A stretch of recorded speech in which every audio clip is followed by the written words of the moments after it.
Honourable members, the Speaker.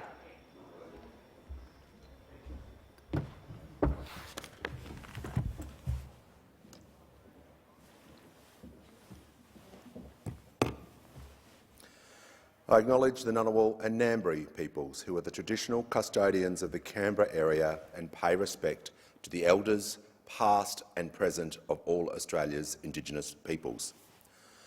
Almighty God, we humbly beseech Thee to vouchsafe Thy blessing upon this Parliament, direct and prosper our deliberations to the advancement of Thy glory and the true welfare of the people of Australia.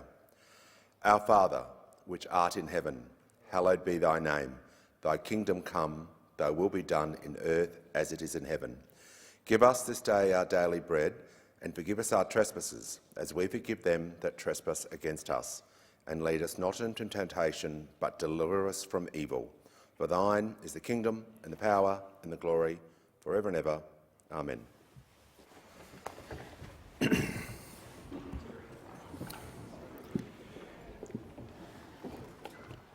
At the previous sitting, the honourable member for Mallee drew the attention of the Speaker to the state of the House in accordance with Standing Order 55.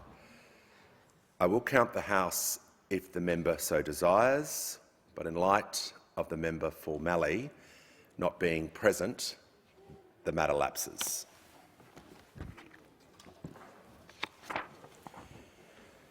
I present the following reports of the Standing Committee on the Appropriation and Administration. Report number 24, the Annual Report 2021-2022, and Report number 25, October Budget Estimates 2022 to 2023.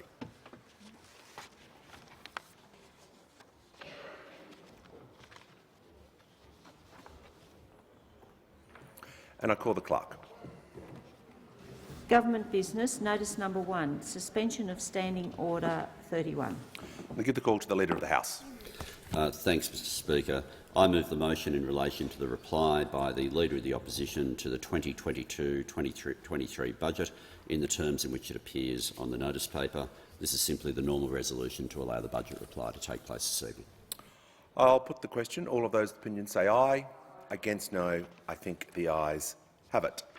Just give the call to the clerk. Government business, notice number 2, suspension of standing and sessional orders. I give the call to the Leader of the House. Speaker, I move that so much of the standing and sessional orders be suspended as would prevent a minister at 2 p.m. today moving a motion in relation to the anniversary of the national apology to the survivors and victims of institutional child sexual abuse. I'll put the question. All of those of the opinion say aye. Against no. I think the ayes have it. The following message from the Senate has been received. The Senate returns to the House of Representatives a bill for an Act to amend the Fair Work Act 2009 to provide for paid family and domestic violence leave and for related purposes, and informs the House that the Senate has agreed to the bill with the amendments in the annexed schedule. The Senate requests the concurrence of the House in the amendments. And give the call to the Leader of the House. Speaker, I move that the amendments be considered immediately. I'll put the question. All of those opinions say aye. Against no. I think the ayes have it. I understand that it is the wish of the House to consider the amendments together. And give the call to the Leader of the House. Speaker, I move that the amendments be agreed to. Every worker has the right to be safe at work and safe at home. This is a workplace entitlement that will save lives, that can make all the difference to workers who are experiencing family and domestic violence and need to get out. In the Senate inquiry, the committee received and considered many extremely expert and compelling submissions. But one particular case study stood out from me in the submission from the Australian Services Union on behalf of Cynthia. It read as follows. Going to work was the only time that I felt safe, and it gave me a chance to find help to leave my husband. He started sending me threatening texts and emails and would call my office constantly demanding to speak with me and frightening the receptionist if I didn't answer his calls. I was constantly tired, sick and often injured. He insisted on coming to our work Christmas party, and one of my colleagues made a formal complaint that he had sexually harassed her at the party. I was incredibly embarrassed when I tried to leave him. My husband turned up at work and demanded to see me. He waited for me in the car park at night time and attacked me, pulling out most of my hair. My friends at work were terrified, but my employers said, enough. I couldn't cope anymore and had no choice but to leave my job. It is stories like Cynthia's that are the reason that the Paid Family and Domestic Violence Leave Bill was the very first bill that I introduced as Minister for Workplace Relations. It's clear that this issue is widely and deeply felt in the Parliament, and the community expects us to take urgent action. We heard many powerful and moving contributions during debate on this bill, including from Senator Nita Green from Queensland, who spoke about her personal experiences with family and domestic violence as a young child. Minister Dr Anne Ali also spoke about her personal experiences, telling the Parliament there was a time in her life when she couldn't have even imagined that she would be here in this place passing such a bill. I want to thank and commend senators from the Jackie Lambie network for their amendments, which will provide greater comfort to workers that their sensitive personal information will be handled appropriately and confidentially by their employer, and they will not experience adverse consequences as a result of disclosing their circumstances. I want to thank all my parliamentary colleagues from all sides for some extraordinarily powerful contributions to this bill and the discussion. In my second reading speech for the bill, I said that as a nation we can and must do better. We need a whole-of-community response, and workplaces have a key role to play as a source of critical support for people experiencing family and domestic violence. We do need to continue to consult on what needs to be done to make sure that the entitlement is implemented safely and successfully in workplaces. We've agreed that we will review the amendments in 12 months' time, which will provide an opportunity to consider whether the entitlement is operating effectively. As an immediate measure, we have a small business assistance package which will provide $3.4 million over 4 years. The package will deliver a range of holistic supports to help small businesses.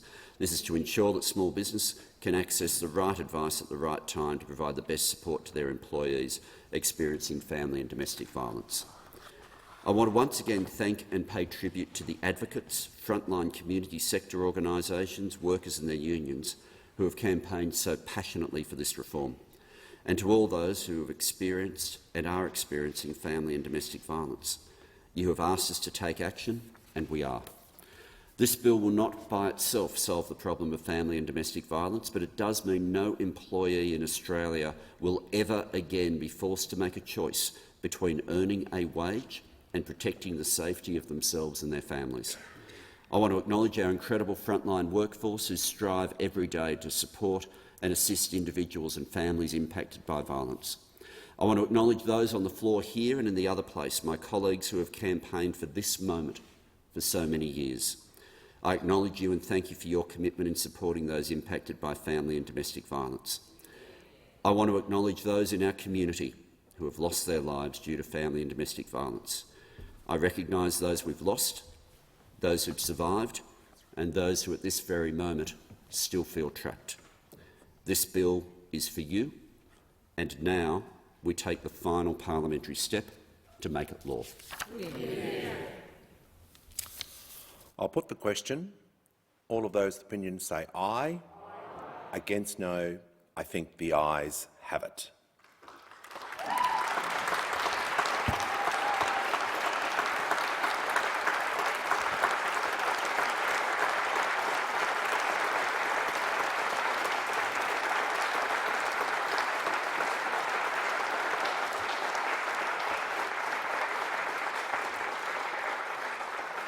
And I give the call to the clerk. Government business, notice number 3. Fair Work Legislation Amendment, Secure Jobs Better Pay Bill 2022. Give the call to the Leader of the House. Speaker, I present the Fair Work Legislation Amendment, Secure Jobs Better Pay Bill 2022 and the explanatory memorandum. And I call the clerk. First reading, a bill for an act to abolish the Registered Organisations Commission and the Australian Building and Construction Commission, and to amend the law relating to workplace relations and workers' compensation and rehabilitation, and for related purposes. And I give the call to the Leader of the House. Speaker, I move that the bill be read a second time. For nearly 10 years, wages were kept low as a deliberate design feature of the previous government's management of the economy. Insecure work was encouraged with no regard to the households crying out for security. Institutions were established and appointments made with the intention of increasing conflict rather than bringing people together. The introduction of this bill is about making a choice to get wages moving and end the era of deliberate wage stagnation, a choice to act to close the gender pay gap and take long overdue steps to put gender equity at the heart of our workplace laws, a choice to improve job security, and a choice to wind up institutions which were established with a political agenda to promote conflict. At a time when the pressures of global inflation are hitting every household, our workplace laws are simply not up to date. Cost of living is about the gap between income and prices. No one can seriously claim to care about the cost of living if they support continued wage stagnation. Today, inflation is running at 7.3% and wages are at 2.6%. Every day, the impact of a decade of wage stagnation is felt by households trying to make ends meet. The urgency of getting wages moving is most acute in feminised industries. The gender pay gap still sits at an unacceptable 14.1%. For a decade, we were told low unemployment would create the hydraulic pressure which would push up wages. Well, we now have sustained low unemployment, yet wage growth remains unacceptably low. The hydraulic pressure's there, but there are leaks in the pipes. This bill starts to plug those leaks so wages can start moving again. To promote job security, to close the gender pay gap, to get wages moving, we need to change the law. In the design of these reforms, we have deliberately focused on the needs of lower paid and feminised workforces. Loopholes which have hindered job security and wage growth have appeared in the Fair Work Act over the past decade. Years ago, job security was simply defined across the economy as the difference between being a casual or a permanent employee. Job insecurity now has many faces. We see it in the gig economy, in labour hire, new forms of insecurity for part-time employees, rolling fixed-term contracts which effectively amount to a permanent probation period for employees. We see it where the casual loading has not been a sufficient incentive to promote secure jobs. All legitimate forms of employment have their place. All will continue. But where there is abuse, we must curtail it. Where loopholes have arisen in legislation, we must close them. Despite a near-record low unemployment rate of 3.5%, inflation is fast outpacing wages growth and workers are falling behind. Businesses are struggling to attract workers and to retain those they already have. Australia's current workplace relations framework is not working to deliver a fair go for workers or productivity gains for employers. The Albanese Labor government wants to see a strong economy that delivers for all Australians. We want to see workers in good jobs, jobs with security, fair pay and proper protections. We want workers to have a pathway to a better life and businesses to thrive. For this, we need fair, effective and up-to-date laws. Australians have asked for change. They've asked for less conflict and fairer pay. They've asked for a better future for themselves and for their families. It will take time for this bill to result in improvements in workplaces and pay increases in the pockets of Australians, so we cannot waste a moment in passing it. My department and I have consulted closely with businesses and unions in the design of these reforms. As a result of that ongoing consultation, further government amendments may be made to this bill. Discussions are well advanced with stakeholders as to how we clarify certain issues, including how to best ensure that businesses and workers who already successfully negotiate single enterprise agreements can continue to do so. 2, that voting processes in relation to multi-employer agreements are fair, democratic and workable and occur at the enterprise level. 3, agreements cannot be put to a vote of employees without the agreement of employee organisations who are bargaining representatives. 4, a reasonable period of good faith bargaining occurs before either party can resort to arbitration. 5. Businesses competing on quality, on innovation, on product and service offerings, rather than wages and conditions, are able to continue to do so. And finally, that multi-employer bargaining is not extended to industries in which it is neither appropriate nor necessary, in particular commercial construction. I'll now outline in detail the measures in the bill.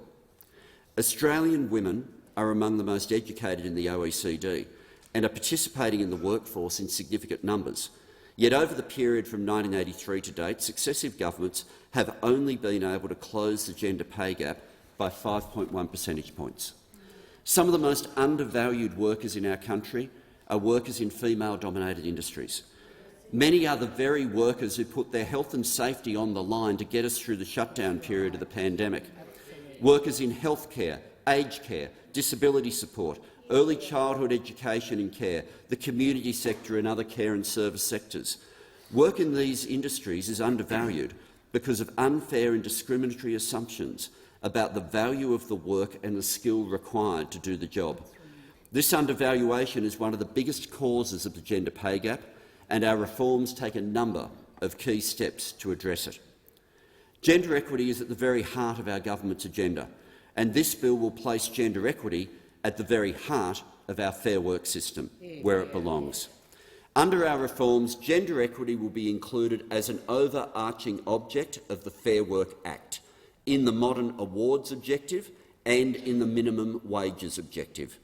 These amendments will embed gender equity as a central goal of our workplace laws and set a clear expectation that the Fair Work Commission must take into account the need to achieve gender equity when performing all its functions, when setting the minimum wage, considering changes to awards and in all other decisions it takes. It shouldn't be impossible for working women in undervalued industries to win a pay equity claim before the Commission, but currently it is. Our laws have placed insurmountable hurdles in the path of workers seeking equal pay over many years. Our early childhood educators, for example, were unable to win a pay rise in 2021 because they were unable to find an appropriate male comparator group. Because there is no male comparator. It's an impossible task. The work of our early childhood educators is essential to the successful development of our children and our nation. It should be valued on its own merit, free of discriminatory assumptions based on the gender of the people who perform the work. Over the years, there have been many important milestones in the long fight to win equal pay for women. The national minimum wage and equal pay cases of 1969 and 1972, the passage of the Sex Discrimination Act in 1984, the establishment of the Workplace Gender Equality Agency in 1986, and improvements in the Fair Work Act in 2009. The reforms in this bill are intended to reverse decades of unfair outcomes for women workers by removing the need to find a male comparator and making it clear that sex discrimination is not necessary to establish that work has been undervalued. To support these changes to our laws, we've announced $20 million in the budget to establish a pay equity expert panel and a care and community sector expert panel with a dedicated research unit in the Fair Work Commission. These changes are further complemented by our reforms providing greater access to bargaining for lower paid and feminised sectors through the supported bargaining stream, which will help workers to negotiate better paying conditions for themselves. The historic reforms in this bill are the result of decades of courageous and tireless campaigning by women workers and their unions, gender equity advocates and academics, some of whom are with us in the chamber today, who have simply refused to accept that certain types of work should be valued less by our society simply because it is work done by women. From the public servant, Louisa Dunkley, campaigning for and winning equal pay in 1895, to the factory worker Zelda DePrano, chaining herself to the doors of Melbourne's Commonwealth Building in October 1969, to the historic victory of the Australian Services Union winning equal pay for community sector workers in 2012. I also acknowledge the work of so many of my colleagues who have championed this reform over many years. The Minister for Women, Senator Katie Gallagher, and a predecessor who made a number of the election commitments made in this bill, the member for Sydney, and other members of caucus past and present. I also acknowledge the leading work of the states, including Queensland, in developing pay equity principles on which provisions in our bill are closely modelled. I recently visited an early childhood education centre in Brunswick East, where the director, Jane, who I understand is with us today, told me she spent 40 years in the industry, incredibly passionate about her job, but struggling constantly with staffing shortages due to inadequate paying conditions in the sector. She's been waiting for a lifetime for the essential work and her staff to be properly valued. She shouldn't have to wait any longer. Workers who want to have a discussion about pay equity at work should not be prohibited by their employment contracts from doing so. This bill will prohibit pay secrecy clauses, bringing transparency to workplaces. Critically, this bill protects workers by saying, if you want to tell people how much you are paid, that is up to you. Stamping out workplace sexual harassment is central to achieving safe, productive and gender-equitable workplaces. Under the previous government's laws, there was no express prohibition on sexual harassment under the Fair Work Act, and stop sexual harassment orders were only available to some workers. We will fix these issues. Our changes mean whether you're a nurse in Tamworth, a plumber in Perth or an office worker in Canberra, you can ask the Fair Work Commission to deal quickly and effectively with your complaint of sexual harassment in the Fair Work Commission, whether the harassment occurred in the past or is ongoing, or both. The new provisions will also allow the Fair Work Ombudsman to investigate and assist with compliance. These changes send a clear message that workplace sexual harassment will not be tolerated. These reforms fully implement Recommendation 28 of the Respect at Work report, complementing the Attorney-General's proposed reforms to the Sex Discrimination Act. This bill means that all legislative changes recommended by Respect at Work are now before the Parliament. This bill also strengthens the Fair Work Act's anti-discrimination protections, bringing it into line with other Commonwealth anti-discrimination laws. Too many Australians are struggling to manage their work and care responsibilities. This is damaging families, communities and our national economy. Women still carry the main responsibility for caring work and are more likely to request flexible work arrangements. In order to access the flexibility they need to manage work and care, they're often forced to drop out of the workforce or to take lower paid or less secure employment. This plays a major role in widening the gender pay gap. We want families to have better access to flexible work so they can better share and manage their caring responsibilities. Under our current laws, an employee can ask for flexible work, but if their employer says no, they've got nowhere to go. The problem is starkly illustrated by the recent report by the Social Policy Research Centre at University of New South Wales, commissioned by the Shop Distributive and Allied Employees Association, called Who Cares?, which outlines a damaging collision between work, family and caring arrangements for Australia's retail, fast food and warehousing workers. The essential contribution of these workers meant we could all access food and other necessities during lockdown periods of the pandemic. Yet the harrowing stories in the report show these workers are stressed out, exhausted and barely able to manage their caring responsibilities. Alarmingly, the report shows that the children of workers in this industry are struggling to access early childhood education and care essential for their development and future success. These types of stories are unacceptable. The findings of Who Cares are supported by the Senate Select Committee on Work and Care that has been chaired by Senator Barbara Pocock, which found that, and I quote, "Current workplace laws and culture are not designed to recognise or support working carers, with the needs of people balancing work and care being easily ignored or overlooked." The interim report recommends access to flexible work as a key area for reform. Flexible work arrangements not only help parents and carers, but also provide job security and an economic lifeline to employees with disability, older Australians and workers experiencing family and domestic violence. We'll make two key changes to the law to support flexible work. We'll bring employers and employees together in workplaces in the first instance to have a genuine discussion about flexible work, and if agreement can't be reached at the workplace level, we will give the Fair Work Commission the power to resolve the dispute. The number of workers on fixed-term contracts has increased by over 50% since 1998.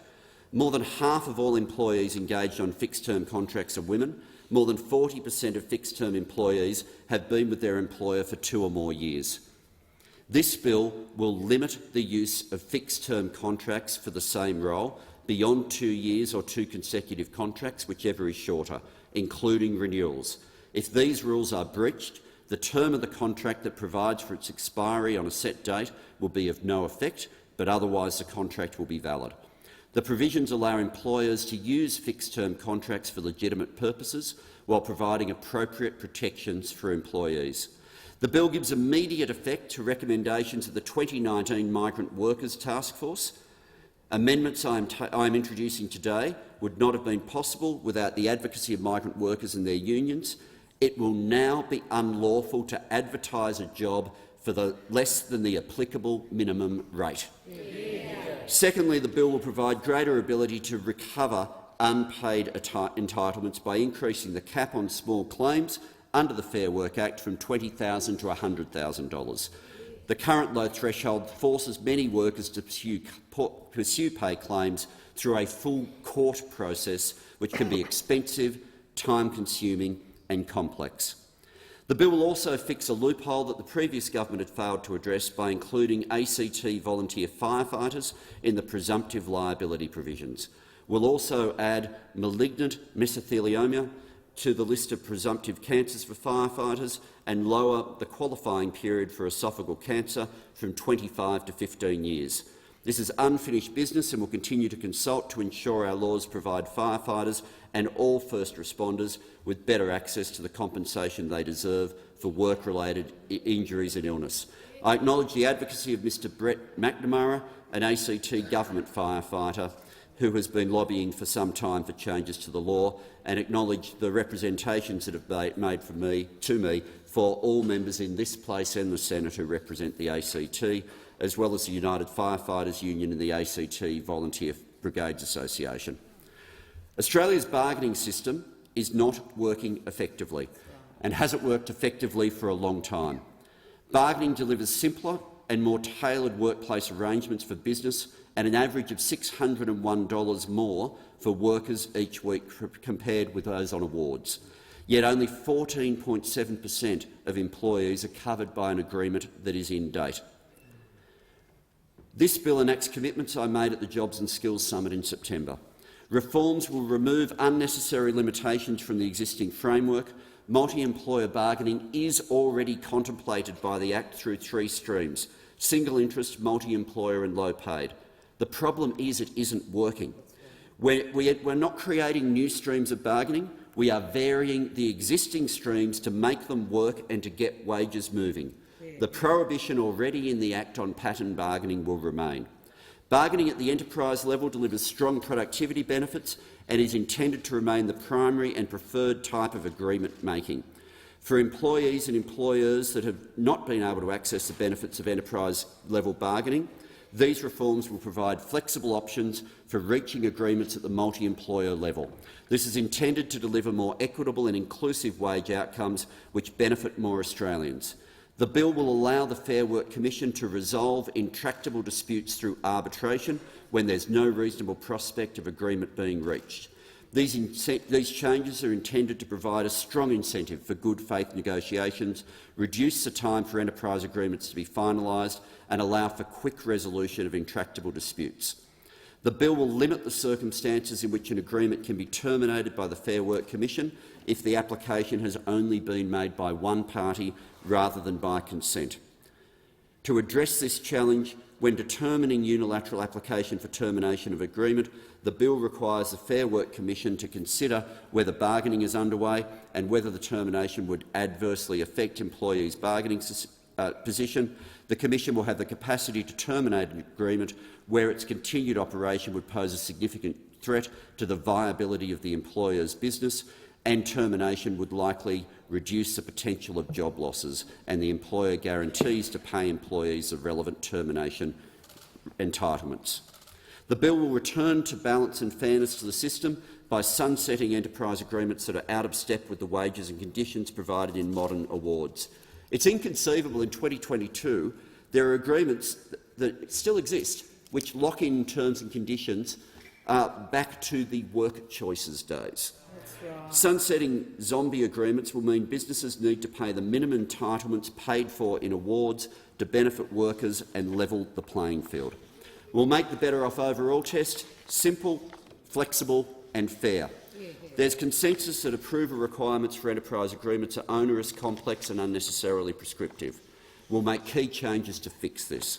First, the concept of prospective award-covered employees is removed for enterprise agreements that are not greenfield. For the majority of proposed enterprise agreements, the test will be applied in relation to actual workers and patterns and types of work that are reasonably foreseeable. The bill will restore the original intent of the test as a global rather than line-by-line comparison against the modern award. And thirdly, if there is a common view that the employer and union have that the agreement passes the test, the Commission will give primary consideration to that view. Finally, as an important safeguard, the bill includes a process to allow employees or their representatives to reassess the test in relation to circumstances that the Commission did not have regard to at the time. This makes sure that no worker will be worse off. Building on these reforms will also remove complexity by streamlining Commission approval of an agreement while retaining strong protections to ensure employees are not disadvantaged. In addition to encourage employers and employees to remain within the single enterprise bargaining stream, a bargaining representative will be able to commence bargaining if no more than 5 years have passed since the nominal expiry date of a single enterprise agreement, and a proposed new agreement will cover the same or a similar group of employees as the earlier agreement.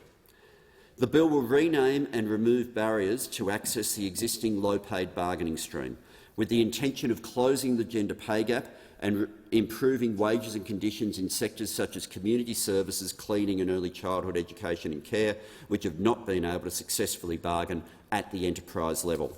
Unnecessary entries to hurdle in the current low-paid stream will be replaced by a broad discretion for the Fair Work Commission to consider the prevailing rates of pay in the industry, including whether workers in the industry or sector are low-paid. The Commission must also be satisfied that employers who would be covered by a supported bargaining authorisation have clearly identifiable common interests, for example, whether or not they are substantially funded, directly or indirectly, by the Commonwealth, a state or a territory. Under the existing single-interest employer authorisation stream, employers who are not franchisees need to obtain my personal permission as minister. It's unnecessary red tape. Under our changes, employers in the single-interest stream must have clearly identifiable common interests, and the Fair Work Commission must be satisfied that it is in the public interest. We want to see businesses competing on quality, on innovation, on product and service offerings, not on who can pay the lowest wage. If we are going to get wages moving, we need to stop the race to the bottom. The cooperative bargaining stream reframes and retains the existing multi-employer stream in the Fair Work Act and is open to all businesses. It's entirely voluntary. Note there's no industrial action in that stream. Conciliation and arbitration are by consent. Bargaining assistance from the Commission can be accessed on the request of the parties. The government is committed to fairness and integrity, and this extends to the agencies that regulate workplace relations matters. The Australian Building and Construction Commission and the Registered Organisation Commission are ineffective and discredited institutions, more concerned about prosecuting workers and their representatives than tackling rampant wage theft or addressing workplace safety or educating and promoting good workplace relations. This bill will abolish the ABCC and the Registered Organisations Commission. The Fair Work Ombudsman will be the workplace relations regulator for all industries, and the General Manager of the Fair Work Commission will be the regulator on registered organisations. These reforms reflect our vision for a fairer, safer and more inclusive Australia. The bill is just the start of the government's reform of workplace relations, with a second tranche next year. But this bill is for those workers like Jane in Brunswick East who have been waiting far too long for their work to be properly valued. This bill is for all the employers who want to treat their employees fairly without fear of being undercut by unscrupulous competitors. This bill delivers on the government's commitment to ensure a fairer workplace relations system that provides Australians with job security, gender equity and sustainable wage growth. This bill will not fix every problem in our workplace relations system, but it's a strong start. And it will provide a strong foundation on which we can continue to build the fairer and more equitable system Australians need, want and deserve. Now, there will be requests for us to move more slowly, to wait extra months, to pretend that there's no urgency. As this bill proceeds through the House and the other place, I ask members and senators to remember how long people have already waited. That's right. Waited a decade while wages were kept deliberately low, waited generations while the gender pay gap refused to close, waited while children became adults and caring responsibilities collided with rosters, waited in insecure work for the secure job which still hasn't arrived. These Australians have waited long enough, and while waiting, they have turned up every day and done their job. It's now time we did ours and legislated for secure jobs and better pay. I commend the bill to the House.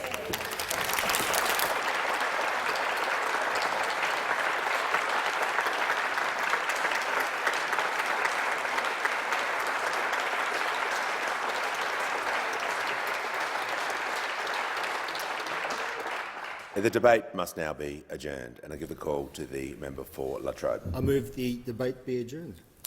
The question is the resumption of the debate be made in order of the day for the next sitting. I'll put the question. All of those opinions say aye. Against no. I think the ayes have it. I call the clerk.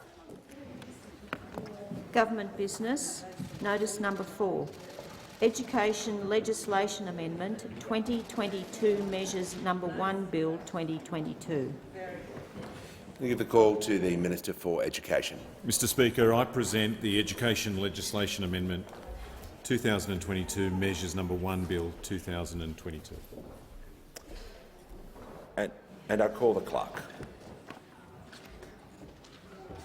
First reading, a bill for an act to amend the law relating to education and for related purposes. And I call the Minister for Education. Mr Speaker, I move that this bill be now read a second time. I'm pleased to introduce the Education Legislation Amendment 2022 Measures Number 1 Bill 2022. This bill amends the Higher Education Support Act 2003 to improve equality of access to higher education and support this government's commitment to building a highly skilled workforce. The bill delivers on our election commitment to remove the 10% HECS help discount for students who pay upfront their student contribution amounts for Commonwealth-supported places.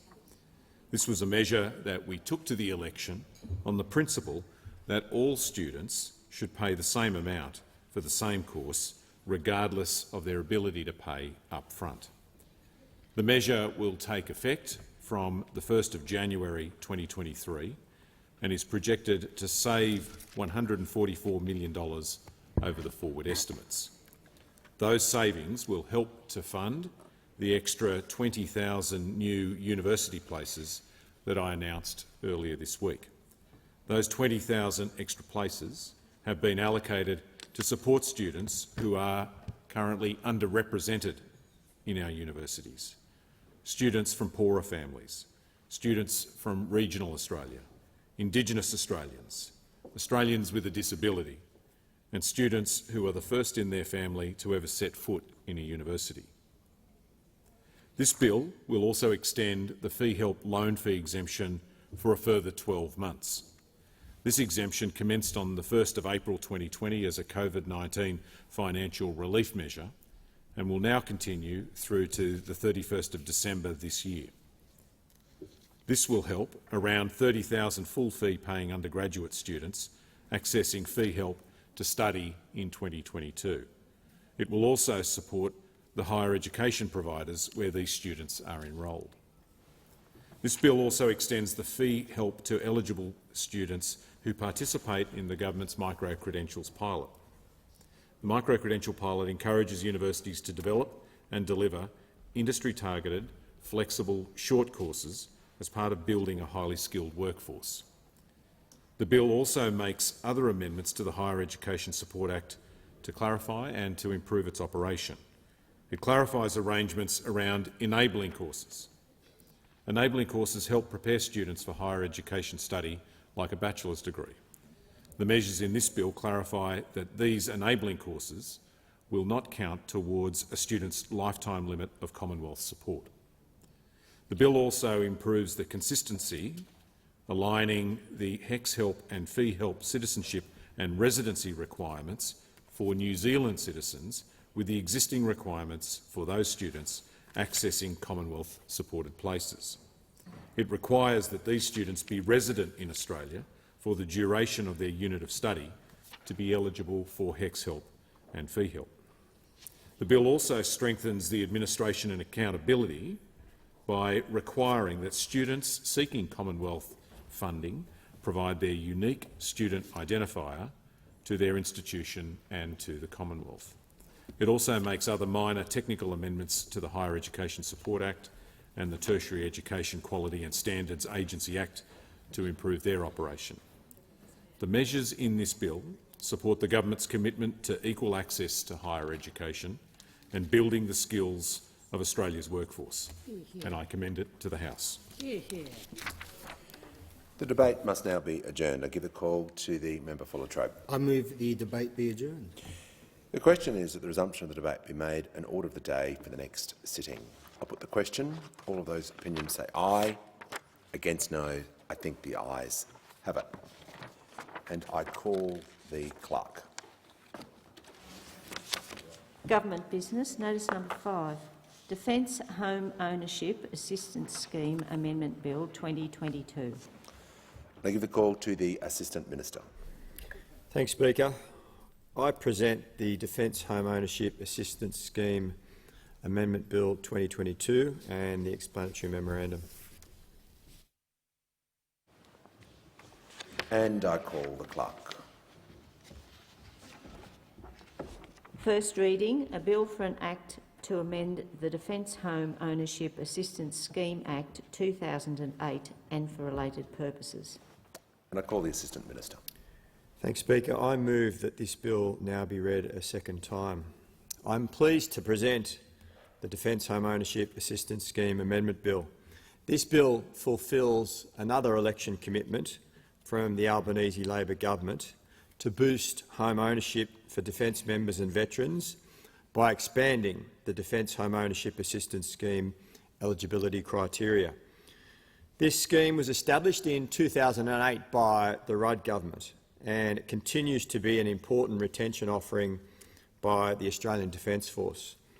The scheme is also an important secondary benefit of improving home ownership levels for Defence Force members, veterans and their families. And the bill advances these objectives and comes as housing affordability remains one of the biggest issues facing Australians. The bill also responds to the struggles experienced by veterans' communities and the role that housing can play in their greater well-being. And we've seen with the Veterans and Royal Commission just the effect that homelessness has had on the mental well-being of veterans throughout the country. And the Australia Institute of Health and Wellbeing found that safe, secure and affordable housing is fundamental to veteran wellbeing. While maintaining the retention focus, The bill makes 4 broad policy amendments to the scheme which look to further home ownership levels amongst serving Defence Force personnel and members of the veterans community.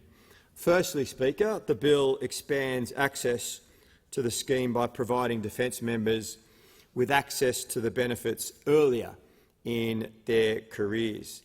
And this amendment reduces by half the period of effective service that a Defence member must complete before they can access the scheme. 2 years, the qualifying period will be reduced to for serving members, and 4 years for reservists. So this means that a member of the Permanent Defence Force will qualify in 2 years, for members of the Reserves 4 years, and for a Foreign Service member 2 years. To accommodate the halving of the qualifying service period, the bill similarly amends the requisite period of effective service to access each subsidy tier. And there are 3 subsidy tiers, 40%, 60% and 80% of the average house price. And based on the years of effective service, the tiers determine the subsidy amount received by participants of the scheme. The bill provides members of the Permanent Forces and the Reserves, as well as members who have separated from the Defence Force because of a compensable condition, with access to each subsidy tier between 2 and 4 years earlier than is currently provided by the Act. And that is a great benefit to serving and veteran personnel. The amendment will provide members of the Permanent Forces access to Tier 1 when they have less than 4 years of effective service, to Tier 2 when they have between 4 and 8 years of effective service, and to Tier 3 when they have between 8 and 12 years of effective service. Secondly, Speaker, the bill allows veterans to apply for their final subsidy certificate at any time after they have separated from the Defence Force.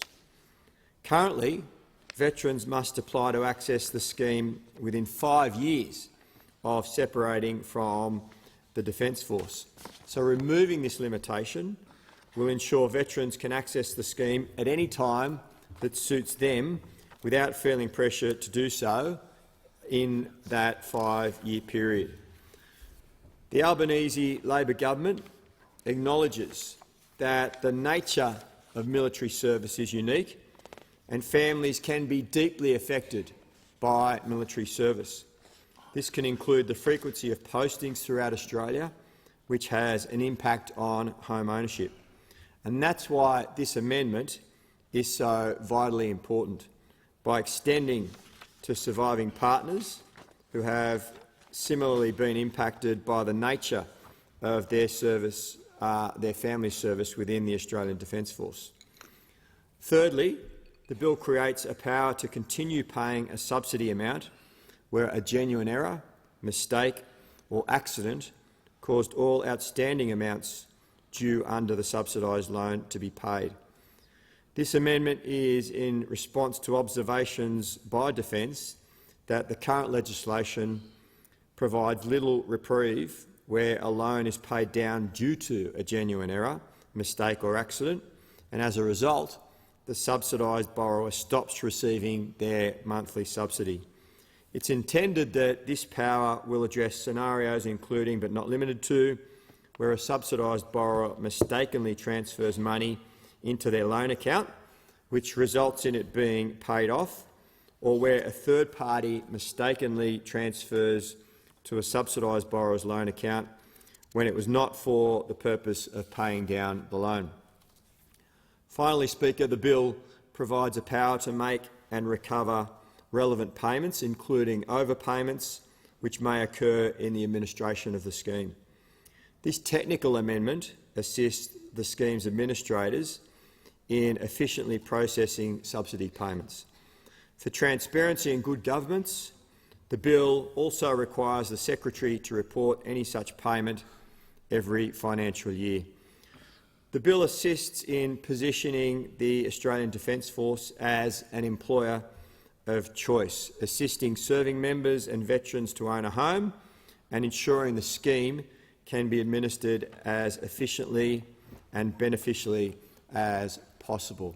And as the Australian government seeks to grow the Australian Defence Force into the future to ensure that we have the capability to defend Australians and keep them safe, a recruitment tool like this will be vitally important. The bill is scheduled to commence on the 1st of January 2023. From this date, new applicants will be able to apply for a subsidy certificate under the proposed amendments. The bill will also allow participants and applicants who are veterans to reapply where they were previously refused a subsidy certificate because they had not completed the qualifying service period or made their application outside of the 5-year post-separation limit. For existing members of the scheme, their monthly payments may increase as they move up the subsidy tiers and additional subsidy credits applied to their subsidised loan.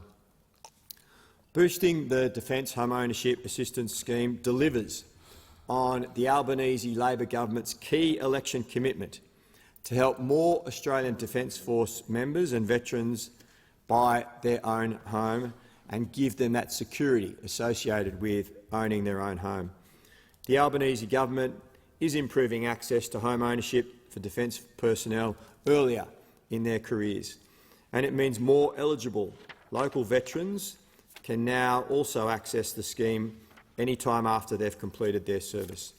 This investment helps defence personnel and veterans with cost of living pressures that have made it increasingly difficult to achieve the great Australian dream of home ownership. I want to thank all serving Defence Force personnel and veterans who gave the government feedback in respect of this scheme, and I want to particularly mention the member for Herbert, the Shadow Minister for Veterans, for the feedback that he's given us in helping to deliver this scheme, and I thank him for his service to our nation. Speaker, in conclusion, Labor created the Defence Force, the Defence Home Ownership Assistance Scheme, and now the Albanese Labor government is expanding it. I commend the bill. I thank the Minister. Given that the debate has concluded, debate must now be adjourned. Member for Latrobe. Thank you. I move the debate be adjourned. I thank the member for Latrobe. The Speaker. The question is now that the resumption of the debate be made in order of the day for the next sitting, and I call the clerk. You need to put the question. Oh, my apologies. We'll put the question. All of those of that opinion say aye. Those against, no. I think the ayes have it. So, the clerk. Government business. Notice number 6. Broadcasting Services Amendment, Community Radio Bill 2022.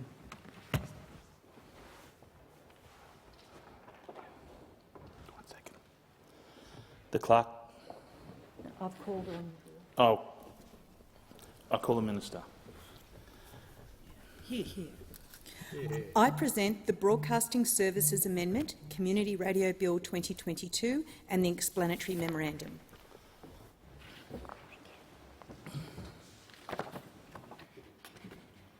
The Minister. Or clerk. First reading, a bill for an Act to amend the Broadcasting Services Act 1992 and for related purposes. I move that this bill be now read a second time. The Broadcasting Legislation Amendment, Community Radio Bill 2022, will provide greater certainty and clarity for community broadcasting licensing processes.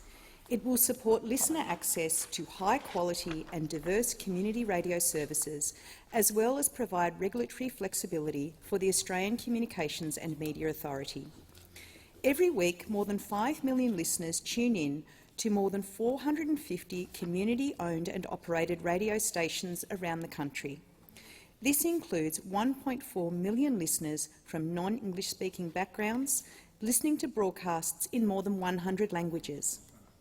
The community broadcasting sector exists at the heart of local communities by broadcasting local news, telling local stories and providing a platform for local voices and music that is essential to a well-informed and inclusive society. The first measure in the bill will amend the Broadcasting Services Act 1992 and clarify that the renewal process for community radio licences is not a competitive process. While this has always been the policy intent of the Act, it has not been explicitly stated. This measure clarifies that, when the ACMA is considering a renewal application, it will only consider the current radio service and not a proposed new radio service. With this amendment, the government is providing greater security and certainty to existing licensees. This will ensure existing community radio broadcasters can plan for future programming and infrastructure needs with greater certainty. However, this amendment is not intended to affect the ACMA's ability to refuse to renew a licence if it is found the current licensee is not providing a radio service that meets general community needs. As such, Australians will continue to have access to quality radio programming that reflects their interests. The second measure clarifies the ACMA's powers to allocate new community broadcasting licences and temporary community broadcasting licences with effect from a specified future date. Currently, prospective radio stations do not have advance notice to set up broadcast infrastructure and station programming. This has meant that successful community radio licensees have sometimes taken significant time to begin their broadcasting service following the initial allocation of their licence. This amendment will allow the ACMA to provide licensees with advance dates for the commencement of services. It will contribute to the streamlining of spectrum planning and give prospective stations the time needed to plan and make necessary preparations to have the best possible circumstances under which to begin broadcasting. The third measure clarifies the matters the ACMA may consider when allocating a new temporary community broadcasting licence. The intent of the temporary licensing regime remains unchanged, and that is to give aspiring broadcasters access to spectrum in a fair and effective manner. However, the amendment gives the ACMA the flexibility to ascertain if a temporary licensee is not providing a quality service. The government considers this will help ensure the integrity and reputation of the community radio sector is maintained. Consequently, it should minimise the risk of poor quality services to listeners or services that don't meet the needs of the local community. The fourth measure will give the ACMA the discretion to limit the number of temporary community broadcasting licensees that can share a particular frequency. It has always been the policy intent of the Act to enable temporary licensees to share frequencies to assist with the sustainability of the community broadcasting sector and effective management of spectrum. However, this amendment is designed to maintain the integrity and reputation of the community broadcasting sector by giving the ACMA the flexibility to decide if a limit on a particular frequency is necessary. The fifth measure will include deadlines by which late applications to the community broadcasting licensing process can be made. This will assist with timely processing of late applications, giving both the broadcasting applicants and the ACMA clarity about the process while safeguarding against the unintended expiry of licences. In turn, this will prevent any unnecessary disruption of radio services. The final measure clarifies the community broadcasting licence allocation process. Currently, the ACMA has an implicit power to decide to commence a process to allocate one or more community broadcast licences, after which it must advertise for applications for those licences. The existence of an express power more clearly enables the ACMA to delegate the decision to commence the process to allocate a community broadcast licence. These amendments do not change the current arrangements in regards to the requirement to advertise for applicants or decisions to allocate a community broadcasting licence to a particular applicant. The government is committed to supporting the long-term sustainability of the community broadcasting sector. This is evidenced by the additional $4 million per year of ongoing funding the government is providing for the community broadcasting program from 2023-24. This takes annual funding for the program to over $20 million per year. This bill is a further step to provide certainty for community broadcasters and provide listeners around Australia with continued access to high-quality and locally relevant news, information and content. I commend the bill to the House. I thank the Minister. The debate must now be adjourned. I give the call to the Shadow Minister. The debate must be adjourned. I thank the Shadow Minister. The question is now that the resumption of the debate be made in order of the day for the next sitting. The Clerk. Government business, notice number 7. Customs Amendment, India-Australia Economic Cooperation and Trade Agreement Implementation Bill 2022. The Minister.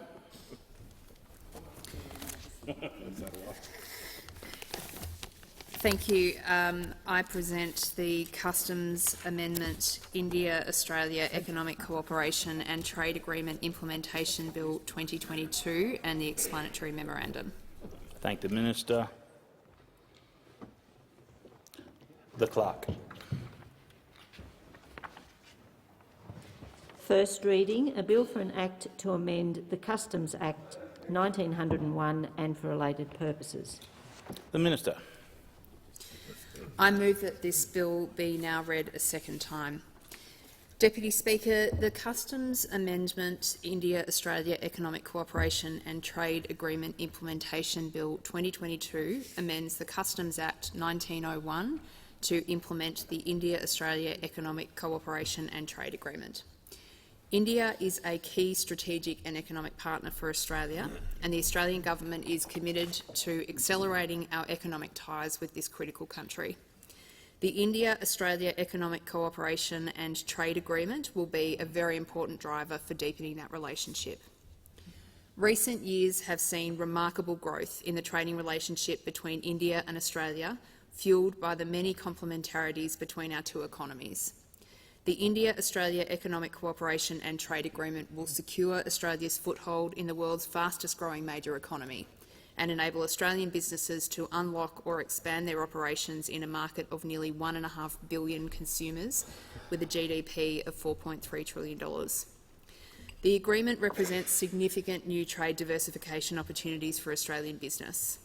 From the day IAECTA enters into force, 85% of Australian goods exports by value to India will enter without tariffs, and an additional 5% will have tariffs eliminated over periods not exceeding 10 years.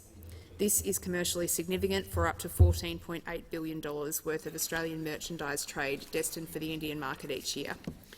The agreement will also provide certainty and support for Australian service suppliers and professionals doing business in India, currently our third largest services export market. The amendments contained in this bill will insert into the Customs Act new rules of origin for, quote, Indian originating goods and provisions for document retention and verification for Australian originating goods.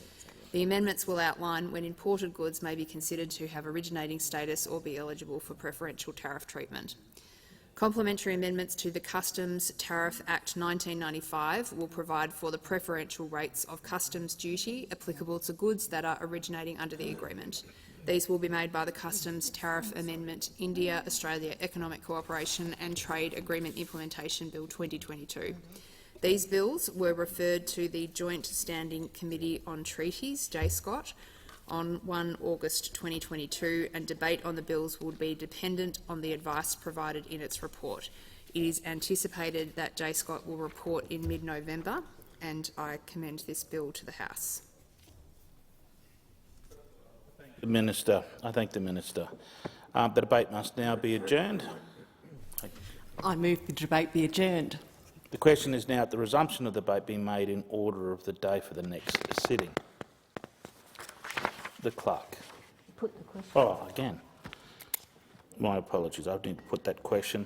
The question is all of those opinions say aye. Aye. Against no. I think the ayes have it. The Clerk. Oh, there's no notice. Sorry, the Minister.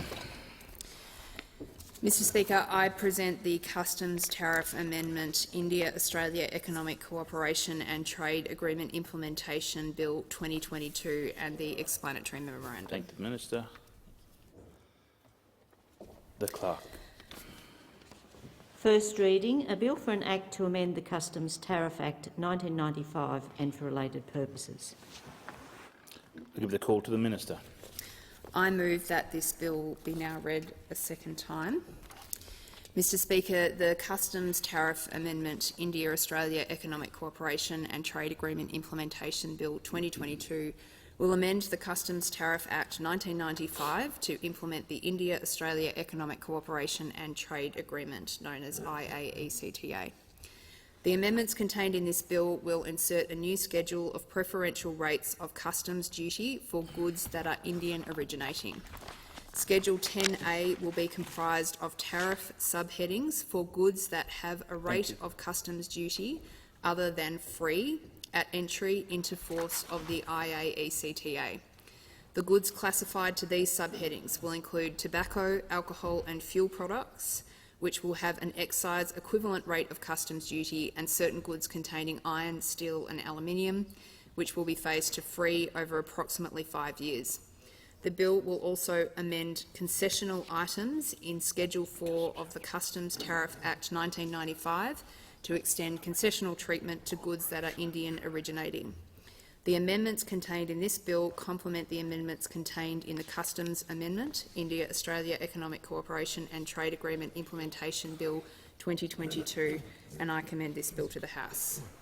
I thank the Minister. The debate is now must be adjourned. The question is now that the debate must be adjourned. The member for McPherson. I move that the debate be adjourned.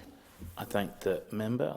The question is that the resumption of the debate be made in order of the next day for the sitting. I put the question. All of that opinion say aye. No, against? I think the ayes have it. The Clerk. Government business, notice number 8. Customs Amendment, Australia, United Kingdom Free Trade Agreement Implementation Bill 2022. The Minister. Mr Speaker, I present the Customs Amendment Australia United Kingdom Free Trade Agreement Implementation Bill 2022 and the explanatory memorandum. I thank the Minister. The Clerk. First reading, a bill for an Act to amend the Customs Act 1901 and for related purposes. The Minister. Mr Speaker, I move that this bill be now read a second time.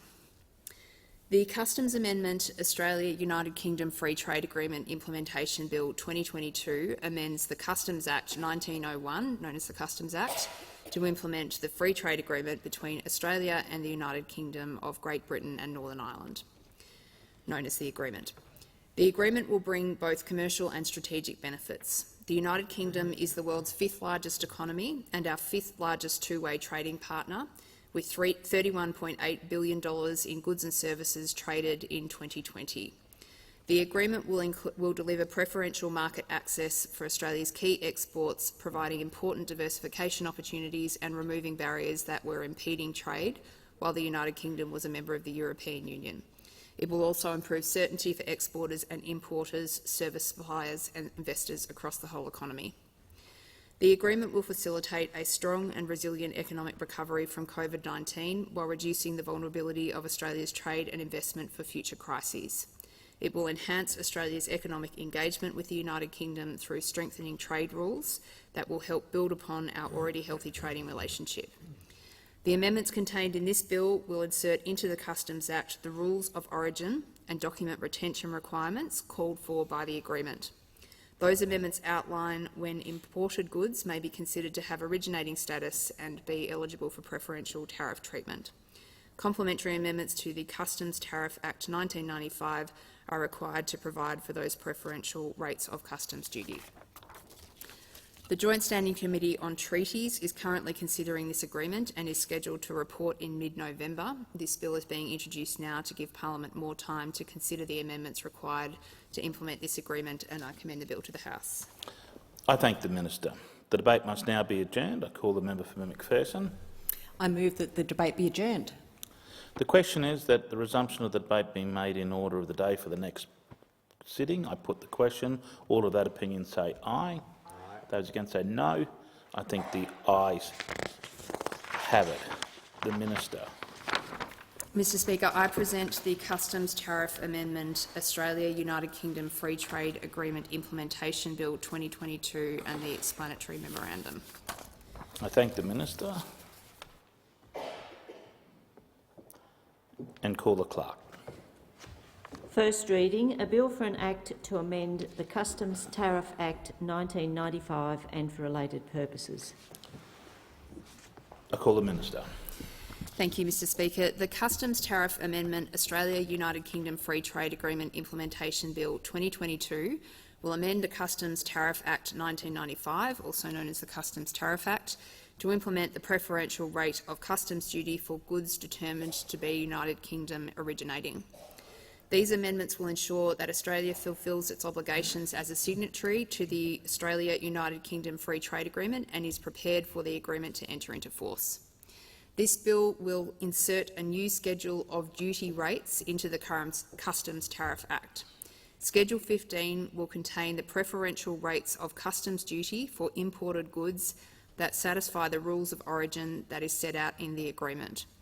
Australia has committed to reduce the duty rate on most originating goods to free over the years following the entry into force of the agreement. Excise equivalent goods, which are certain fuel, alcohol, tobacco and petroleum products that are originating under the agreement, will continue to have excise equivalent customs duties applied, so they receive the same treatment as domestically produced equivalents. These bills will also provide for the suspension of preferential tariffs for United Kingdom originating goods classified to certain subheadings of Chapters 72 and 73 of Schedule 3 of the Customs Tariff Act, which deal with iron and steel goods. When activated, the customs duty rate applied to these goods would be the 5% general rate of customs duty which currently applies. The suspension will be activated when the United Kingdom Global Safeguard applies to Australian steel products. The United Kingdom Global Steel Safeguard is currently in place and has been extended to 30 June 2024. The suspension, therefore, will apply from entry into force of the agreement. The suspension of preference will end from the date that the United Kingdom Safeguard ends or no longer applies to Australian steel. From this date, the preferential duty rate applied to certain goods from the United Kingdom will be reduced in accordance with the rate that applies under Schedule 15. Finally, this bill amends certain tariff concessions to maintain their scope and ensure that commitments made under the agreement are honoured. The amendments in this bill complement the amendments in the Customs Amendment, Australia-United Kingdom Free Trade Agreement Implementation Bill 2022, which will amend the Customs Act 1901, and I commend this bill to the House.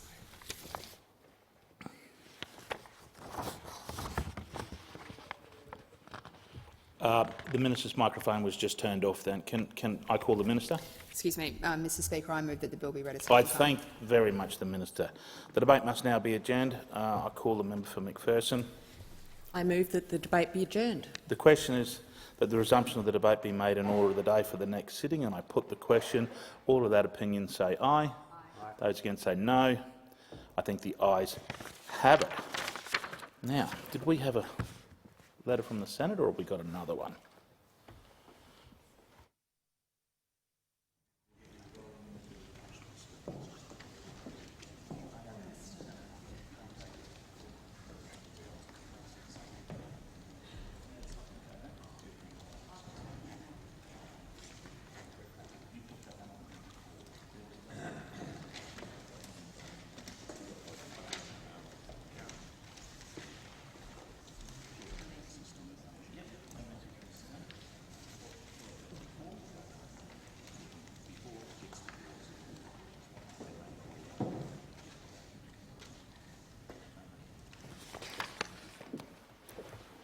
I thank the House. I've received a message from the Senate informing the House that Senator Farquhar has been discharged from the Joint Standing Committee on Foreign Affairs, Defence, Trade, and that Senator Steele-John has been appointed as a member of the committee, and Senator Babbitt has been appointed as a participating member of the Joint Select Committee on National Anti-Corruption Commission legislation.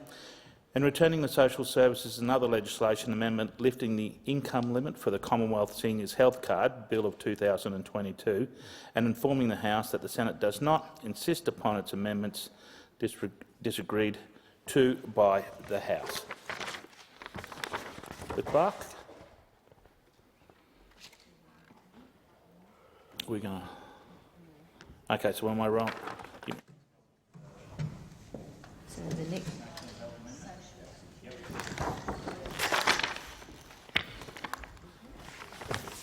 Social.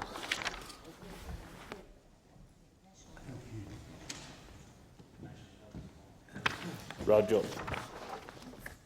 The following message from the Senate has been received. The Senate returns to the House of Representatives a bill for an act to amend the National Health Act of 1953 for the related purposes, and informs the House that the Senate has agreed to the bill with an amendment and its annex schedule. The Senate requests the concurrency of the House in its amendments. The Minister. Thank you, Acting Deputy Speaker. I move that the amendments be considered immediately. I put that question. All of that opinion say aye. Those against say no. I think the ayes have it. I understand it's the wish of the House to consider the amendments together. Yes, thank you. Thank you, Acting Deputy Speaker. I move that the amendments be agreed to, and in doing so, can I first of all thank all members of the House for their contribution to this debate, members of the Senate at the other place as well. Indicate to the House that the amendments that have come back from the other place are technical amendments in relation to the operation of Section 100 of the Act that were supported unanimously by all members of the other place. I call the member for Farrer. Deputy Speaker, the National Health Amendment General Co-Payment Bill 2022 amends the National Health Act 1953 to reduce the Pharmaceutical Benefits Scheme PBS General Co-Payment by $12.50, saving patients on out-of-pocket costs. And we support this legislation, as the Minister has just indicated, to reduce the cost of medicines, noting that it is the result of a copycat election promise made by Labor following the Coalition's commitment to ensuring Australians could save hundreds of dollars every year on the cost of essential and life-saving medicines. Now, last night in the Senate, we supported Senator Pocock's amendment as it seeks to make Section 100 decisions under the Act a legislative instrument consistent with other instruments. The Coalition has a strong record of delivering affordable, life-saving medicines for all Australians, and we encourage the Albanese government to continue our policy to list all medicines on the PBS that are recommended by the Pharmaceutical Benefits Advisory Committee. Although the opposition supports reducing the cost of medicines to provide relief directly to the hip pockets of Australians, it is important to note that this is one of the very few cost-of-living relief measures the Albanese government has announced so far, and it doesn't take effect until 2023. We hope the Albanese government does not consider their job is done on supporting Australian families with the rising cost of living, and we will hold the government to account to ensure that they do not repeat the disaster of their poor economic management in 2011 when they had to stop listing new medicines on the PBS because they couldn't manage money. We support this bill as passed in the Senate. I thank the member for her question, and I put the question. All of that opinion say aye. Those against say no. I think the ayes have it. I received a message from the Senate returning the Jobs and Skills Australia National Skills Commission repeal Bill 2022 without amendment.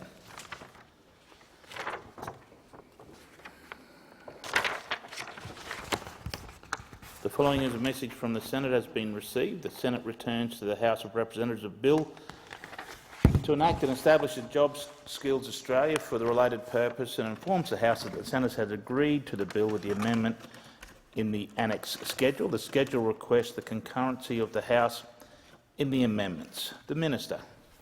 Thank you, Deputy Speaker. I move that the amendments be considered immediately. I put the question. All of that opinion say aye.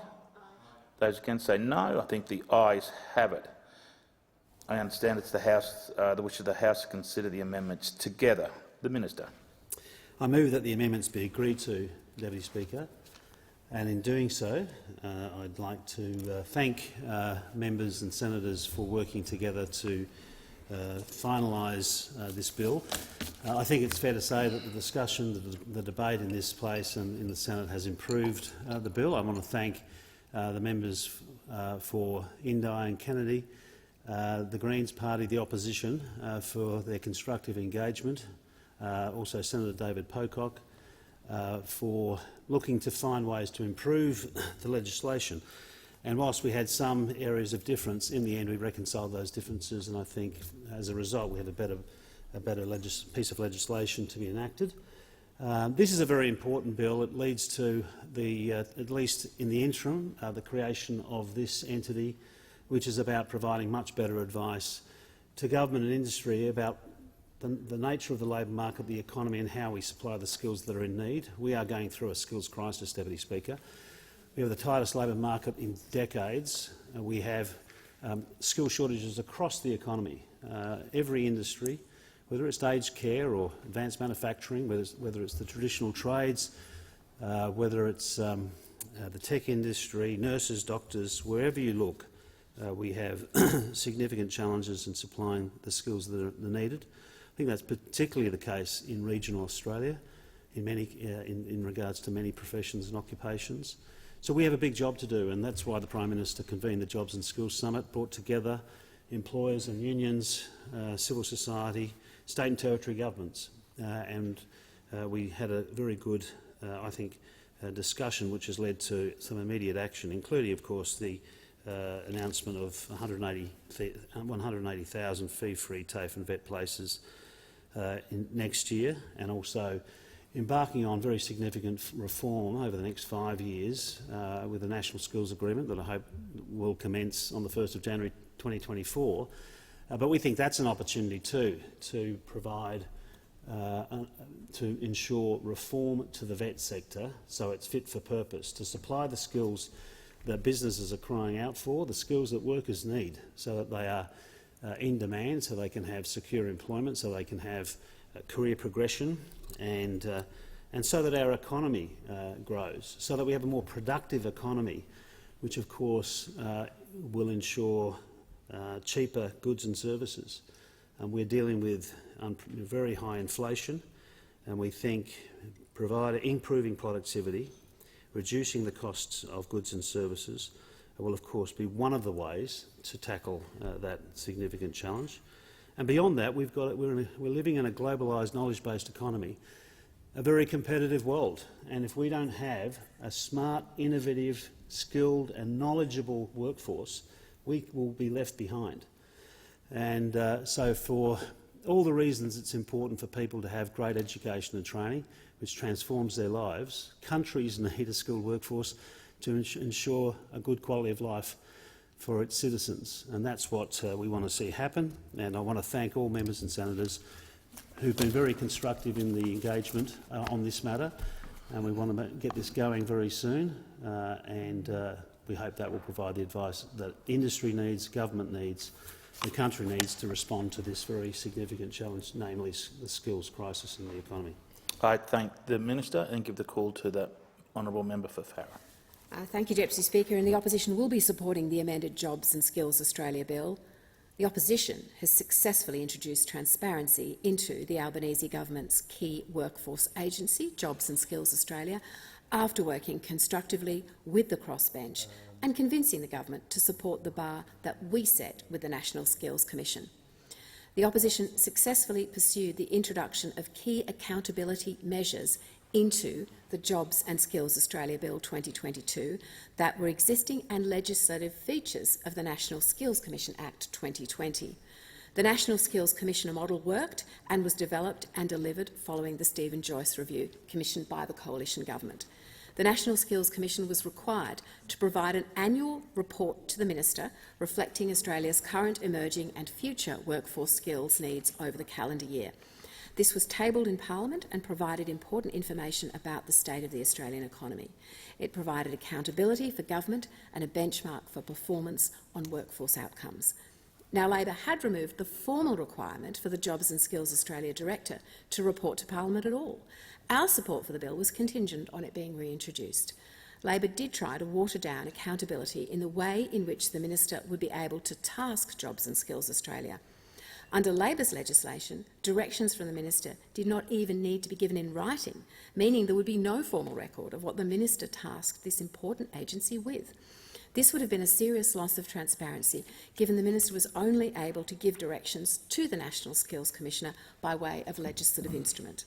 Labor sought to reduce Parliament's oversight of the directions provided to Jobs and Skills Australia. Our support for the bill was contingent on it being reintroduced. As Australia continues to face challenges across our workforce, we want Jobs and Skills Australia to succeed. To ensure it does, transparency will be vital. So, thanks to the work of the opposition, Jobs and Skills Australia will be more transparent and therefore more effective as it spends the hard-earned tax dollars of the Australian people. We commend the amended bill to the House. I thank the member for Farrer. The question is now that the question be put. All of those opinions say aye. Those against say no. I think the ayes have it.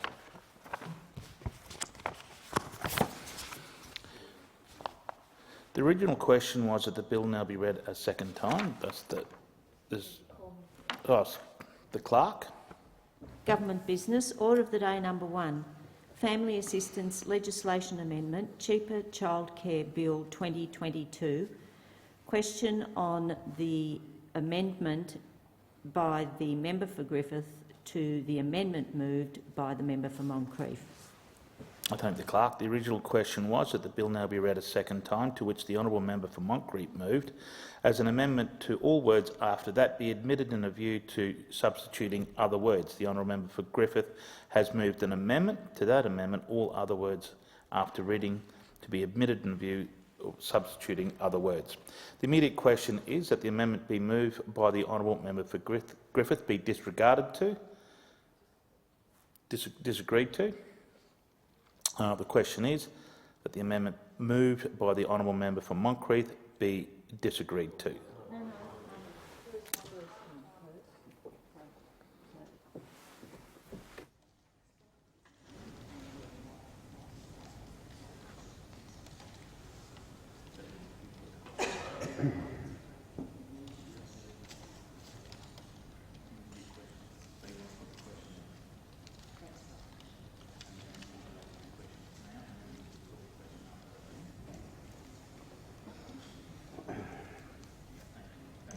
I appreciate the clerk's assistance and beg the forgiveness of the House. So I'll put the question in. The immediate question is that the amendment moved by the honourable member for Griffith be disagreed to. And I put that question. All of that opinion say aye. Aye. Those against say no. No. The no ayes have it. Sorry, the ayes have it. The noes have it. Division required. Ring the bells for 4 minutes.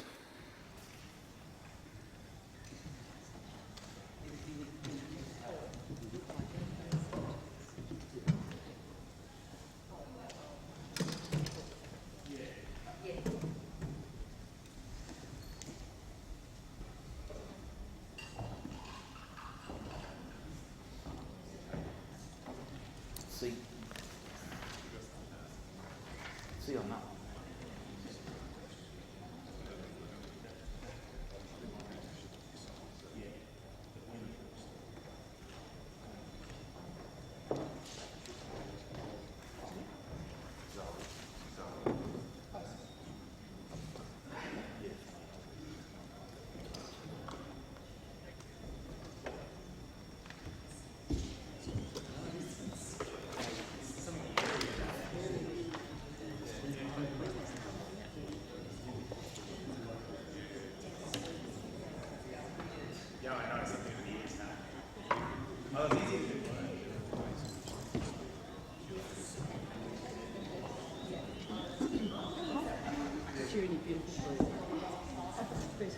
Having fun budget week?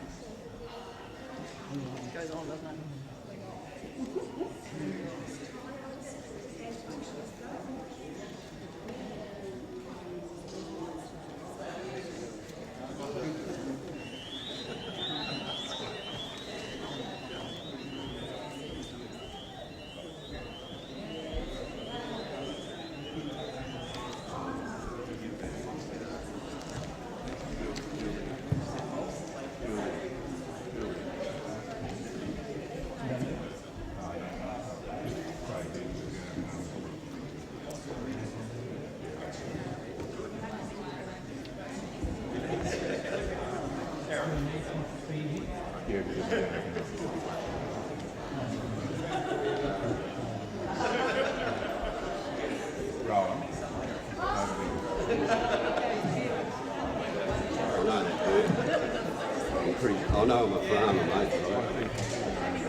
Lock the doors. The immediate question is the amendment moved by the honourable member for Griffith be disagreed to. Those opinions say ayes will pass to the right of the chair and the noes to the left. I point the honourable members for Werriwa and Parkes as tellers for the ayes and the honourable members for Melbourne and Brisbane as tellers for the noes.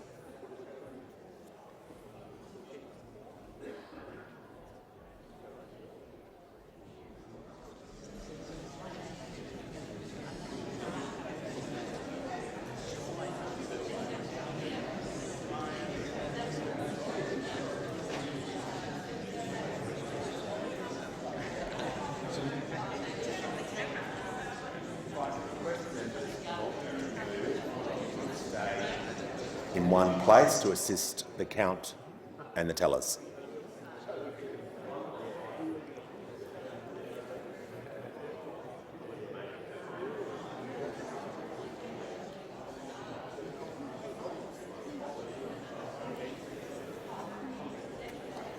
If members could please remain in their seats for the second time, just to assist with the count with the tellers.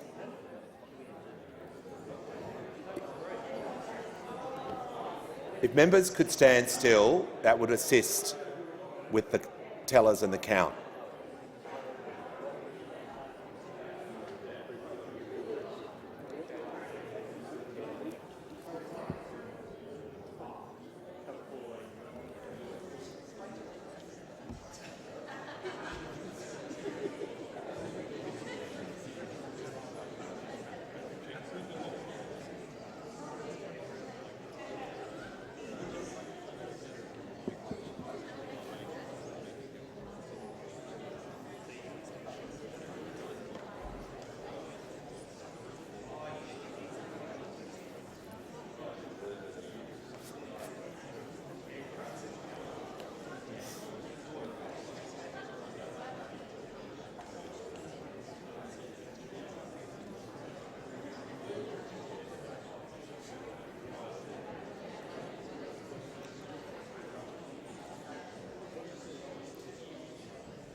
Order. The result of the division is ayes 83, noes 5. The question is therefore resolved in the affirmative. The question now is that the amendment moved by the honourable member for Moncrieff be disagreed to. I'll put the question. All of those of opinion say aye. Against, no. The ayes have it. Noes have it. Division required. Ring the bells for 1 minute.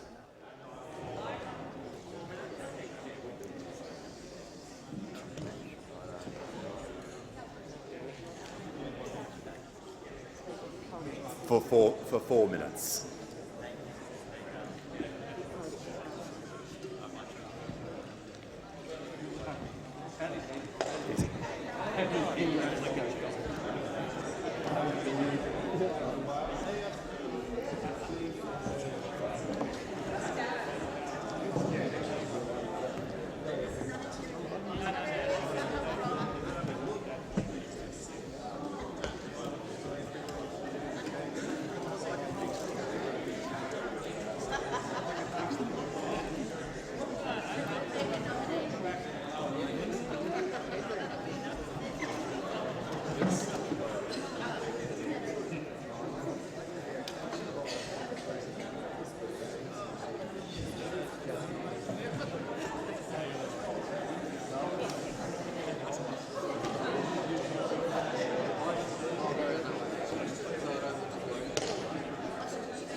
Lock the doors.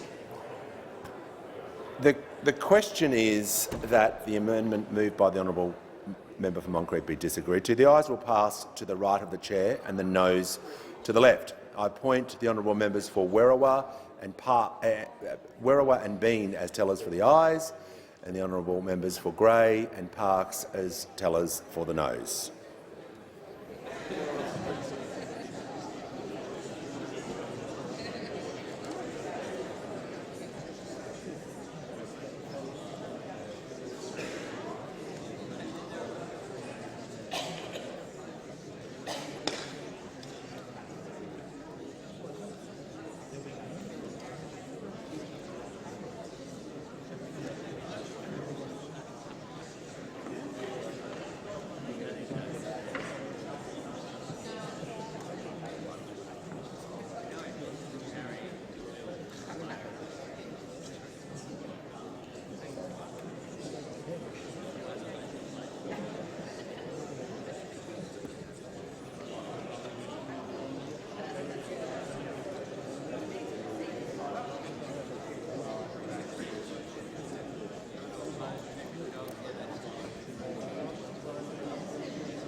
Order. The result of the division is ayes 77, noes 66. The question is therefore resolved in the affirmative. The question now is that this bill be now read a second time. I'll put the question. All of those opinions say aye. Against no? I think the ayes have it. And I call the clerk. Second reading, a bill for an act to amend the law relating to family assistance and for related purposes. Order. If members can leave the chamber as quickly and as quietly as possible. I've received a message from His Excellency the Governor-General recommending, in accordance with section 56 of the bill, 56 of the Constitution, an appropriation for the purpose of this bill. Give the call to the Minister for Education. Thank you, Mr Speaker. I move that this bill be now read a third time. I'll put that question. All of those opinions say aye. Aye. Against no? I think the ayes have it. And I call the clerk. Third reading, a bill for an act to amend the law relating to family assistance and for related purposes. And I call the clerk. Government business, order of the day number 2. Treasury Laws Amendment 2022, Measures number 3 Bill 2022.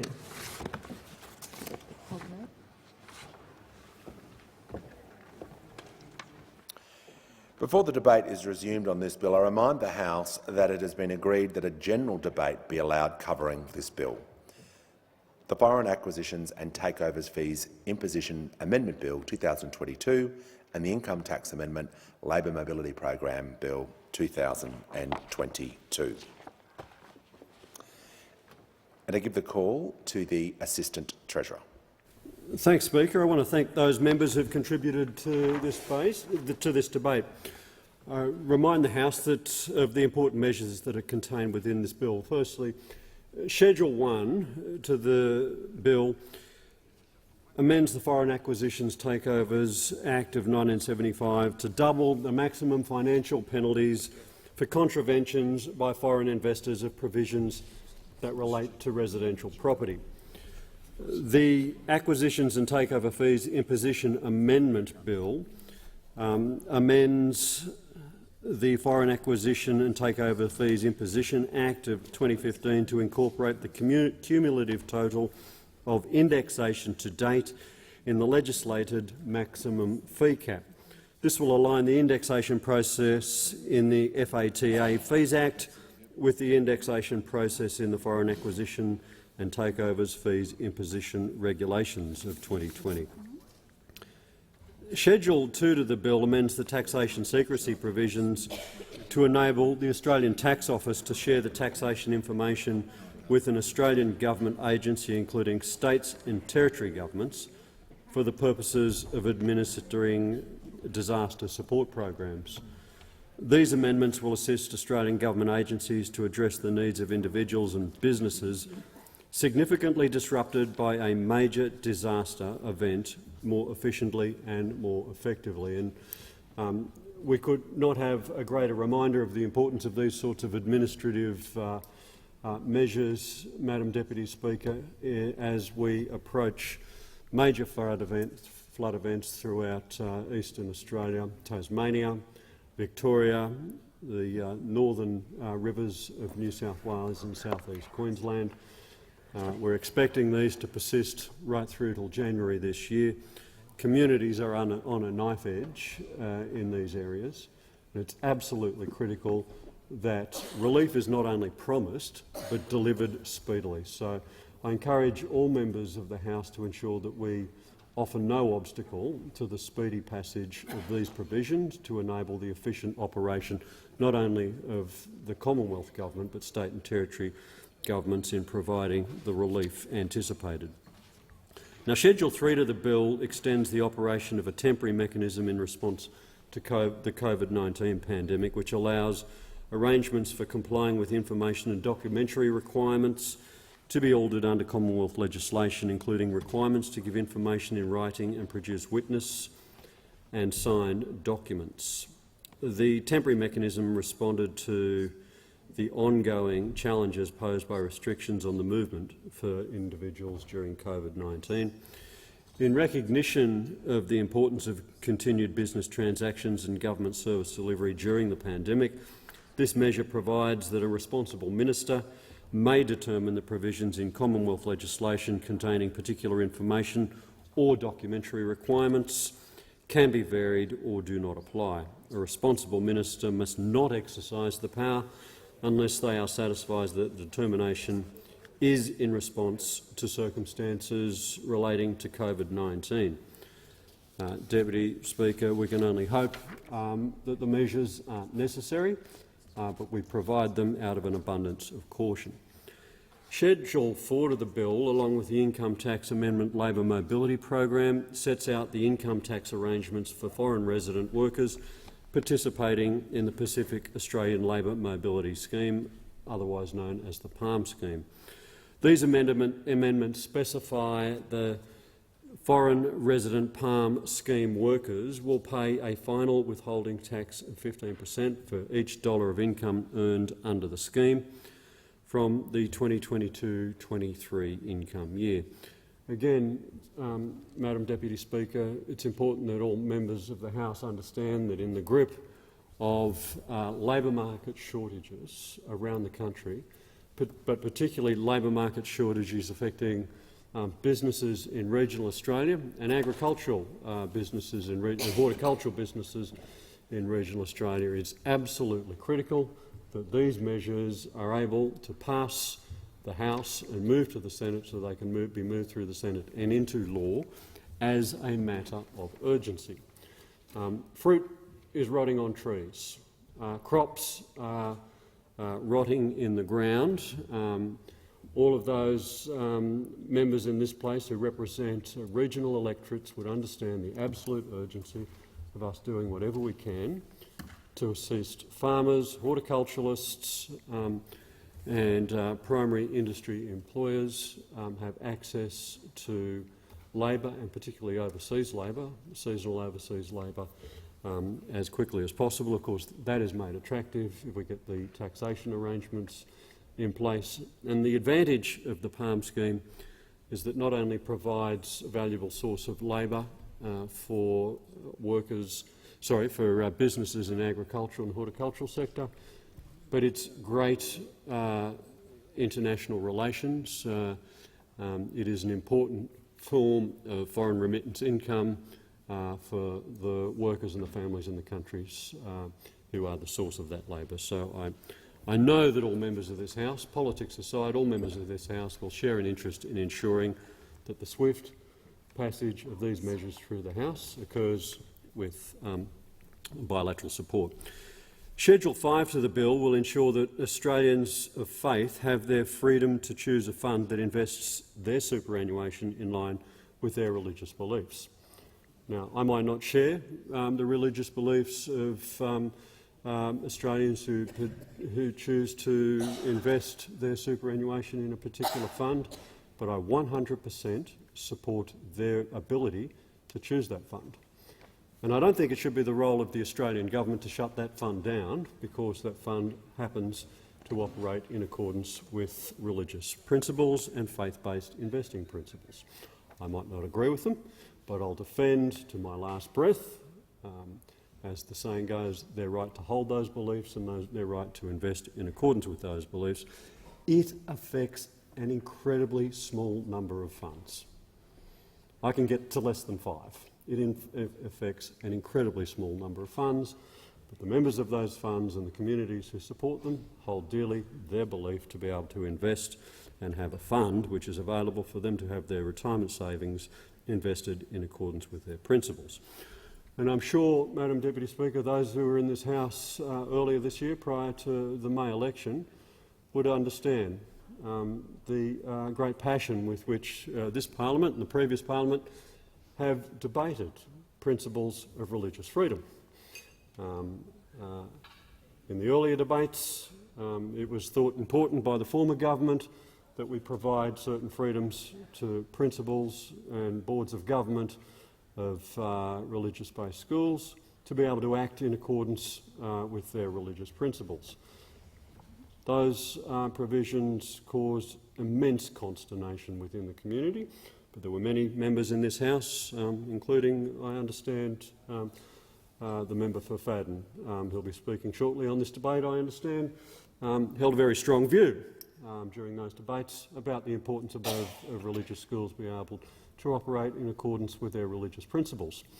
Having held those views in previous debates on previous legislation, I can only assume that the member for Fadden will hold the same passion and the same consistent line of principle and view when it comes to protecting members of certain faiths being able to invest their retirement incomes in accordance with their faith-based principles. Because I'm sure the member for Fadden is nothing but consistent in his approach to bills before this House. So, Deputy Speaker, I thank once again all members of the House who have made a contribution to this debate for the reasons I've set out, whether it's the importance of securing disaster relief to families whose houses, livelihoods and families lie in the path of destruction because of seasonal weather events, or whether it's in favour of regional businesses attempting to get crops off their trees and out of the ground, or whether it's the importance of maintaining consistency of principle when adopting an approach to religious freedom. there is no reason for this House, or indeed this Parliament, to delay the passage of these bills, and I commend them to the House. I thank the Minister. The question is that this bill be now read a second time, and I'll put the question that this bill be now read a second time. Those of that opinion say aye. Those against no. I think the ayes have it. Clerk. Second reading, a bill for an act to amend the law relating to foreign investment and acquisitions, taxation, coronavirus and superannuation and for related purposes. The House will now consider the bill in detail, and I understand it is the wish of the House to take the bill as a whole. The question is that the bill be agreed to, and I call the member for Fadden. Deputy Speaker, I seek leave to move Amendments 1 and 3 to Treasury Law Amendment 2022 Measures No. 3 Bill presented in my name. Leave granted. Yes, leave is granted. Member for Fadden. Thank you, Madam Deputy Speaker. I move Amendments 1 to 3 moved in my name, which are amendments to Treasury Law Amendment 2022 Measures No. 3 Bill 2022. There are only two groups of amendments. The opposition will move, this being the first set. Amendments 1 to 3 effectively excise Schedule 5 from the Treasury Law Amendment 2022 Measures No. 3 Bill. And that is the measure that allows faith-based super funds to not have to meet the requirements of the benchmark that was put in place under the Your Future, Your Super legislative changes. And we do so quite soberly. If we look through at the benchmark requirements that this parliament passed, it requires super funds to meet basic benchmarks of performance. If they're not, then of course they are named. They'll need to inform their members that their fund is not performing to those benchmarks. If they fail it a second time, of course they are no longer able to receive contributions that are mandatory, and they can't therefore be a My Super regulated fund. This has already occurred once. 13 funds, of course, failed, and they all quite rightly sought to merge with other funds. Quite recently, 5 other funds have also been named for underperformance. And it's not as if these benchmarks are onerous. In terms of Australian listed equities, the average fund, large-scale fund, will have about 15% in listed equities. The benchmark simply requires that super fund to meet ostensibly the Standard & Poor's 200 index. So if you took your money and you put it into an index fund, which is a fund that just invests across the top 200 companies in Australia at the same percentages to which they are represented in the stock market, and do nothing else, no active trading, nothing, that's the benchmark. It is the laziest benchmark of all. If you, in terms of bond trading, can't meet a Bloomberg index, and so they go. It's designed to ensure that your super funds aren't being ill-managed or fees aren't high. And the 13 funds that were named, shamed if you like, and folded, some of them were appalling. The MUA fund was just outrageous in terms of what was going on. So quite rightly, members' money, Australians' money, is being protected by ensuring these benchmarks make these funds accountable, because super is the second largest asset outside of Australians' home, and it's the asset that no one pays attention to. And yet it's the asset where rivers of gold are flowed to it under superannuation guarantee payments. Therefore, setting a benchmark is appropriate. The government made an election commitment to say if you're a faith-based super fund, you don't have to meet those benchmarks, because you're investing along your faith principles. If you don't meet the benchmark, the bill says, we'll create another benchmark for you. So I sat down with APRA and said, if you're a faith-based organisation, what percentage of the Australian stock market would you not invest in? Because as a faith community, you may not want to invest in munitions or alcohol or cigarettes. The answer is 2%. So 2% of the market you ostensibly can't invest in, but suddenly that 2% means you don't have to meet the benchmark. What the government is putting forward is saying to faith-based communities, if you're in a faith-based fund, you don't have to have as great a retirement as any other Australian, because we're going to give a leave path to that faith-based fund. They're not going to have to meet a benchmark. We'll create something else for them. APRA will create some other benchmark for them based on what their investment strategy is. And what we're saying is, every Australian should be treated equally. Every single Australian should have the same right to a dignified retirement, and every super fund should be held to the same account.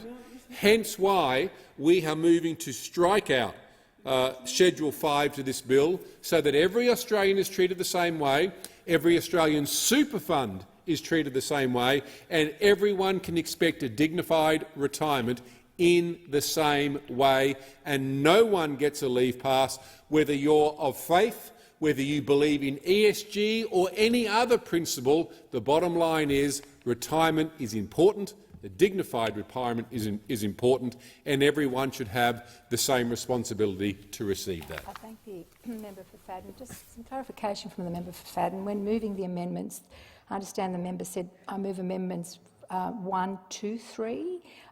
Does that include 2 and 3? Thank you 1 for and 3. clarification. I'll move 2 and 4 Okay. shortly. The question is that the amendment be disagreed to, and I call the minister. Thank you, Madam Deputy Speaker. Let me just explain to members of the House the proposition that is being put by the government, because it's important. It bears no resemblance to the characterisation that was just given to the House by the member for Fadden. What is most disappointing about what he said is that he knows full well that what he just told the House was not true. He knows full well that he just misled the House. So let me explain quite clearly what the government proposition. The member for Fadden on a point of order. The minister doesn't get to make an unsubstantiated allegation of that seriousness. The point of order. There are other forms of the House for the minister to do point that. Of order. The minister has the call. Let me explain what the government is proposing to do and why the member for Fadden has just misled the House. What the government is proposing to do is say to faith-based funds, of which there are less than 5 in the country, and they are set up with a specific investment mandate. They go to their members and say, if you join our fund, you can be assured that your funds are going to be invested in accordance with your religious and your faith-based precepts. Just putting the word Catholic in your name does not make you a faith-based investment fund. Just putting the word Presbyterian in your name does not make you a faith-based fund. Putting the word Anglican in your name does not make you a faith-based fund. What makes you a faith-based investment fund is where your investment mandate specifically says that we are going to invest members' money in accordance with our faith-based principles. Let me give you an example. If you are a member of a faith for whom participation in gambling is prohibited by your faith, or if you are a member of a faith for whom participation in usury, lending for an interest rate, is a prohibition in your faith, then it is almost impossible for you to invest your funds in accordance with the principles that were just outlined by the member for Fadden.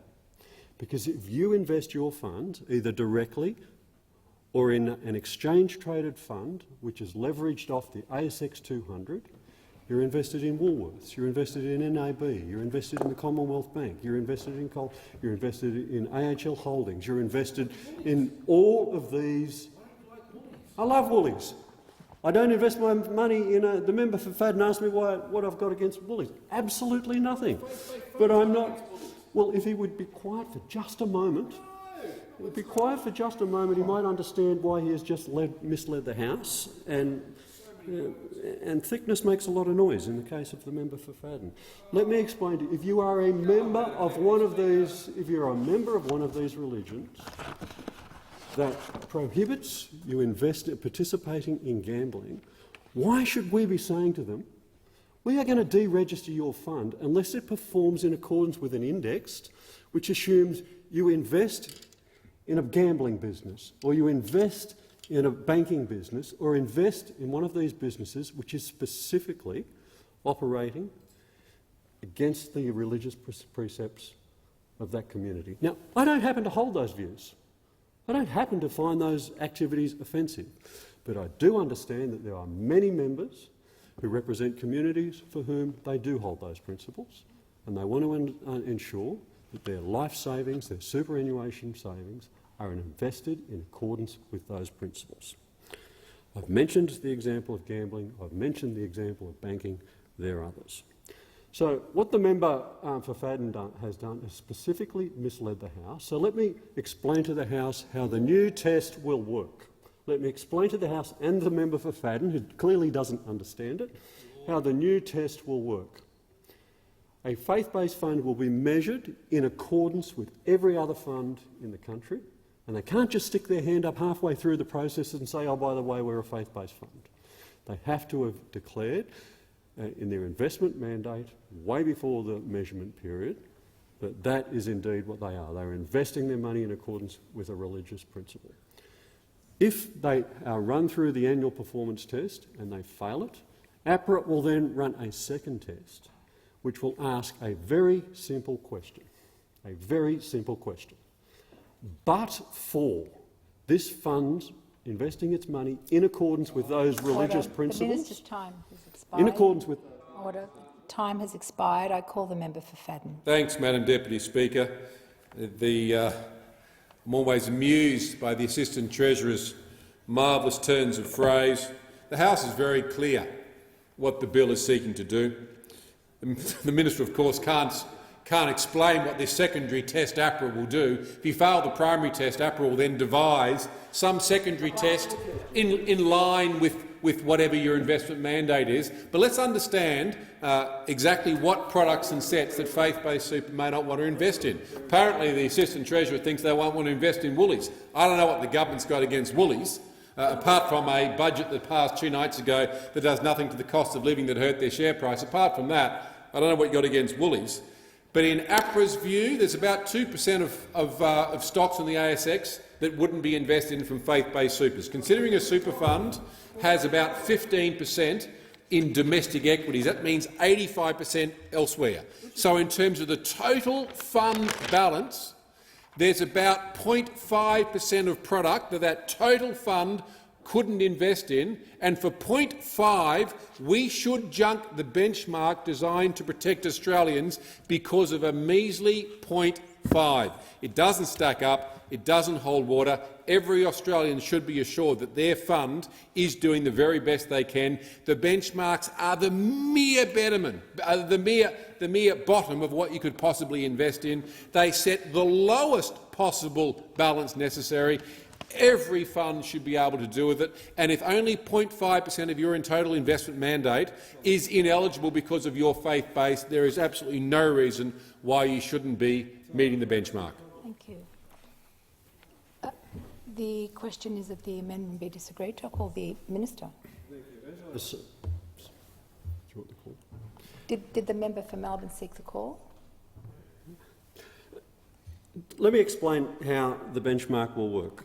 The secondary test will work. If you fail the first benchmark, APRA will then conduct a very narrow, specific second test, which will ask the question, but for you investing your funds in accordance with a faith-based principle, would you have failed the test? And if the answer to that is yes, you would have failed anyway, you're out. i.e., the faith-based investment principles made no material difference to the performance outcomes of that fund, then you're still out. You are still out. You still have imposed upon your fund all the rigours of the failure of that test that would apply to any other fund in the country. But if, on the other hand, the independent regulator determines that after assessing that fund, that but for the investment in accordance with their faith-based principles, the fund would have passed the test, you will not be closed down. And who are we to say as a parliament? Who are we to say as a parliament to those members who say, I want to invest in accordance with my Islamic faith, or I want to invest in accordance with my Christian faith? Let's name it here, because quite frankly, these are the two faiths, two great faith groups. It will be the Islamic faith or it will be the Christian faith. Who are we to say as a parliament to those thousands of Australians that you are not entitled to have a fund available to you which will allow you to invest in accordance with your religious principles. Because understand, that is what the member for Fadden is arguing. That is exactly what the member for Fadden is arguing. Let's assume for a moment that the member for Fadden is right and the test will have almost no bearing on those funds. Then you have to ask yourself, what is his problem? What is his problem? What is his problem in allowing members of a faith-based community to invest their superannuation in a faith-based fund? If his argument is correct, this will have no bearing on the ultimate performance outcome. What is your objection? What is your objection? Nothing but politics. Nothing but politics. And the thing that bells the cat on this is this same member over here, when he was sitting on this side of the House, apparently thought it was more important to give a school the right to dismiss a child on the basis of their sex or gender or sexual preference, or a teacher or a principal on the basis of their sex or gender or sexual preference. They thought it was more important to enable a school to dismiss somebody on this basis than to enable the teachers of that school or the members of that faith-based community to invest their money in accordance with their faith. If we are truly to be a parliament which respects the principle of freedom of religion, surely it's got to extend beyond the schoolyard. Surely it's got to extend into grown-up life as well. I put to you that the argument by the member for Fadden is based on pure politics and grounded in hypocrisy, and all members of this House should enable all of the provisions of this bill to pass through unamended. The question is that the amendment be disagreed to, and I call the member for Melbourne. Thank you, Deputy Speaker. I'll speak to this amendment in a moment, but just briefly, the government may want to go and check the record about the way that Labor voted when we moved to ensure that staff, as opposed to students, couldn't be discriminated against or sacked in faith-based organisations, because it might not be exactly as has just been outlined by the Minister. Can I say, with respect to this amendment, this matters with respect to Schedule 5 and Schedule 5 only. This matters currently before Senate inquiry, and the Greens are reserving our position on Schedule 5 until it gets to the Senate. Our reasoning is different to the opposition's. We do believe that there is a case in principle for looking at value-based investment in superannuation. And indeed, you can see around the country at the moment that very, very many people want to do that, especially with respect to investment in fossil fuels, ethical investment and the like. We think that matter has not got the treatment and the understanding from the regulatory system that it deserves. With respect to all the reasons that the Minister just outlined, with respect to some funds, they could also arguably apply to others as well. But Schedule 5 as drafted does not purport to address this question of values-based investment more broadly.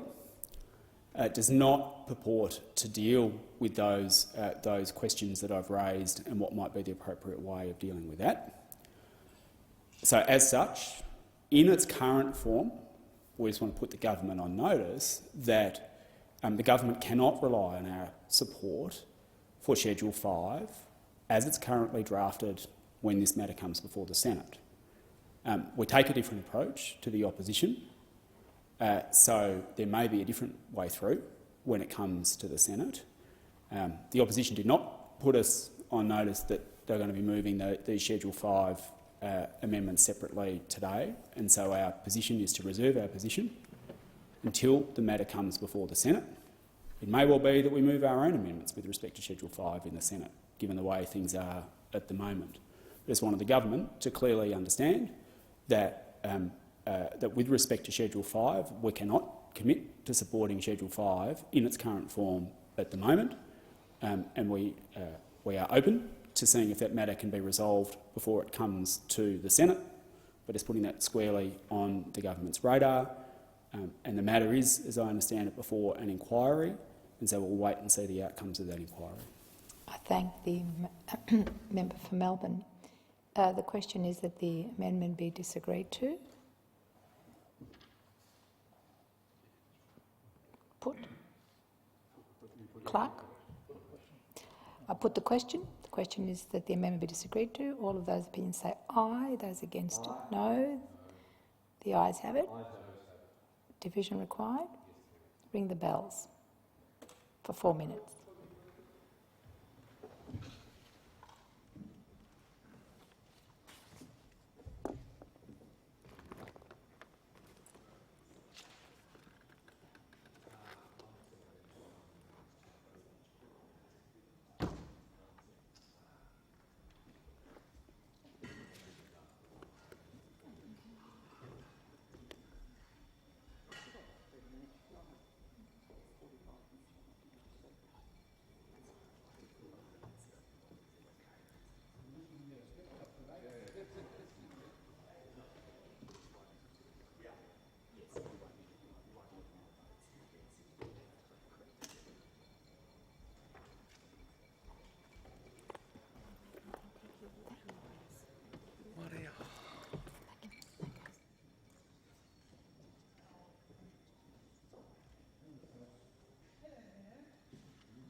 Lock the doors. The question is the amendments be disagreed to. The ayes will pass to the right of the chair and the noes to the left. I appoint the honourable members for Werriwa and Bean as tellers for the ayes, and the honourable members for Parkes and Grey as tellers for the noes.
No, the bands go. The bands are in the city, but they can be.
Order. The result of the division is ayes 83, noes 56.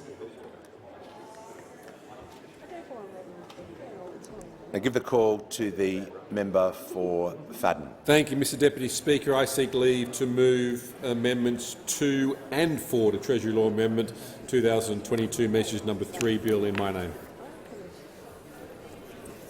Is leave granted? Is leave granted? Thank the Minister. I call the member for Fadden. Thank you, Mr Deputy Speaker. Amendments 2 and 4 seek to put what was the annual member meeting notices by regulation into primary legislation. Imagine an incoming government— Order. If members can either resume their seats or leave the chamber quickly and quietly. I'd like to hear the member for Fadden in silence, and I give the call to the member for Fadden.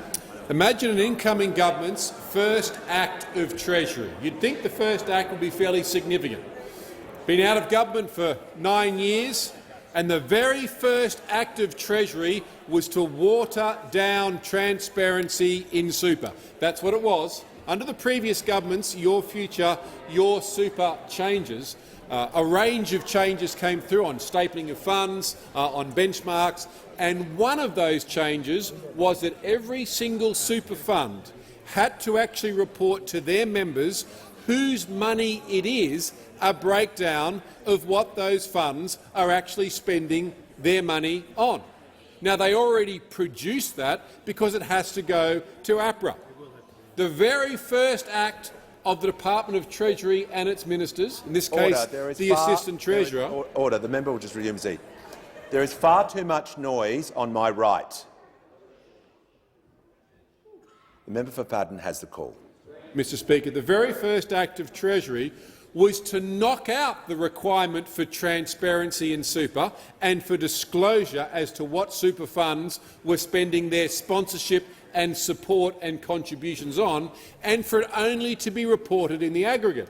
Now, the Assistant Treasurer said that was to reduce complexity of administration, except to produce an aggregate, you must have it line by line anyway. There is no way to lawfully produce an aggregate without having it line by line, and funds have to report that to APRA anyway. So a complete feglif, a complete sham, an attempt by this government, which they then move regulations, to actually say we don't want the disclosure of that, we'll simply have the aggregate.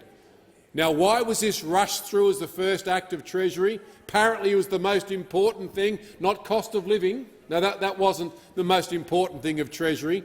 Not looking at other areas when it comes to fiscal reform or discipline. No, it's the transparency of what super funds were spending members' money on.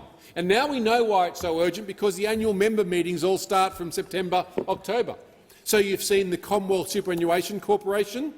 They've had their annual member meeting, owned by the Commonwealth, and they presented and they broke down line by line their expenditure, a bit over $670,000. So everyone can see exactly what they're spending their sponsorship or support or advertising money on.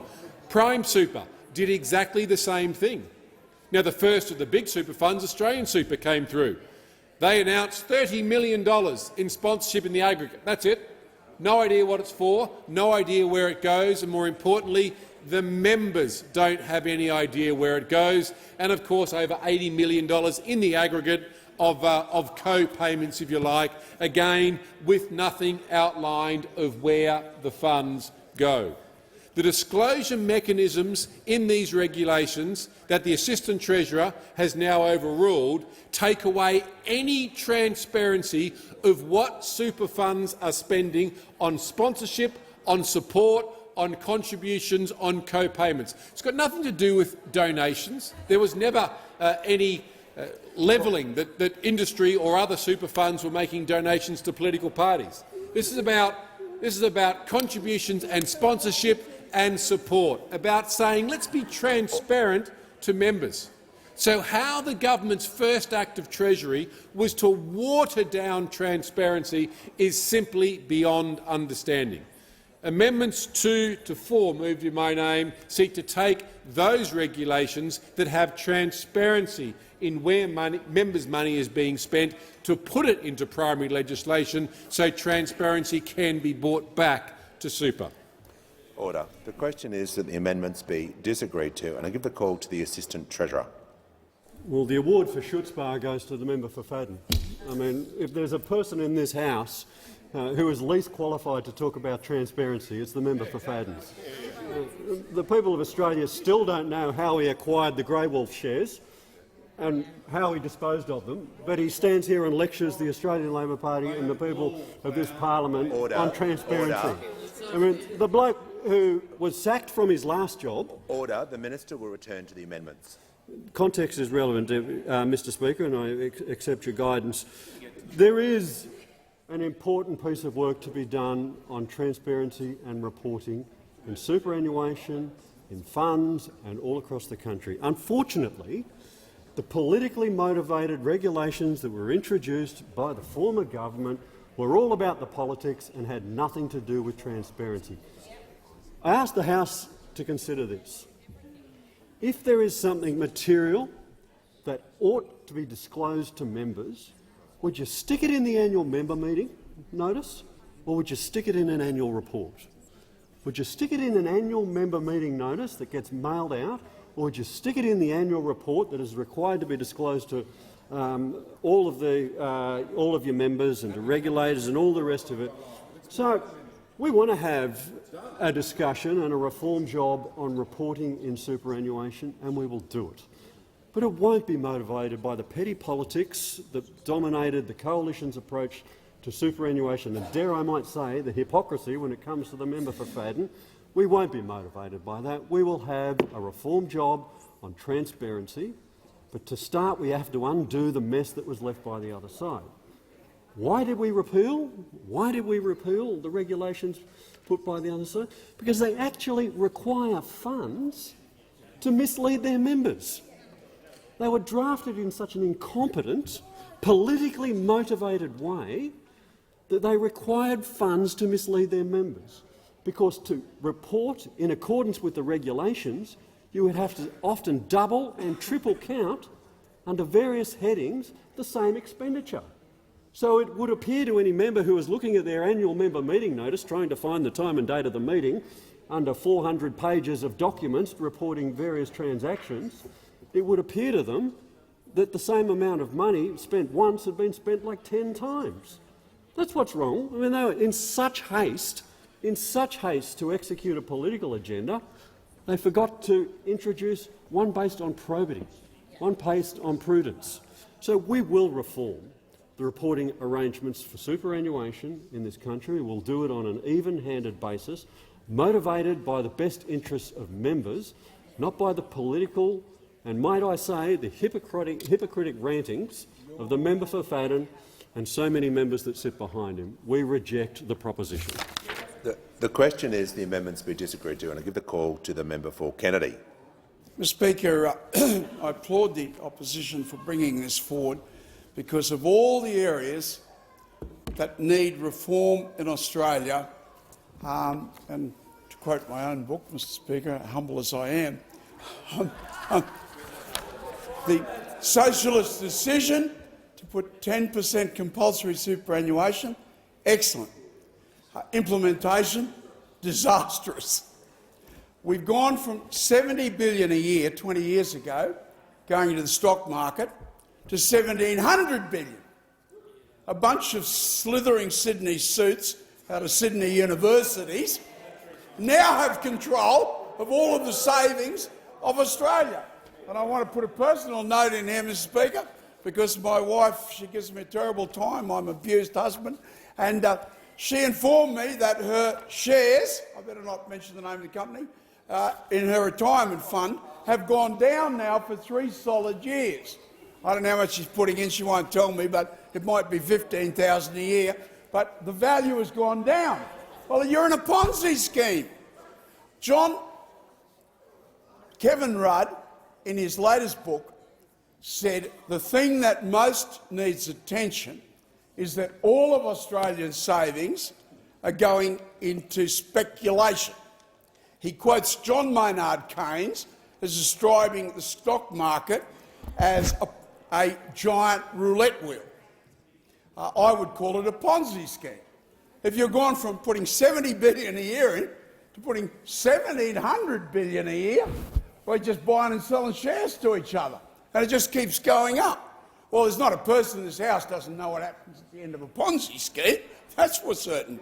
And, you know, whatever else I might say about Kevin Rudd, right, he's got some very serious scores on the board. NDIS, the National Transmission Line, best communication system in the world.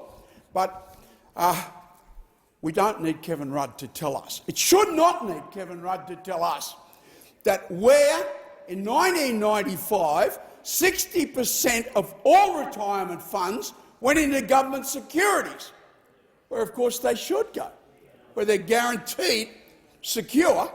I mean, when I retire, you want to know there's some money around there to pay for my retirement.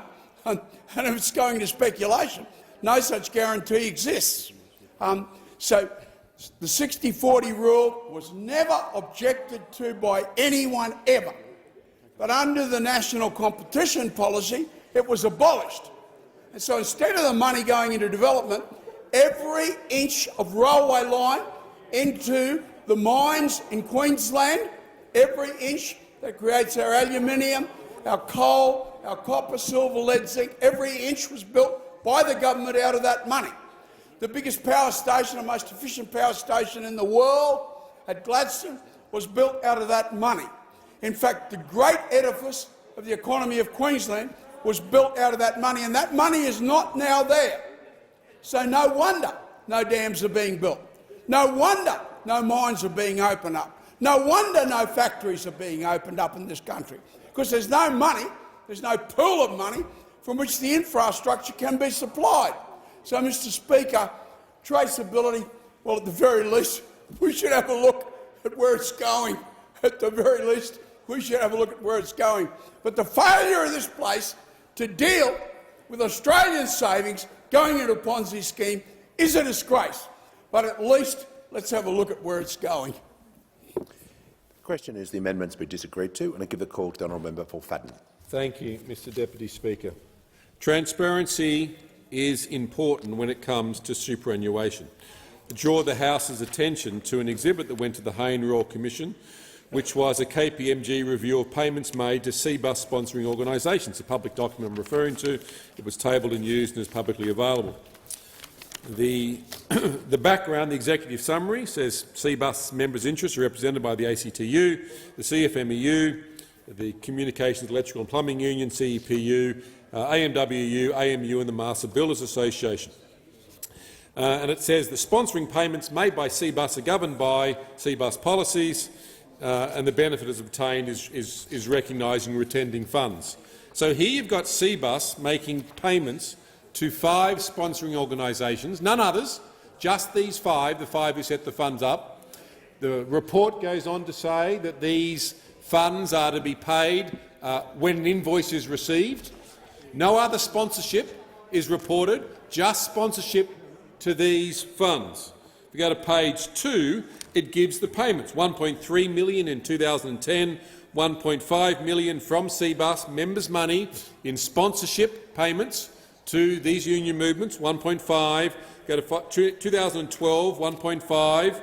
We go to 2013, it doubles almost to 2.7 million and then drops back down to 1.8 in 2014. Why would sponsorship payments by a large superannuation fund using members' money go to the union movement in 2013? What possibly happened in that year? Oh, I know, an election. An election. So here you've got sponsorship payments that must be paid on the receipt of an invoice. This is a KPMG audit report that was tabled during the Hayne Royal Commission. These sponsorship payments from members' money must be paid to these union movements upon receipt of an invoice for sponsorship. No other payments outside of these 4 or 5 organisations, and they double in election year. It's this sort of transparency that the Assistant Treasurer and this government over here thought was the most important act to be done as the first part of Treasury. Clearly they went through the Attorney-General's office, and the Attorney-General would have signed off on it, would have gone through Cabinet, Cabinet would have signed off on it. They've decided the very first act of Treasury in the government was to water down transparency of how members' money is spent. Now, the previous government didn't seek to strike out these cosy arrangements or these deals that double during election years. Who would have thought? It simply was be transparent. Actually produce the details. Actually come forward and say, here's what the expenditure is. The Assistant Treasurer just said then that this shouldn't be in annual member meetings notices. It should be in annual reports. Done deal, Assistant Treasurer. We'll accept that. Why don't we do a deal, as the Assistant Treasurer has just said, and have this detail, line by line, in the annual reports rather than annual member meetings? Accepted. Let's together as a parliament resolve to do exactly what the Assistant Treasurer said, because that will restore transparency and disclosure. So deal, Assistant Treasurer, terms accepted. Let's put the breakdown of all this expenditure into the annual reports so that transparency is indeed maintained. The question is that the amendments be disagreed to. I'll put the question. All of those of the opinion say aye. Against no. The ayes have it. Noes have it. Division required. Ring the bells for 4 minutes.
the doors.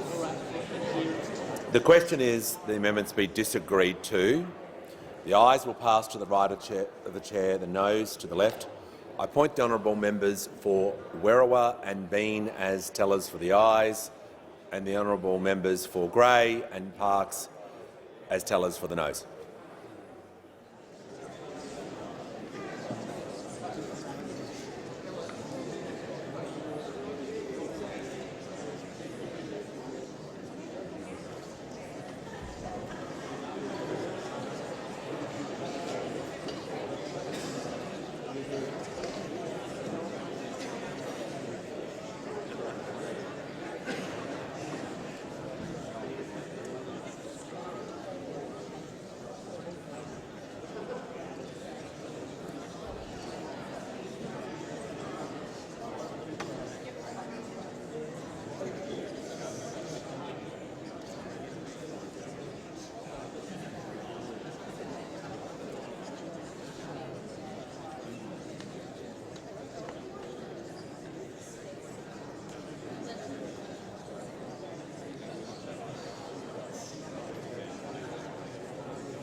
Order. The result of the division is ayes 78, noes 68.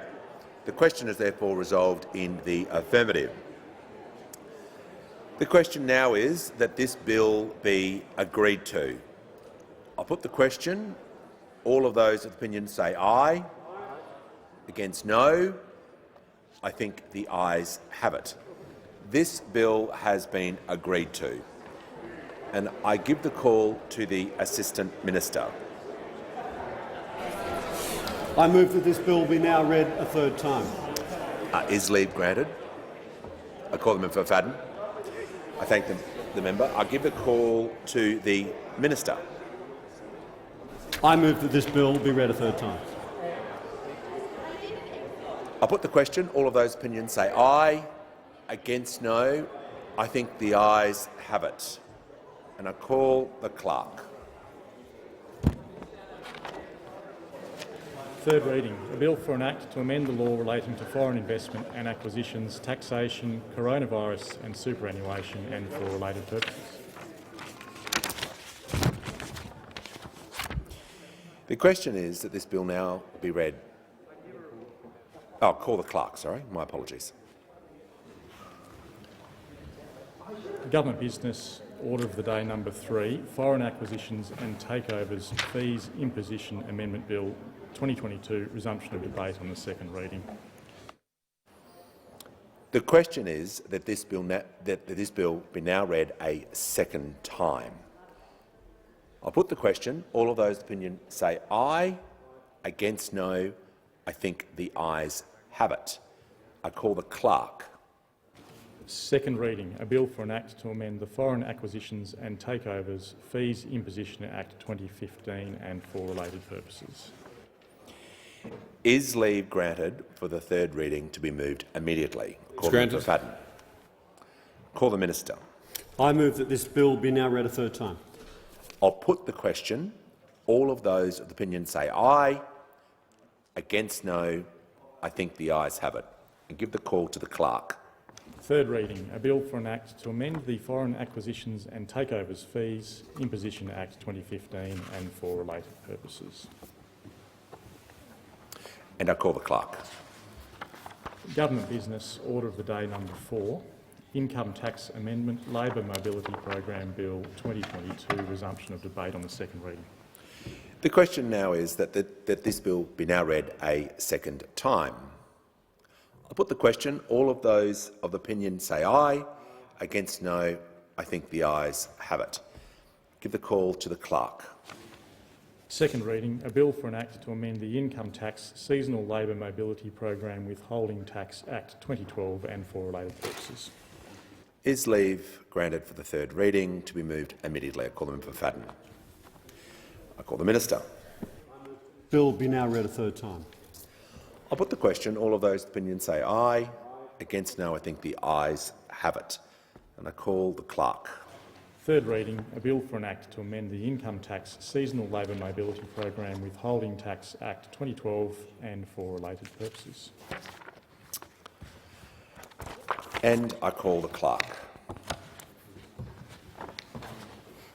Government Business Order of the Day number 5, High Speed Rail Authority Bill 2022, resumption of debate on the second reading and on the amendment moved by the member for Ryan. The original question was that this bill be now read a second time. To this, the honourable member for Ryan has moved as an amendment that all words after that be omitted with a view to substituting other words. The question now is that the amendment be disagreed to. And I give the call to the member for Ford. Well, thank you, Mr Speaker, and it's a pleasure to rise and speak on the High Speed Rail Authority Bill 2022. And as we look around this great country of ours, we see an enormous history of rail right across the country that has led to and facilitated the development of our country over the past couple of hundred years. And I think the importance of rail today is no less diminished than what it has been historically. And sadly, I think over the years we've underappreciated the value and importance of our rail systems right across this country, and particularly in our urban areas. If I look back historically in south-east Queensland, we used to have a rail line to Southport on the Gold Coast, and that was ripped up at one stage, and then we've had to build a whole new line. As the member for Bowman would know, there was a line to Cleveland that was ripped up and terminated at Wynnum and has had to be rebuilt and arguably need to be. And the member for Bonner would well know that as well, given that it goes through his part of the world. If I have a look now at the new Gold Coast, the Gold Coast line now, I look at the capacity constraints that are on that. And in the western part of my electorate, I look at the massive developments going on in the southwest of Logan at Flagstone and Yarrabilba, two priority development areas that were foisted on the City of Logan by the state government, but with no provision for and no planning for public transport infrastructure, Mr Deputy Speaker.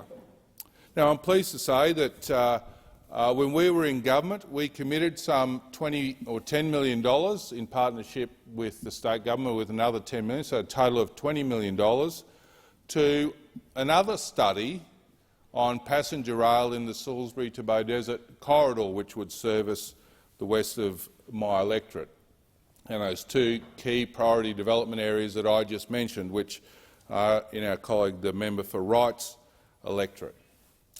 Now, I also remember having significant discussions with the then minister around the importance of inland rail and the importance that inland rail doesn't cannibalise that corridor, so we can put passenger rail in that existing corridor.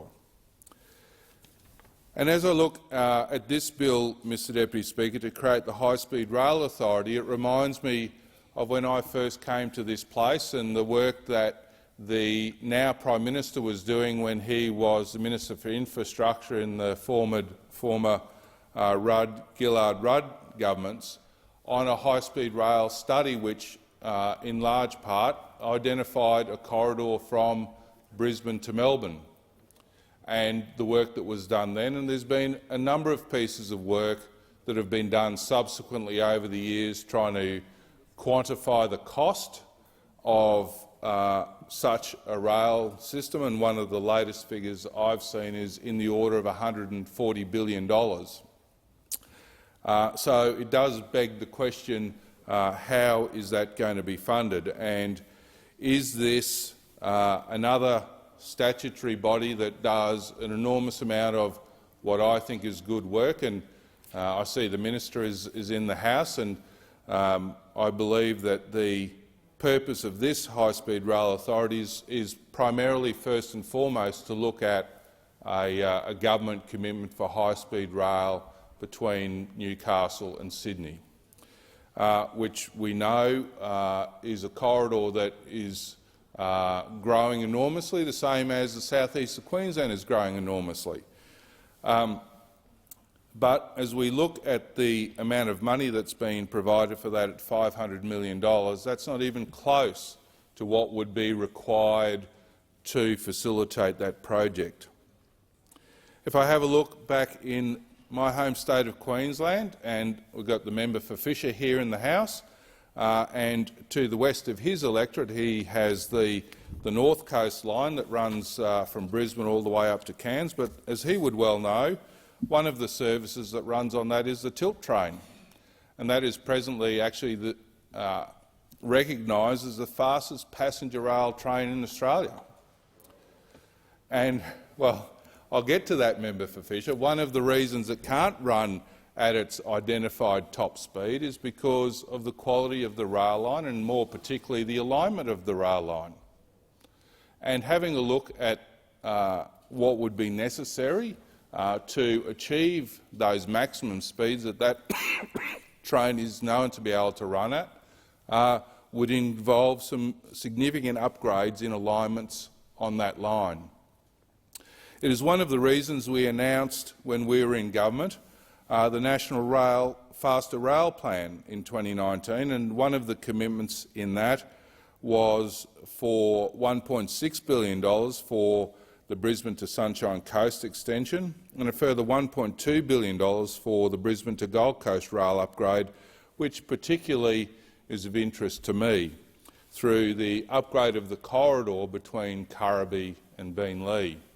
I'm not sure where that is in terms of funding in the budget, because I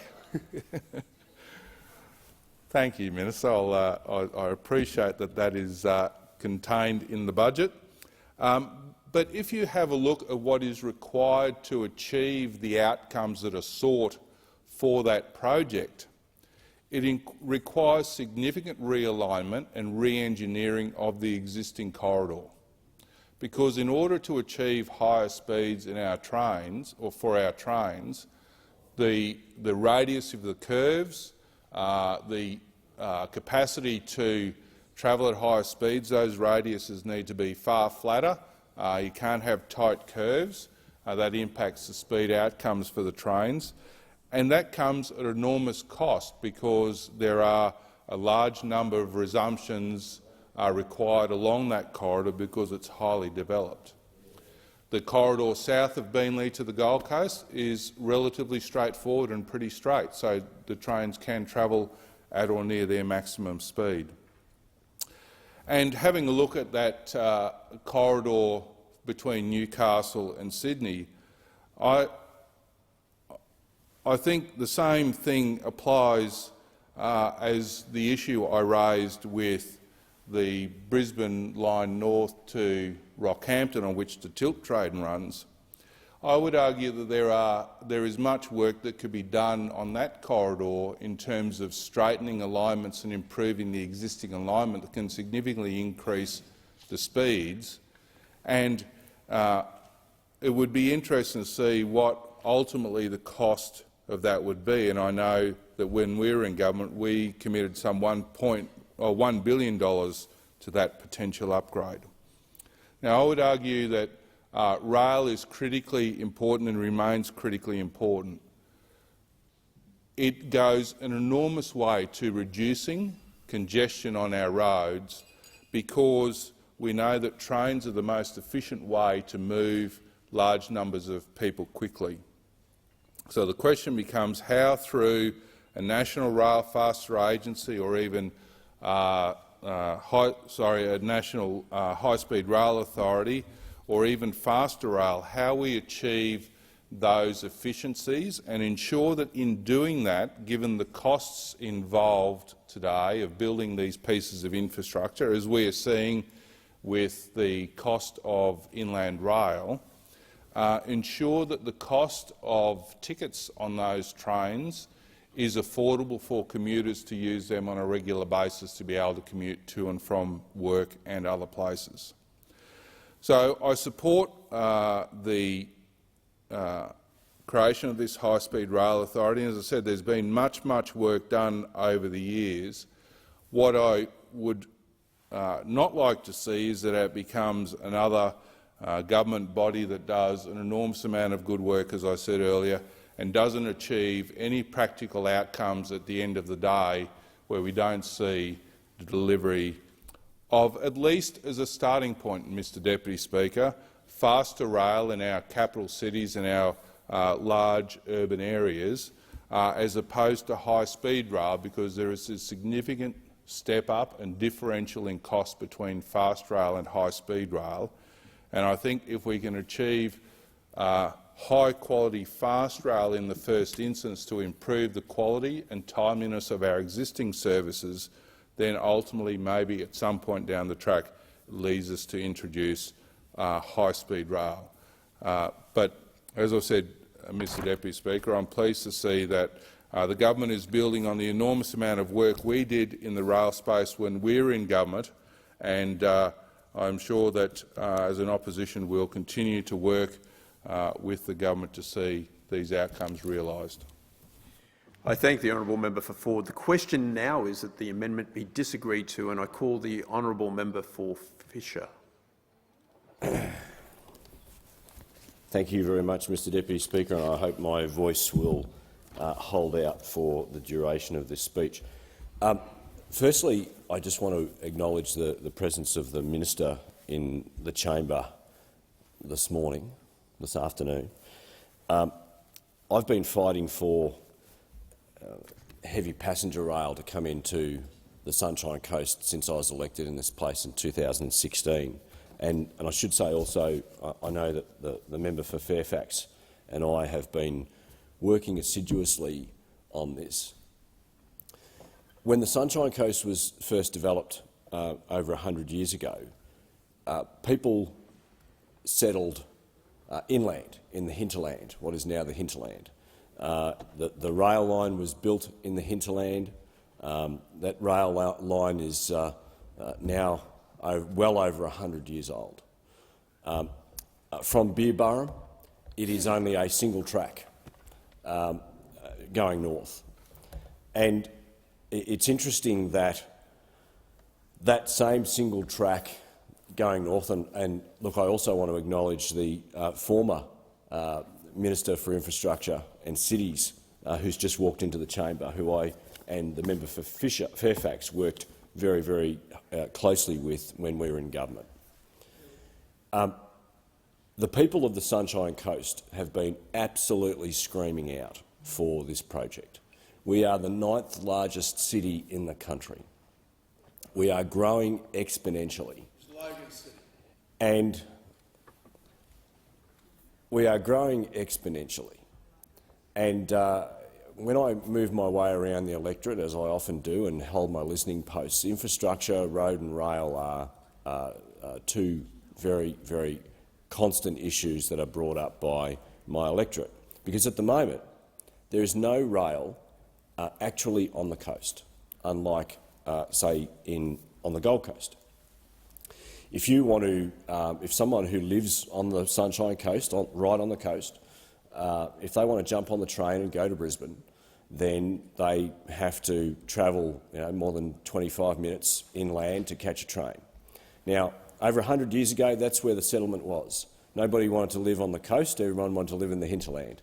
Now, that's obviously changed, and we've got more than 80% of our population living on the coast rather than the hinterland. So there is a misalignment there with public transport. Now, one of the major factors around one of the major problems that we have in my electorate is the lack of public transport. And I also want to acknowledge the member for Fairfax who's just walked into the chamber. It seems that everybody who's had something to do with this project is in the chamber. You know what they say? Success has many parents, failure is an orphan. But I do want to acknowledge the member for Fairfax and the work that he has done, and of course the former infrastructure minister. But you know what? I'm going to give credit where credit is due, because the current, and I hope she's not the current infrastructure minister for too long, no offence, Minister, but we'll be doing everything we can to take the job off you. But that said, she has retained the $1.6 billion that the former infrastructure minister worked so hard with the Treasurer and the Prime Minister to get that $1.6 billion in the budget. And I think for as long as I will be on my 2 feet, I'll remember where I was actually having a shave, former Minister for Infrastructure. I was having a shave, and I had a phone call from the former Infrastructure Minister, and there I am in the mirror having a shave, and he said, "Congratulations, Andrew. Congratulations, you've just got $1.6 billion in the March budget." And I think I cut myself at that point when he said that. And I said, "Paul, did you say billion with a B?" And he said, "Andrew, that's billion with a B." And I knew that our hard work had paid off with the member for Fairfax. And I want to thank him and thank all those that were involved in that project, because this is a project that has been such a long time in the making. This is a project that has been such a long time in the making. Now, I'll take the interjection as to whether we got anything built, because that decision was made in March of this year for a $3.2 billion project. $3.2 billion project. The member would know that these things don't happen overnight, even as the minister recently told ABC FM just yesterday. But this is great news for the Sunshine Coast. Whilst I'm as crook as a dog right now, I am very, very excited about this project. I am very excited about the project, but the battle's not over. There's more work to be done. And whilst the Labor government has recommitted itself to the Coalition's $1.6 billion in funding, we know that this project's going to cost, our initial costings were around $2.9 billion. From a cost escalation perspective, we rounded that up to $3.2 billion. We've put $1.6 billion on the table when we were in coalition government, and the Labor government is now committed to that, and I thank the minister for doing so. I have to admit, Minister, there was a couple of hairy moments there when I looked through the budget on budget night. I got to page 160, couldn't see it there, and you had me going for a while. I was pretty worried. And I think there are a lot of people, journalists included, that were concerned that it had been taken out, but I'm very, very pleased that the government has committed to it. But we have a sticking point, and the sticking point is this. When we were in government, the state Labor Queensland government, who really is responsible for this project, when you look at a train, You don't see Commonwealth Rail on the front of it. You see Queensland Rail. Queensland Rail is responsible for this project. The Queensland Government is responsible for it. But we stumped up 50% of the cost. But to this day, Queensland Labor have been absolutely mute on whether the current Queensland Government as to whether they are going to match our funding. Now, this is absolutely inexcusable. The two local state members for the Labor Party that are in the Labor government have been absolutely absent on this issue. Now, whilst the member for Fairfax and I have been banging on every door, arguing for this case publicly, doing petitions, listening posts, driving awareness of this program, and quite frankly putting pressure on our own government, putting pressure on our own government when we were in government, and as you would expect, putting pressure on the new Labor government to keep that funding there. I have not heard boo from either of those state Labor members. Nothing. And the people of the Sunshine Coast elect their representatives to be their voices, and they are not seeing this. And consequently, what we've seen from the Labor state government is total inaction. Total inaction. And come October 2024, I think the people of the Sunshine Coast, particularly in the state seat of Caloundra and the state seat of Nicklin, they'll have a few things to say about this. So I would encourage very, very strongly for those two state members to be on Mark Bailey's back, Mark Bailey being the state infrastructure, the Transport and Main Roads Infrastructure Minister. It's now the ball is fairly and squarely in Labor state government's court. There is now a bipartisan approach in relation to the funding of this project at a federal level. But because of state Labor's inaction on this point, how much extra is it going to cost us as a country, as a state, to deliver this project? Now, bearing in mind, we don't have a lot of time. Due to the fantastic work of the member for Fairfax when he was the PM's envoy for the Olympics and the Paralympics, we've secured those games.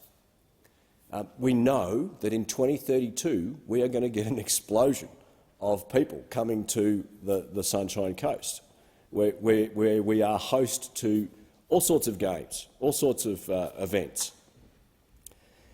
And now that it is a bipartisan approach to build this at a federal level, it would be absolutely inexcusable, absolutely untenable for the state to hold out. Does the state seriously think now that they have any cover? They have no cover.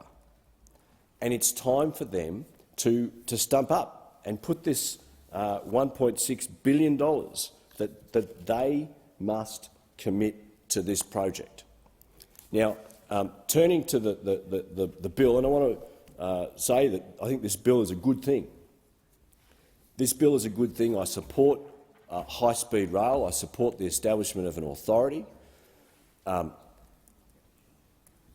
I encourage the minister, to the extent that she can, when she is in discussions with Mark Bailey, to have our project, the Sunshine Coast Rail project, from Biwa, Caloundra, Kawana, all the way through to the city centre in Maroochydore, nothing less is viable, nothing less will be accepted.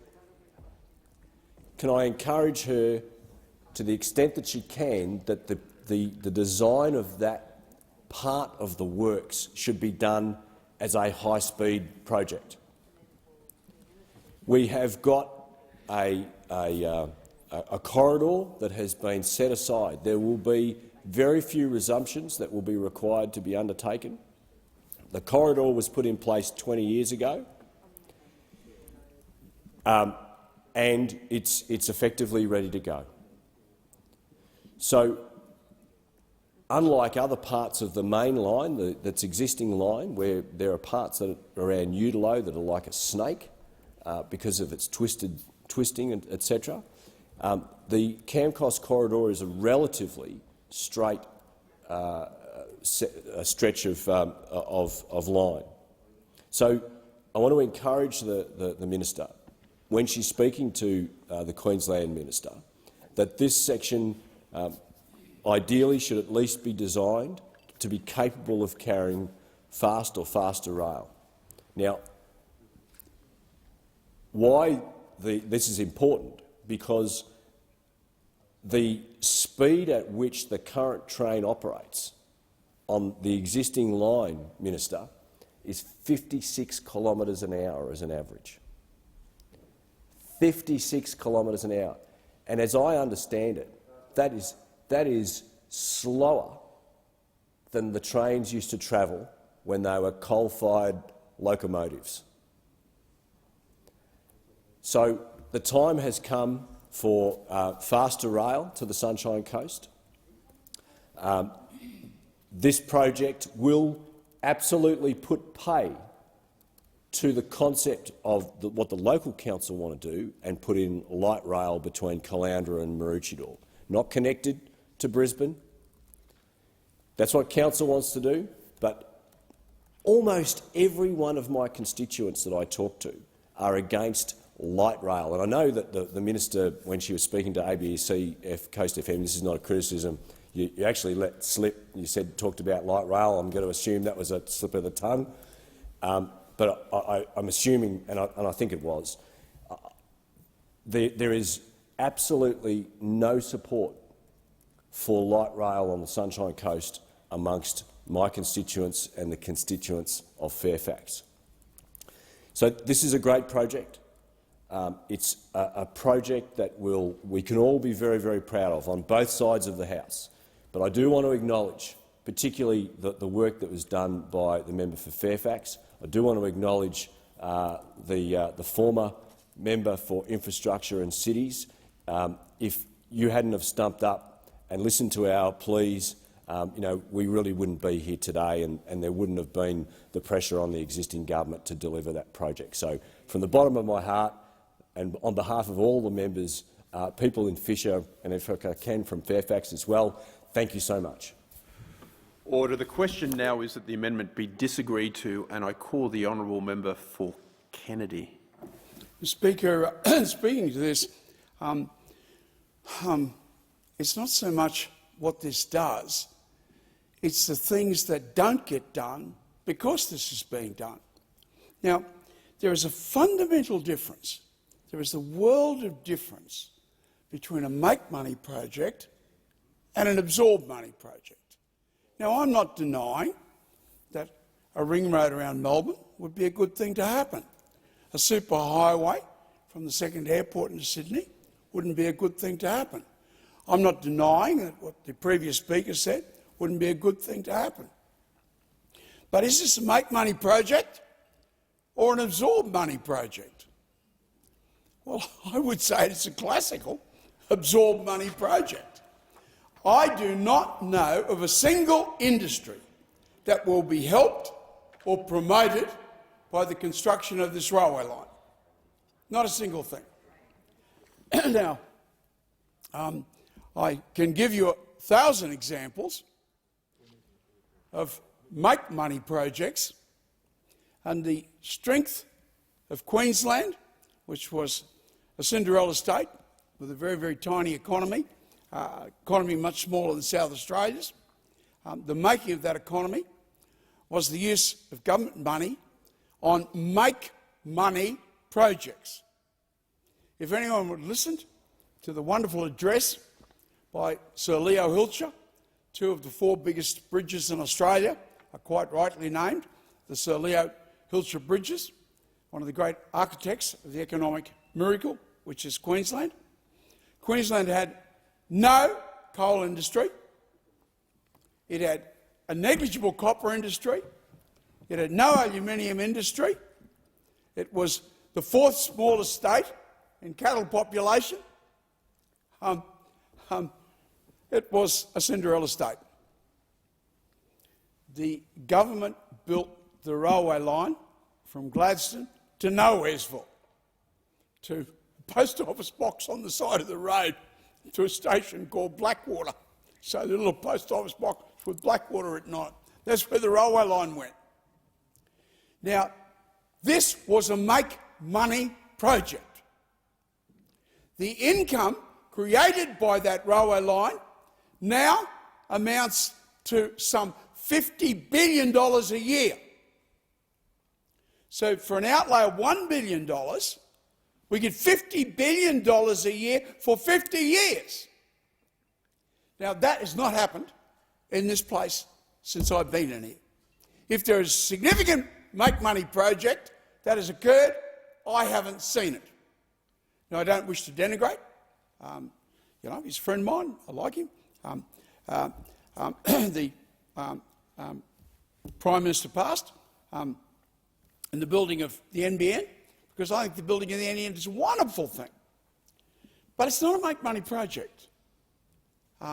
There's a fundamental difference between building a railway line to Mount Isa so you can open up the biggest mineral province in the world, and building a railway line to the Gold Coast, which is great for the Gold Coast people. I'm pleased for them. Good on you. Huh? Right? But does it make money? No, it will absorb money for forever. I mean, no one would remotely expect for it to pay for itself. All commuter lines are subsidised, and I've never denied the right of the city people to have their commuter lines subsidised. But where the development of the country has been sacrificed, and I deeply regret that the Minister has left the Parliament, because I've had discussions with her this week on a tunnel through the range so that we can open up the giant mineral province between Georgetown and Chillagoe. When you talk about new minerals, it is the home of the new age minerals. The nickels, the cobalts, the copper, the cadmium. It is the home of those metals. The Georgetown mineral fields stretching across to Chillagoe, which are all behind Cairns. Well, we can't get them out. We can't have a port in the Gulf. It's all just floodplain in the Gulf, very shallow water, so you can't go to the Gulf. Townsville is 2,500 kilometres round trip away, but Cairns is a few hundred kilometres away. I mean, in the case of the Chillagoe field, it's less than 100 kilometres away. But we can't open it up. It was much bigger than the North West Mineral Province for nearly 100 years. But we can't open it up because we can't get the product out. Now, all right, Corruption built the first railway line to Mount Isa, and I'm ashamed to admit I was in the government. No, I wasn't actually, but I was soon afterwards in the government, and Corruption built the second railway line to Mount Isa, and when we had to duplicate it. And it seems to me maybe the only way we could ever get anything done of value in the state of Queensland might be by going down the corruption trail. Whether that's true or whether that's not, the fact is that building that railway line to Mount Isa cost $1,000 million, and it produces for the economy of Australia some $6 or $7 billion every single year. That's make money project as opposed to an absorb money project. So I'm speaking against this project because if I have a choice between spending the money on digging a lousy little kilometre, 1 kilometre, 2 kilometre tunnel through that range to open up that giant mineral province stretching from Mareeba right across to Georgetown, almost to the Gulf of Carpentaria and below, to open it up, we need that tunnel. Now, that's a make-money project. Every single year there will be money pouring into the coffers of the government through tax revenue, whether it's PAYE tax or whether it's company tax or whatever the hell it is, right? Now, the other thing, I very strongly support the Greens amendment on this, right? Because if there was any possibility of Australia getting make-money benefit out of this, it goes. It was not an Australian, because all of our savings in Australia and I don't think as many people in this place seem to understand that. All of our savings in Australia go into superannuation. Now, up until 1995, 60% of the superannuation monies went into government securities, as they should. We want some sort of guarantee that the money's going to be there when we arrived at retirement age. And I'm a bit more concerned about this than other people here, of course. Is that money going to be there? Well, where's the money going now? Where's that 10% of Australia's income is going into the superannuation funds, and from there it goes into speculation. It all goes in the stock market, buying and selling shares to each other, a giant Ponzi scheme. I would share the views here very much of the Greens Party and the other people on the crossbenches here. We seem to be the only people that seem to be worried about it. Well, there are going to be a lot of people worried about it when they retire and they work out who's to blame, and I'll tell you who's to blame: people on my right, people on my left, but not the people behind me, not us. Now, there was $70 billion a year 20 years ago going into to the share market. There is now $1,700 billion going to the supermarket. Almost every cent of it coming from yours, mine, and every other Australian savings is going into. Let John Maynard Keynes, quoted recently by the Prime Minister, past Prime Minister, Kevin Rudd. Let me quote John Maynard Keynes, maybe the greatest economist in human history, most certainly one of the three greatest economists in human history. He described the stock market as a roulette wheel. Well, I'd describe it as a Ponzi scheme, but I'm not going to argue with you if you want to call it a roulette wheel. You're telling me some silly little young kid that slithered out of Sydney University into a union office and then slithered out of that into a superannuation board, that he knows whether we should develop the Cainozoic intrusion formation, calcitic formation, or whether we shouldn't. And if you didn't understand what I just said, and I'm sure you don't, if you don't understand that, don't invest a cent in mining. Don't invest. Now, there wouldn't be one single person on a superannuation board in Australia that would know what the hell I was talking about. Not one. So, Mr. Speaker, what we're talking about here is putting billions of dollars into self-gratification. Now, you know, we have a saying in the bush: you can spend it on air conditioning in the living room, or you can spend it on watering the bottom paddock. You know, if you've got no water in the bottom paddock, you can't run any cattle there. So you put water in the bottom paddock, you can suddenly turn it into a productive resource. So you can spend it on self-indulgence, or you can spend it on development. It's whether you want to spend it on your own luxury, or whether you want to give a future for your great-grandkids. That's really the decision being made here. Well, in the last 30 years that I've been in this place, I am not aware of a single developmental policy. I mean, if you lived in Cairns, you would understand the absolute necessity for digging that 1.5 kilometre tunnel through a range to open up the giant, vast mineral field.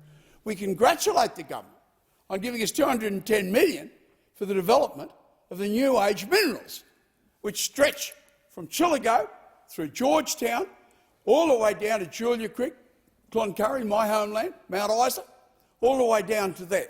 And it's called the Northwest Mineral Province. The vanadium stretches from Julia Creek, north of Richmond and Hewenden, 200 kilometres west, and then it goes 500 kilometres south, all the way down through Winton into the Northern Territory, the vanadium deposits. The biggest vanadium deposits in the world. What are the new batteries? Vanadium. Vanadium. You've got one of the most red-hot minerals in existence there. Right? Now, we've also got it up in the northern end, but we can't get it out. We've got no railway line. We've got no highway. We've got a little bush track, beautiful bush track, called the Coranda Range Road, and the government's putting $200 million into that on the advice. I don't criticise the federal government because they're obviously doing it on the advice of state government. And, of course, state government is entirely based in Brisbane. They're nearly 3,000 kilometres away from Cairns, where 500,000 people live in the Greater Cairns region. 500,000 people live there. But we may as well be on the moon. I mean, oh yeah, well, the road needs fixing up, so we'll just give them 200 million for the road. The road doesn't need fixing up. Maybe the greatest mineral province on the earth needs to be opened up. You keep talking about new age minerals. Well, where are they? They're almost exclusively in that zone. And the federal government, God bless them, have acknowledged that the new age minerals are in that zone, between Mount Isa, if you like, and Chillago-Mareeba line, right across North Queensland. Right? That's where they are. But the top half we can't get out. I mean, the bottom half we can go back on the railway line, which was built on corruption, as I say, the first time, and built on corruption the second time. Why we could get it built was to give $200,000 gift to each of the cabinet ministers. We had to do that in the 1920s. We had to do it again in the 1970s. But maybe it's a good form of government, I don't know. At least gets things done. But further north, we have the situation. Half of that mineral field, we cannot get the product out, Minister, unless we get a tunnel through the range. There is no way we can get it out. We can't go to the Gulf. It is all floodplain. It's super shallow water. And if you try and do that, they tried to do that and the boat turned over and that was $25 million worth. And it's very, very cyclone prone as well. But no one would ever think in terms of getting it out through the Gulf Carpentaria, right? You can go to Townsville, but that will require a 3,000, pretty close to a 3,000 kilometre round trip. Most certainly have a 2,000 kilometre round trip by road. That's just not going to happen. No one's got a car or 2,000 kilometre round trip by road transport. So half of the mineral field can't be opened up unless we get a tunnel through the range. I mean, the tunnel through the range is from here, from one side of Parliament House to the other side. That's a kilometre. We need, I think, a kilometre and a half, and no one's arguing against me on that. A kilometre and a half tunnel, and then we can open up a mineral province. Well, there were people arguing that in Brisbane about building that railway line, and they decided not to, until they all got $200,000 put in their pocket. Every single cabinet minister took $200,000 in the 1920s. Order. The member's time has expired. The question is that the amendment be disagreed to, and I call the honourable member for Bradfield. Thank you, Mr Deputy Speaker. I rise to speak on the Government's High Speed Rail Authority bill. Let's be clear that this is a bill that does nothing to deliver even 1 kilometre of high-speed rail. In the tech sector, they call this vaporware, something you announce when you have nothing substantive. Purportedly, this bill establishes a high-speed rail authority as an independent body to advise on, plan and develop a high-speed rail system in Australia.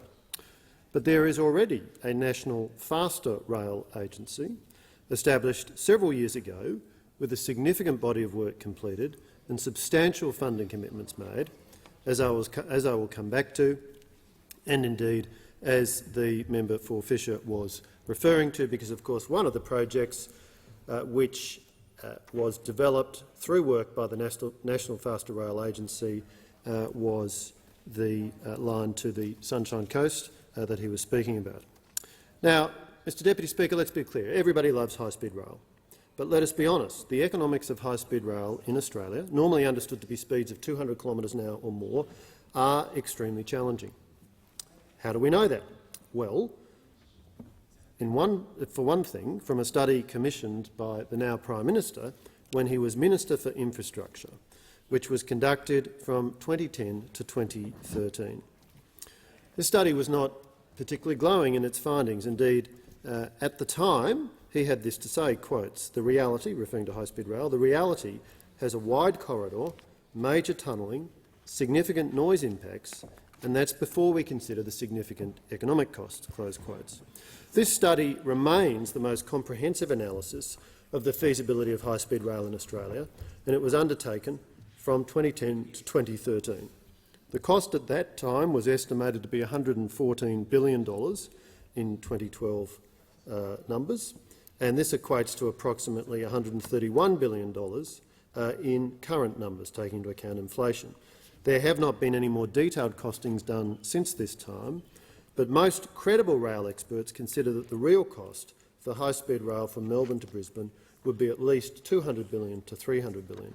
Now, notably, while the study done from 2010 to 2013 found that on certain rather heroic assumptions, high-speed rail would cover its operating costs, it only would produce a return if you assumed away the capital costs. That's a huge assumption.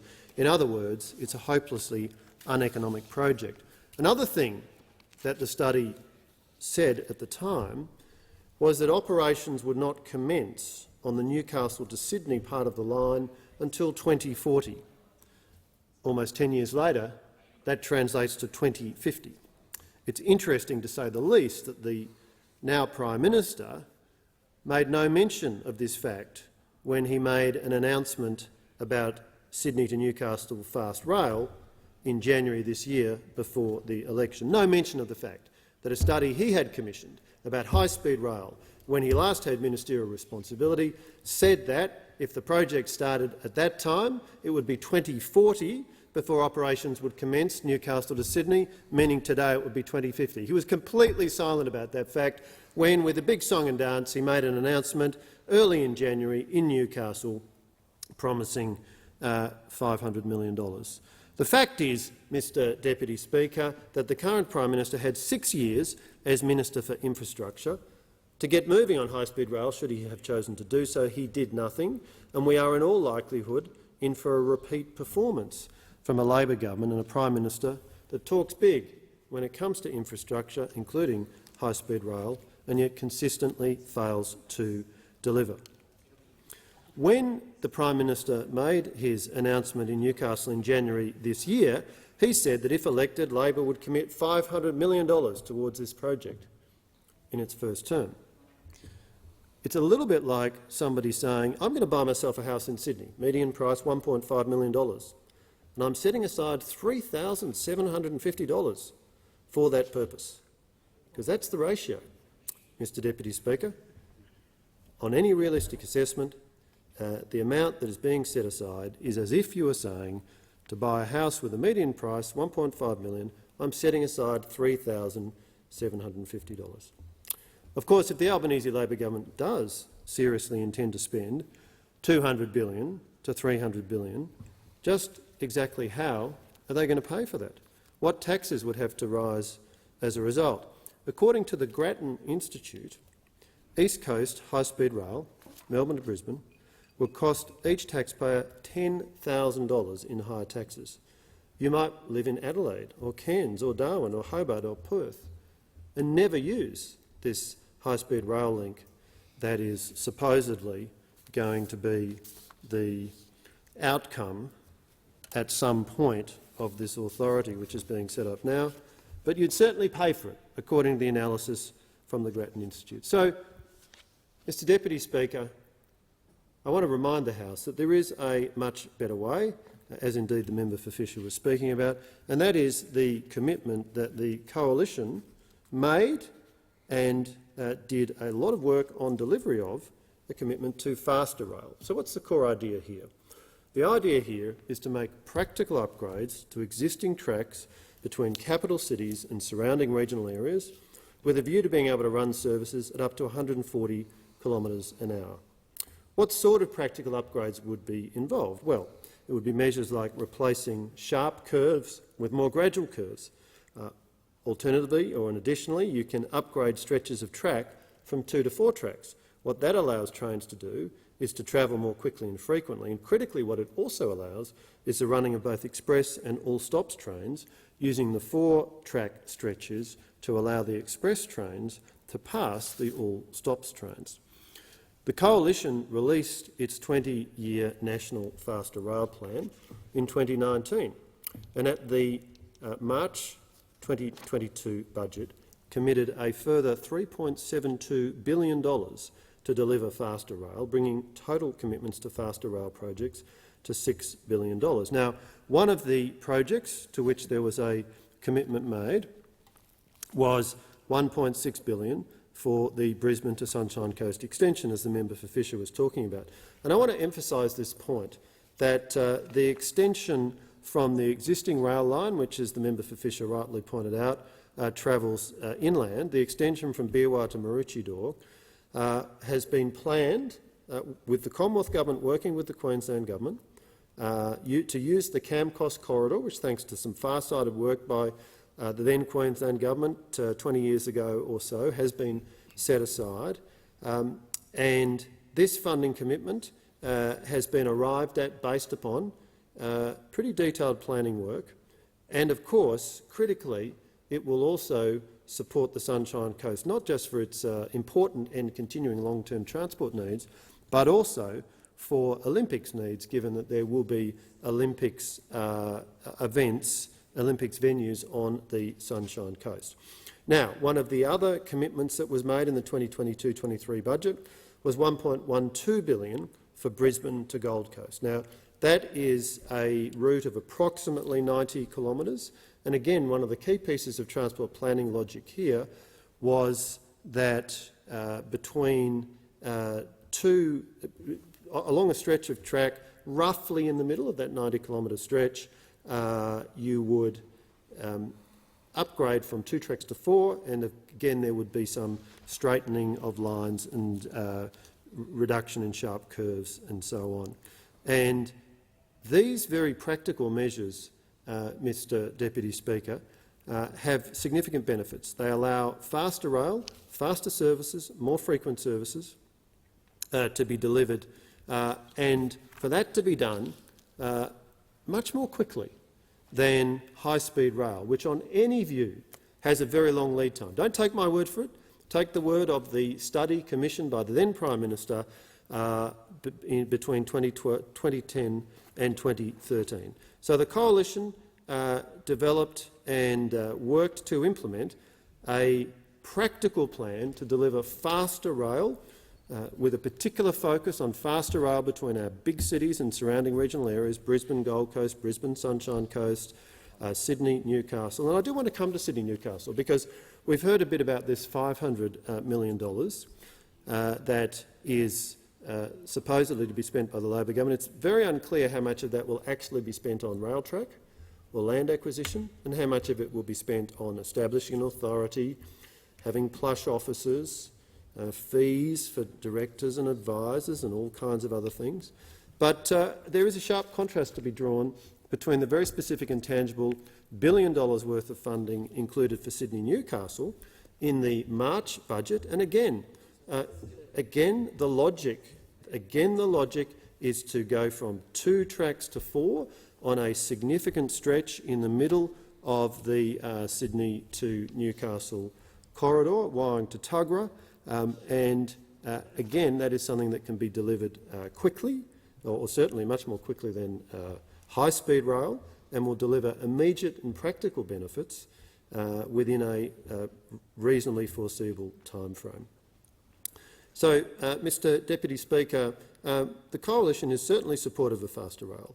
It has a great capacity to improve rail services that are faster and more frequent, more reliable. It has a great capacity to stimulate regional growth, to improve access to jobs and services and affordable housing. And what we did was develop a practical, workable plan, specific funding commitments, working closely with state and territory governments. Of course, I have neglected to mention that we'd previously made a commitment of $2 million under the Faster Rail Plan for Melbourne to Geelong faster rail. But, Mr Speaker, Mr Deputy Speaker, the focus of the Coalition when in government on these issues was practical, deliverable measures, cost-effective measures to get an outcome. And so I have to say I look with some scepticism at the nature of the measures that are contained in this bill. They won't deliver even 1 kilometre of very fast rail track. They'll set up an authority, and I'm Sure, it will have meetings in a range of desirable locations, conferences and off-sites and a range of five-star hotels and so on. But the fact is, in infrastructure, what matters, what matters in infrastructure is delivery. And we know, for example, that we have a Prime Minister with a track record of talking big on infrastructure. He's talked about the second Sydney airport since the day he came into the parliament. He had all kinds of big plans for the second Sydney airport, Western Sydney Airport. He was Minister for Infrastructure from 2007 to 2013, and he could not get it delivered. He could not get through the trenchant, backward-looking, head-in-the-sand opposition of a number of Labor MPs from Western Sydney, including particularly the member for Chifley. He just could not get through that opposition. He could not get it delivered. It took the coalition to get Western Sydney Airport underway in 2014. It took the coalition government to make a decision to get Western Sydney Airport moving, and it's taken the coalition government to get to a position where, when we left office, we handed over a project where the contracts had been let for the runway, for the terminal, for the landside works. $2 billion worth of earth moving had been done.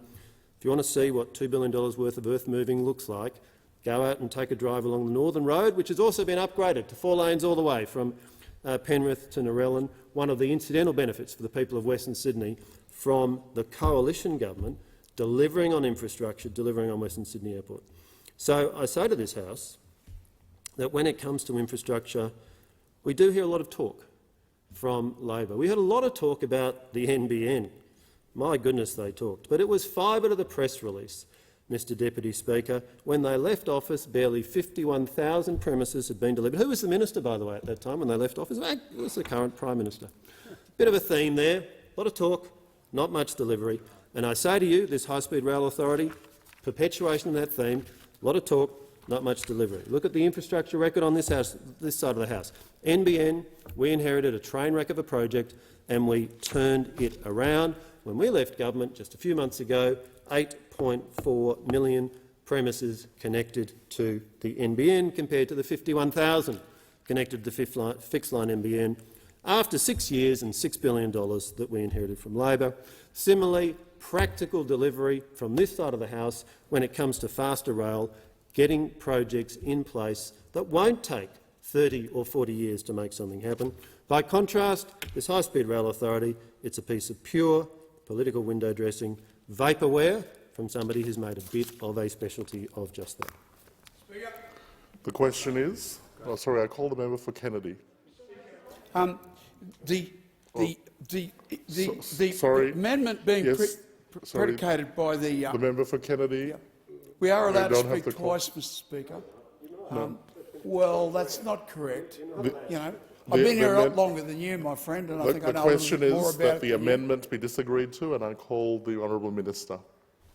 Thank you very much, Mr Deputy Speaker, and can I thank all members for their contributions on this High-Speed Rail Authority bill. I do want to acknowledge the Leader of the Nationals, members for Higgins, Riverina, Newcastle, Sturt, Perth, Ryan, Kingsford Smith, Lyne, Fisher, Braddon, Kennedy and also for Ford.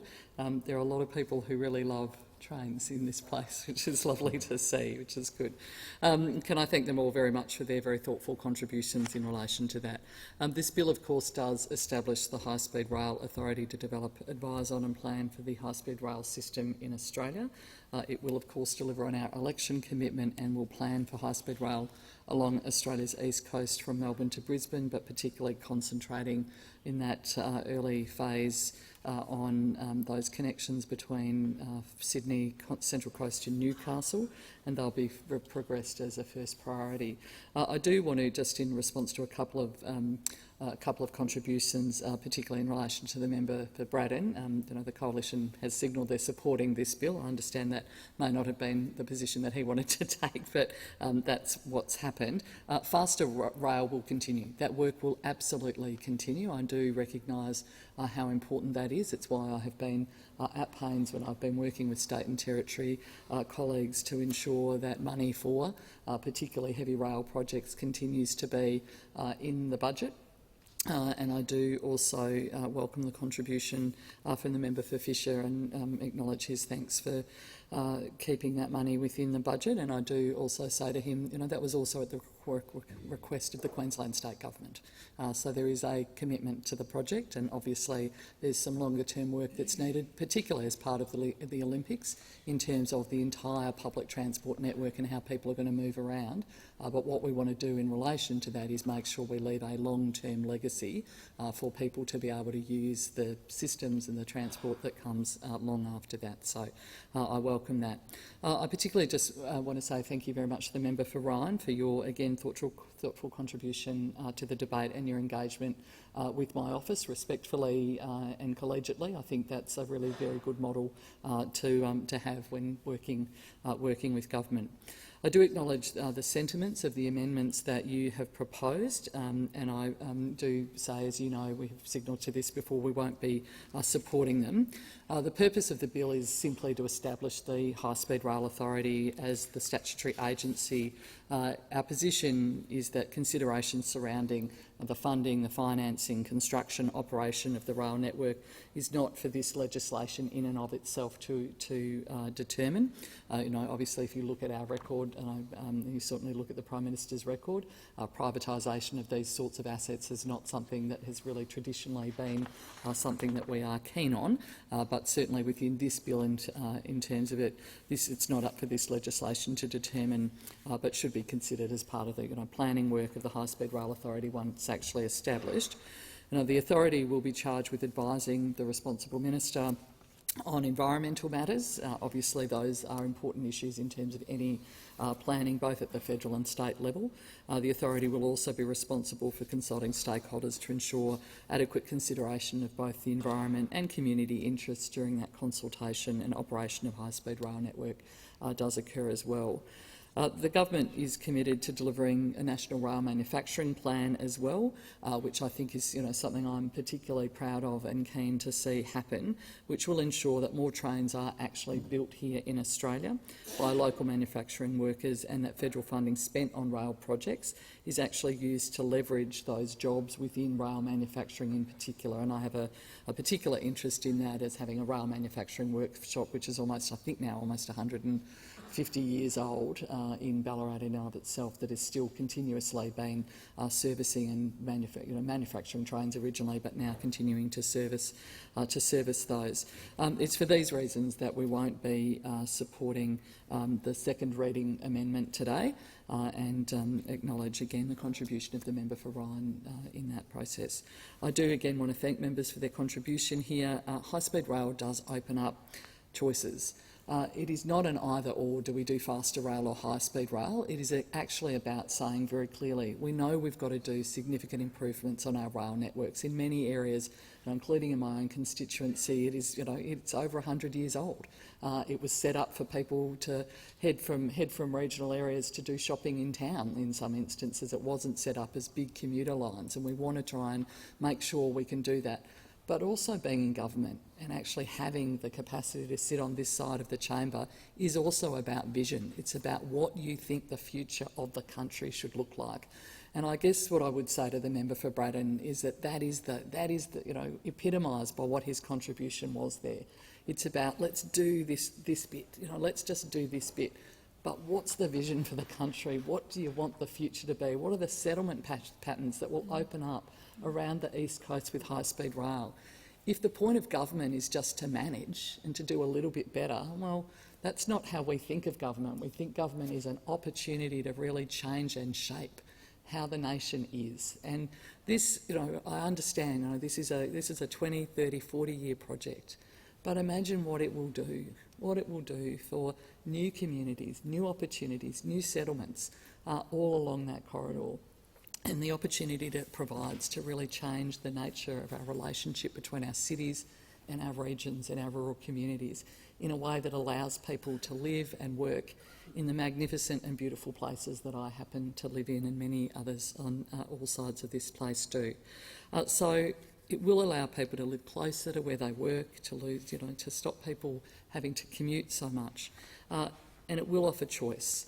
And that's really what this bill is about. It's about a vision for the country. It's a start of a process in order to get the work that is needed to be done to get high-speed rail as an authority, while we continue the important work of improving our rail network, improving through faster rail and through fast rail our network, continuing to work on projects like Inland Rail and others that are important to our nation. But I do thank all members for their contribution to this debate. Hear, hear. The original question was that this bill be now read a second time. To this, the honourable member for Ryan has moved as an amendment that all words after that be omitted with a view to substituting other words. The immediate question is that the amendment be disagreed to. I put the question. All of that opinion say aye. Aye. To the contrary, no. No. I think the ayes have it. Is a division required? Ring the bells for 4 minutes. Can you count the members for you?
Lock the doors.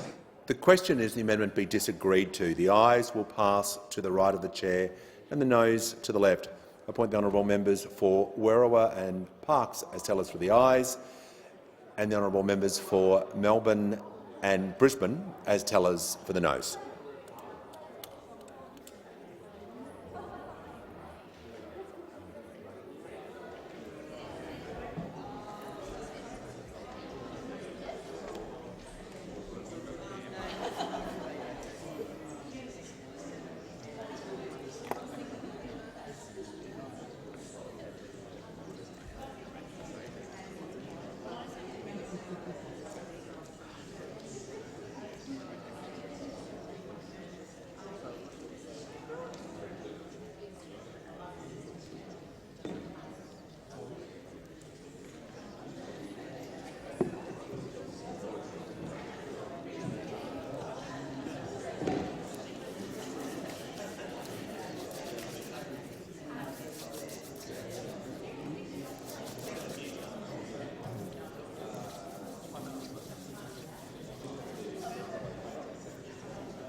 Order. The result of the division is ayes 48, noes 9.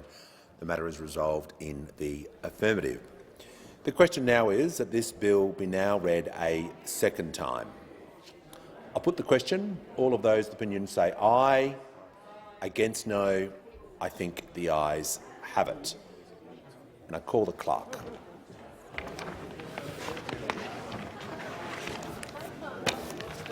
second reading a bill for an act to establish the High Speed Rail Authority and for related purposes. The House will now consider the bill in detail. I understand it is the wish of the House to take the bill as a whole. The question is that the bill be agreed to.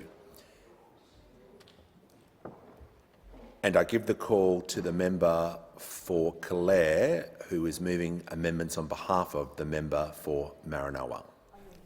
Thank you, Speaker. I ask leave of the House to move amendments 1 to 5 as circulated in the name of the member for Maranoa together. Is leave granted? Leave is granted. I call the member for Clare. No. I'll reserve my right to speak. Thank you, Mr. Speaker. I give the call to the Minister for Infrastructure. Thanks very much. Well, I'll just go through the amendments. They're obviously being considered and moved as a whole, and I thank the opposition for doing it that way. We won't be supporting the amendments moved by the opposition. The first amendment, I guess, goes to ask us to put in, that the authority will consult, liaise and negotiate with states and territories and other relevant parties. It is inherent that that is actually what the authority does and need to do. It's inherent that the community will be a core part of the work of the High Speed Rail Authority. Frankly, that's confirmed in contrast to the way in which Inland Rail was done. I think there's been some pretty strong lessons learned about how you actually might engage with communities through that process. In relation to Amendment 2, Infrastructure Australia already evaluates business cases for transport infrastructure projects with an Australian government funding contribution of $250 million or over.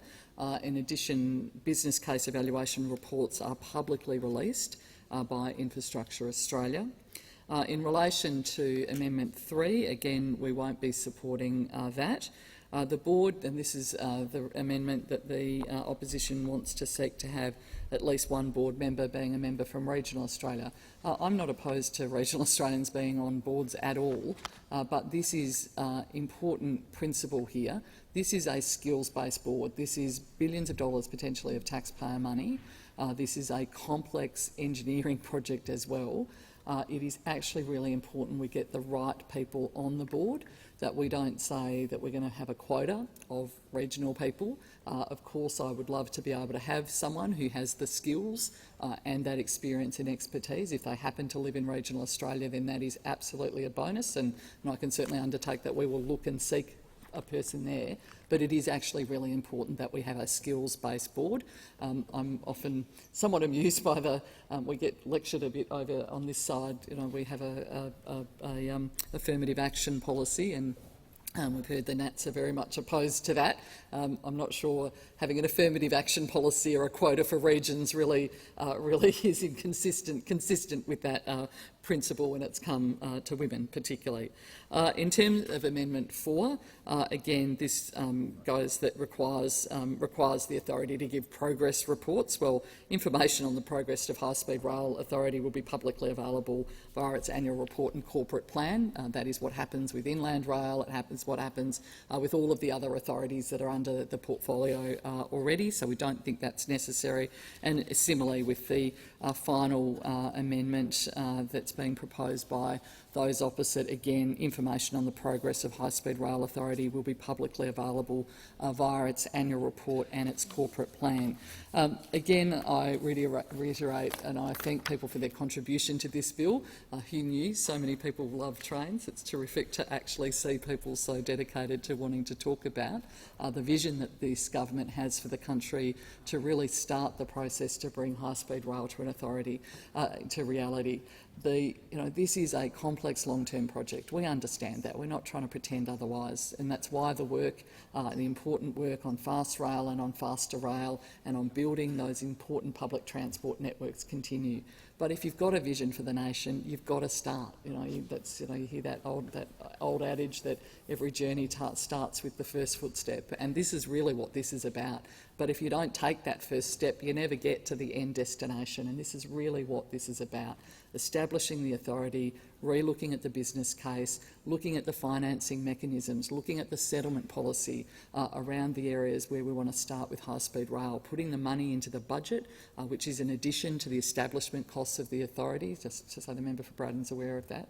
That we make sure that we've got the money available to actually get the work underway for corridor acquisition, the planning work that needs to be done, the work with the New South Wales government in the first instance in particular, looking at how we can bring better alignment between the investment of $1 billion that is already sitting within the budget and which has been maintained in the budget to actually make sure we get whatever we do in terms of faster rail on this corridor in alignment with potential for high-speed rail into the future. So again, I thank everyone and say that we won't be supporting these amendments. The question is the amendments be disagreed to, and I give the call to the honourable member for Nichols. Hi, thank you, Mr Speaker. I rise to support the amendment by the member for Maranoa.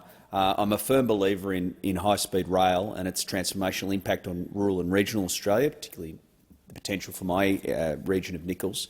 And we often talk about the need for high-speed rail, and we say it's a connector between capital cities in different states. But I just think it's important to understand there's also the opportunity to use high-speed rail to connect regional cities and capital cities within states.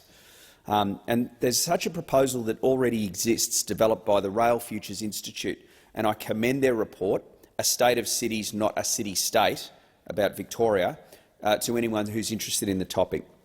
And if we don't want an Australia to be a nation of megacities, then we need to face up to the challenge of growing our regional cities. High-speed rail can not only drive shifts in population, but access to work, education and healthcare. In the case of Victoria, there is an opportunity to leverage a properly built airport rail link to not only connect passengers to planes, but to be a conduit for electrified high-speed trains from regional centres in the north into Melbourne. Instead, I believe we're squandering billions on the Victorian government's suburban rail loop. A thought bubble project the Victorian Auditor-General concluded has not been properly assessed. It makes sense that the High Speed Rail Authority has at least one voice from regional Australia. You can't build a rail line between capital cities without running the track through regional areas, but we should aspire to do much more than that. We need high-speed rail to be a driver for regional populations and economies.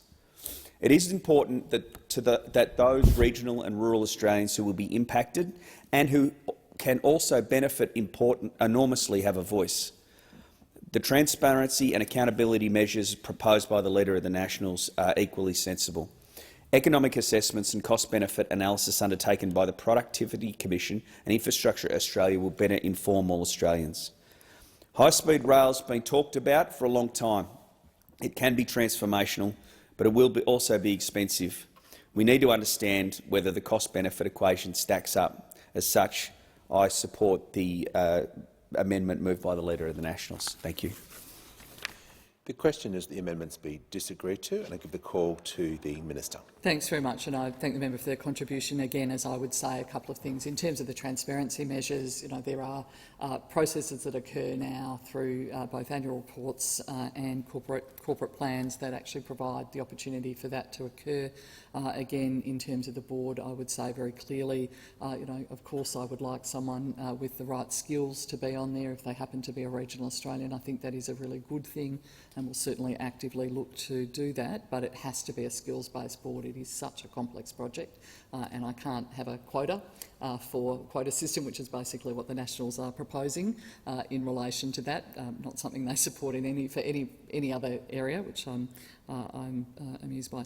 I think it's again important that this is about not about just capital cities, and in fact the very reason that we've talked about Central Coast and Newcastle and the importance of Sydney, it is also the capacity for people to go both ways, but also acknowledging that the entire project of high-speed rail is actually about opening up that east coast, providing enormous opportunities for settlement strategy right the way along, new cities, growing the cities that we've got, providing that opportunity for regional people to actually be able to live and work properly within regional Australia and have the dedicated services that are able to do that. So again, I thank the opposition for their contribution, but respectfully say we won't be supporting the amendments that have been moved. Question is the amendments be disagreed to. I'll put the question. All of those of the opinion say aye. Aye. Against no? No. I think the ayes have it. Ayes have it. The matter is resolved in the affirmative. The question now is that this bill be agreed to. And I've received a message from His Excellency the Governor-General recommending, in accordance with Section 56 of the Constitution, appropriation for the purposes of this bill. I'll put the question that the bill be now be agreed to. All those opinions say aye. Against no. I think the ayes have it. This bill has been agreed to, and I call the Minister. I move that this bill now be read a third time. Is leave granted? Call the member for Calais. Leave is granted, Speaker. And I call the Minister. I move that this bill be read a third time. And I call the Clerk. I'll put the question. All those opinions say aye. Against no. I think the ayes have it. Now I call the Clerk. Third reading. A bill for an act to establish the High Speed Rail Authority and for related purposes. And I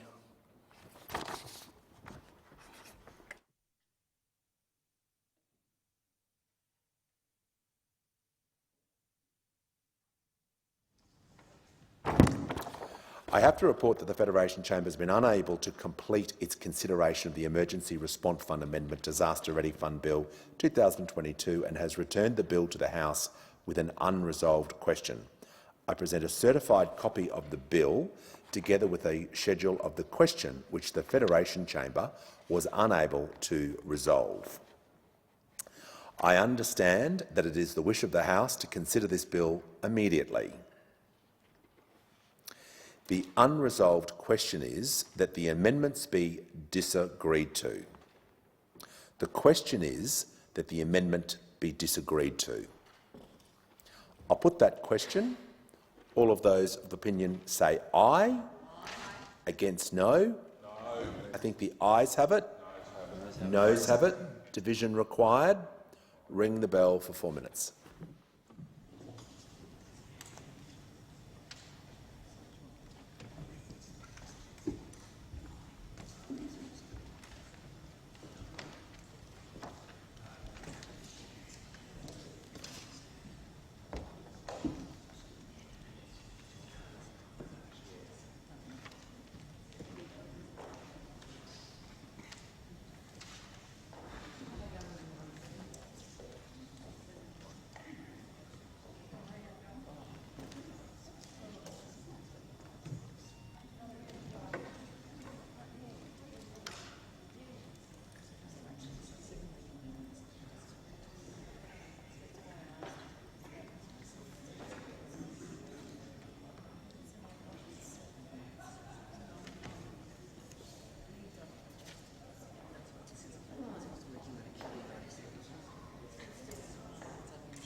Yeah.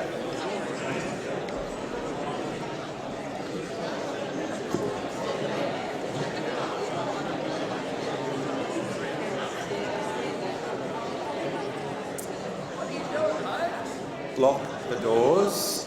The question is that the amendment be disagreed to. The ayes will pass to the right of the chair and the noes will pass to the left. I appoint the honourable members for Werriwa and Bean as tellers for the ayes, and the honourable members for Grey and Parkes as tellers for the noes.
Order. The result of the division is ayes 89, noes 54. The question is therefore resolved in the affirmative. The debate is interrupted in accordance with Standing Order 43. The debate may be resumed at a later date. Are there any statements by honourable members? And I give the call to the honourable member for Wannon.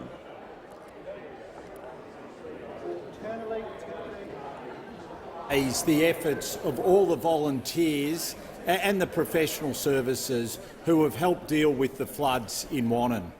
Led by the SES, they have done an absolutely magnificent job. The SES have coordinated the CFA, local councils and other community members to make sure that communities have been kept safe. In particular, I would like to thank them for their efforts in Lexington, Lake Goldsmith and Skipton. They are the communities that have been hit the hardest by the floods in my electorate, yet those communities have come together, showed their resilience and are now doing the hard work to make sure that they recover from these floods. Can I also plead with the Albanese Labor government to understand how the local road network has been smashed by this flooding and by the heavy rains that have come before it and have come afterwards. If there's anything that you can do for these local communities, it's to invest in the local road network. Rather than give $2.2 billion to Dan Andrews's pet rail project, deliver that money for the regional and rural road network in Victoria. Thank you. I give the call to the member for Bennelong. 40 days since the death of 22-year-old Mahsa Amini whilst in custody. Widespread protests continue across Iran and the world, and in Iran the protests have been met with a deadly crackdown. Since my first speech on this matter, I've been approached by many constituents in my community who remain concerned about the brutal treatment of Iranians by the Iranian government. These protests are now more than the death of one person. They are an uprising against a government that has lost touch with their people. These protests are about human rights, they are about women, they are about life and they are about freedom. Our Prime Minister and Foreign Affairs Minister have expressed in no uncertain terms Australia's condemnation of Iran's treatment of protesters and of women who are seeking non-discriminatory and fair treatment by their government. Australia has made this condemnation known directly with the Iranian embassy in Canberra, to the media, to our international counterparts and to our strong and passionate Iranian and Kurdish communities in Australia. I cannot begin to understand the pain, the anger and the frustration of these communities in Bennelong. I have a responsibility to those in my communities to continue to be your voice to the government on this matter. I stand with those who fear for their families and their homeland. I stand with the brave men and women in Iran protesting for their right to live freely and safely. Zan, Zandegi, Azadi. Women, life, freedom. Thank you. Member for Parkes. Thank you, Deputy Speaker. As we stand here today, floods are right across the Parkes electorate. Moree is particularly hit hard and at the moment they're cleaning up. But as they do normally over the years, they will get on with life after the flood. And get over it. But what they're not going to get over is the decision by Westpac to close the Moree branch. Westpac have been in Moree for over 150 years. Moree is one of the most highly productive agricultural shires in Australia, and some of the customers at Westpac have had continuous family connections through their business since the day the branch opened in the 1870s. The Moree people are outraged. Not only are our elderly, our pensioners, but our businesses who rely on that branch to manage their cash flow are now being left out in the cold. I've written to the CEO of Westpac. I'm calling for Westpac here today to reconsider this decision. The people of Moree deserve to have a branch. They have been loyal to Westpac since the day it opened, and Westpac needs to show the same loyalty back to them. Member for Fremantle. Deputy Speaker, last week I had the privilege of representing the Minister for Environment at the 68th meeting of the International Whaling Commission. The IWC continues to be a critical and effective forum for the protection of whales and other cetaceans and for the management of Aboriginal subsistence fisheries.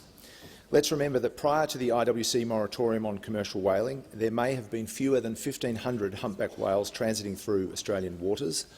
Now there are tens of thousands, and earlier this year the humpback whale was removed from our threatened species list. But we can't kid ourselves about the severe threats and risks faced by our oceans and marine biodiversity, including cetaceans. Deputy Speaker, the IWC is a forum in which Australia has played a significant leadership role. Last week, a new sustainable budget arrangement was adopted on which Australia led the preparatory work and negotiations. What's more, Australia's Commissioner, Dr Nick Gales, a legend in the world of cetacean science, was elected as Vice-Chair of the IWC. Our public service is one of the greatest contributors to Australia's shared well-being, and while I was very glad to join the delegation last week, the hard and ultimately successful work has been done over months and years by Nick Gales, Belinda Jago, Mike Double, Adam Clark and Annie Robinson. As I said in making Australia's contribution to the plenary debate, the world needs more cooperative and collaborative efforts like the IWC. We need more efforts that operate with purpose and goodwill in the shared interests of all people and all life on our planet. Thank you. And Member for Goldstein. This morning I hosted an event with the Asylum Seeker Resource Centre where I received a petition signed by 10,741 people calling on the Albanese government to provide all refugees and people seeking asylum with the right to work, study and access Medicare. As a foreign correspondent, I've witnessed not only conflict and the hardship of life in refugee camps, but also the torture that is the inability to work and study and to access health care. This is something that happens in places that are not signatories to the Refugee Convention. We are, and we must pay heed to what that means. During a labour shortage, there are thousands of refugees in Australia being denied the ability to become a part of the community. That doesn't make economic sense. I call on the government to resolve this and to act to tap this refugee resource. Deputy Speaker, I seek leave to table this petition. So has the petition been approved by Petitions Committee? Deputy Speaker, it has not. Okay, so seeking leave, is leave granted? Leave is granted. Thank you. So the document will be forwarded to the Petitions Committee for its consideration and it will be accepted subject to confirmation by that committee that it conforms with the standing orders. Thank you. Thank you, Deputy Speaker. Member for Corangamite.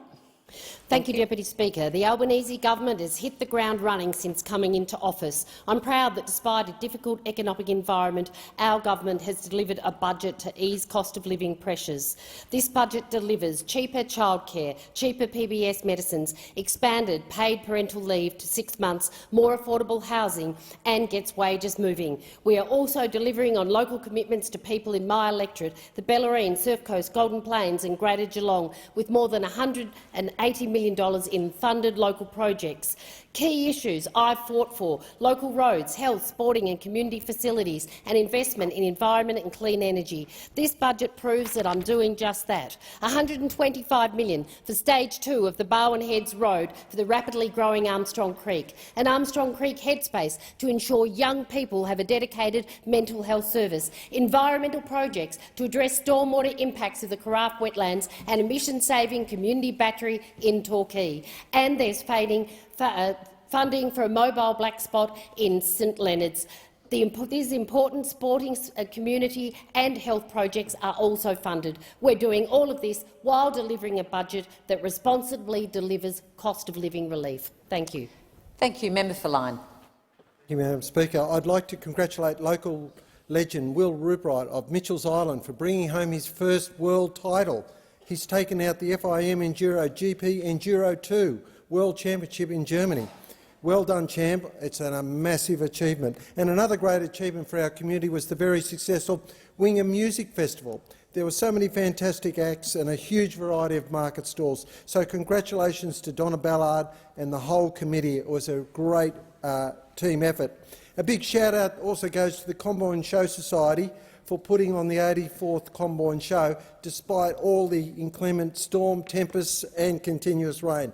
Well done, Rod Fisher, President, and his team of Sue Fisher, Peter Traynor, Rebecca Gilbert, Kay White, Joy Hurrell, Leonie Stevens, Donna and Ray Lance, Jeremy Kearns and Dan Latham. I also visited the Great Lakes Art Society exhibition in Foster, and they have so many incredible works by local artists on display. I encourage everyone to go have a visit. There's plenty of very great works that are affordable, and congratulations on Ross McAway and the team of volunteers. A huge shout-out, though, must go to Mrs Nellie Benfield of Dungog, who is about to celebrate her 105th birthday on November the 14th. Nellie resides at RSL Life Care in Dungog at the Lara Aged Care Facility, and she'll celebrate what a milestone birthday with her daughter Denise, her son-in-law Robert Doyle of Gloucester, and many family and friends. Happy birthday, Nellie. Thank you. Member for Bacon. Deputy Speaker, whilst people throughout the world struggle with high fuel and gas prices, global energy companies are making record profits. According to one report, the combined profits of the largest global energy companies in the first quarter of this year were close to $100 billion. These profits ultimately come out of the pockets of people struggling to put food on the table or heat their homes in the midst of freezing winters. The situation is the same here in Australia, with the largest oil and gas companies making windfall profits and paying executives obscene salaries whilst paying minimal tax. It is not acceptable that the world's largest LNG exporters, Australia, does not have sufficient gas supplies at affordable prices for domestic use, and the pathetic excuses from the industry sector simply don't pass the pub test. Australians find it farcical that, with the exception of Western Australia, where the price is around $6 per gigajoule compared with around $26 for the rest of the country, we pay some of the highest prices in the world. Australians expect the government to hold energy companies to account, and it will be in the national interest for the government to take whatever action is necessary to ensure fair prices for all Australians for our natural resources. Thank you. Member for Bradfield. This government promised a better future, yet its first budget bakes in rising costs of living and lower productivity growth. The long-term productivity growth assumption falls to 1.2%, lowering real GDP by 1.75% by 2032-33. A government serious about lifting productivity would drive reforms to grow Australia's digital economy, which is a key long-term driver of productivity. The Coalition's digital economy strategy had the goal of making Australia a top 10 data and digital economy by 2030. That strategy helped to support small businesses go digital, to grow the digital workforce, to create homegrown tech start-ups and to build our digital infrastructure. This government, by contrast, is failing. The role of Minister for the Digital Economy, which existed under the Coalition, has been erased under Labor. Minister Burke relentlessly attacks the gig economy at the behest of the unions. Labor is failing to take effective action to address the forecast employment shortfall of over 650,000 workers in the tech sector, instead imposing new union control on the industry. Supporting more women into tech roles is a key productivity measure, yet the budget abolished a $3.9 million program to support more women into tech mid-career. Tech Council of Australia Chief Kate Pounder rightly labelled this a disappointment. Under the Albanese government, sadly, Australia's digital economy, innovation and potential to drive productivity and economic growth seem to be afterthoughts. Member for Macquarie. The first Albanese budget has rightly lifted support for veterans. Our budget tackles many of the issues people have talked to me about, improving the claims process, simplifying laws and providing better support as people shift into civilian life. It implements key recommendations from the Interim Royal Commission report, with more than $230 million to bring on 500 new frontline staff to eliminate the compensation claims backlog, a key election promise, plus an increase in TPI payments. At a local level, my promise of a Veterans and Families Hub for our region is funded, a $5 million election commitment. And in addition, we've continued the $5 million for the Skyville Veterans, Families and Community Centre, which will provide a range of wellbeing opportunities for veterans and the community alike. I look forward to working closely with my community as we develop both these projects. Veterans have stood up for us, and in return we must look after them. Thank you. Member for Brisbane. Speaker, as I've said before, prior to entering this place, I was a retail worker. Retail and hospitality workers know all too well the stress that has come with the pandemic. Their hours can be changed at the last minute, everyone keeps getting sick, and they are working harder than ever before, all while seeing their wages stagnate, even going backwards when the previous government abolished Sunday penalty rates. These workers are tired, overworked and all too often overlooked.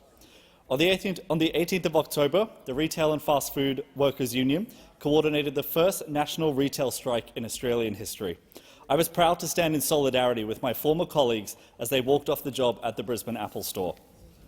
These workers are asking a company worth trillions of dollars for the most basic workplace rights: fair pay, a better work-life balance that allows them just one weekend off every now and then, and that they are treated like the part-time and full-time workers that they are employed as, with minimum hours and set rosters, instead of the casualised workforce they are treated as, all without receiving any casual loading. Change comes from the ground up. It was amazing to be part of this historical moment, and it was so inspiring seeing the workers in the Brisbane electorate come together and fight for and with one another. Thank you. Member for Hawke. Speaker, this week's Labor budget delivered the $10 million we promised to kickstart the Western Highway upgrade. The Western Highway is the main road between Melbourne and Ballarat and connects the towns of Ballan, Bacchus Marsh and Melton in my electorate. In fact, 77,000 vehicles travel the stretch between Melton and Caroline Springs every day. The last time that the federal government upgraded this crucial road was under the last Labor government, when the Minister for Infrastructure was a bloke named Anthony Albanese. Well, Speaker, the people of Hawke, of Melton, of Bacchus Marsh and of Ballan are relieved to see that the Albanese government is kick-starting the Western Highway upgrade. In Tuesday's budget, the government announced that we will be delivering on our commitment with the $10 million business case, the critical foundation for the remediation and upgrade works we so desperately need. I would like to thank Minister Catherine King for her support and tireless work in ensuring that our community can get to work efficiently and home to our loved ones safely. With the population around Melton set to reach almost 450,000 by 2051, it's clear that only the Albanese Labor government will ensure that our infrastructure keeps up. Thank you. And Member for Banks. Thank you, Deputy Speaker. Well, Deputy Speaker, the government's credibility has been entirely destroyed over the issue of electricity prices. We know that before the election, the government said 97 times that electricity prices would decline by $275, and we know that after the election they stopped talking about it. And the obvious question is, well, why did they stop talking about it? Why did they start talking about it in the first place? They started talking about it because they wanted to get elected, Deputy Speaker, and they thought it would be popular, and they were right. It was a popular idea to reduce electricity prices. That's why they said it 97 times. Why did they stop talking about it after the election? Because they knew it wasn't going to happen, Deputy Speaker, because they knew it wasn't going to happen. So when the Prime Minister gave a 2,300-word speech about energy in July, how many times did he mention $275? Not once, Deputy Speaker. 2,300 words, the word energy 41 times, the word $275 not once. But oddly, 3 days before the election, you'll see the theme, Deputy Speaker, before, after. Before the election, big speech, National Press Club, everyone's there, $275. But oddly, when the election happened, everything changed. He wrote an op-ed in the Daily Mail about this issue, trying to reach as broad a group of people as possible. The Treasurer for his local paper, the first sentence of the benefit of an Albanese government was the $275. That's what the people of my city, Logan, were told, Deputy Speaker. So a shameful episode in our political history and a terrible failure of this government. Member for Sullivan.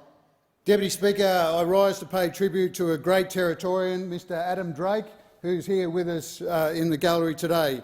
In 2014, Adam founded Balanced Choice. It's an organisation which aims to improve the physical and mental health of its participants, and I've seen his work firsthand in the Youth Detention Centre in Darwin, the way he lifts those kids up.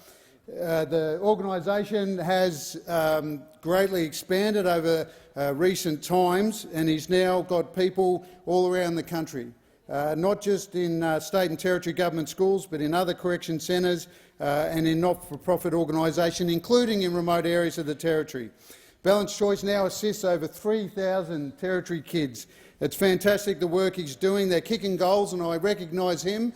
And on Day for Daniel tomorrow, we recommit ourselves to serving and protecting our kids that are our future.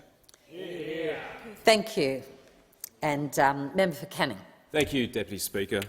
Well, during the election, Labor promised to cut power bills by $275. They said it 97 times, and yesterday the Prime Minister doubled down on how he plans to achieve the impossible. If you have renewables investment, he said, then you'll have cheaper prices. But that's not what the budget says. It says power bills are set to rise by 56% over the next 2 years. The power bills of Australian families will rise by an average $1,000 over the next 18 months. The truth is that the Prime Minister, Labor and the Greens cannot point to a single nation where increasing the number of solar panels and wind turbines in the energy grid has led to cheaper electricity. And this week, the Grattan Institute put it bluntly. Director of Energy Policy Tony Wood told media, he said this, "It's stupid when governments keep saying we're going to bring prices down when they can't." So where does that leave the Prime Minister's $275 promise? Families across Australia are already feeling the pressure of high energy bills and interest rates and the cost of living. It's time for the Prime Minister to admit what we all know deep down. His mission to make Australia one big wind and solar farm will impact regional communities and their landscapes. It will cost us money, it will cost us jobs, and it will weaken our national prosperity. Member for Hasluck. Deputy Speaker, Cassius Turvey died this week in hospital in Perth at the age of 15 years. He had been violently attacked while walking home from school in Middle Swan on the 13th of October. The death of any child is a tragedy, and this terrible event leaves our community in shock. We are witnessing an outpouring of sadness and grief, and my heart goes to Cassius's mother and family and his friends who are directly affected. As the matter is before the courts, it would not be appropriate to comment on the circumstances of his passing. A young man surrounded by a family who loved him. He went to school, he had a lawn mowing round, he attended the basketball program run by Koya Aboriginal Corporation. At the age of 11, he was invited to give an acknowledgement of country at the WA Parliament. He was connected to his community and he was ready to take on the world. Case's mother, Michelle, describes him as a joyous son, full of respect. His friends describe him as the one they would look up to. I join with Minister Burney and my colleagues who stand with the Turvey family in their loss and pain. I will be attending the candlelight vigil for Cases on Monday. Every child needs to be able to walk home safely from school. I extend condolences as the House to his family. And I give the call to the member for Mitchell. Thank you, Deputy Speaker. At the last election, on 100 occasions, the Labor Party committed to the Australian public that they had a plan to lower the price of energy by $275. It wasn't a theory. It wasn't something they did off the back of an envelope. They said they had a plan, they had modelling, they had an intention, and that they would, if they were elected by Australians, lower the price of everyone's bill by $275.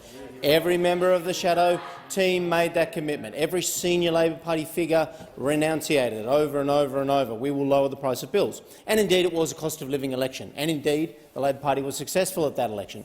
So when they get into government, the first opportunity that our government has to change its policy is its budget. And then, of course, we heard yesterday, or we didn't hear yesterday, according to the Treasurer, that the question when asked, where is it in the budget papers, your plan to lower the price of energy by $275, not only did he not hear the question and get the answer wrong, he got the answer right. It is not in the budget papers. Now, if you don't have it in your budget papers, your plan to lower the price of energy by $275, you don't have a plan. If you don't have a plan, then you've made a false commitment to the Australian people. And as the Australian public now know, the cost of living is the #1 issue. 50% power price rises means every good and services goes up. Where is your commitment, Anthony Albanese? $275 would go a long way for every family, every business, and we ask you to commit to your plan. Member for Boothby. Thank you, Deputy Speaker.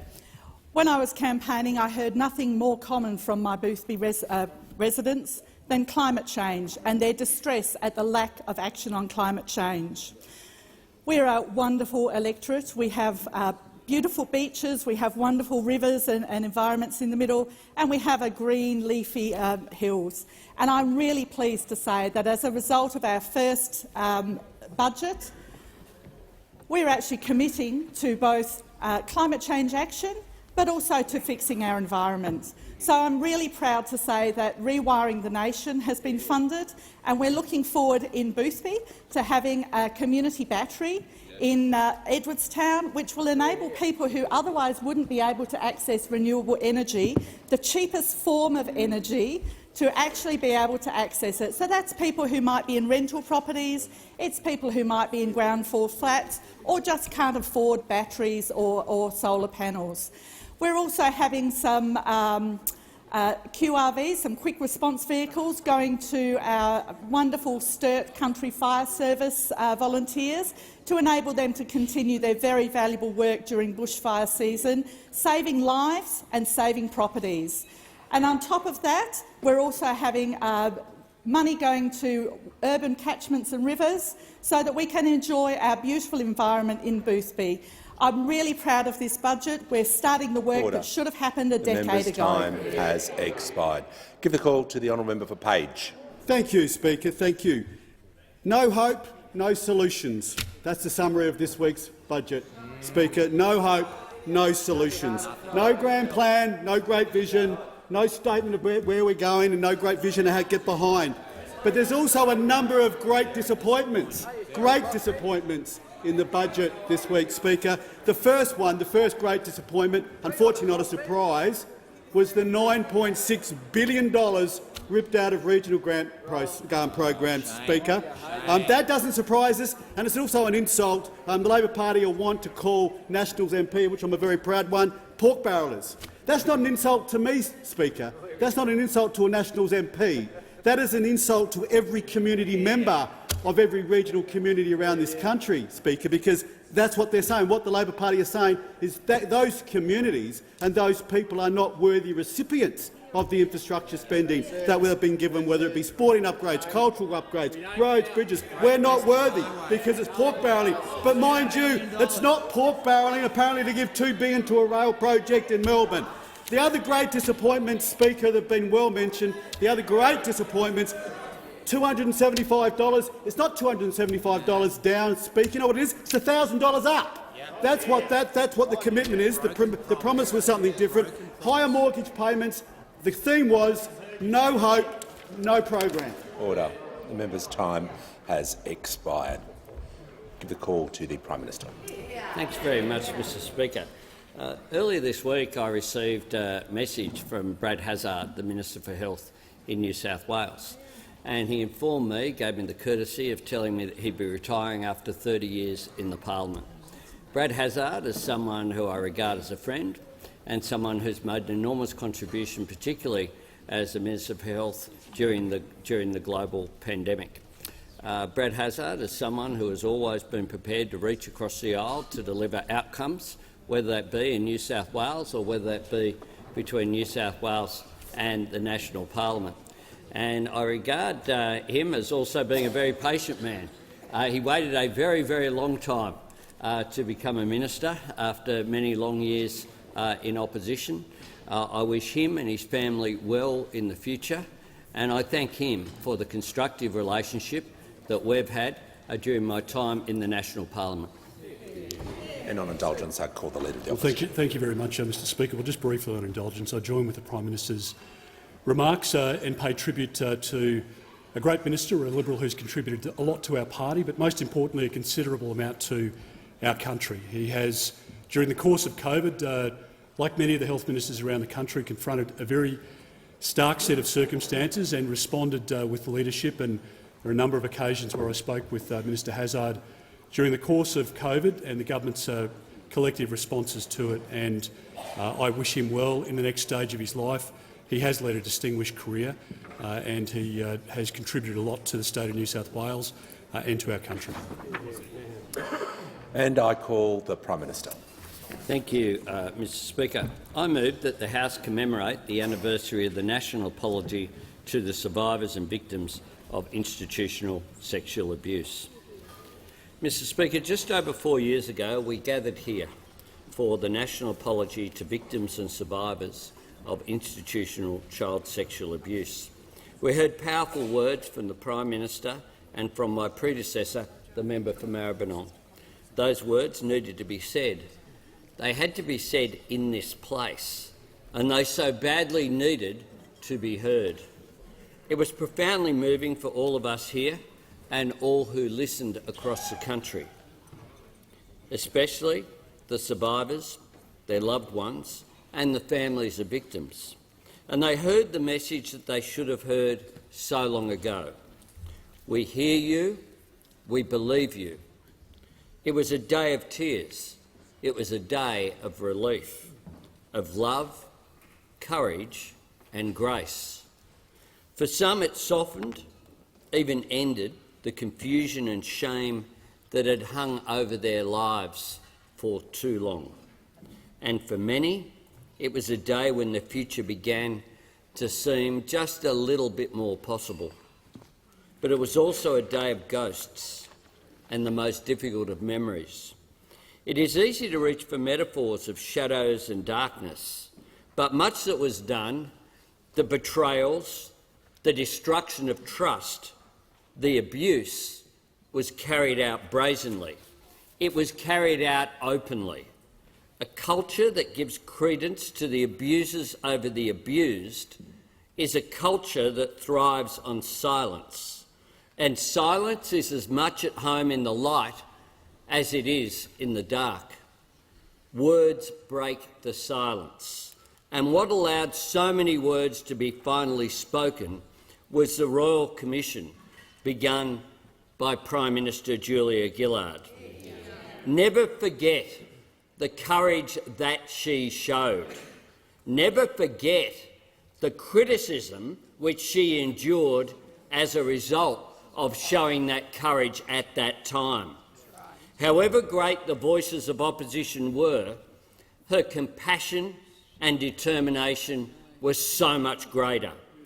The Royal Commission brought a dam burst of truth, people telling their own stories and speaking up for those who couldn't. Out of these harrowing stories came the apology. An apology must never be the end of the story, but rather the start of a new and better chapter. I say again to victims and survivors, you have carried such a burden. You cannot be left with the weight of an empty gesture. As much as words can create turning points in our nation, they have to be a catalyst for action. Earlier this month, the Victorian Government announced a redress scheme for children abused in institutional care.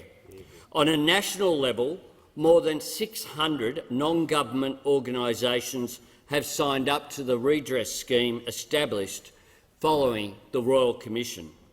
To date, it has received over 20,000 applications and delivered nearly 11,000 outcomes. The National Centre for Action on Child Sexual Abuse's draft 5-year strategy is open for public consultation until the 13th of January next year, giving everyone a say on the priority work of the National Centre and to shape the vision for long-term generational change. All Australian, state and territory governments are also committed to delivering the National Strategy to Prevent and Respond to Child Sexual Abuse, launched 1 year ago. The National Strategy is the first of its kind in Australia, and it will drive our response as a country to better prevent and respond to child sexual abuse in all settings. Victims and survivors of child sexual abuse are essential partners in our delivery of the National Strategy, and I thank those sincerely who are already helping us bring about meaningful change. But there is so much more to be done, not just in our institutions, but in our families, our communities, and increasingly online. We have to keep going, because the true test for all of us as a parliament and indeed as a nation is whether we can one day look back on the apology as a turning point and not just a full stop. And that means backing our words with meaningful and continuing action. Yes, we'll keep coming back here and repeating the words as we should, letting them sound through the years like a heartbeat. We hear you, we believe you. And as we strive to keep making good on the apology with the realities of our deeds, let us go on saying it. for the victims and survivors who are still with us, for those who aren't, for those who succumbed to the weight they so desperately tried to shoulder alone, for those who can still hear the words, and for those who never did. We will keep on saying them. We hear you, we believe you, and the greatest power of those words will come from what we do in response. The question is that the motion be agreed to, and I give the call to the Leader of the Opposition. Thank you very much, Mr Speaker. I thank the Prime Minister for his words and certainly join with him to commemorate the 4th anniversary of the national apology to victims and survivors of institutional child sexual abuse. The findings of the Royal Commission in 2017 were truly appalling. Tens of thousands of children have been sexually abused over 90 years in more than 4,000 institutions. An array of public and private institutions were implicated. Some leaders of these institutions prioritised protecting organisational reputations and the interests of alleged perpetrators instead of the well-being of an abused child or complainant. Children and parents were not believed, complaints were not investigated, our criminal justice and child welfare systems failed so many. Some victims felt so wretched that they tragically chose to end their pain by taking their own lives. So many survivors continued to live with trauma. In hearing from the survivors of institutional child sexual abuse, the Royal Commission unearthed the truth. It listened to more than 8,000 stories, read more than 1,000 submitted written accounts and received more than 42,000 phone calls.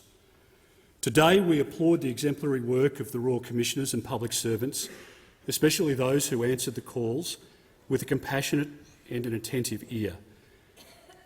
And we commend those 17,000 Australians who courageously stepped forward to share their experiences and to provide evidence, reopening old wounds in the process.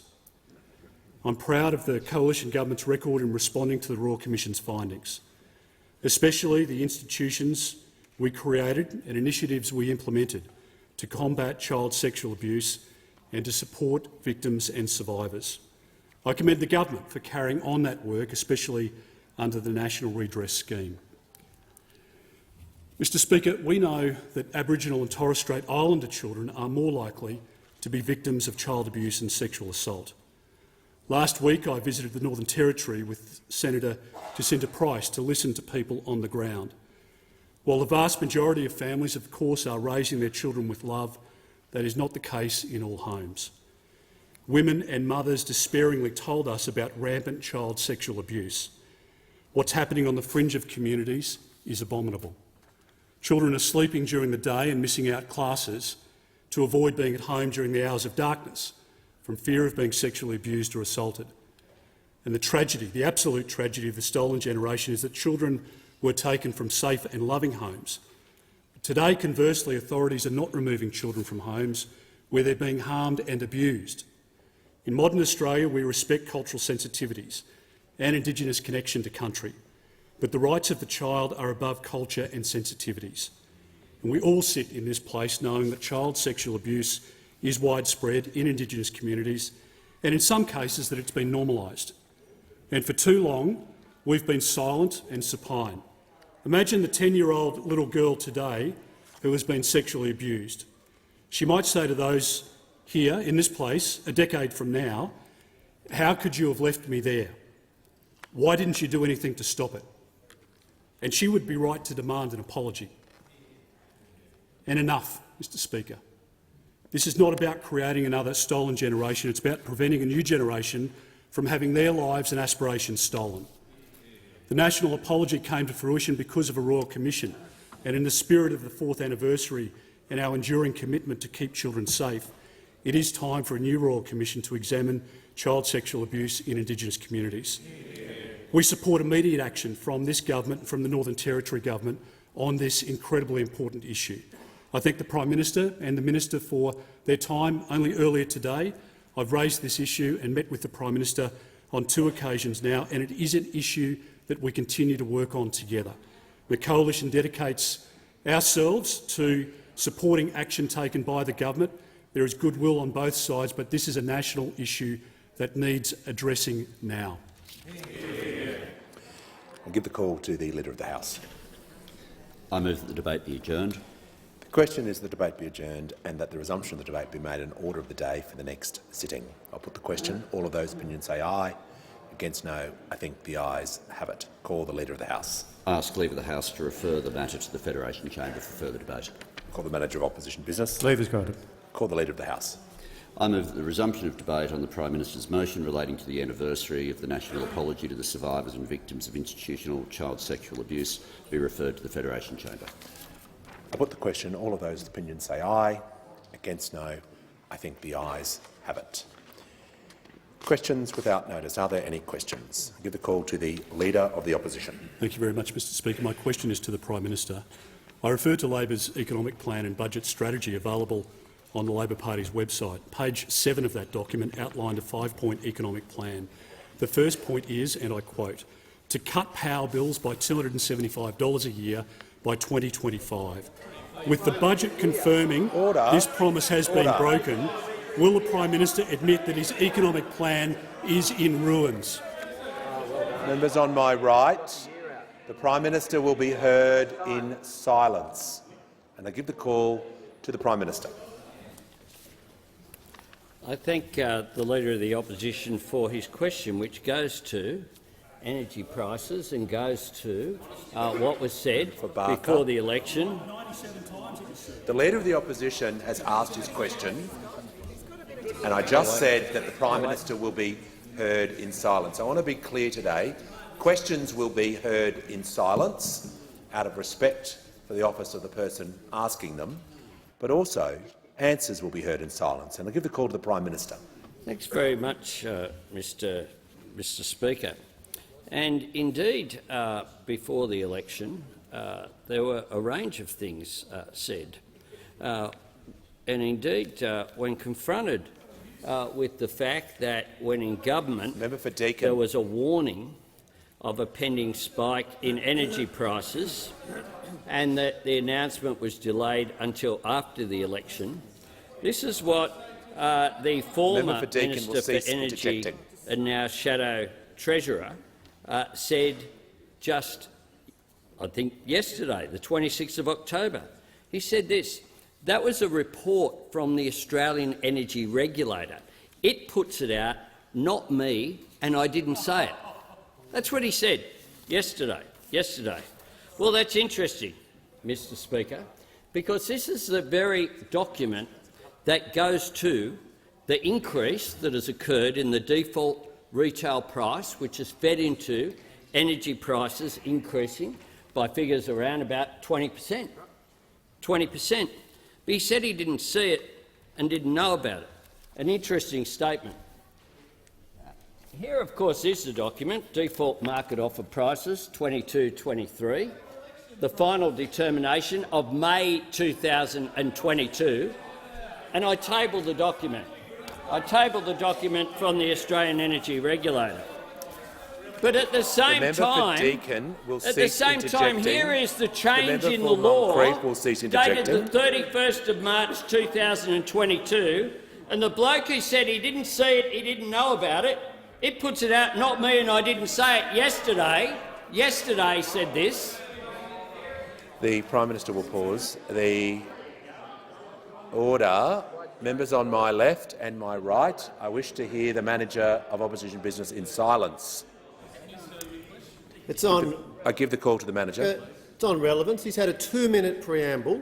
You should bring him back to the topic of the question, the $275 reduction that was promised. You may resume your seat. Thank you for your constructive feedback. On the point of order, the Prime Minister. Point of order, Mr Speaker. The question went to what was said about energy prices before the election in May 2022.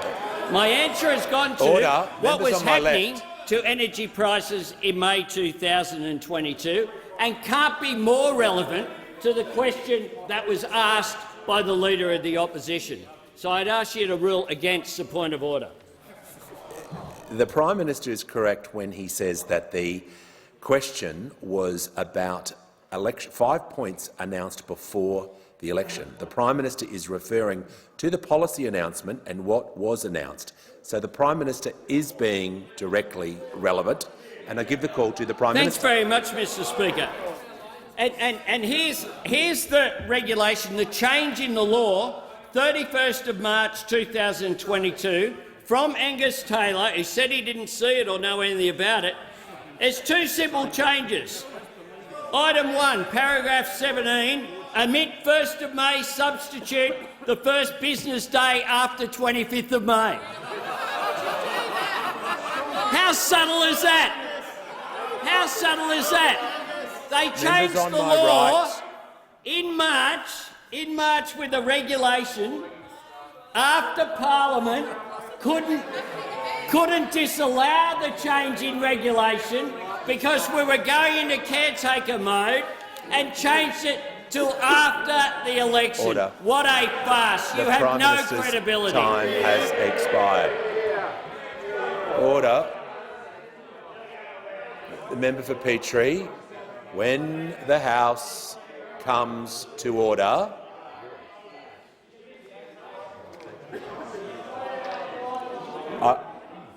the Leader of the Opposition is seeking the call. I am, Mr Speaker. The Prime Minister's used unparliamentary language toward the Shadow Treasurer and should be asked to withdraw it.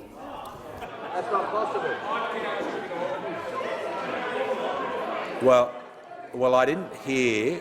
If the Prime Minister has said something, I didn't hear what he said. I heard someone say an unparliamentary remark on my left just minutes ago. Does the Prime Minister wish to withdraw? Mr Speaker, that's one of the nicest things I've said about the Shadow Treasurer. If I can just remind all— Order. The member for Barker, it's been a long week. The member for Barker can cease interjecting. When the House comes to order, I'll hear from the member for Robertson. Thank you, Mr Speaker. And my question is to the Minister for Health. How does the budget deliver on the government's commitment to improve healthcare after nearly a decade of cuts and neglect? And how does it compare to previous budgets? Give the call to the Minister for Health and Ageing. Well, thank you, Mr Speaker, and I thank the member for Robertson for his question and for the contribution he's already making to this area as a qualified emergency physician. And he knows that at the May election, Labor promised to strengthen Medicare and cut the price of medicines. And, Mr Speaker, this week's budget delivers on that promise. Today, legislation passed the parliament to deliver the biggest cut to the price of medicines in the 75-year history of the PBS. Because, Mr Speaker, it's really not that hard to deliver to the Australian people what you said at the election you would deliver. But it could not be more different. This budget could not be more different. Different than— The Minister will resume his seat.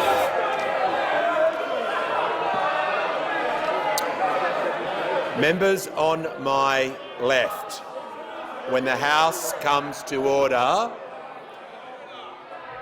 when there is silence in the House, question time will continue.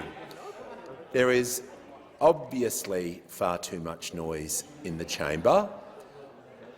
I'm issuing a general warning to all members, and I'll say it again, I wish to hear the questions in silence and the answers. So I call the Minister for Health and Aged Care.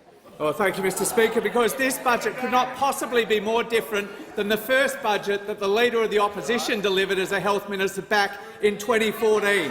His first budget, after famously promising there'd be no cuts to health, was the most spectacular betrayal of Australian voters on health policy in Australian history. The most savage, heartless cuts to health care anyone can remember in this country, all cooked up by the Leader of the Opposition. Mr Speaker, our first budget delivers the biggest cut to the price— he walks away. Our first budget delivers the biggest cut to the price of medicines in the history of the PBS.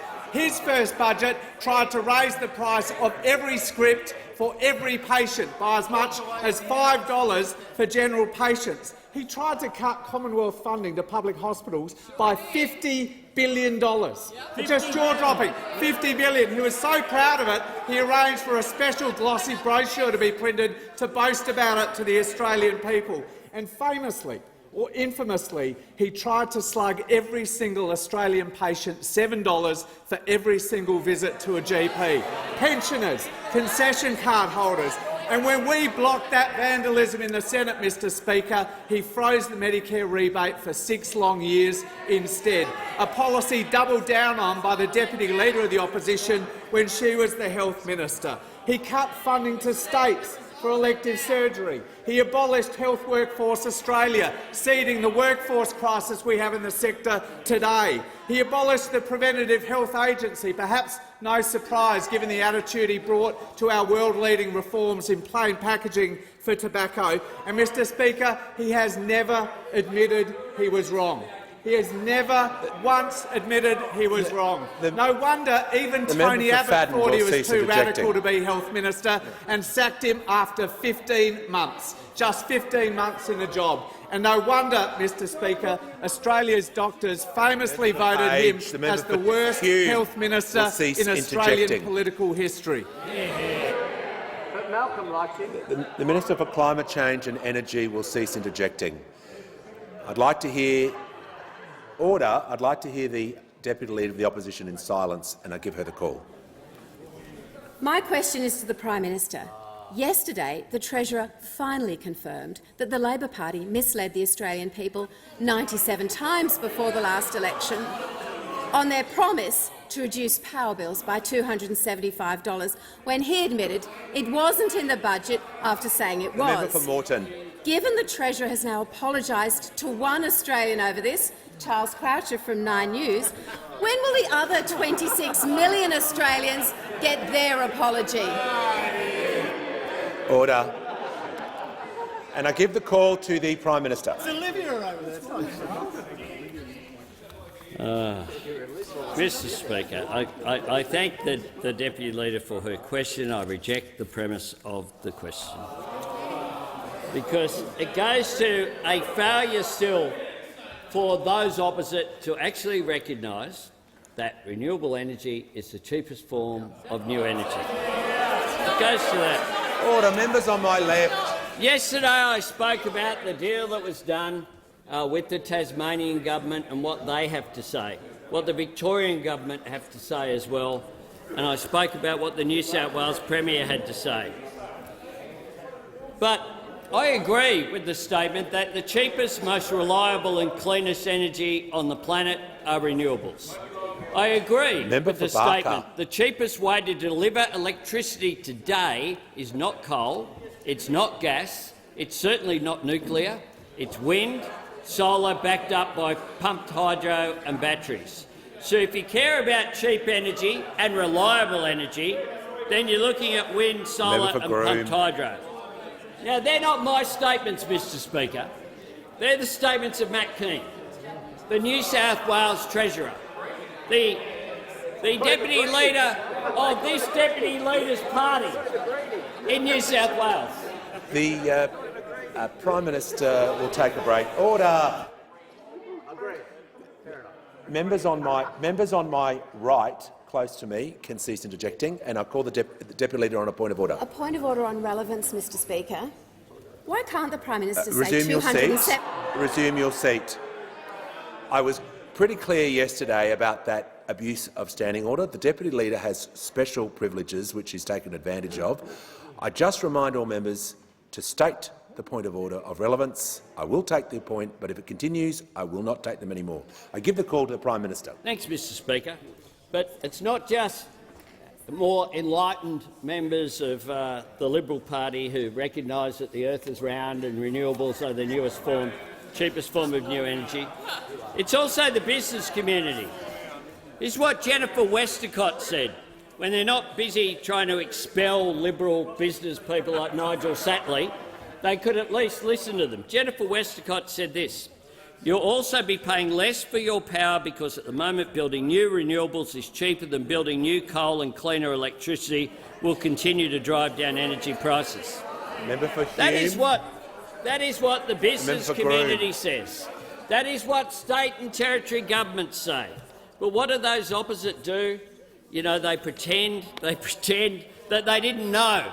They pretend the former Energy Minister didn't know about regulations that he was delivering to hide a determination by the Australian Energy Regulator until it just happened to be to replace the 1st of May with the 25th of May.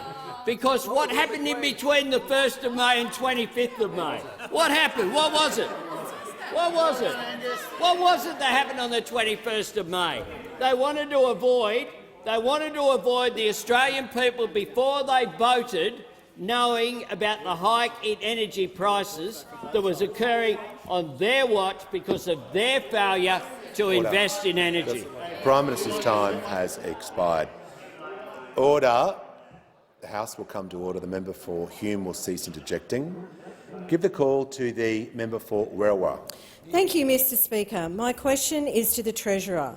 Why is responsible budget management important in uncertain times? How is this relevant to consideration of government appropriations which are pending in the House? I give the call to the Treasurer. Yeah, thanks very much, Mr Speaker, and thanks to the member for Werriwa for her question. Inflation is the defining challenge in our economy, and it was the defining influence on the budget that we handed down this week. And the backdrop for that budget was obviously the slowing global economy, a war in Europe, and structural spending pressures on the budget as well. And that's why the three parts of our budget strategy were so important and so right for the times that we confront together. First of all, cost of living relief that was provided in a way that was responsible, not reckless, because it didn't add extra pressure on inflation. Secondly, investing in the drivers of growth and resilience in our economy and beginning to repair some of our broken supply chains. And then thirdly, starting the hard work of repairing the budget so that we can rebuild our buffers against some of the global uncertainty that we confront. Now, the spending restraint and budget responsibility that we saw in Tuesday night's budget would have been absolutely unrecognisable to those opposite. And let me give you two examples of that, Mr Speaker.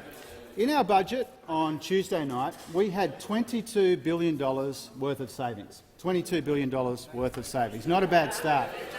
The budget in March, delivered from this dispatch box by my predecessor, had precisely $0 in savings on the spending side of the budget. $22 billion on Tuesday, $0 in March.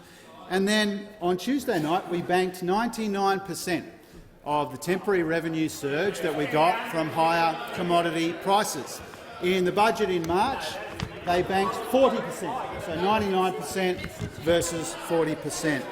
Now, no wonder, Mr Speaker, they don't have enough to show for their $1 trillion in debt. And we're told today that the Leader of the Opposition, in his speech tonight about the appropriations, wants to talk about the government's economic record. And this is his opportunity. He takes very seriously his responsibility as the Leader of the Leftovers, Mr Speaker. And in doing so, he has a rolled gold opportunity tonight to fess up for the coalition record on the economy. And let's consider it for a moment. Their record on the economy is skill shortages holding the economy back. It's stagnant wages for a decade. It's weak productivity and business investment. It's an aged care crisis. It's $1 trillion in debt with nowhere near enough to show for it. And it's this energy policy chaos which is making us more vulnerable to global energy shocks. Mr Speaker, what we're seeing in our energy markets right now, the blame for that rests squarely with Vladimir Putin. Order. But the blame for making us more vulnerable to it rests with the member for Hume. Order. When the House comes to order, members for Barker and O'Connor are on a warning. And I give the call to the member for Brisbane. Thank you, Speaker. My question is to the Minister for Industry, Science and Resources. Why does the budget contain more than $40 billion in fossil fuel subsidies, including $30 million to frack for gas in the Beetaloo Basin and almost $2 billion to fund a gas export terminal in Darwin Harbour when we are in the middle of a climate emergency? I give the call to the Minister for Industry and Science. Thank you very much, Speaker, and thank you to the member for the question. A lot of that is not directed necessarily in my own portfolio and relates to other areas, but we're happy to take it on notice and we'll get back to you with some response. Give the call to order. Give the call to the member for Boothby. Thank you, Mr Speaker. My question is to the Prime Minister. How is the government's budget delivering for women? Give the call to the Prime Minister. Thanks very much, Mr Speaker, and I thank the member for Boothby for her question and for her advocacy. The member for Boothby, of course, stood up for the rights of women, particularly in the roles that she played at St Vincent de Paul and other areas as well, looking after disadvantaged people in her electorate. And this is a budget that puts equality for women at its centre. Cheaper childcare and early childhood education. $4.6 billion over 4 years. Good for families, good for children, but importantly, economic reform that's good for the economy. Reform that will boost productivity, boost women's workforce participation, boost their retirement incomes, and, of course, act as an incentive to boost population as well. We have the biggest expansion to paid parental leave since it was introduced back in 2011, of course, by a Labor government, designed to encourage parents to share caring responsibilities more equally. Record funding for women's safety, $1.7 billion over 6 years. This includes investing in an additional 500 frontline community workers, ensuring that the returns of the $10 billion Housing Australia Future Fund can help deliver 4,000 new homes to put a roof over the heads of women and children fleeing violence and older women who are at risk of homelessness. $100 million for crisis and transitional housing options for women and children fleeing violence. Fully implementing the Respect at Work report, including implementing working women's centres in every single state and territory. And today, I note that today we have finally carried through both houses of parliament 10 days family domestic violence leave, an important thing so that women won't be faced with a choice of putting food on the table or staying in a violent situation. Very important, and I thank the parliament for adopting this important measure. Importantly as well, of the 2.7 million workers who the just over $1 an hour pay increase flowed through to, an overwhelming majority of those were women. Just as those women who work in the aged care sector will benefit from our advocacy of an increase in pay. We're leading the national push to expose and close the gender pay gap. We have introduced the Respect at Work report legislation, as we have the other legislation around this. All of this has been missing from the national stage for nearly a decade. In their first budget, of course, Tony Abbott was remarkably the Minister for the Status of Women. There was only one woman in their first cabinet. We have a majority of women in the Labor caucus, 54 out of 103, a fact that we are proud of. I'd like to inform the House that present in the gallery today are students from Fitzroy Community School in Victoria, the member for Wills electorate. On behalf of the House, I extend a very warm welcome to you all, and I hope you're enjoying question time. I give the call to the member for Hume. Thank you, Mr Speaker. My question is to the Prime Minister. The budget confirms that a typical family will be $2,000 worse off by Christmas, with inflation, interest rates and unemployment all forecast to go up. Given this increasing pressure on the cost of living, what specific action is the government taking to fast-track new natural gas projects, and when can Australians expect to see relief?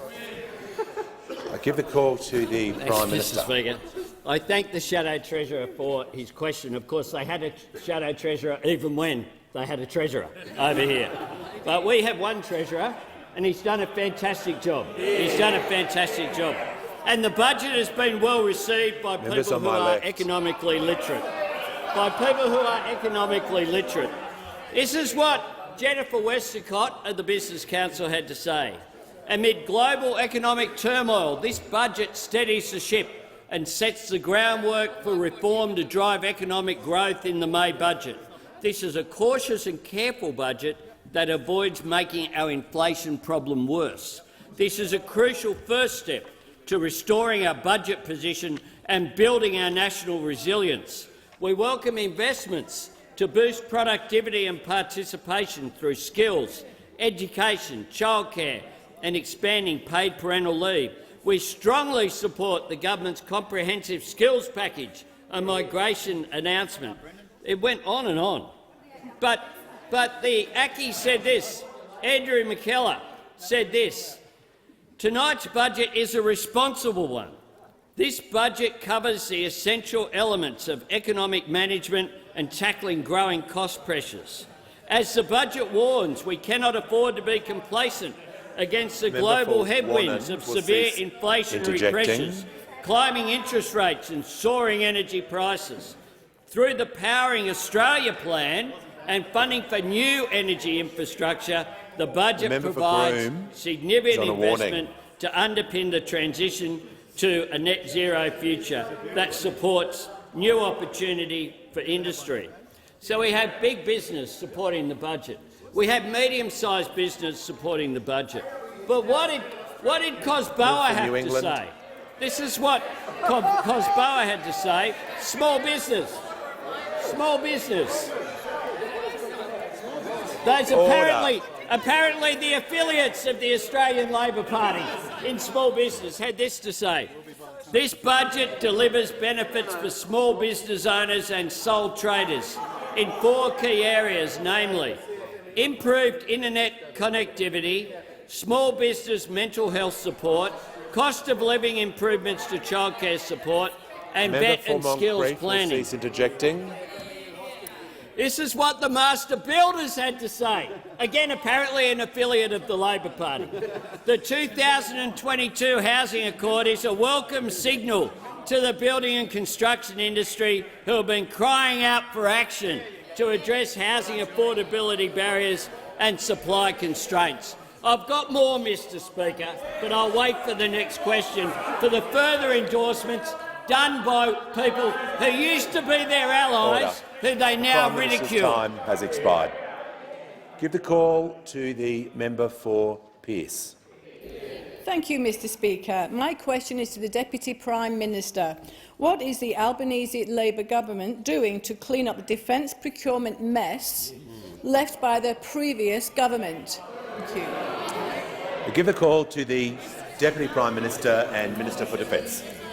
Well, thank you, Mr Speaker, and can I thank the member for Pearce for her very important question.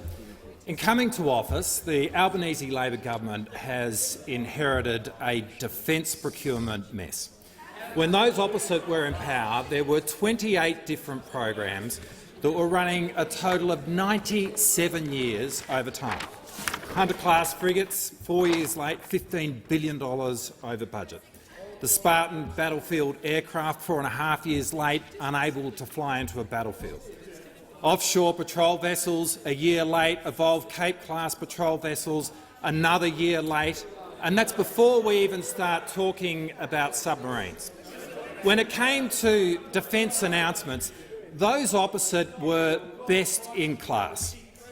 Vaudeville, hoopla, we saw Top Gun music. It was always showtime. It was as if they were trying to tap dance our adversaries into submission. Those opposite, their strategy was to have Australia walk onto the battlefield. Their strategy was to have Australia walk onto the battlefield armed with press releases. But when it comes to actually delivering capability, getting the hard power equation right, those opposite were the single worst defence procurement government in our nation's history, and not least because they themselves were a picture of chaos. In 9 years, we had 7 different defence ministers, the last of whom is sitting right there as the leader of the opposition. And all of this at a time when we are facing the most precarious strategic circumstances since the Second World War. Under those opposite, Australia's lost decade could not have come at a more damaging historic moment. Now, under Labor, it's going to be different.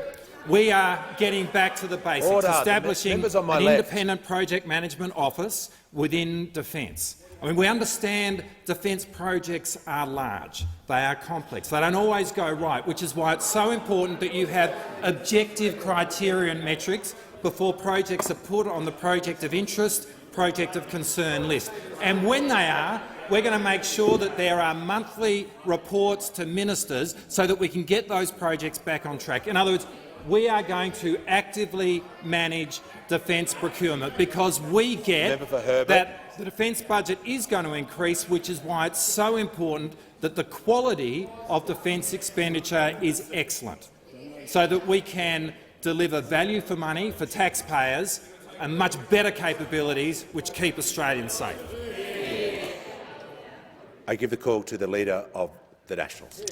Thank you, Mr Speaker. My question is to the Minister for Climate Change and Energy. How many private properties will be impacted from the construction of the 28,000 kilometres in new poles and wires under government's energy policy? The member for Hume will cease interjecting. The member for Hume is warned. And I give the call when the House comes to order. The Leader of the Nationals was heard in silence. Members on my right, I will hear the Minister in silence. I give the call to the Minister for Climate Change and Energy. Thanks very much, Mr Speaker. The Leader of the National Party refers to the ISP, the Integrated Systems Plan. The 28,000-kilometre figure refers to the green energy superpower scenario under the Integrated Systems Plan. 10,000 kilometres is a step change. The government is getting on with implementing the ISP through the Rewiring the Nation policy.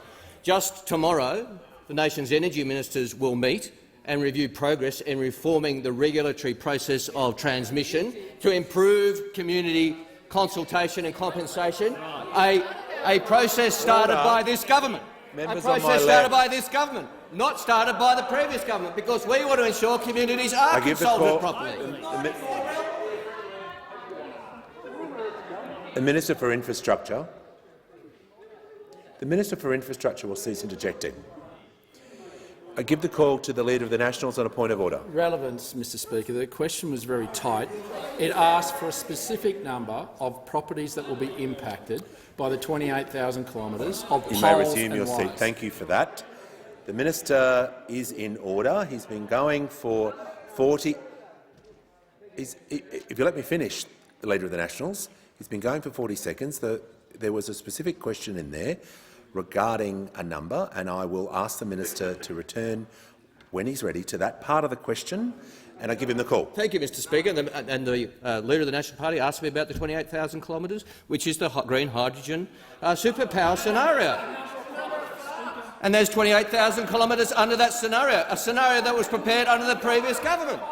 Now, Mr Speaker, as I said, energy ministers tomorrow are reviewing the progress in reforming the RIT-T. We're also hearing from the Renewable Energy Commissioner, a federal government appointee, who has been working with the New South Wales state government and doing excellent work, Mr Speaker. Just this week, they announced a new compensation regime for people impacted. Now, the Leader of the National Party is very concerned about social licence. I welcome his interest. I welcome his interest in the social licence of nuclear— You may resume your seat. Order. When the House comes to order, I'll ask the Minister to address that part of the question. He's still got 1.5 minutes to go. I'm listening carefully to his answer. He has 3 minutes to answer the question. There is no time constraint about when he has to answer. I'm listening carefully. The Leader of the House. Just to raise a point of order, there's a normal rule about a point of order on direct relevance only being able to be taken once. The opposition, having already raised that, have now decided from the interjections to not be shouting at the government, but in fact to be shouting at you and about your ruling. And I just want to draw your attention to it, and in my role as Leader of the House, just urge that— Order. Members on my left will cease interjecting. No, interject as hard as you want to me, but you don't do it to the Speaker. You don't. Order. Members on my left. Members on my left will cease interjecting.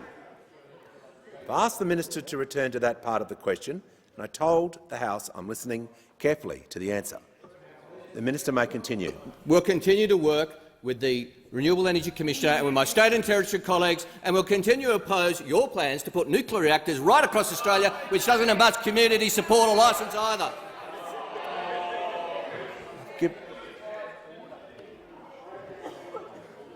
I give the call to the member for Gilmore. My question is to the Minister for Employment and Workplace Relations. What is the Albanese Labor government doing to support workers who need flexible work arrangements, particularly those in low feminised sectors? Give the call to the Minister for Employment and Workplace Relations. Thanks very much, Mr Speaker. The Secure Jobs Better Pay Bill will bring our workplace laws up to date with the modern expectations of flexible work. At the moment, under current law, workers have a right to request, and many members, including the member for Gilmore, many members on this side, some on the crossbench as well, have had arguments in favour of trying to find better pathways for flexible work for a long time. The way it works at the moment is you have a right to request flexible work, but if you make that request of your employer and the employer just says, no, I've got business grounds to say no, that's the end of it. There's no right of appeal. It goes no further. The sorts of issues where flexible work hits is when someone's given a roster change and the impact of that roster change means they will now have a 3-year-old who they cannot pick up from childcare. Massive changes in people's lives if all they do is ask, that's the only right they've got, they're told no, and at that moment the only choice that faces Australians in that position is to give up the job. And that's what happens. And inevitably people then move to more insecure work and lower paid work. Something which has been supported by the recent Senate inquiry that was chaired by Senator Barbara Pocock, something that there's a report that members on both sides of the crossbench have been briefed on, that was an extraordinary amount of work done in the retail and fast food sector by the SDA, and the member for Goldstein, prior to coming here, was very much involved in a lot of that research, went through the impact that the absence of rights on flexible work was having, in particular disproportionately, on women workers in Australia. By introducing a right to arbitration, what it means isn't that every one of these cases will go to arbitration. It means that where these decisions are being made, often in good companies but by a low level of management, not respecting people's family responsibilities, we will end up with sensible outcomes. It should not be the case that particularly people with less secure work, very often part-time workers, are in a situation where the only choice in front of them is to give up the job if they want to keep their caring and family responsibilities. Now, this is within the Secure Jobs Better Pay Bill. This is within the bill that those opposite committed to vote against before it had been introduced to the parliament. This is the bill designed to get wages moving. If you support flexible workplaces, we need to change these laws so that people faced with these situations don't have to choose between those they love and keeping their job. Give the call to the Leader of the Nationals. My question is again to the Minister for Climate Change and Energy. How many private properties will be impacted from the construction of the 28,000 kilometres in new poles and wires under the government's energy policy? Order. I give the call to the Minister for Climate Change and Energy. Again, Mr. This is the new culture war from the Leader of the National Party, and I wish him well on it. If this is the hill he chooses to die on, Mr. Speaker, that's a matter for him. The member for Hume because will cease interjecting. He's referring to the green hydrogen superpower option under the ISP, which was released while they were in office, which was released while they were the government, Mr. Speaker. It's actually a document which had bipartisan support, Mr. Speaker. But what he refers to the government's 28,000 kilometres of transmission lines. In fact, we are seeking to implement the ISP step change model. So he's talking about something completely fraudulent, Mr. Speaker. And also, we are getting on with the job of better consultation, because what really matters is route selection. Route selection, there are options for where the routes go. They can go on public land. They can, after appropriate community consultation and appropriate compensation, go with private land. So, I guess, could a nuclear power plant, Mr Speaker, which the Leader of the National Party seems so addicted to? Minister, has the minister concluded his answer? No, the minister's concluded his answer. Order. Members on my left and my right, when the House comes to order, I will hear from the member for Moreton. Thank you, Speaker. My question is to the Minister for Housing and Homelessness.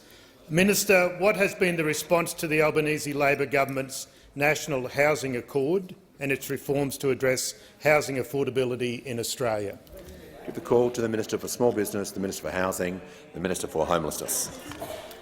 Thank you, Mr Speaker, and I want to thank the member for Moreton for this very important question. And I know the member for Moreton has previously been on the board of the Kyabra community organisation that supports people into housing. So I know that he, like many people on this side of the House and others in the chamber, is deeply committed to making housing more affordable in Australia.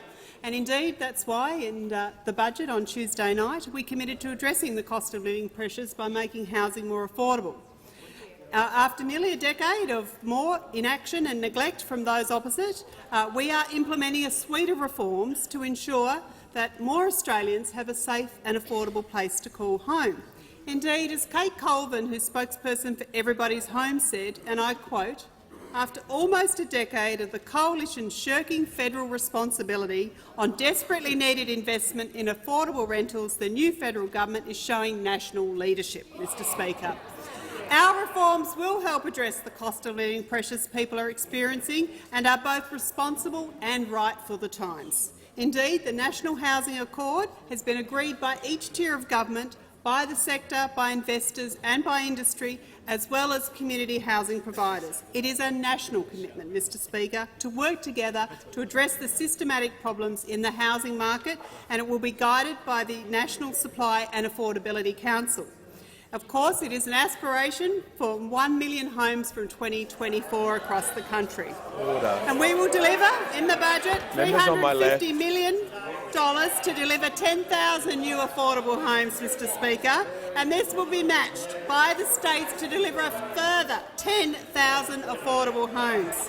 It commits Members on each my tier left of will government cease to interjecting. boost the supply of new affordable housing by streamlining land use and planning controls and other barriers to building new affordable homes.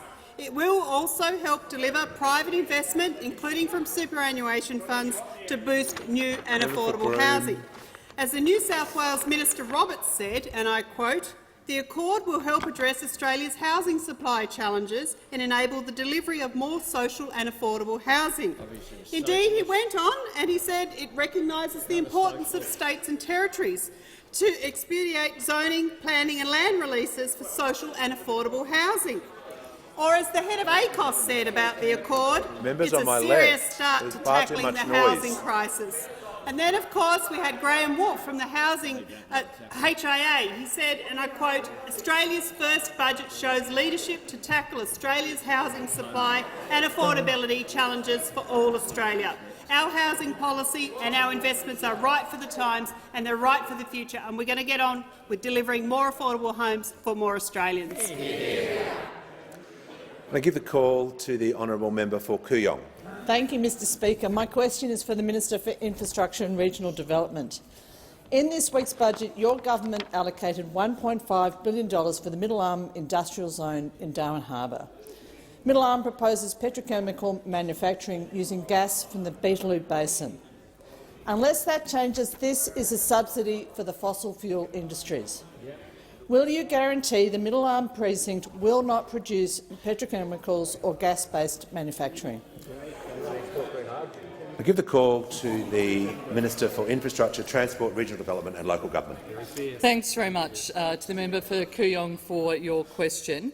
Well, the Australian government invests in projects such as the Middle Arm precinct in an important way of setting up our economy for a sustainable future. Instead of funding any particular companies or particular industries, we're actually investing in common use enabling infrastructure. We do that across industrial precincts across the country to give all potential users in the market the opportunity to grow and thrive. This includes those able to process and export green hydrogen and energy transition components made locally. The government is providing in the budget $1.9 billion in planned equity to support the development of Middle Arm, together with regional logistic hubs in the Northern Territory across those key transport links. That's what we're doing. This investment will enable the precinct to be globally competitive, to be sustainable, with a focus. And I recognise that I can hear some interjections from the member for New England about that. He likes this. I know that he likes this particular project, which I'm very happy about. This year, I was actually acknowledging that that's what he was doing. This investment will enable the precinct to be globally competitive and sustainable, but it will focus on low-emission hydrocarbons, green hydrogen and critical minerals processing. Demand, we know. Point of order.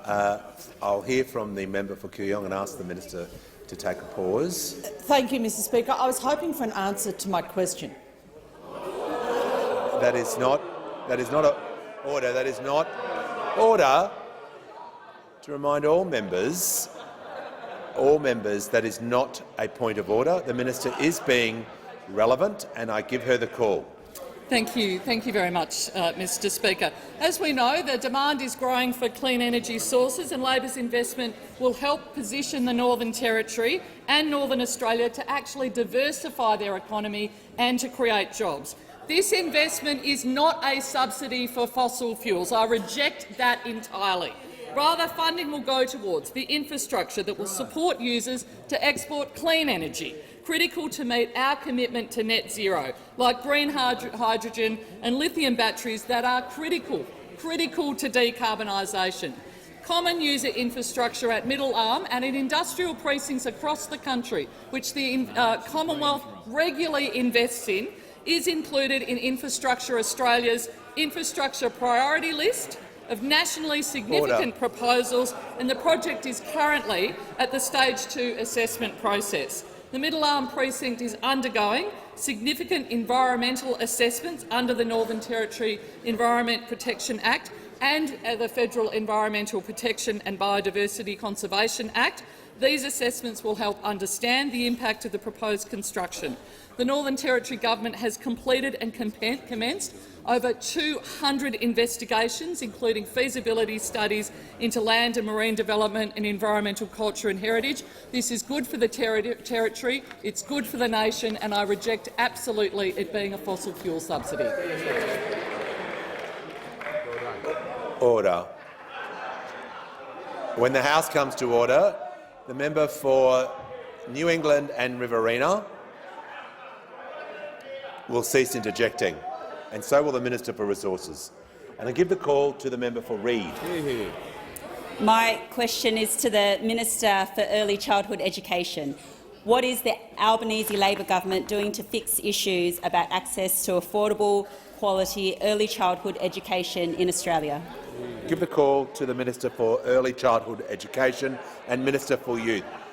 Thank you, Speaker, and I thank the member for Reid for her question. Speaker, this morning the member for Reid and I attended a breakfast with the Early Learning and Care Council of Australia, and I just want to thank Elizabeth Death, the CEO, and all the members who were present there, who engaged very constructively with us on those really important issues of access and affordability to quality early childhood education. And as the member for Reid knows, access to affordable quality early childhood education and care is not just a vital part of a child's development, it's also very important for our economy. And that's why this Labor government has moved very quickly to make early childhood education and care more affordable for 1.26 million families across Australia. The bill that passed this place this morning is important for children, and it's also important for parents, and particularly for primary caregivers, who are predominantly women, who are looking for more opportunities for work. And indeed, Speaker, today is a significant day for women across Australia. We've had the release of the Women's Budget Statement, the passage of the Paid Domestic and Family Violence Bill, but also the introduction of legislation to change the Fair Work Act to allow for multi-employer bargaining and strengthen the ability of the Fair Work Commission to order pay rises for underpaid female-dominated industries. And these changes, these measures undertaken by a Labor government are going to have significant ramifications for the early childhood education and care workforce, who are over 90% women.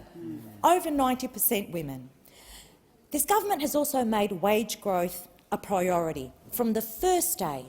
From our first day, we successfully argued for a pay rise for the lowest paid workers in Australia, something that those opposite opposed. Do we all remember that? Something that those opposite opposed. And all of these reforms, every single one of them, presents positive changes for the early childhood education and care sector, carrying on a Labor legacy of understanding the needs of this sector, acknowledging the importance of early childhood education. And in acknowledging that importance, National Cabinet have also tasked early childhood education and care ministers with identifying and progressing priorities right across the sector, with a particular focus on workforce strategies. And while we can't fix in a number of months what those opposite destroyed over a decade, make no mistake, an Albanese Labor government is working hard to clean up the mess that they left. Give a call to the member for Lindsay. Thank you, Mr Speaker. My question is to the Prime Minister. In the lead-up to the 2022 election and since, the government has repeatedly cited modelling forecasting that wholesale and residential electricity prices would decrease by 18%. But the government's budget tells us that Australians can expect increases in electricity, gas prices of 50% and 40% respectively. Will the Prime Minister now admit that the modelling Labor stood by was flawed, and so too are the government's energy policies that relied on that modelling? Give a call to the Prime Minister. I thank the member for Lindsay for her question. Indeed, we did release modelling done by Reputex in 2021. After that occurred, of course, there was not modelling but a factual change that occurred in May 2022 from the Australian Energy Regulator that pointed to a 20% increase in pay, in costs of electricity, and that flowed through to wholesale prices. Of course, there are a couple of pressures on energy prices. One, of course, is the invasion of Ukraine by Russia, and the second, well, members on my left, the modelling that I was asked about occurred in 2021. If you go back to when the Russian invasion of Ukraine was, I think you'll find out. You'll find out because I remember, because you should recall President Zelensky spoke just before my last budget reply in March of this year to this chamber. The second pressure, of course, is the failure to invest, the fact that 4 gigs went out and 1 gig of energy went in, and that led to a massive failure to invest. 3 years ago, before the 2019 election, though, of course, there was a promise of $1 billion towards new generation, $1 billion. That would have added to 3,800 megawatts of new generation. So that would have meant instead of 4 out, 1 in, that would have been 4.8 out and in and 4 in. So Order. it would have made members on my left. It would have made a difference. But Cease interjecting. What we saw was all of the commitments, Alinta Energy in East Gippsland, Alinta in Reeves Plains, Quimbrook Infrastructure Partners in Grattan, APA Group in Dandenong, Australian Industrial Energy in Port Kembla, Sunset Power Proprietary Limited and Delta Electricity Proprietary Limited, Rise Renewables in Baroota, UPC Renewables in Armidale, BE Power Solutions in Cresbrook, Hydro Tasmania Battery of the Nation. Will pause. The Manager of Opposition Business on a point of order. Well, again, it's on relevance, Mr Speaker. It was a very tightly worded question about the Labor Party's modelling. He's gone to the Coalition's policies an election ago, and if he can't answer the question, he should simply say so and sit down. You may resume your seat. The Prime Minister was asked the member for Hume. All right, I'll call the Prime Minister. Thanks, Mr Speaker. 3 years later, it's what we inherited. 3 years later, not a single dollar of that was delivered. Not a dollar. Not only was there not any megawatts, they aimed for 3,800. They delivered zero. Zero. A big duck egg. Not one. Not 1 watt of new generation as a result of that announcement. And of course, that's before we go to the farcical situation of the Collinsville promise. That was never delivered either. Has expired. Order.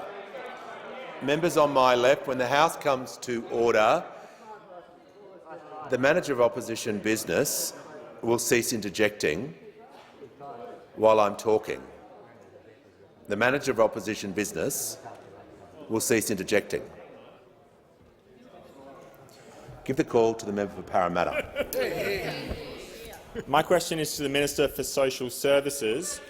What is the Albanese Labor government's budget doing to support modern families? How will paid parental leave policy benefit Australian families after nearly a decade of policy stagnation? I give the call to the Minister for Social Services. Well, thank you very much, Speaker. And I would like to thank the member for Parramatta for that question. And I am very pleased to inform the member for Parramatta that the Albanese Labor government is delivering the biggest expansion to paid parental leave since Labor introduced it in 2011. And isn't this a stark contrast to what those opposite did with their time in government? They had no appetite to modernise the scheme to reflect how families were changing and what support they needed when bringing a new baby into the world. Instead, paid parental leave sat untouched, neglected by this coalition government. Of course, I need to be fair to those opposite, because there was one big reform that they brought into the parliament, not once, but twice, and it was called the Fairer Paid Parental Leave Bill. Now, that sounds very good. That sounds like a good reform. Of course, the objective of that bill was to deny mothers to be able to take their government paid parental leave and their employer paid parental leave. Of course, we all remember how those mothers were characterised by those opposite. On Mother's Day, no less, it was announced by those opposite that these mothers were double dippers, they were rorters, they were fraudsters. This was an appalling way to characterise the women of Australia who were just trying to cobble together leave so that they could maximise their time with newborn babies. So it is and it is quite interesting. I was looking up the Hansard. You'd think that those opposite would have got the message when they couldn't get support from this parliament to pass it. There was an election, and then they brought it back in. They brought it back to the parliament. But I am very pleased that the parliament saw good sense and rejected that change. In stark contrast, the Albanese Labor government is extending paid parental leave by an extra 6 weeks. We're making it more flexible so, of course, parents can use the time with shared care and enable parents to best work out how to sort their arrangements. We're improving the income test to have both an individual or a couple income test, and importantly, single mothers will be able to take the full amount of time. This is what real reform looks like. 180,000 new parents will benefit each year from our reforms, and we're doing it in a responsible way. This reform is long overdue. This reform is so important to Australian families. Families have been calling for it, and far from calling those mothers and dads double-dippers, fraudsters and rorters, we will support Australian families every day of the week. Give the call to the member for Goldstein. To the Prime Minister. Will the government call together manufacturers, consumers, gas producers and electricity companies to manage the energy cost crisis? Business owners in Goldstein and elsewhere are already saying they may have to close due to energy costs, and that's before Treasury's forecast increase of 40 to 50%. Prime Minister, will the government intervene to bring gas prices back to a sustainable level for domestic consumers, small and large businesses, before businesses begin to collapse? Give the call to the Prime Minister. I thank the member. Order. Members on my left, the Deputy Leader of the Opposition, can cease interjecting. If a member has been heard in silence on either side of the chamber, we need to show respect for the person answering the question as well. And I'll ask the clock to be reset and give the call to the Prime Minister. I thank the member for her question and for working constructively with the government on these issues.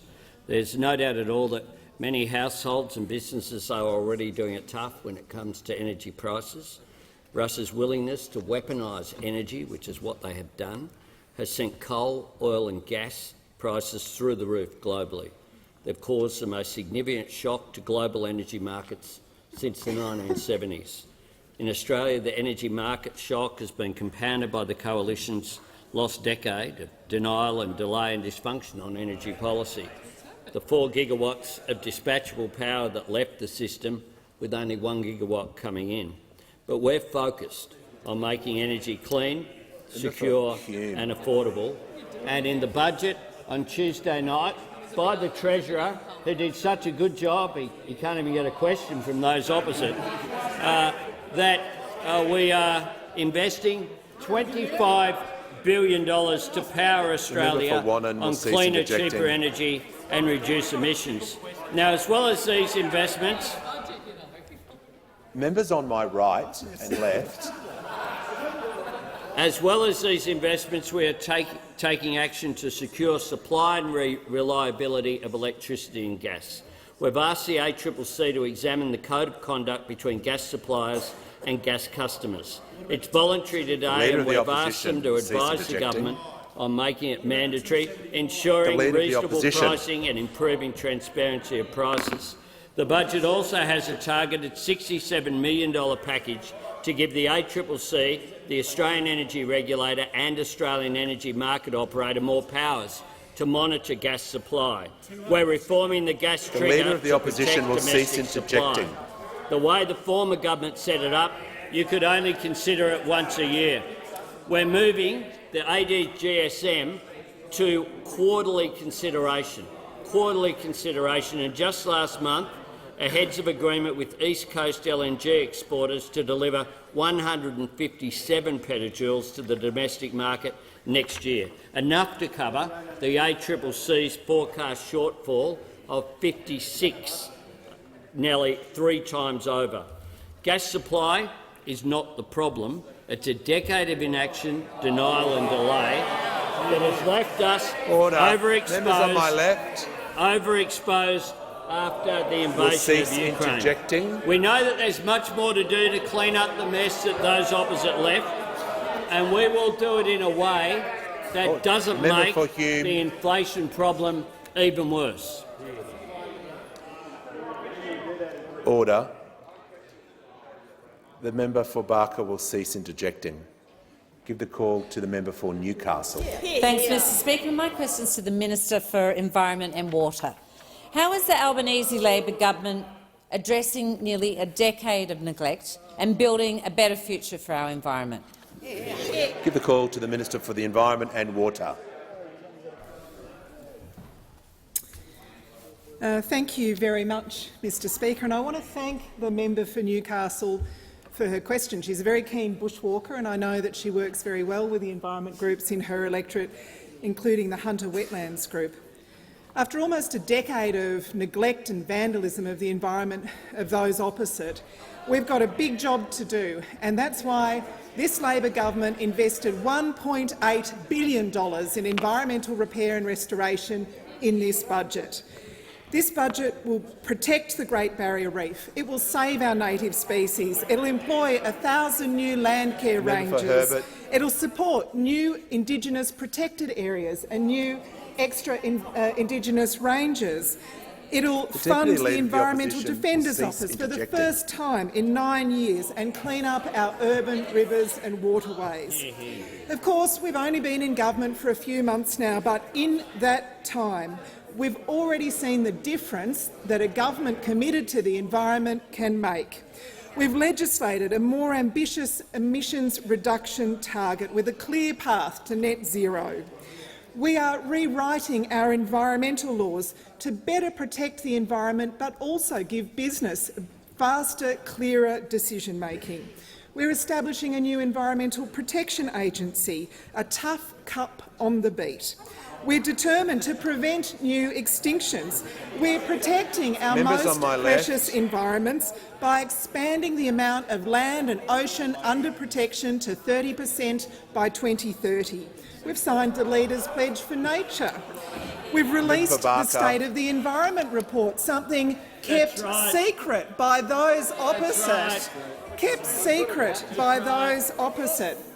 We're establishing a new nature repair market to reward farmers and other landholders for their work in restoring and protecting nature.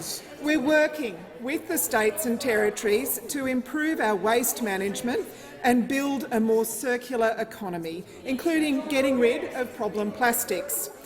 Australians care very deeply about our environment, about the plants and animals and places that make us unique, and we are determined to protect and restore and manage our natural environment, because under the Albanese Labor government, the environment is back. Now, I just noticed, by the way, a lot of interjections about dams. Why are you too gutless to ask me a question if you want to know the answers?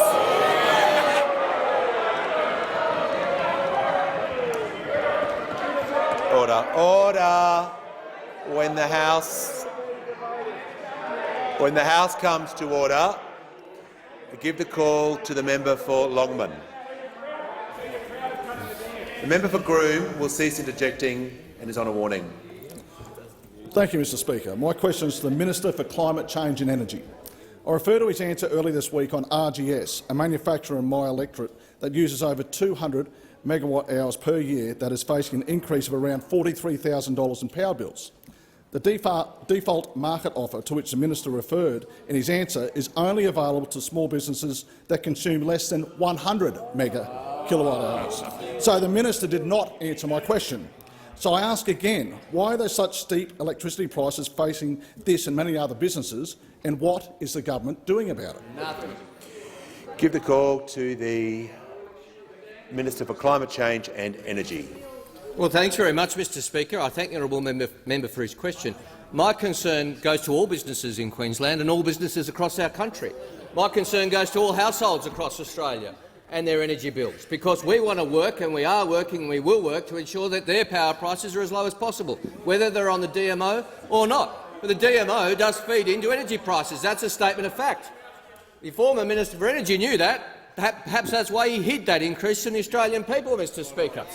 Because in the budget, we had a choice. We could have hidden the pressures on power prices, option A, that the previous government took. We could have hidden that, or option B is to actually be upfront with the Australian people about the pressures. That's the option we took. That's the option we took, Mr Speaker. We take the option of actually being honest with the Australian people.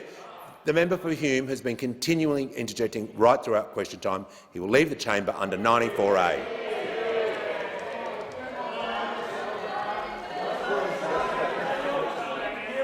Order. There is far too much noise in the chamber. There is a general warning. I will take action if this level of noise continues. Give the call to the Minister for Climate Change and Energy. It's a sad outcome that the member for Hume has left us, Mr Speaker, but we are concerned and we are upfront. In relation to Queensland small businesses, small and large and medium, we should care about them all. And the increase in small business prices that the member for Hume hid from the Australian people was 12.8%, $705. I make no apologies for pointing that out to the House and the Australian people. Has the minister concluded his answer? Has the minister concluded his answer? No. I give the call to the Manager of Opposition Business. This repeated claim of hiding, the standing orders are very. The standing orders, Mr Speaker, are very clear. All imputations of improper motives to a member shall be considered highly disorderly. That's clearly what this minister is repeatedly doing. Order. And you may I resume your seats. I remind the minister of the standing order, and I ask him to return to the question. Certainly, Mr Speaker. Thank you, Mr Speaker. But the fact is the fact. The previous minister hid the facts from the Australian people. He should be ashamed of himself. The minister has. The member for Page. I give the call to the member for McEwen. Thank you, Mr Speaker. My question is to the Minister for Aged Care. How will the aged care reforms in the budget restore dignity for older people accessing aged care services? The call to the Minister for Aged Care and Sport. I thank the member for McEwen for his question and acknowledge his work to improve aged care in his electorate, particularly working with visits to the Calvary Centre and the issues that they face with respect to workforce. Mr Speaker, after 9 years of neglect, finally this nation has a budget that respects the work of older Australians and puts them first. It is a proud week for all of us on this side of the chamber that Labor has delivered a budget that puts $3.9 billion into aged care funding. And today, Mr Speaker, we passed legislation, the second aged care reform piece of legislation in this parliament that will deliver on our election commitments that we made to the Australian people. Around-the-clock nursing care and more time for care in nursing homes.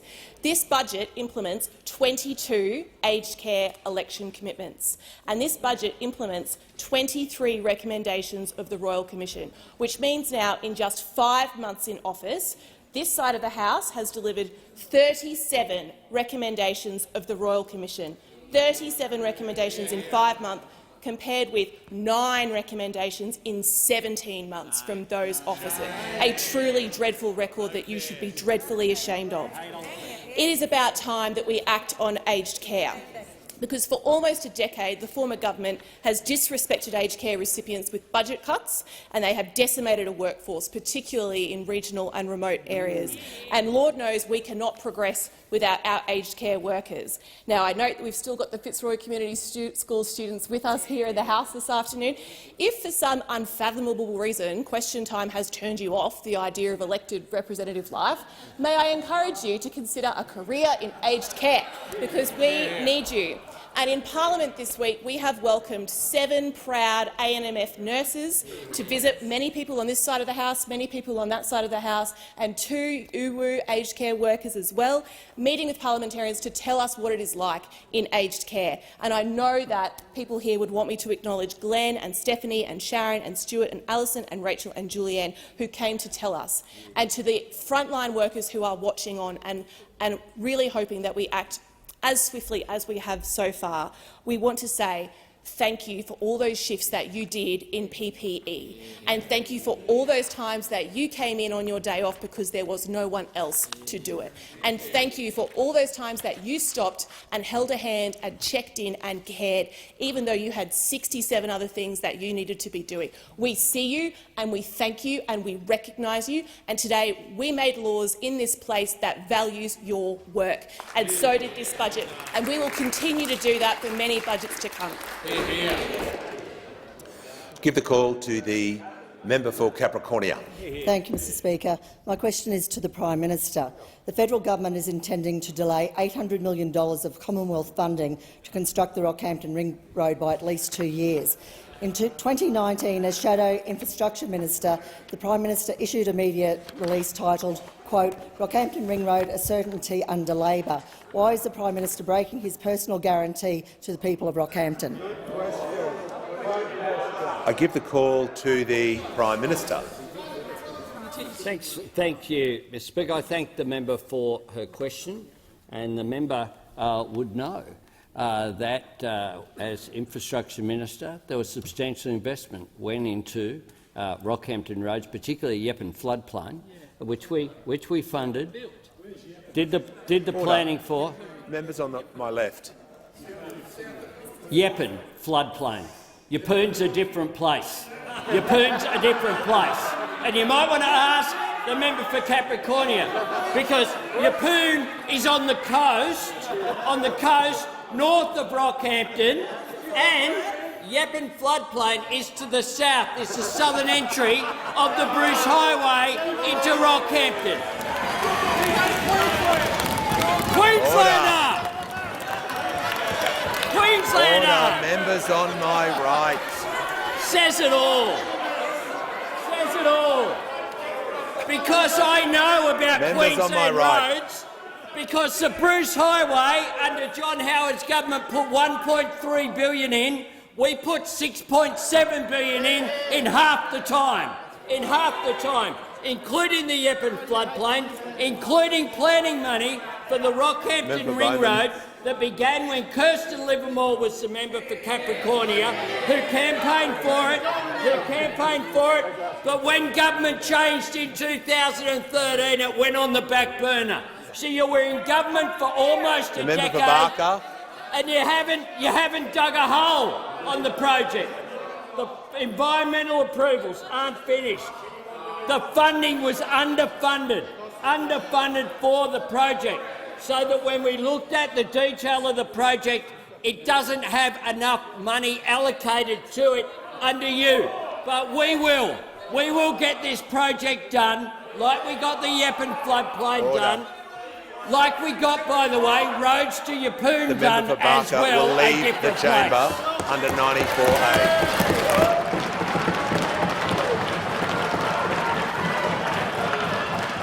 Order. Order. The House will come. The House will come to order.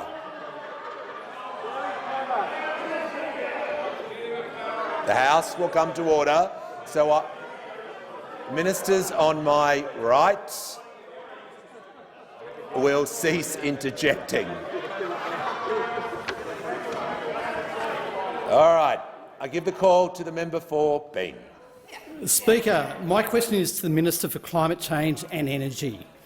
How is the Albanese Labor government providing the overdue leadership on energy policy that has been missing for nearly a decade? I give the call to the Minister for Climate Change and Energy. Well, thanks very much, Mr Speaker, and I thank my friend for the question. And the budget brought down by the Treasurer on Tuesday night certainly provides that leadership for energy, with $20 billion in funding for rewiring the nation, $2 billion for powering the nation, $250 million for community batteries, funding for our regulators and operator to implement the better regulation of energy that's been agreed with state and territory energy ministers, and much more, Mr Speaker. This is all the leadership that we are providing after a decade of denial and delay. But as I said before, the government was also faced with a choice about being honest with the Australian people, including the pressures on energy prices in the budget, being very upfront and explicit about it in the budget, or taking the alternative approach of not being honest with the Australian people. And that, we know, has a precedent by the member for Hume, the former member, who on the 8th of April signed into law a regulation to delay the release of the energy price rises until after the election. Now, I understand his reasons for doing so, Mr Speaker. I understand his sensitivity. There's been a lot of commentary about election promises and power prices. And in the 2019 election, which was won by the coalition, the member for Hume promised a 25% reduction in the average wholesale energy price. That was their promise in 2019. Turned out, and the Deputy Leader of the Opposition says prices went down. Wholesale prices went up 240%, Mr Speaker. Now, if the Leader of the Opposition, Deputy Leader of the Opposition, thinks that's a reduction, we've got a bigger problem than I thought we had, Mr Speaker. And I thought we had a pretty big problem with the Deputy Leader of the Opposition. But even closer to the election, the then Deputy Minister Leader for of the Energy was Opposition still will at it. cease interjecting. In November 2021, he promised a 6% fall by 2024 in energy prices, the Minister for Energy did, in November 2021. That's pretty close to the 2022 election. But of course, by the time of the 2022 election, wholesale prices were up 439%. Not down 6, but up 439%. That's a missed it by that much moment, Mr Speaker. But of course, we know the minister hid the price rise. But the cover-up gets worse. Yesterday I was asked twice, 3 times in fact, did you know this was going to happen? And 3 times he said, no, I didn't. He denies knowing there are energy price rises. The minister, the then minister, the member for Hume, wants the House to believe and the Australian people to believe he signed a law change to hide a power price rise he didn't know about. He wants us to believe he didn't know that there was a price rise, so he went to all the trouble of asking his department to prepare the paperwork, sending it to the Governor-General, and he didn't know what he was doing. Did he do it with his eyes shut? Did the member for Cook do it instead? We'll add it to the dossier of dodgy documents that the member for Hume is so famous for, Mr Order. Speaker. I hope he's not working on the Leader of the Opposition has speech for tonight while he's being put. And I give the call to the member for Fairfax.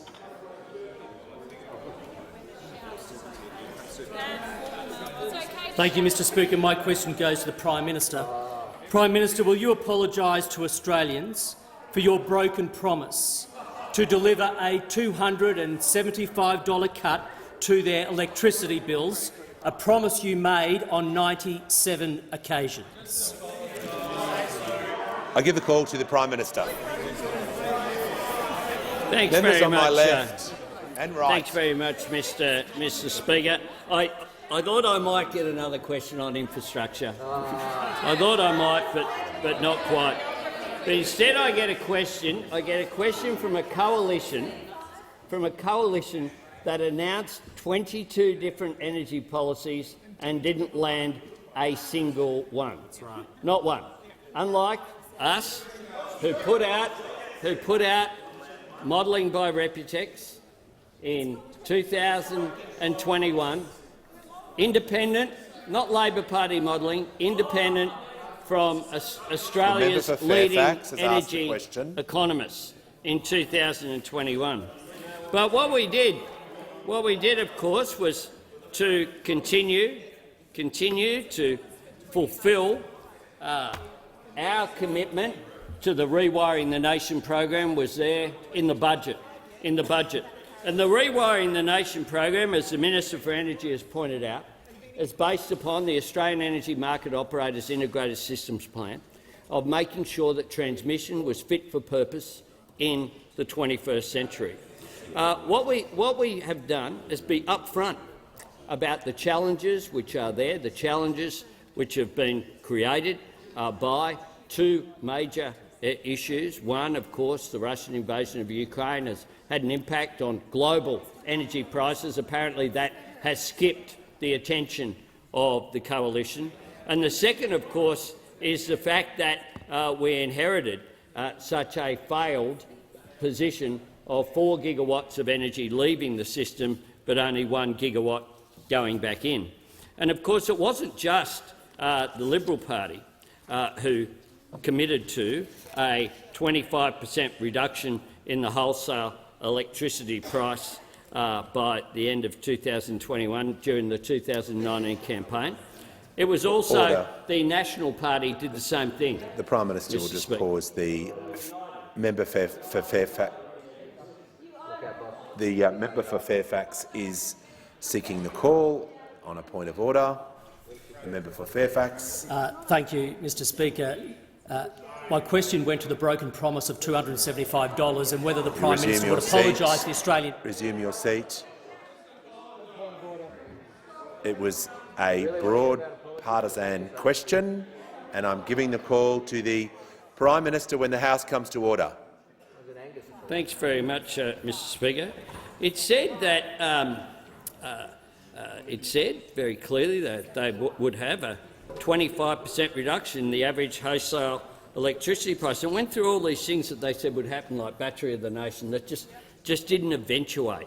Their billion-dollar fund of new energy, of which zero was delivered. Not a single watt, let alone a gigawatt, was delivered as a result of this policy. And instead of that, what they also did was went on these exercises in basically nonsense spending money, including $4 million they planned and funded to the proponents, mind you, of the Collinsville coal-fired power plant. $4 million to the people who were building it, the private sector operators who were building it. They planned, gave them $4 million. The Prime Minister's time has expired. I give the call to the member for Melbourne. Thank you, Speaker. My question is to the Prime Minister. With the United Nations, the International Energy Agency and the world scientists saying there can be no new investment in coal and gas if we're to meet net zero targets, why does the budget contain $30 million to frack for gas in the Beetaloo Basin? Well, does the Prime Minister agree with his other minister that gas is just a low-emissions hydrocarbon and is low-emission hydrocarbon the new clean coal? The call to the Minister for Resources. Of the House and for the Leader of the Greens, that the $30 million you're speaking of is from the cooperative drilling program. There was a commitment under the former government. That money has been expended or is in the current use of those contracts. It goes to the question asked earlier to the Minister for Industry, who's not responsible for that work. This government has ended that program and the remaining part of that funding envelope has now been returned to the budget. The call to the member for Swan. My question is to the Minister for Resources and Minister for Northern Australia. What is the significance of critical minerals to Australia, and what role will they play in achieving net zero emissions? Give the call to the Minister for Resources. Thank you very much, Mr Speaker, and thank you very much to the member for Swan, the incoming member for Swan. Her father was a nickel miner from Kambalda, and she knows the value of the resources sector. She worked in it for many years before coming to this place. So thank you to the member for Swan. Mr Speaker, for Australia and the world, reaching the net zero emissions target by 2050 is absolutely impossible without the critical minerals and our extraordinary endowment of them. These minerals will be a significant part of the global journey to net zero emissions by 2050. Mr Speaker, without the resources sector, we simply cannot reach net zero. The world needs more minerals, not less, because these minerals are essential for these low-emissions technologies, such as wind turbines, electric vehicles and battery storage. The demand around the world is growing and growing fast. The technical expertise and know-how of Australia's resources industry will be absolutely essential to grow the critical minerals industry and our new resources economy. And Australia is especially well placed. We're the world's largest producer of lithium, with WA being home to some of the world's largest lithium deposits at Greenbushes and Wodgina, which I was very pleased to be able to visit just the other week in the Pilbara. We're the third largest producer of cobalt, fifth largest producer of nickel and the fourth largest producer of rare earth minerals. In the first 5 months since the election, this government is pursuing Australia's critical minerals opportunities with vigour. We have agreed to a critical minerals investment partnership with India. We have signed up to the US-led Mineral Security Partnership alongside Canada, Finland, France, Germany, Japan, Korea, the EU, the UK and Sweden. And just last week in Perth, I signed a critical minerals partnership with Japan in the presence of RPM and also in the presence of the Japanese Prime Minister Fumio Kishida. And I was deeply honoured to be able to welcome both our Prime Minister to BHP Nickel West for the second time, maybe the third time even, but also the Japanese Prime Minister. I'm quite certain it's probably the first time a Japanese Prime Minister has visited the seat of Brand, and in particular the Nickel West refinery there in Kwinana, which provides 85% of its nickel to the global battery material suppliers. This government is investing a further $50 million over 3 years to the Critical Minerals Development Program and $50 million to the Australian Critical Minerals R&D Hub. It is a fact that the government from before the election had 2 critical minerals strategies overseen by 2 resources ministers, both at the same time. Those critical minerals strategies failed to make the connection between critical minerals and the global drive to net zero. This government is reviewing that strategy. It will make that important link because we don't have our heads in the sand about the need to address climate change. Order. Time has expired. I give the call to the member for Lyne. Thank you, Mr Speaker. My question is to the Minister for Climate Change and Energy. I refer the Minister to the previous Coalition's government decision to build a new gas project plant at Kurri Kurri to put downward pressure on electricity prices.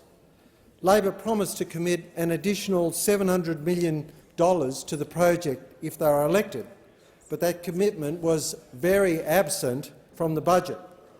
With power prices set to increase by 50% under this government, why has Labor abandoned a project that will provide affordable, reliable electricity for Australians when they need it most? Give the call to the Minister for Climate Change and Energy. I thank the honourable member for his question, but I say respectfully to him he's completely wrong. And he's completely misunderstood the budget papers if he believes that the Kurri Kurri plan has been cancelled. It is, unlike Snowy 2.0, currently on track and will be delivered. And it is a non-budget matter. So I think the honourable member has just completely got the wrong end of the stick. We give the call to the member for Adelaide. Speaker, my question is to the Minister for Skills and Training. Today, the Parliament passed the Jobs and Skills Australian legislation. How will Jobs and Skills Australia help tackle the skills shortage crisis the government inherited? Give the call to the Minister for Skills. Great question. I'd like to thank the member for Adelaide for his question. Yes, he's absolutely right. Today the Parliament passed Jobs and Skills Australia legislation. And that is, of course, a commitment, an election promise by this Prime Minister and by this government to deliver a body that can provide the right sort of advice to ensure that we have the skills that we need in this country. And what we do know is we have not only just inherited $1 trillion of debt, we've inherited a massive skills deficit. It doesn't matter where you look across the economy and labour market, Speaker. Whatever sector of the economy, we have problems in terms of supply of skills. The National Skills Commission last report said that we have doubled the occupations on the shortage list from 150, almost doubled, 153 to 286 in 12 months. And that's why it's absolutely critical that we move very fast on this matter. I'd like to thank the members and senators who worked with me on this legislation across the parliament. And we really need to move very quickly, as I say, and we need to deploy every avenue we have to find the skills that our economy needs.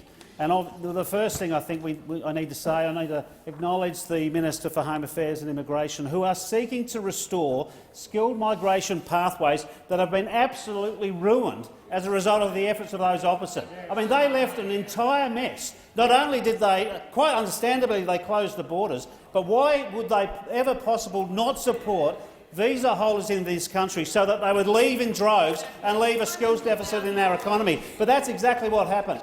The other thing we need to make sure we do, Speaker, is invest in skills in this country by providing the skills in areas of shortage. That's why we've announced 180,000 TAFE and VET fee-free places for next year, provided in areas of acute shortage. But there's another area too, Mr Speaker, that we need to consider.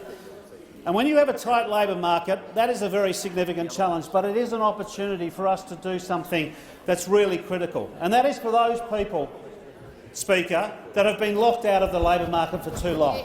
We have many Australians, people with disability, First Nations people, women that are enduring economic insecurity, older Australians who suffer discrimination in trying to get a job.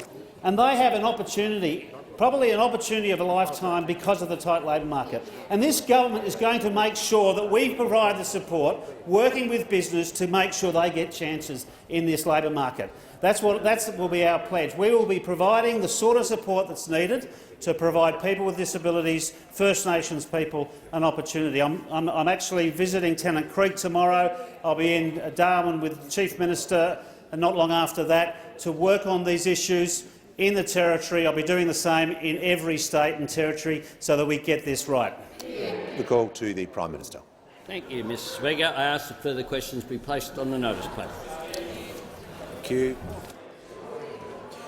The Deputy Leader of the Opposition has asked for the call, and I give her the call. Thank you, Mr Speaker. I have a question for you. You may proceed.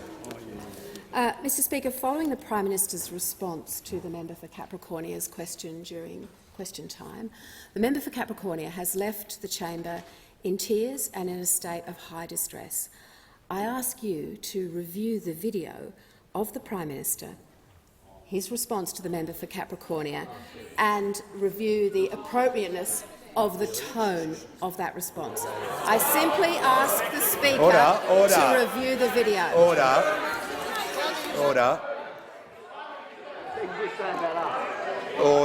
Members on my right and my left. The House will come to order. The member for Latrobe. I'm trying to respond to the Deputy Leader of the Opposition. I shall review the footage and report back. I give the call to the Prime Minister. Thanks, Mr Speaker. I advised the Leader of the Opposition earlier today I'd be making a short statement on indulgence to congratulate and send a shout-out to the Australian Wheelchair Rugby League team, which flew to London earlier this week to prepare for the Rugby League World Cup. For the first time ever, the tournament fixture includes the men's, women's and wheelchair teams. So we have the Kangaroos, the Jillaroos and the Wheelaroos. I think that sends a very powerful message about equality and about inclusion. Members may be interested to know that, unlike Paralympic events, there are some players who live with disability while others in the team do not. It sees itself as a game for everyone. Craig Kinane started playing rugby league when he was 10, but stopped at age 19 when a motorbike accident left him a paraplegic. He assumed he would never play again. Next week will be his third World Cup and his first tournament wearing the green and gold alongside his son Corey. It will be the first time any father and son have competed at a World Cup. I want to wish Craig and Corey, Captain Brad Grove, Head Coach Brett Clark and all the members of the Wheelaroos squad, as well as the Kangaroos and the Jillaroos, all the very best of luck. I understand the Wheelaroos are taking on the Poms in their first game next Friday, and I can't think of a better way to start a tournament than beating England in England. Representing your country on the world stage is a great honour. We know you'll do Australia proud, and I know they will have the support of not just everyone in this chamber, but all Australians. I give the call to the Leader of the Opposition. Thank you very much, Mr Speaker. I want to join with the Prime Minister in wishing the Wheelaroos all the very best. For all of us who now are searching for something to do on a Friday night or on a Sunday when the rugby league season's over, it'll actually be nice to have a little bit of content and a couple of games to be able to watch to get us through, maybe just to string us through to the start of the next season. So, Mr Speaker, we have an incredible asset in our athletes in this country. It's a very significant part of our culture of who we are. Regardless of what sport we're talking about, we have a lot to be proud of in this country. I want to recognise all of the players for the sacrifice that they've made, but importantly all their families who have contributed in a very significant way to helping them through their lives with their disabilities, in some cases disabilities acquired later in life, but for all of them there is an incredible amount of respect and support across the community.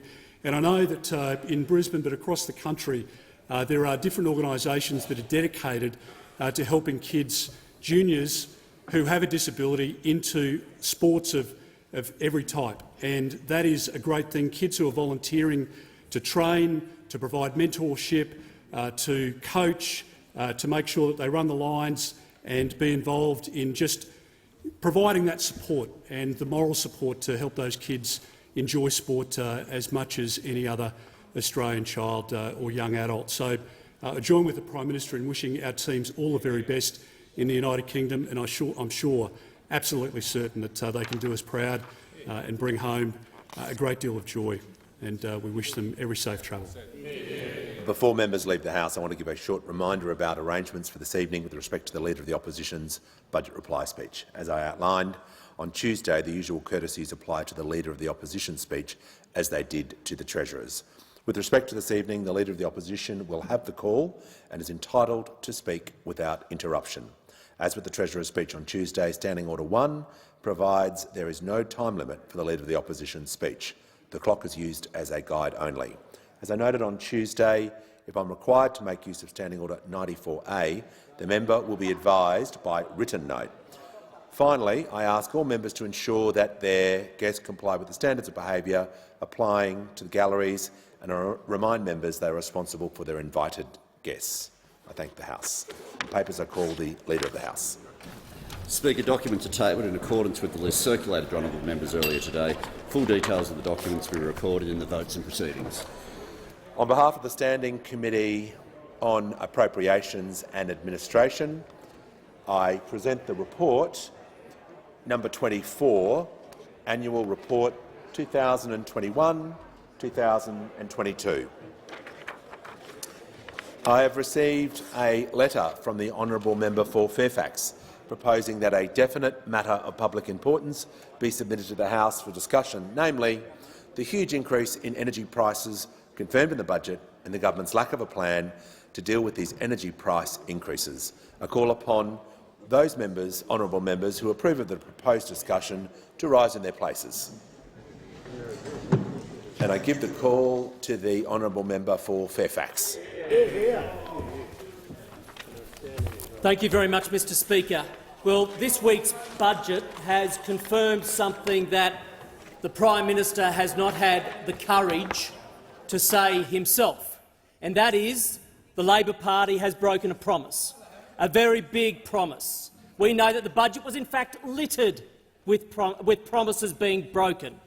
But there's one promise I have in mind in particular, and it comes with a number, Mr Speaker, and that number is $275. That's right, $275, which was promised by the Labor Party, by the Prime Minister, on no less than 97 occasions, a reduction in household power bills by $275. And what we saw in this week's budget was in black and white that promise broken.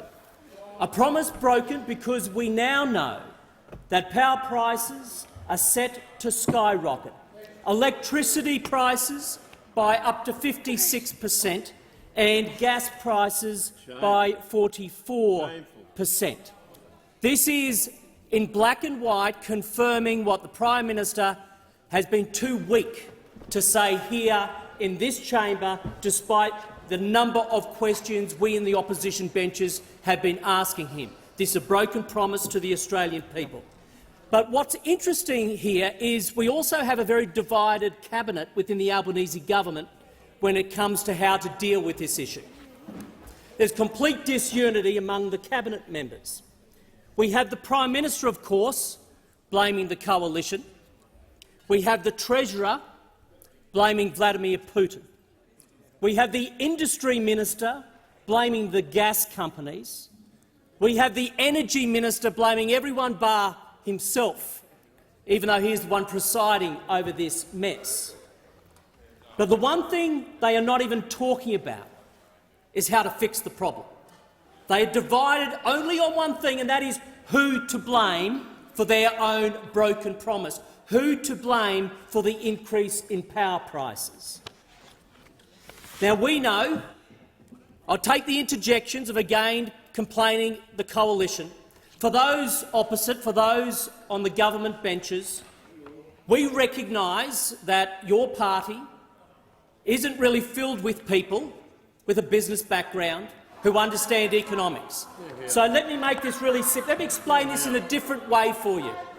It's like watching a footy game, and no matter how messy the footy game might look, and there's no doubt the energy market looks messy at times, the most important thing is you look at the scoreboard. You look at the scoreboard at a footy match. Well, under the coalition, I'll tell you what that scoreboard said. Under the coalition, that scoreboard said that power prices came down for households by 8%. That's what the scoreboard said under the coalition prices down. That scoreboard said for businesses, prices came down by 10%. For industry, prices came down by 12%. But guess what's happened? We have had a change of government. Instead, the new team wearing the Aussie jersey, in fact it's the Labor Party, and what does the scoreboard now say? Prices are going up. Prices are going through the roof. And what's more, their own budget confirms it's only going one way, it's going further up. Further up. Now, this is the budget, of course, Deputy Speaker. This is the budget that the Labor Party claimed would be all about cost of living. All about cost of living.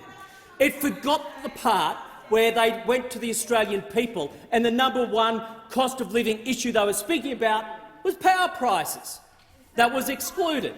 Now, for those who have read the budget, and again I suggest for those on the government benches who aren't into budgets and economics, if you go to budget paper #1,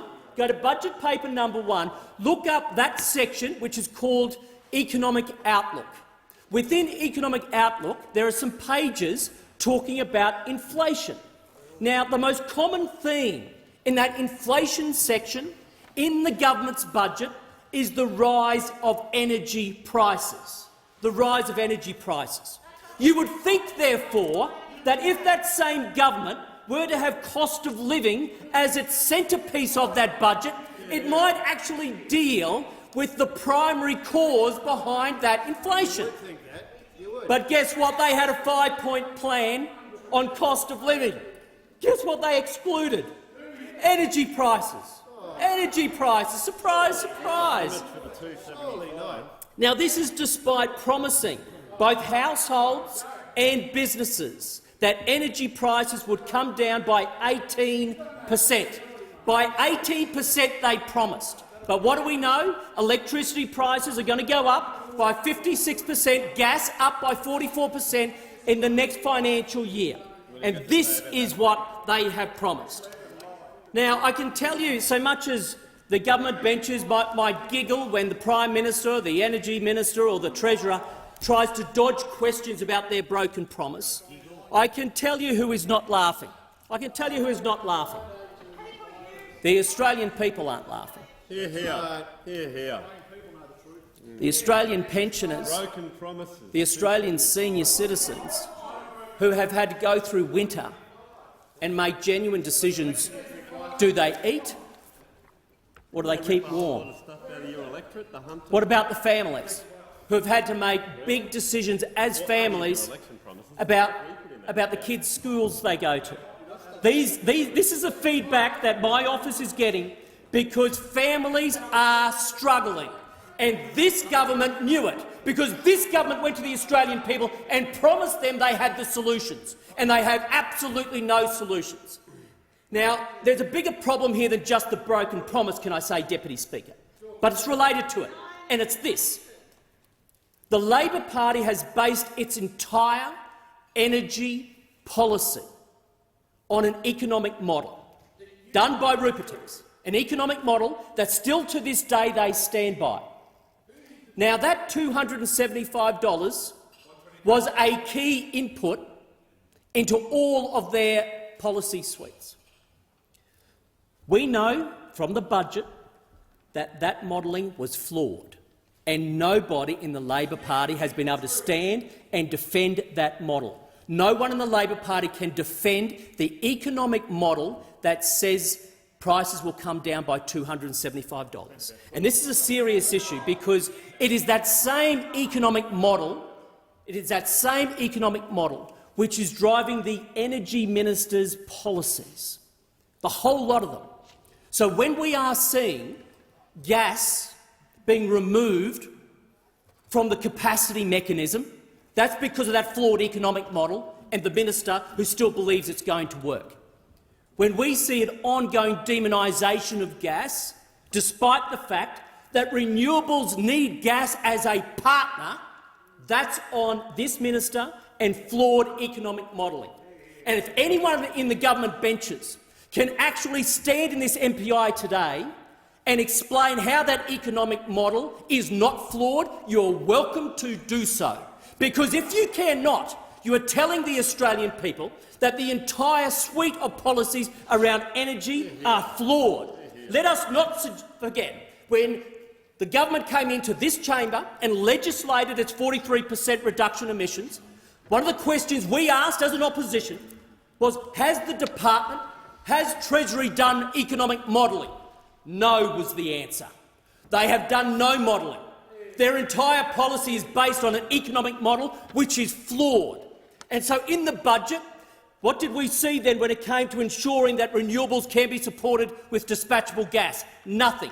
We saw money taken out for gas pipelines. So it's not only going to be removed from the capacity mechanism, but there's less money for the pipelines. There's no encouragement for developing gas.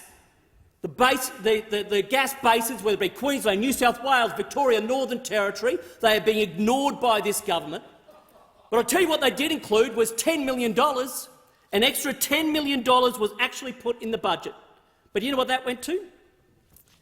Legal activists, lawyers who are actually challenging gas projects. So this is what this government is doing. And for every business out there that is struggling, for the Australian Workers' Union, who has told the Australian people and the government 800,000 jobs are a threat, it is on this government who has torn apart the policies that were working in this country, that kept the lights on, kept the prices down, kept emissions down. Now they're going up, and it's based on an absolute dishonesty and a broken promise. I give the call to the Minister for Defence Industry, International Development and the Pacific. Thank you, Deputy Speaker. And it's always a pleasure to talk about energy policy in this parliament, particularly this MPI that goes to energy policy plans. Because I'm going to give those opposite a bit of a history lesson, because they seem to think the Australian people have suffered around an amnesia in May this year. They seem to think the Australian people have forgotten about the last 9.5 years of dysfunction under those opposite. Well, I'm sorry to say that the Australian people, or actually I'm glad to say the Australian people haven't had that, and they remember the 9.5 long years of chaos and dysfunction. And energy policy is the greatest example of that. And unfortunately, households and businesses are experiencing the pain caused by that chaos and dysfunction right now. That chaos and dysfunction that led to 22 energy policies in 9.5 years. 22 energy policies in 9.5 years. And I've got some favourites in there. Some of them were spectacular. My favourite was Josh Frydenberg's emissions intensity scheme. A scheme so broadly supported by the then government, it lasted 14 hours. 14 hours. I've almost slept longer than that policy lasted as official government policy. They're my other favourites. 3 policies they had in August 2018 over 14 days. 3 policies in 14 days. Neg 1, Neg 2 and Neg 3. And what happened with Neg 3? When it became apparent that it was actually going to pass the House, that it was going to be enshrined in law, what did they do? They knocked off Prime Minister Turnbull. So instead of cementing an energy policy that wasn't half bad, wasn't great, but it was a potential solution, they knifed their Prime Minister, they knocked him off and replaced him with a member for Cook. But they're some of my favourites, but I've got 2 that are extra special in my heart. Extra special. There's $1 billion UNGI initiative that I actually think the member opposite had something to do with. $1 billion UNGI initiative that promised 3,800 megawatts of new generation. 3,800. How many megawatts do you think it delivered? 2,000? 1,000? 500? 0. Zip. Nada. Seriously. The member opposite could have pedalled on an exercise bike and produced more electricity than UNGI delivered for the Australian people at a cost of $1 billion. And then there's the other one that's my favourite, the leather jacket moment. Snowy Hydro 2.0. Snowy Hydro 2.0, running 18 months late. And as a result of all this, we've seen 4,000 megawatts of power retired and only 1,000 megawatts of new energy generation come into the system. My own region of the Hunter Valley, the powerhouse of the country, has ageing power stations that have huge reliability issues. These power stations are reaching the natural end of their planned life. This is what their engineers are saying. This isn't politics. These power stations are approaching the end of their plant life, and the companies that own them have said it doesn't make economic sense to upgrade and modify them. But the truth is they're under extreme pressure now because of the coalition government's 9.5 years of chaos and dysfunction. And if you want further demonstration of that, you just have to look at what went on in May 2019, when the then Minister for Energy, now the Shadow Treasurer, promised a cut in wholesale energy prices of 25%, a cut of 25% leading to $70 a megawatt-hour of wholesale energy prices. And that would lead, in their promises, to a 17% cut in retail energy prices. Well, how did he go? How did he go? 3 years on the eve of losing the election in May 2022, instead of cutting wholesale energy prices by 25%, they jacked them up by 267%. Missed by that much.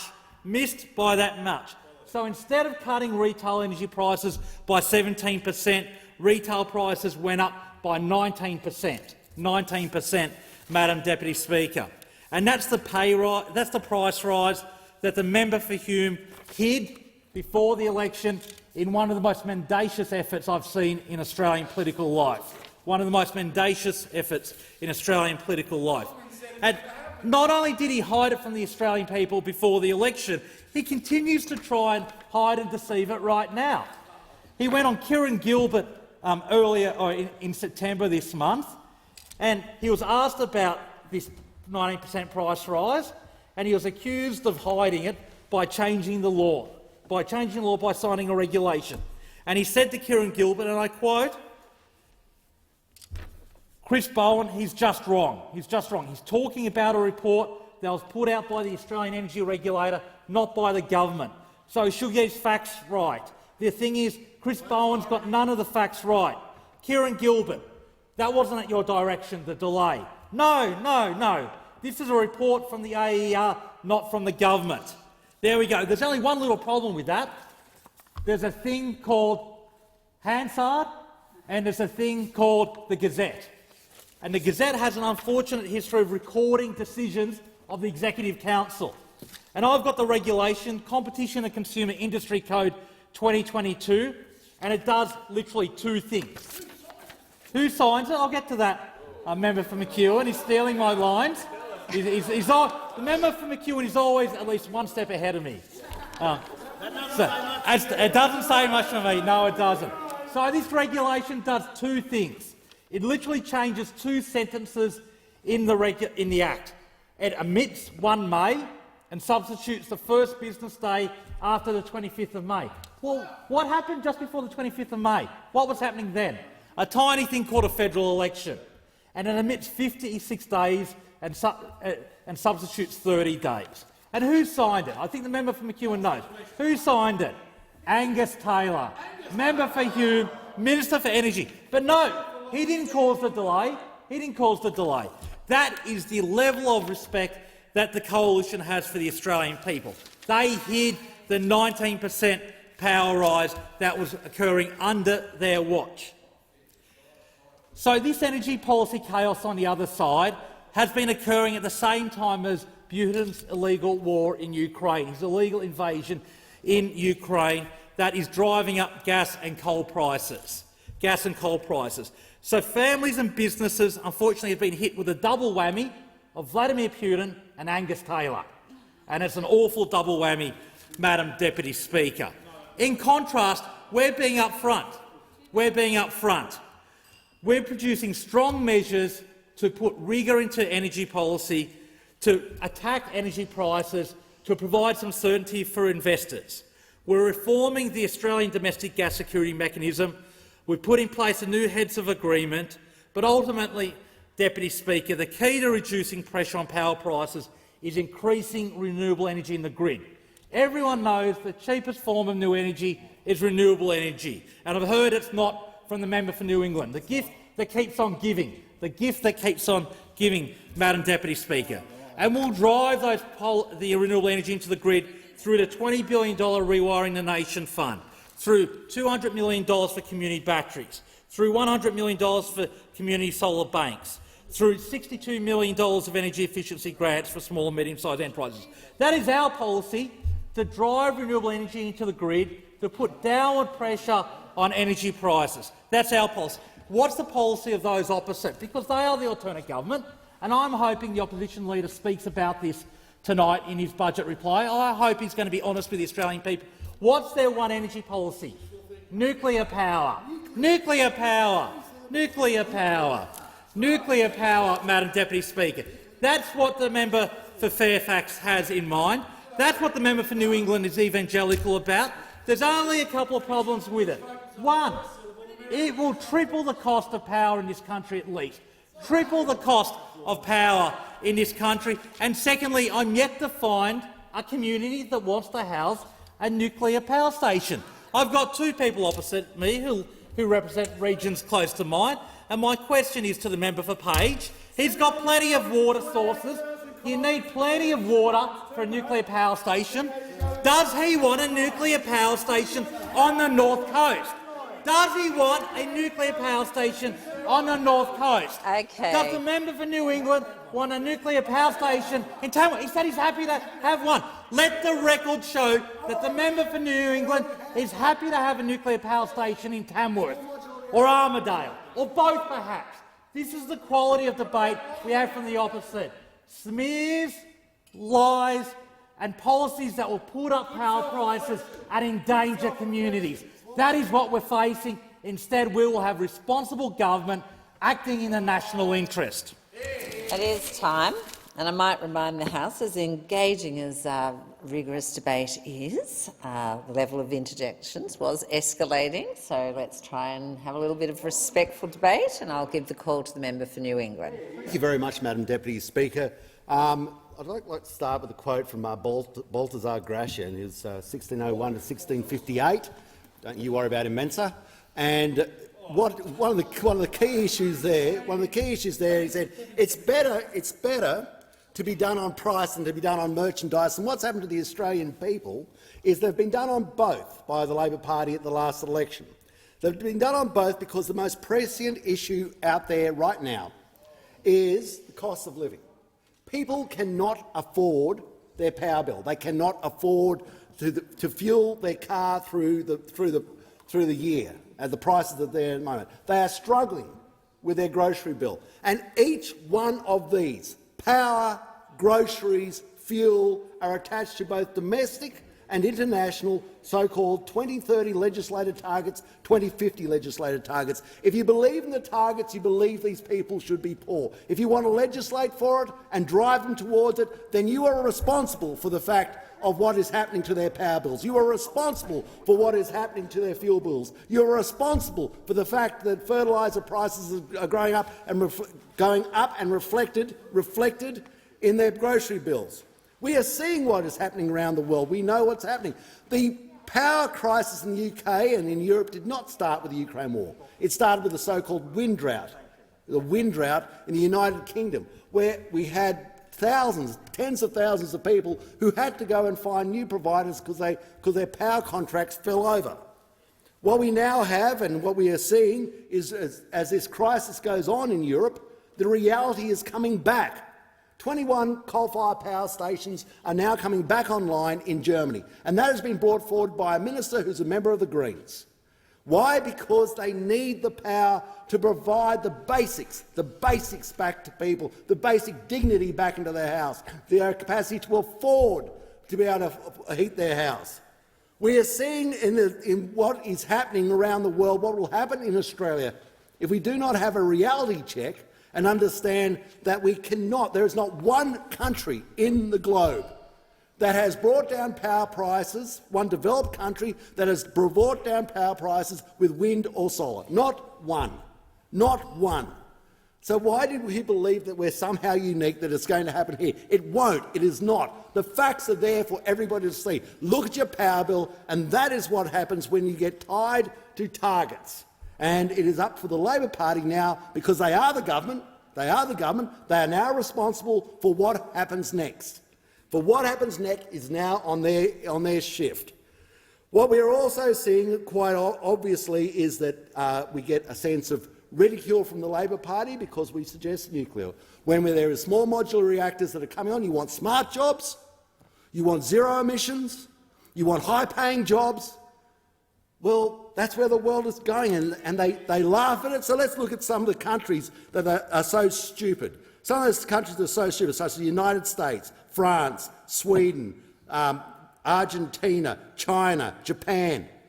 All these people must be so stupid because they're all developing it. Look at the companies such as Hitachi, Westinghouse, General Electric, KEPCO, Mitsubishi, Rolls-Royce. They're all these silly people, all these silly countries developing small modular reactors. And yes, I would have one in New England.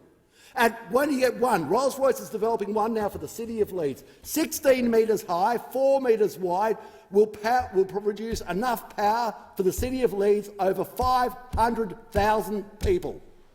Zero emission, so one of them, 16 metres high, 4 metres wide, will do 1.5 Canberras. Of course I want to have that sort of technology. Of course we want it here. I want to produce it here. I want to use it here. All we are doing at the moment is digging up the rocks for other people to be clever. Let's be clever ourselves. Now, Madam Speaker, start with Balthazar Gracian, but I'm going to have to finish with Beyonce. And now we've got the Labor Party. I was looking at one of my favourites, say the name, but now it's not say the name. For the Labor Party for Australia, it's just say the number, say the number. If no one is around you, say $275, I love you. So they will never say the number. It's just beyond them. They're beyond the other because they're acting kind of shady and they don't want to cause baby. But I think it's best summed up by Beyonce Knowles, born in Houston, Texas, 1981, still with us today, that why don't you say the things that you said to me yesterday? You know why? Because it is not the truth. They know what the truth is. They know that their promises on power were total and utter rubbish. And I give the call to the member for Caldwell. Mr. Speaker, and I have to confess I'm a little bit confused by the opposition's framing of this MPI. But I guess you'd have to sympathise with the opposition because they obviously can't stand on their own record on tackling increasing energy prices because, Deputy Speaker, there is no record and there was never a plan. Listening to those opposite, you would think Australians just woke up overnight having to contend with energy bills. And you would be forgiven to think that they weren't governing for nearly a decade and that the lights and heatings in homes and the operating costs of engine rooms in factories weren't placing ever-increasing pressures on budgets under their watch. How disconnected, Deputy Speaker, from the realities facing ordinary Australians must they be to think that people were not calling out to those opposite for years to address the increase in cost of living pressures? So I'm sorry to say this, and excuse the pun, but they must really have a dim view of the realities that working families and businesses across Australia have faced under their watch. So let's enlighten those opposite, Deputy Speaker, and again excuse this second pun, energy pun, because this MPI would really be laughable if it wasn't speaking to such a serious and important issue that is on the minds of everyday Australians. Instead, it can only be described as shameless. This is an MPI put forward by those who were part of a government which oversaw 4 gigawatts of dispatchable power leaving the grid and only 1 gigawatt replacing it. It's one put forward by those who, when they were in government, concealed energy price rises during the election and hid delays on major projects.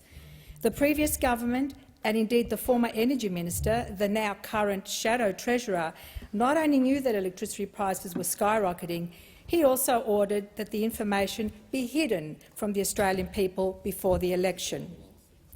Deputy Speaker, the member for Hume actually amended the industry code for electricity retailers to delay the release of increases in the default market offer until after the election, a whopping 19.7% increase to the default market offer sneakily hidden from the Australian people. Nothing but denials, delays and dishonesty from those opposite.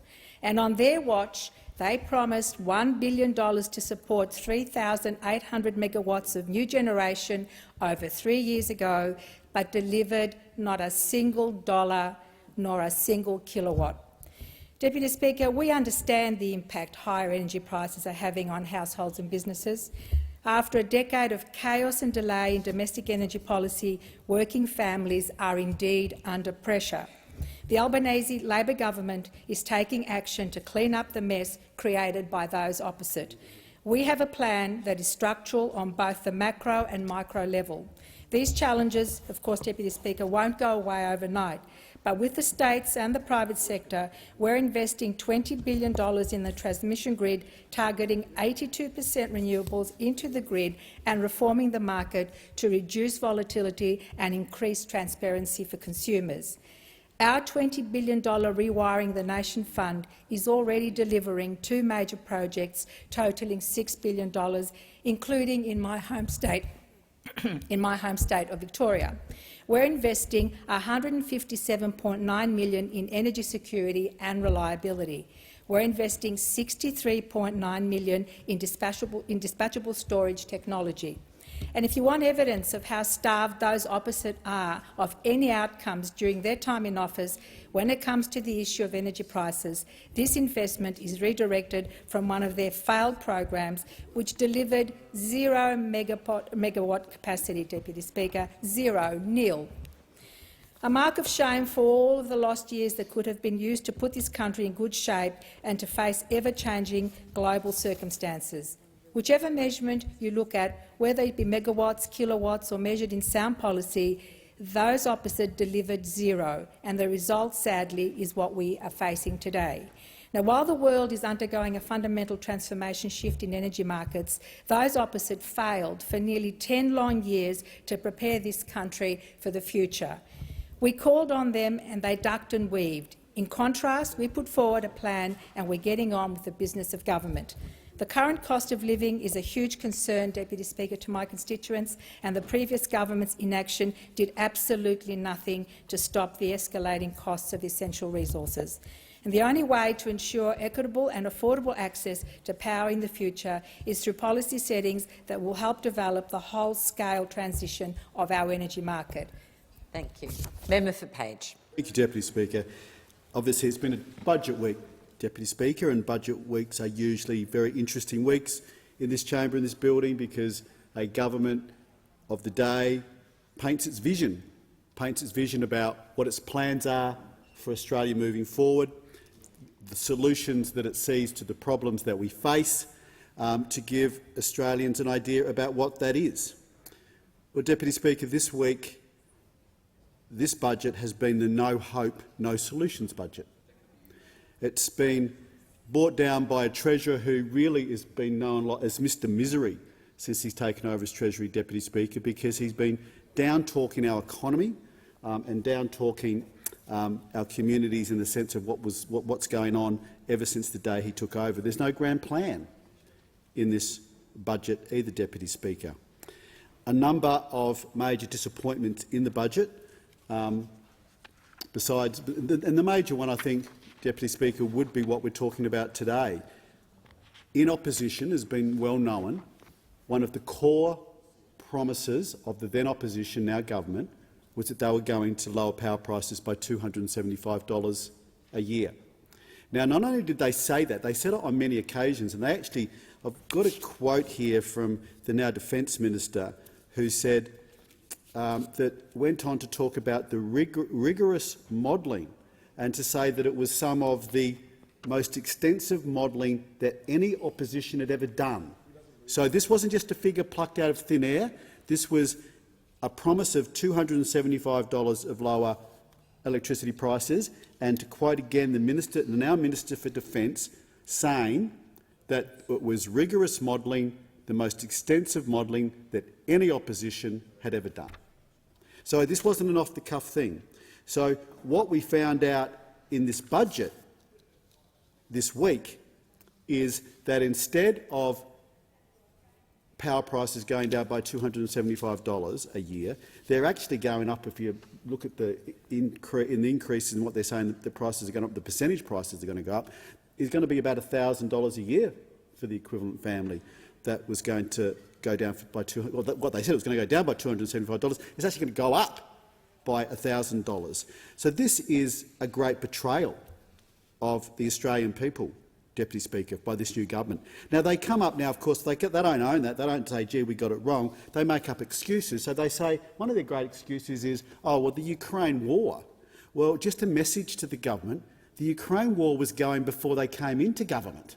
The Ukraine war wasn't something, the supply issues, the disruption of the Ukraine war wasn't something that happened after they came into government, Deputy Speaker. It was going before they came into government. And in fact, there were many members and ministers in the new government who were still saying afterwards, after they came into government, that they were still saying that they were going to lower prices by $275. We had the Prime Minister's been well quoted on all the times that he talked about it. The Treasurer, Dr Chalmers, has been quoted on it. The Leader of the House, Tony Burke, was quoted on it. The Minister for the Environment and Water, Tanya Plibersek, was quoted by saying the same things. And again, when I talk about Mr Miles, the Defence Minister, was saying that this was rigorous modelling. So, and then to blame now the Ukraine war is hypocritical. If they came into government, the Ukraine war started afterwards and caused some issues, they might say that, but the Ukraine war started well before they came into government. So the other issues obviously about this is because of what they're doing, what happens from this, Deputy Speaker, when energy prices and electricity bills go up like this, what does this do? This means that inflation goes up. So because of what they're not doing, energy bills go up, inflation bills go up. So that is why this cost of living pressure is accentuating. When inflation goes up, what else is going up? Interest rates are going up. Even a bigger cost to people's and families' cost of living pressures is not energy prices. It would actually be those who have a mortgage and the interest rate pressures that they're feeling with their mortgage costs going up as well. So again, this is really this new government's the previous Prime Minister Julia Gillard's moment, when she said there will be no carbon tax under our government I lead. Under government I lead, we all remember that. And of course, in the end, she legislated one. And with this government, it's going to be we're going to lower your power bills by $275, which has been a complete betrayal to the Australian people of what they've done in the context of that. Thank you, Deputy Speaker. I was eagerly awaiting the topic of today's MPI, and when it finally arrived, I was somewhat gobsmacked. Energy prices. An important matter, most definitely, but I can only gather that the topic, heavily workshopped, I'm sure, had been through a few drafts. I'm sure that one of the originals had probably made mention to these energy price increases of the former Liberal government's own making, but alas, the censor's pen came out and removed those key words. And naturally, as we all know, you can't talk about the increase in power prices without first talking about the member for Hume. I'm disappointed the member for Hume isn't in the chamber for this. I would feel so zen, Speaker, if I possessed the lack of self-awareness for my actions as a member for Hume does concerning this debate. I'm sure he sleeps well like a baby at night. Speaker, the member for Hume was the minister responsible up to the bitter end of the Abbott-Turnbull-Morrison government, the ATM government. And their stink still resonates on power prices and on the energy debate, and will continue to do so for some time to come. Speaker, if I lacked the ability to feel contrition or remorse, I'd probably come into this chamber too and, without skipping a beat, gleefully criticise a government that is tasked with tackling 9 years of policy inaction, obfuscation and vandalism on this space, energy policy. And it all comes back to the member for Hume. Speaker, you would think one of the biggest revelations to come out after the demise of the ATM government on energy policy was that the member for Cook was secretly also responsible for the Department of Industry, Department of Science, Department of Energy and Resources, the secret minister for all and sundry, a fully cooked ministerial alphabet soup.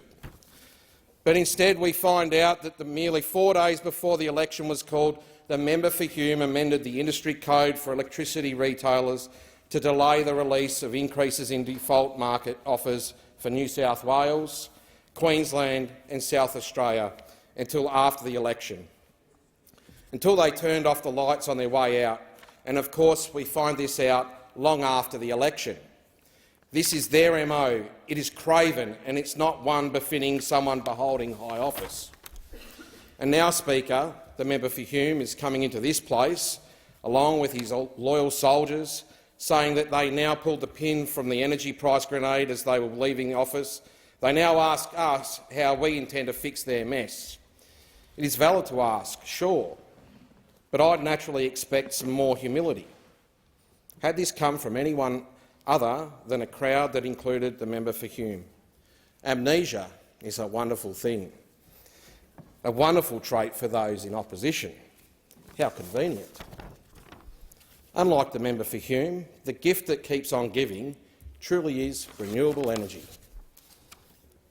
We understand the impact higher energy prices are having on households and businesses. Working families are under pressure due to Russia's illegal invasion of Ukraine and a decade of chaos and delay in domestic energy policy. The previous government oversaw 4 gigawatt of dispatchable power leaving the grid and only 1 gigawatt replacing it. These challenges won't go away overnight, but with the states and private sector, we're investing $20 billion in the transmission grid, targeting 82% renewables into the grid and reforming the market to reduce volatility and increase transparency for consumers. On this side, this government, we are getting on with the job of governing. The decade of denial and delay is over, good people of Australia. The adults are back in town, and we will continue to do all we can to bring down the cost of living pressures for you. Thank you. Thank you. I give the call to the member for Dawson. Thank you, Deputy Speaker. No one held back, no one left behind.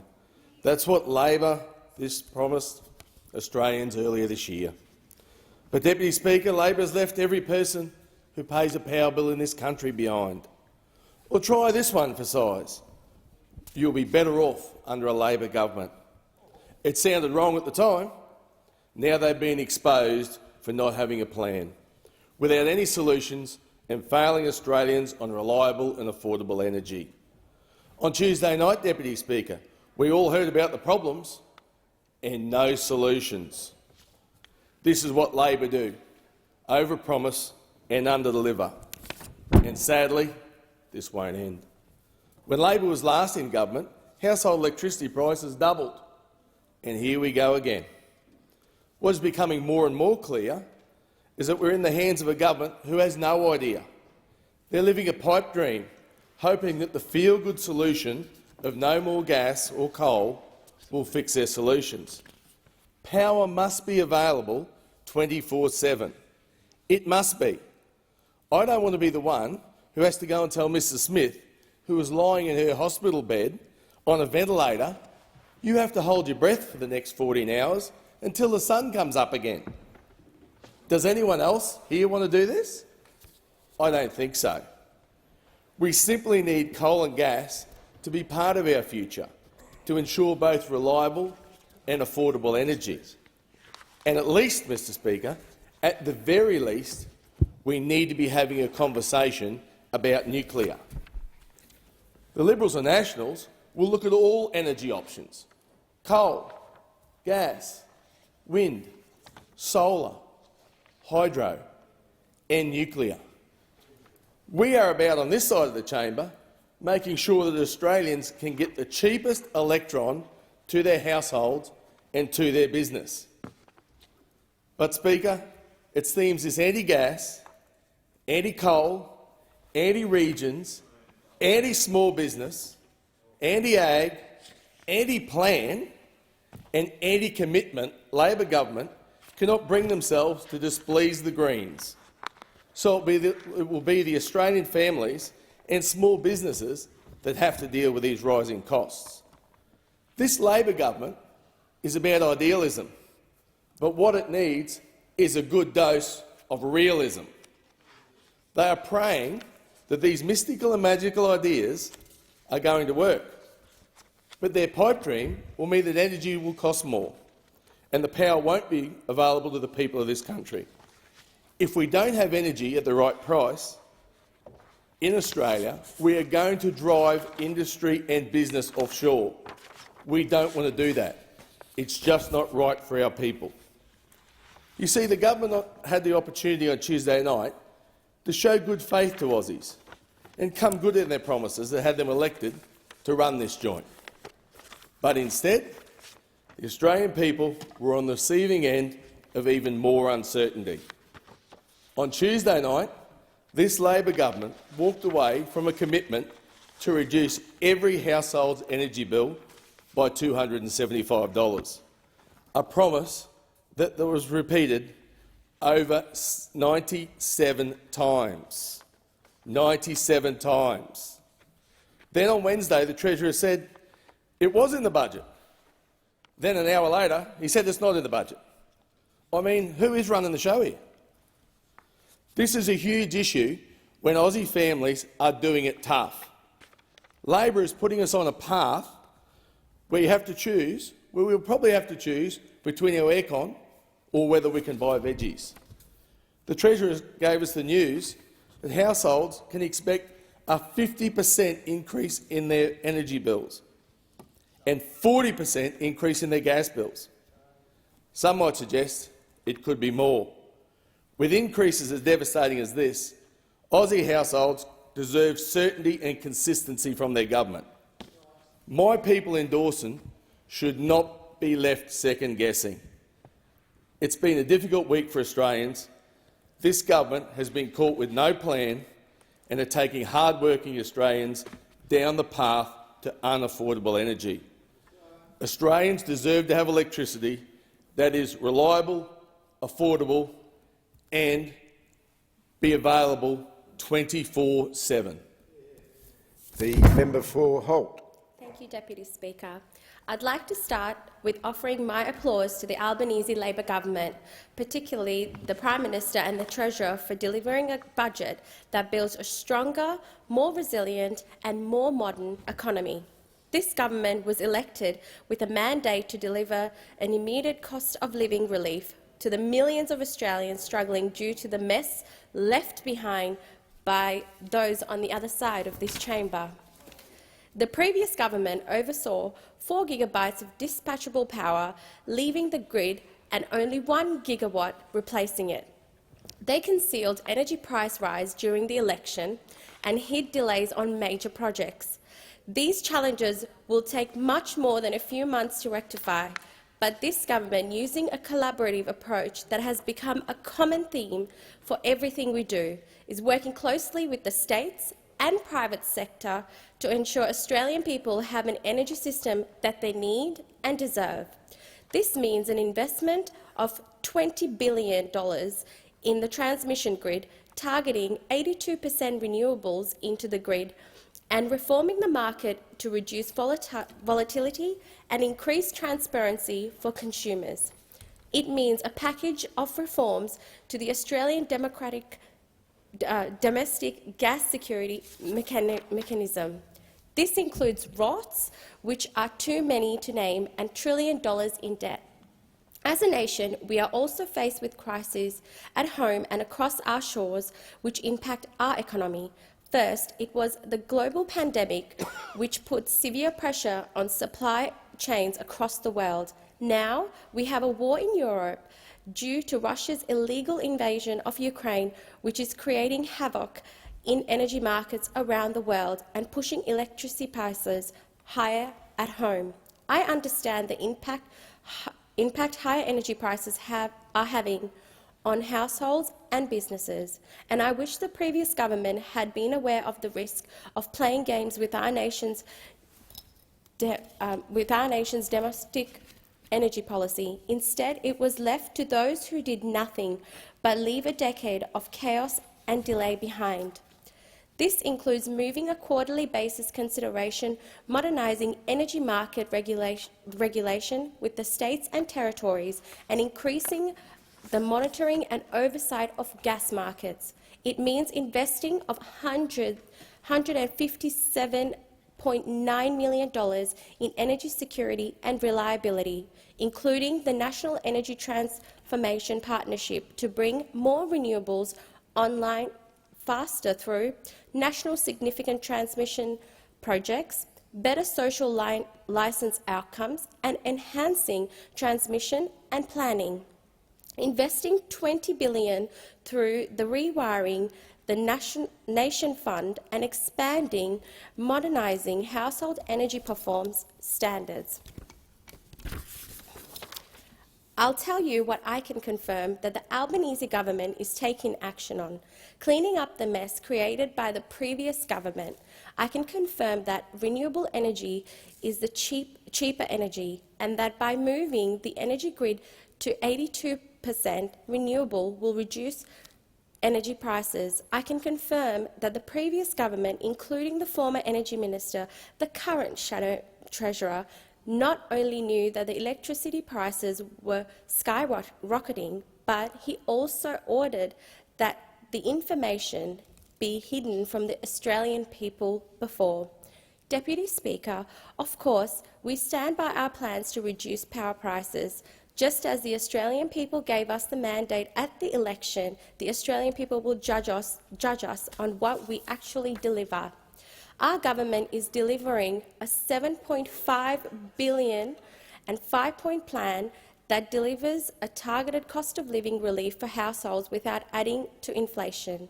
Our plan puts some money in people's pockets, boosting productivity and grows the economy, and includes cheaper childcare for more than 1.2 million families, progressively expanding paid parental leave to 6 months by 2026, cheaper medicine, reducing the PBS maximum co-payment to $30 a script, more affordable housing and getting wages moving again. I thank the House. The member for Sturt. Thank you, Deputy Speaker, and I concur with the previous speaker. This government will absolutely be judged on what they deliver for the people of Australia, and what they said in their budget last night. They're going to deliver a spectacular increase in electricity prices over the next 2 years. But look, this matter of public importance was a great opportunity for members of the government, because implicit in it is a suggestion that the Labor Party lied at the last election when they said they were going to reduce power prices by $275. And if I was a member of a government that was going to honour that promise, I would have lined up speaker after speaker to say, no, we stand by that. We did not lie to the people of Australia during the election campaign, and we stand by the commitment we made, a solemn commitment on one of the most important things, the household budget. We stand by that commitment, and the suggestion that it will not be delivered is absolutely incorrect, and we look forward to going to the next election proving that we have delivered on that promise and thus securing support for our re-election. And instead, what have we had from all of the speakers so far? Well, frankly, it was a bit too incoherent to recap. Some of them weren't even talking about electricity prices, but there's not a lot of content for those opposite when it comes to defending a proposition that electricity prices are going up, having committed to the people of this country that by voting for them you would be reducing them. And so I've got some advice, Deputy Speaker, for the Labor Party. Firstly, don't lie to people in an election campaign. Don't tell them you will reduce their electricity prices, one of the most significant things in the household budget, and then get elected and break that promise. Do not do that to people. It is absolutely disgusting. It's actually beyond politics. Because if we've gotten to the point where you're going to say something like that to people, and 25 million Australians say, look, there's one of the two major parties, one of the two options for government, has given a commitment that if I vote for them, my bills are going to fall by $275 a year, and then you break that promise within 6 months, then that is a disgraceful situation for politics to be in this country. Secondly, Deputy Speaker, if you're the Labor Party and you did lie, come clean about it. Just come clean and say, look, that's not right. We just needed to say that to get your vote, and now that you voted for us and now that we're in government, it's actually not true. It's actually not true. We're not doing that. We're not doing that at all. In fact, it's even better than that. Not only are we not cutting your electricity bills, we're increasing them by more than 50% over 2 years. Isn't this a funny little joke we played on you? Isn't this some great trickery? I hope you're all impressed and enjoying that great fraud that was committed, Deputy Speaker, upon the people. But stop lying about it. Tell the lie to win votes, and you'll be commensurately punished at the next election for telling that lie, Deputy Speaker. The Labor Party will. But certainly, now that the election's over, let's not have this charade continuing on when you hand down a budget last night saying electricity prices are going to increase by more than 50% in 2 years, and not concede that the Labor Party's commitment at the election to reduce prices is an absolute lie. And, Deputy Speaker, my third piece of advice for the Labor Party is this. If the situation is as diabolical as the budget papers indicated last night, do not bury your heads in the sand and do not come into this chamber, Deputy Speaker, do not have members of the government come into this chamber and make all these debating points about what happened in the past. Whether or not any of those facts are true, the Labor Party are the ones aware of all that information who went to the last election with a commitment to reduce electricity prices. To now say, Deputy Speaker, it's all too hard, we've gotten into government, it turns out this whole running the country thing is a little more difficult than we thought, and just giving up on electricity prices and handing down a budget that says electricity prices are going up and we will also do nothing about it, absolutely nothing about it, except for talk about previous ministers and previous governments. Well, Deputy Speaker, the people of this country expect a government that understands their challenges and comes up with solutions to the problems that face this nation. And the greatest problem facing this nation is clearly an out-of-control energy crisis that is going to cripple families and businesses in this country. And the fact that we've got a government that wants to say to people there's a big problem and it's not our job to solve it is a great indictment upon them, and I can't wait for the next election, Deputy Speaker, because the people of Australia are going to have a lot to say about that disgraceful approach to public policy. Expired. The member for Hunter. Thank you, Deputy Speaker. Those opposite have come in here today to try and tell us that we don't have a plan to address the issue of surging power prices, which impact hard-working families like those in my electorate of Hunter, like the type of family that I grew up in. Deputy Speaker, I will not stand here and be told that Labor did not understand the struggles of the working people. I will not stand here and allow those opposite who like to play dress-ups and pretend they understand what it's like for the everyday Australian family to be hit with an increased energy price when they knew it was coming. You guys knew it was coming. Yes, they deliberately, and some may say conveniently, hid the report when they knew that Australian households would be hit in the hip pocket by increasing power prices. But instead of warning families in the Hunter electorate, they decided it would be better for them to keep it to themselves. They decided that warning real people about real issues would have a real impact on their lives was less important than winning the votes of those same people who they claim to care about. Well, Deputy Speaker, look how that turned out for them. I hope the seats on that side are comfy, because they sure are over here. The opposition claim that we don't have a plan. Well, Deputy Speaker, let me say something to the opposition. Not only do we have a plan to address this issue, but we also have the guts to acknowledge it. We have the guts to go to the Australian people and be upfront, instead of pretending we didn't know and letting it hit Australians in the face as if it came out of nowhere. What this budget has confirmed is that we don't play politics with people's lives. If you don't want to see a government without a plan to address an energy crisis, just cast your mind back 160 days ago. Yes, that's right. We've only been in government for 160 days. And the issue that exists now was certainly around before the election. The previous government oversaw 4 gigawatts of dispatchable power leaving the grid, with only 1 gigawatt replacing it. The previous government hid the delays on major projects like Snowy Hydro and keeping people in the public in the dark on the issues that matter to them. It's like they loosened all of the nuts and bolts on the dining room table, and then when they've gone and sat at it, they're yelling and screaming, claiming that it was all those ones that broke it. How are we going to fix it, you ask?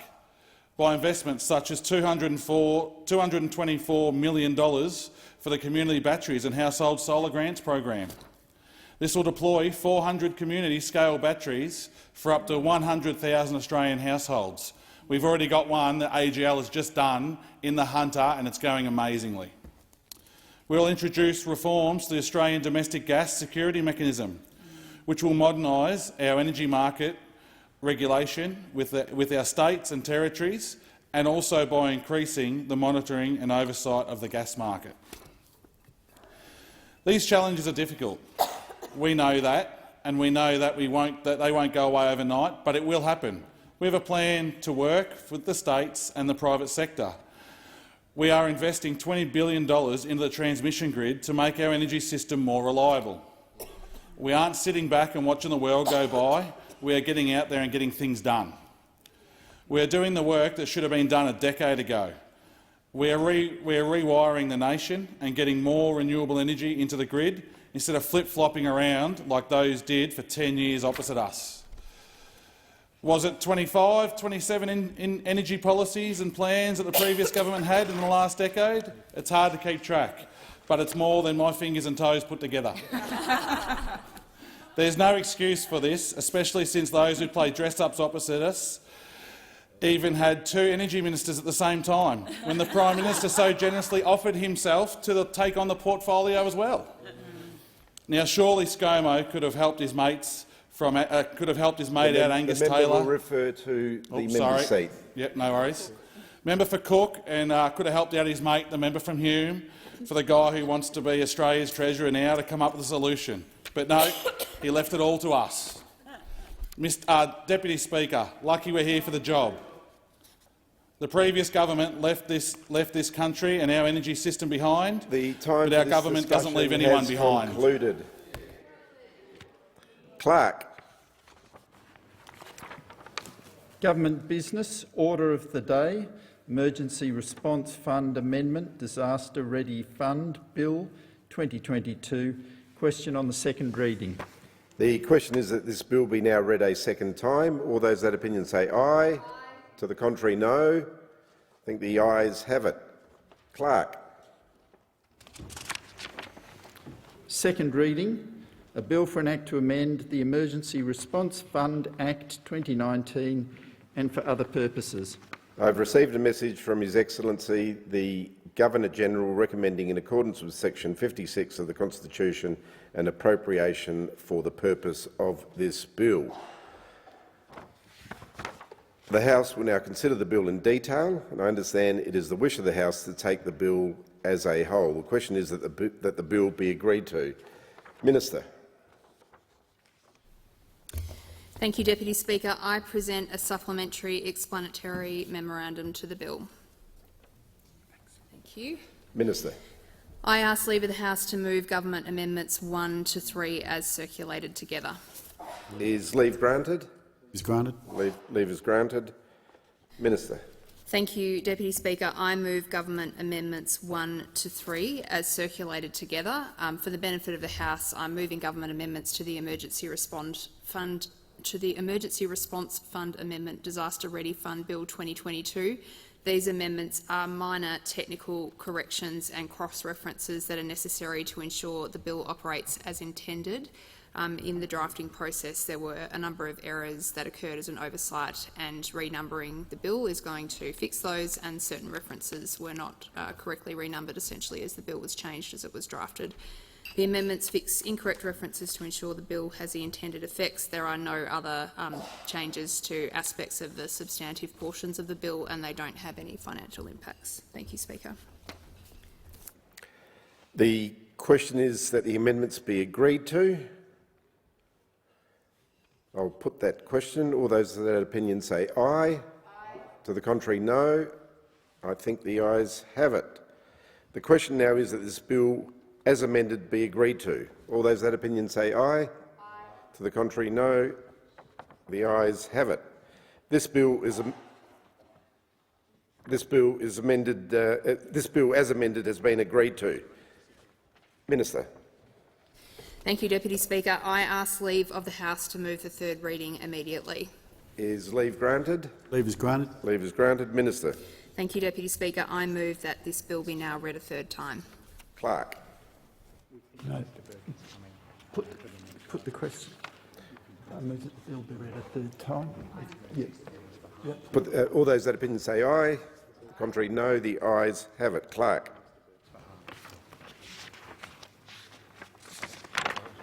Third reading, a bill for an Act to amend the Emergency Response Fund Act 2019 and for other purposes. Clerk. No.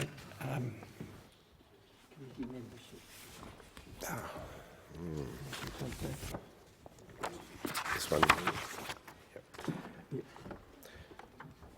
I have received advice from the Chief Opposition nominating a member to be a member of the Joint Standing Committee on Electoral Matters. Minister. I ask leave of the House to move a motion to appoint a member to the Joint Standing Committee on Electoral Matters. Is leave granted? Granted. Leave is granted. Minister. I move that Ms Cheney be appointed a member of the Joint Standing Committee on Electoral Matters. I will now put the question. All those other opinions say aye. To the contrary, no. The ayes have it. Minister. I move that business intervening before notice number 9, government business, be postponed until a later hour this day. All those of that opinion say aye. To the contrary, no. The ayes have it.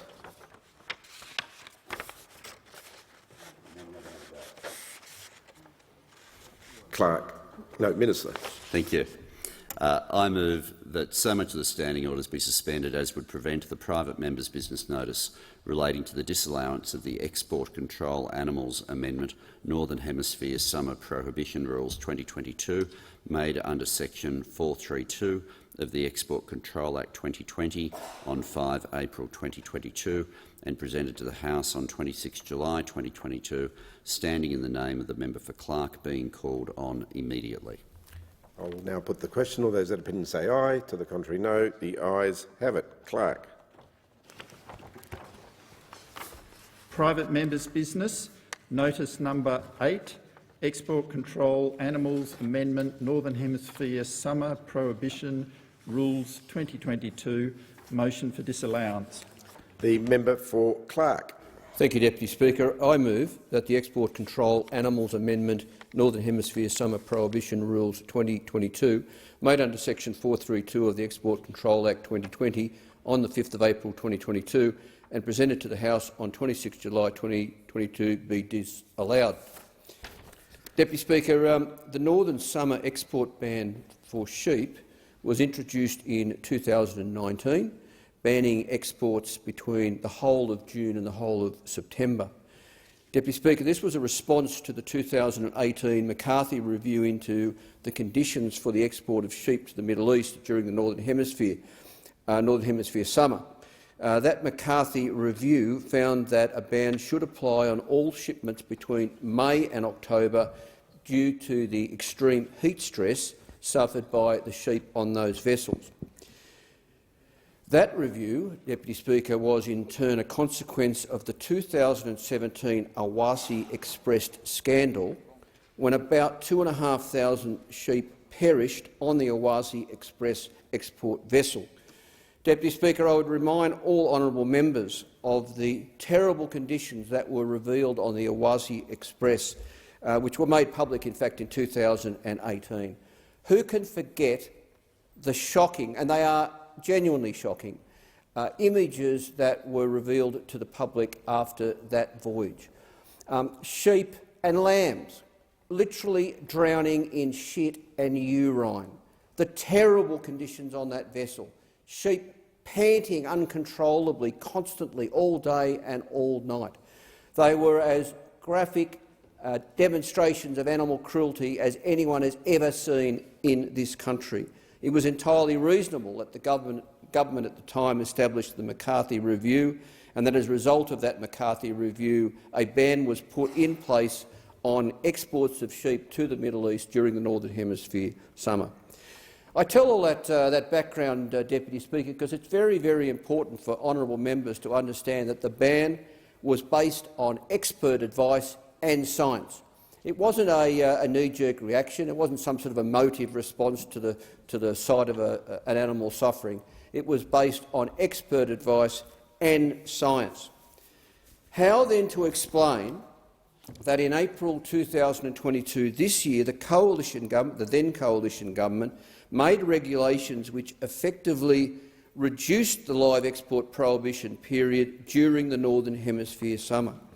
I remind members that those regulations made by the previous government allowed Australian exporters to take sheep through the Red Sea to Israel for that 2-week period from 1 to 14 June, previously banned. Moreover, the ban on exporting to some Persian Gulf destinations, including Qatar, although not the major live export ports of Oman and Kuwait, was allowed to begin a week earlier, on the 22nd of May this year.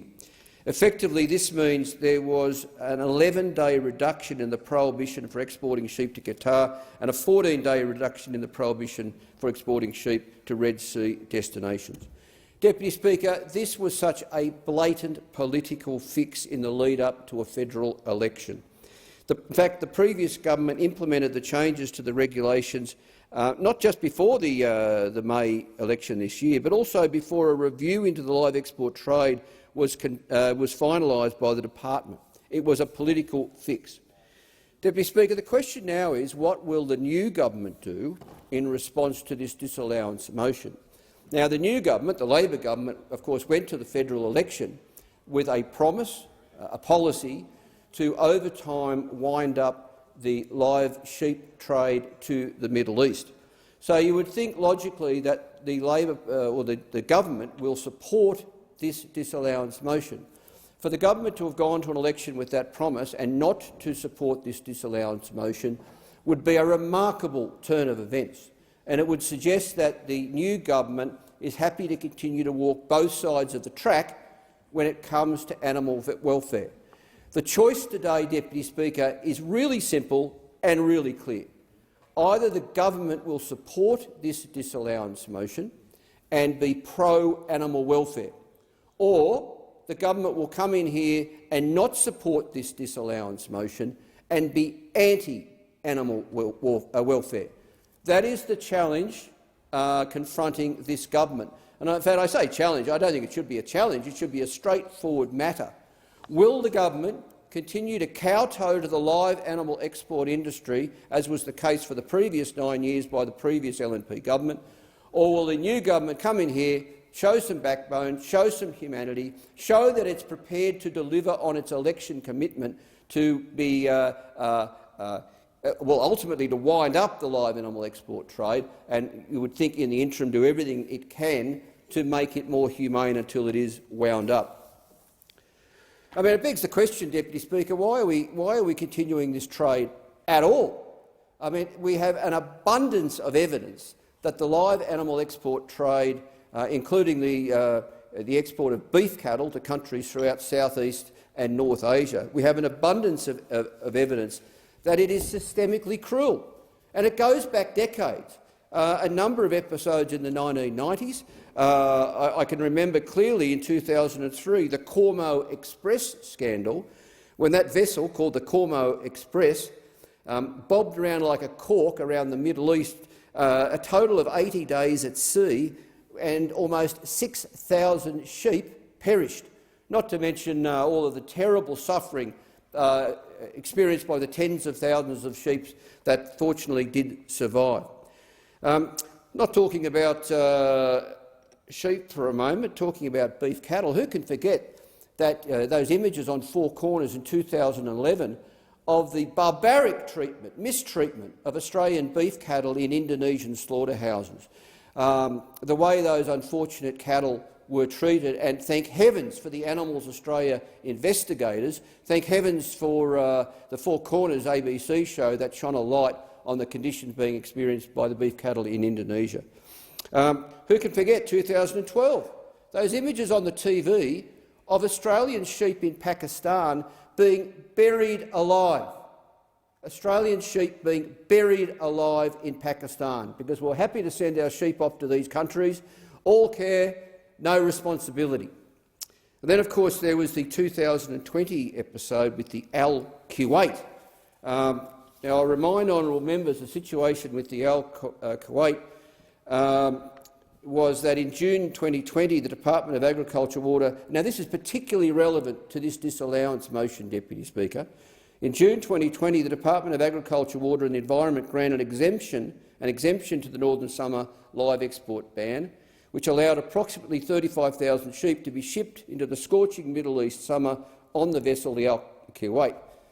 The government's after-voyage report on that voyage stated that 1,000 sheep were exposed to score 4 on the heat stress scale, which is the highest level on the scale. This means that 1,000 sheep were panting with open mouths and tongues protruding. Score 4 had never before been recorded in one of the reports of those voyages. So the reason that's relevant, Deputy Speaker, there was an exemption made to the Northern Hemisphere summer ban, and the report came back top of the scale, almost off the scale, when it came to the scientific measurements of the suffering being experienced by those Australian sheep on the Al Kuwait vessel. How much more evidence do we need to know that the live animal export trade is cruel, systemically cruel, and in fact the only way to end the cruelty is to end the trade? Moreover, Deputy Speaker, the live export industry, it's simply not in Australia's economic best interest. We are shipping thousands of processing jobs overseas, even though we know there is the capacity in existing Australian abattoirs to process those sheep in our country. We just need to recruit and train more workers, providing more jobs. And of course the trade, Deputy Speaker, it doesn't have public support. Sure, it's got the support of the National Party, the Liberal Party. Sure, it's got the support of a relatively small number of sheep and cattle producers. Sure, it's got the support of a couple of shipping companies running ships manned by foreign crews. There's a small number of people depend on this industry. But the opposite side of the coin is millions, many millions of Australians are appalled by the trade and look to the government, any government, to show some leadership, show some humanity, show some interest in animal welfare and to shut it down. We've got to stop peddling these myths that come out of the proponents for the trade. They say the animals are treated humanely. Garbage. They say that the trade is in Australia's economic self-interest. Garbage. They say that customers in the Middle East won't buy processed meat. But I remind members, Deputy Speaker, that in 2019, 57 million kilograms of boxed Australian lamb and mutton was sold into the Middle East. I'll repeat that because it's very, very telling, Deputy Speaker. In 2019, 57 million kilograms of boxed lamb and mutton, processed meat, was sold into the Middle East. They love the stuff. They can't get enough of the stuff. Why don't we keep sending them more of the stuff instead of live sheep? Of course, some proponents, some advocates for live exports say, "Oh, but these poor people in the Middle East, they don't have refrigeration." That's racist nonsense. It's complete and utter nonsense. As long ago as 2011, 11 years ago now, a survey found that almost all households in the United Arab Emirates, Kuwait, Qatar and Bahrain have refrigeration. They live like us, probably better, many of them. They've got fridges. You know, they're not all out in the back with a dirty big knife wanting a live sheep to slit its throats. And of course there's the argument that, there's religious considerations, that due to religious beliefs, people in these countries will only buy a live animal so that they can kill it and process it in accordance with their religious beliefs. Again, complete and utter nonsense.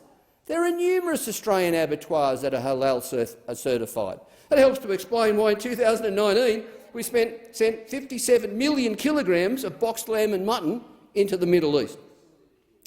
Deputy Speaker, I've tried many times to shut this trade down. In fact, I think at last count I've moved 5 private members' bills with the aim of shutting down the live animal export industry. Each and every time my private members' bills have failed to gain the support of the Liberal Party, the National Party or the Labor Party. So imagine my delight when, before the most recent election, the Labor Party were quite clear that they support a wind-up of at least the live sheep trade to the Middle East. Well, in a matter of minutes, maybe half an hour, we'll get to see whether the Labor Party took a fair dinkum promise to that election or whether it was hollow. We'll get to find out very, very soon whether the Labor Party genuinely cares about animal welfare and wants to eventually shut down the live trade, or whether the Labor Party does not care about animal welfare and, in fact, wants to line itself up with those couple of shipping companies and the mates, as far as this policy goes, their mates on the opposition benches. So there's that'll be the measure of the new government. I know there's a lot of very good people in the new government. There's a lot of very good people on both sides of the chamber, Deputy Speaker. There's an awful lot of people who support me and support my colleagues who are overtly calling for an end to the trade. Well, here's your chance to make amends. I say to anyone and everyone in this place, if you care about live animal exports, if you care about the terrible cruelty being experienced by Australian sheep on stinking hot ships, going to stinking hot countries at the height of a northern summer in the Middle East. You know, it's 50 degrees outside. What is it on the decks of these miserable hulks? Who knows? Something well north of 50 degrees.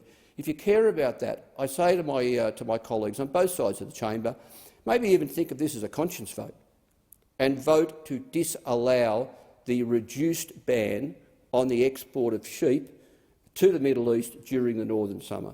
Thank you, Deputy Speaker. Is there a seconder for the motion? The member for Mackellar.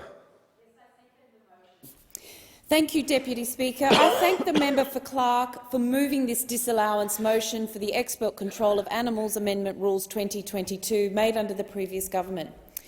These rules weaken the ban on live sheep exports to most ports in the Middle East during the hottest months of the Northern Hemisphere summer.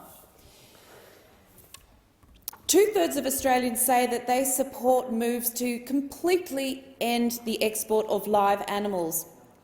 Ending the live animal export trade has been one of the top issues that people in my electorate have been writing to me about.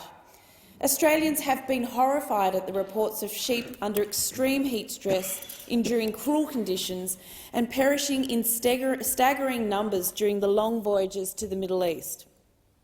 They are also horrified at the treatment of sheep upon arrival at their destination, where they are subjected to brutal methods of transport and slaughtered with practices including tendon slashing and eye gouging.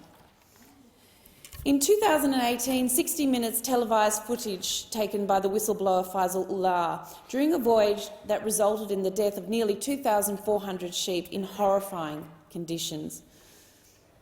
This footage revealed to Australians the reality of the live sheep export trade. During these voyages to the Middle East, sheep endure weeks of torturous conditions, packed tightly onto ships, forced to stand for days on end in their own urine and faeces, and experiencing extreme heat stress. Those that perish decompose so quickly in the heat that some deaths can't be counted. Mr Speaker, the 60 Minutes footage shocked Australians, it shocked people in my electorate, and it shocked me. 4 years earlier, in 2014, even more sheep perished on a similar journey. 4,200 sheep died on that journey to Qatar in simply awful conditions. These incidents and others led to a ban on the export of live sheep to most ports in the Middle East during the hottest 4 months of the Northern Hemisphere summer. The previous government shortened the length of the ban by 2 weeks, allowing live sheep exports to resume through the Red Sea from 1 to 14 June. However, when considering the suffering of these animals, we should look beyond mortality rates and also consider the heat stress indicators such as open-mouth panting. The most recent Department of Agriculture, Fisheries and Forestry report, September 2022, showed that sheep on 60% of voyages during the Northern Hemisphere summer demonstrated extreme behavioural and physiological responses to heat. Simply put, they are suffering. It is torture. Rather than shortening the ban on live sheep exports, we need to transition towards ending this practice altogether, as the current government has agreed to do, although they have not yet provided a timeline. We're keeping an eye on that. In this context, it makes no sense to be weakening these bans. I also want to recognise the work done by the member for Farrer, who introduced a private member's bill in 2018 to phase out live sheep export by ship to the Middle East, where the voyage lasts 10 days or more. As the member for Farrer said, if we increase the processing capacity in Australia, we actually don't need this trade at all. I agree with the member for Farrer. According to Pegasus Economics, the Australian live sheep export industry is in structural decline, with exports down 70% since 2018. Rather than propping up this declining industry, Australia should focus on investing in our onshore processing sector. This is both more humane for livestock and better economically for Australia, with the potential to add jobs and millions of dollars to local farming communities. However, before we investigate the full phase-out of live sheep exports, this parliament must back this disallowance motion and reinstate the original 4-month ban. To do anything less is inhumane and deprives local Australian farming communities from the economic benefits of onshore processing. The member for Clark's disallowance motion to reinstate the original full 4-month ban on live sheep exports is a step in the right direction. It is the right thing to do, and it can be a springboard to help the parliament to go further and begin phasing out live sheep exports completely. I support this disallowance motion and call on the House to support it as well. The question is that the motion be disagreed to. The member for Maranoa. I thank you for the opportunity, and I acknowledge the member for Clark's motion, and I acknowledge the conviction of the member for Clark on this issue over many years and the conversations we've had. But I ask him to open his mind in the assessment that he's made has been predicated on one, that I agree. The Awassi incident in 2017, in which I was the minister, in 2018, was wrong, and it had to be fixed, and I fixed it. Let me be clear about this.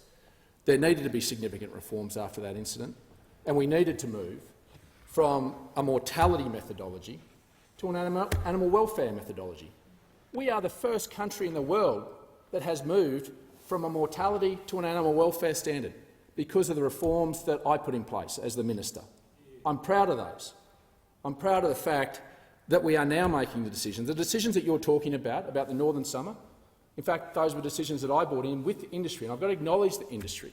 The industry put a self-imposed ban on the northern summer until the science was determined, and we continue to work on that science, on the stocking densities and the type of sheep that go over in those shoulder periods, and then stop it altogether.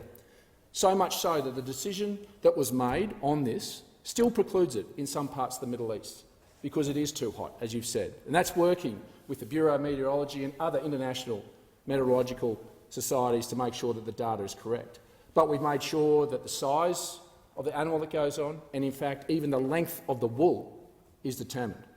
And you talk about a special approval given in June 2020.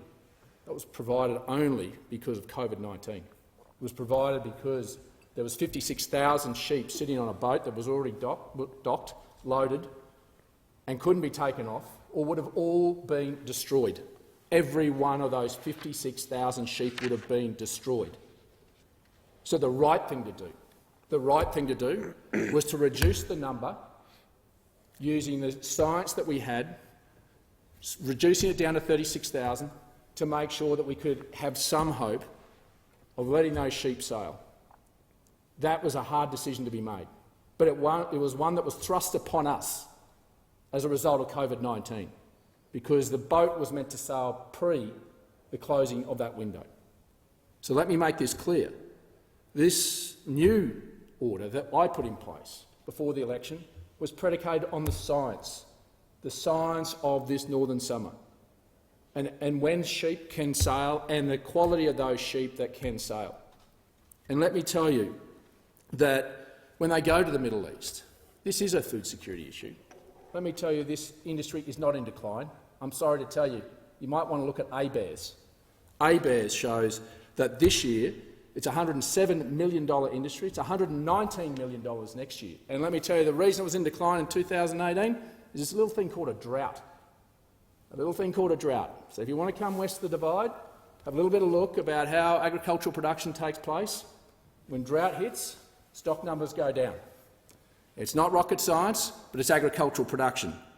So let me tell you, this isn't in decline. Let me tell you that I've been to the Middle East and I've actually seen the facilities, because what we have and what we put in place, as not only our government but the governments before of both persuasions, put in place two systems. ASIL, which protects those animals, whether they be sheep, cattle, donkeys or anything we export on a live basis. There are standards that must be set and they must adhere to, those exporters. And then there's this thing called ASCAS. That means that when those sheep or cattle or any animal gets to another destination in-country, those in-country facilities must adhere to those standards which are Australian standards, the world's best standards. And if they do not, then we simply do not send any animal to those facilities. And exporters themselves have stopped to a number of facilities, particularly in cattle, immediately.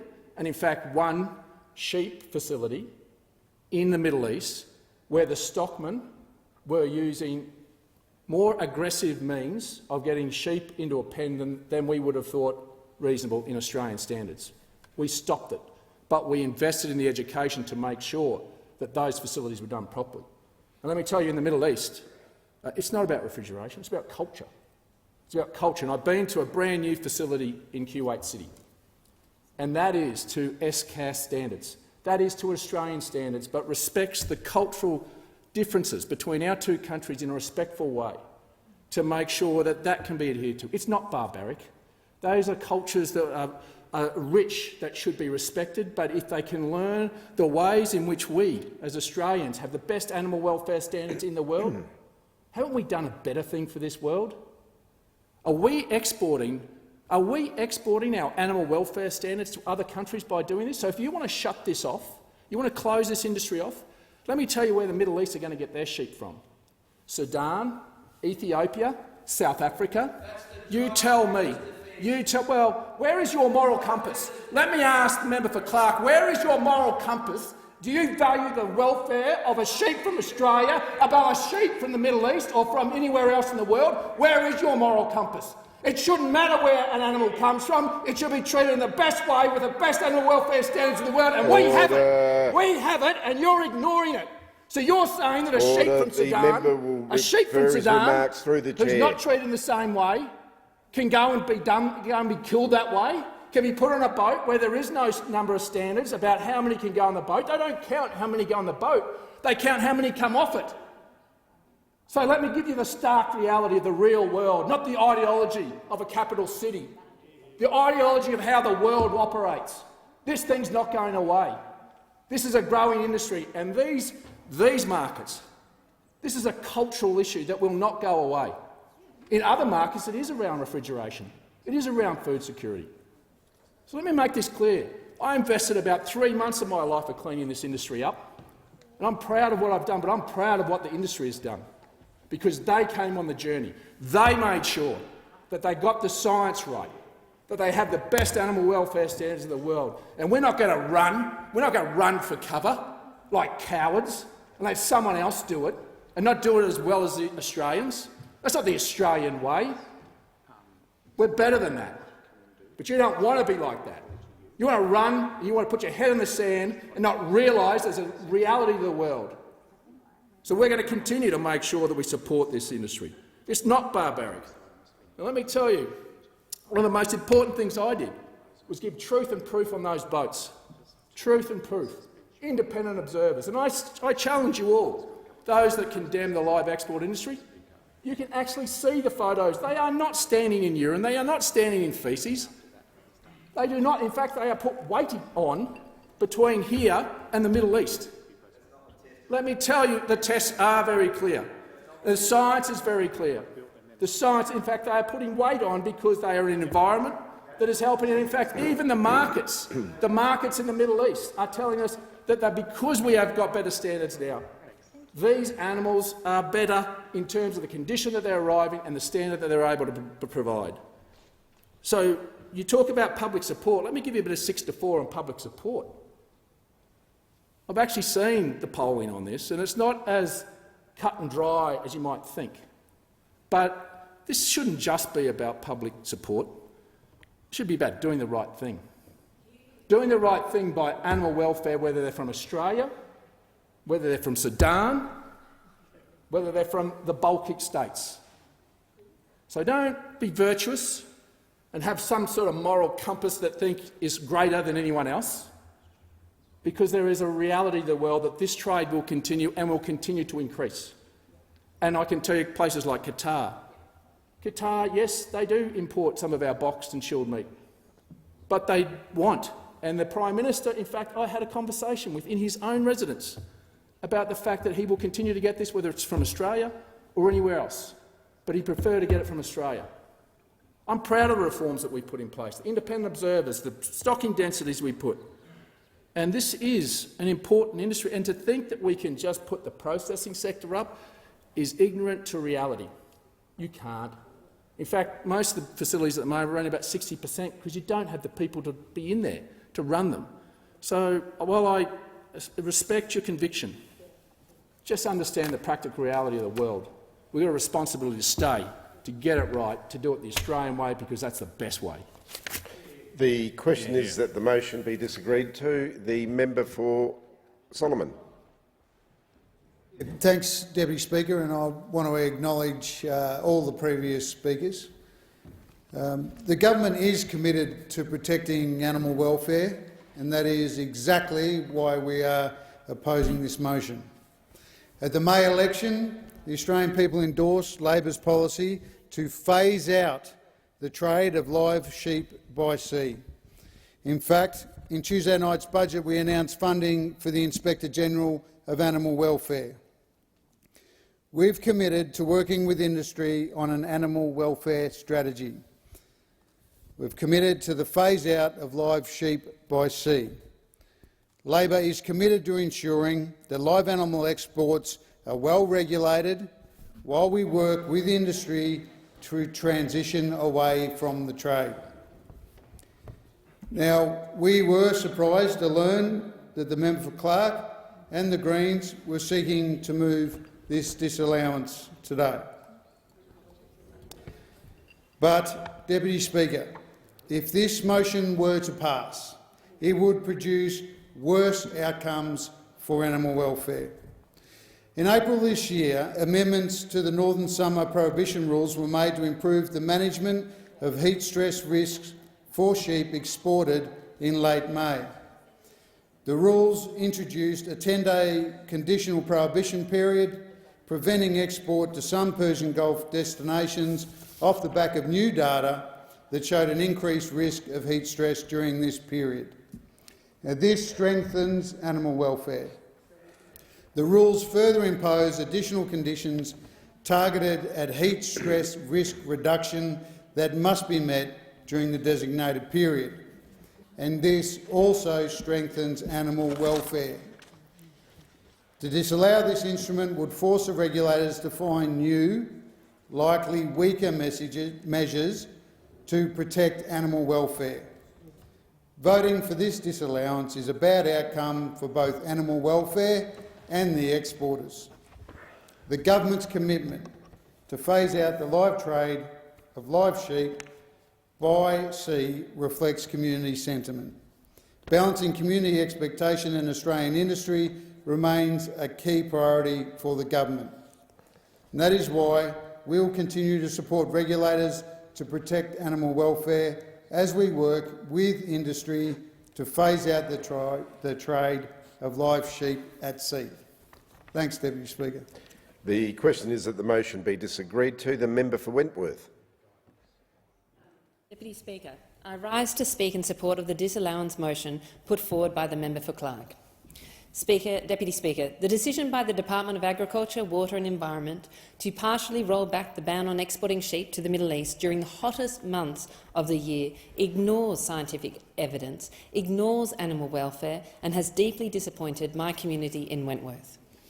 The changes introduced by the department run contrary to the findings of heat stress review commissioned by the government, which identified heat stress risk on all shipments to the Middle East that occur between May and October. Partial reversal of the June export ban will push sheep to their biological limits and could result in many deaths. The change should be reversed and the full June to September export ban reinstated. More generally, Speaker, my community in Wentworth believes strongly that we need to modernise our animal welfare laws and end live exports of sheep exports as soon as feasible. Research by the Alliance for Animals highlights the appalling conditions that animals are subject to on these voyages, including 24-hour lighting, 90 decibels of noise, faeces acting as bedding and inadequate dietary provisions. This is a fundamentally inhumane trade. It needs to be phased out so that we can alleviate the unnecessary suffering of millions of animals and restore Australia's damaged animal welfare reputation. Thank you. The question is that the motion be disagreed to, and I call the honourable member for Fremantle. Thank you, Deputy Speaker. The most important thing for the Australian community to understand is that the Albanese Labor government has made a commitment to transition out of the live sheep export trade, and we will keep that commitment. The minister has made it clear on a number of occasions since the election that that is what we will deliver, and the minister is undertaking that work. I acknowledge the member for Clark's consistent position and his relentless advocacy in relation to seeing the live sheep trade come to an end. It's a position, needless to say, I share. I've been part of that campaigning almost my whole life. 90% of the sheep that are involved in the live sheep export trade come from Western Australia. They all go out of the port of Fremantle. The civil society advocacy efforts that have recognised the deeply rotten fundamental nature of this trade began in Fremantle and have continued in Fremantle over the last 30 or 40 years. But the question really for the Australian community to consider and for this House to consider is how that is done, and it's not done by this disallowance motion. I want to address some of the things that the minister said before. It's not right for the minister to come into this place and try in any way to suggest that the previous government took the rotten nature of the live sheep export industry seriously. It's important to remember that it was one of the very first things that the previous government did upon coming into office was to remove the inspector of live sheep or live animal exports, and it was really as a consequence of a number of the changes that were made, relaxation to export conditions and animal welfare protection measures, that we then saw yet again a sequence of animal welfare atrocities, including the Awassi Express and a number of other incidents. The previous government came into office, and to the detriment of everyone, I mean to the detriment of the animals most of all, but even to the detriment of the farmers who have participated in the trade, they took away what sort of relatively flimsy and relatively pathetic protective measures were there. They took them away altogether, and what ensued was quite predictably another set of animal welfare atrocities. So the fact that the minister is proud of the months that he then had to spend trying to take some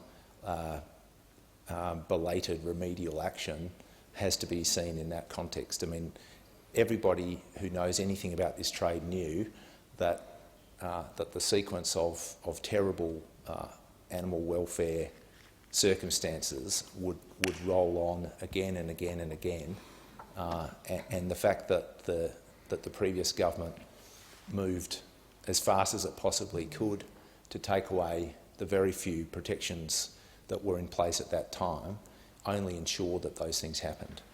And to the extent that there were people in Western Australia, whether they were farmers or truck drivers or other feedlot operators, to the extent that there were people who were affected by the response, the moratorium that had to be put in place, they should level that blame where it belongs. They should level that blame on the jokers over there who came and took the brakes off, who thought that it was clever to take the relatively flimsy and relatively pathetic protections that were in place away altogether. They took them away altogether, and the result was the Awassi Express. The result was the death and suffering of thousands of sheep in the most appalling conditions. And Australians have seen the truth of that, and they have judged that, and their community expectation is crystal clear about the lack of intolerance in the Australian community for those kind of outcomes.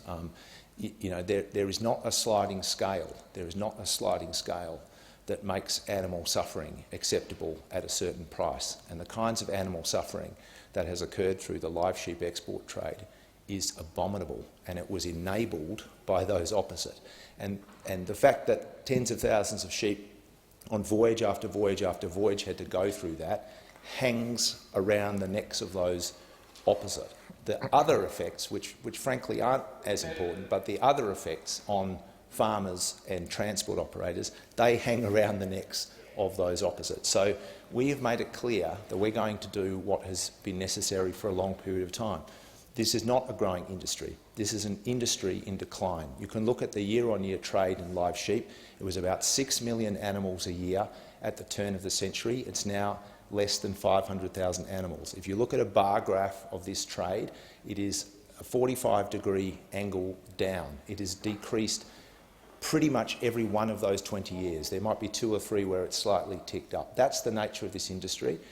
It is doomed, and this government is doing the responsible thing that those opposite never had the strength or the courage or the capacity to do. We are managing a transition that has been underway for 20 years. We're going to do that in a responsible way. We're going to do that in a consultative way. The Minister has met with everybody involved, from farmers to exporters to transport operators, and of course the animal welfare sector and community advocates, and he is moving steadily, as you've seen this government do in a number of areas in its short life already, to implement what we have committed to doing. We have committed to transitioning out of the live sheep export trade. Hallelujah. We've been waiting for that. We've been waiting for that for decades, and it will occur, and it will be conducted in a prudent, steady, consultative way by Minister Watt and by this Labor government. I completely understand where the member for Clark is coming from, but as my friend the member for Solomon pointed out, the actual impact of this disallowance motion would be to take away some of the measures that were put in place recently that actually improve animal welfare, and that would be counterproductive. I go to another of the points that was made by the member for Maranoa about the sort of the best practice that he claims to exist. He would know well that there was a review commissioned by the former government into the summer moratorium and how it was working, but that review itself was compromised. That review occurred during the COVID period, and there were supposed to be independent inspectors on every voyage, but for 2 entire calendar years, 2020 and 2021, there was only an inspector on one of those voyages, and on every single voyage, even on the so-called model voyage on the shoulder of the moratorium period, there was scientific evidence of heat stress. There was scientific evidence of heat stress even though the government influenced the departmental settings to try and increase the chance that the heat stress levels might be acceptable, and that didn't occur. They didn't locate the heat stress measures on the decks where the animals are kept. The heat stress monitors were up on the bridge, which is just utterly ridiculous. So we're not going to continue turning a blind eye to the way that this industry has actually worked. We're not going to cherry pick and use kind of what you might describe as kind of creative scientific assessment methods to get you the outcome that you want. We're going to look at this issue, this trade, clear in the face. That's what the minister has been doing. That's entirely in keeping with our commitment to manage a sensible transition out of an industry that has been in decline for 20 years, that is at death's door, that has no social licence, that has no broader social and economic necessity. As any sensible person in Western Australia will tell you, the nutrients manager, when asked about the cessation of the trade, whether that would in fact, as some people have hysterically claimed, lead to lower sheep numbers in Western Australia, he said absolutely not. Sheep numbers in Western Australia will continue to increase because there are lots of markets, potential markets and existing markets for sheep in Western Australia. But the live sheep trade, which has consistently produced animal welfare failures, animal welfare atrocities and a range of other serious regulatory failures, will come to an end. It will come to an end. It should have stopped a significant time ago. Those opposite didn't have the courage to manage a sensible transition. They didn't even have the courage to keep in place half-sensible animal protection measures. They stripped them away, and we saw the Awassi Express. Well, you're going to get different outcomes under this government. In this area, as in almost every other area of life, you will get sensible, prudent, consultative management of a transition that has been underway for some considerable time, and I can tell you that my community of Fremantle and the people of Western Australia and more broadly will welcome an end, a properly managed end of the live sheep trade. The question is that the motion be disagreed to, and I call the honourable member for Barker. Thank you, Mr Deputy Chair. Mr Deputy Chair, I'm, as you have said, the member for Barker. It's southeast South Australia, and livestock is what we do.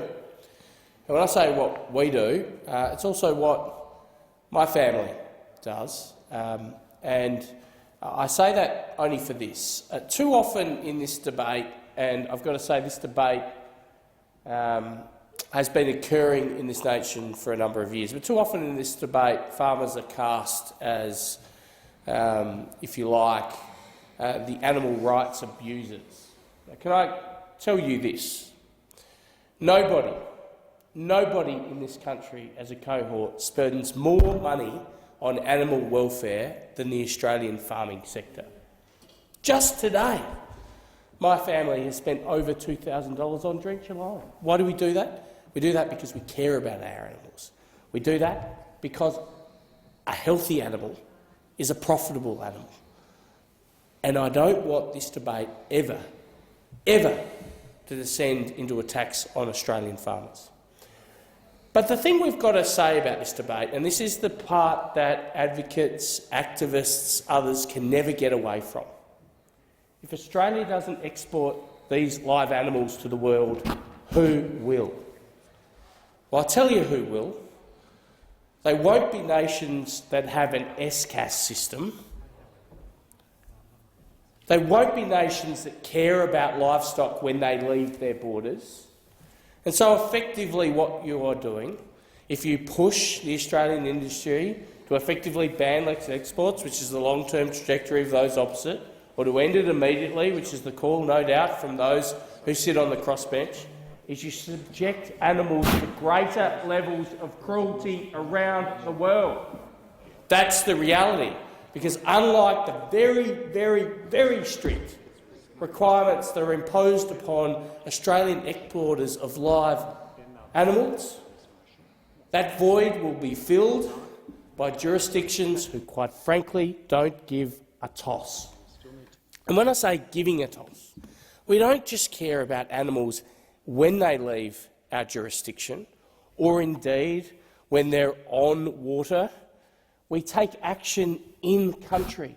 So let's pause and think about this. We take this issue so seriously that we put resources in the jurisdiction of another country to ensure the citizenry of another country meets the standards that we expect.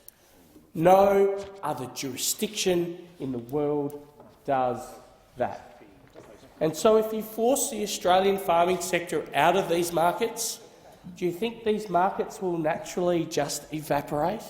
Do you think that demand, which has been well established and built up, will just expire?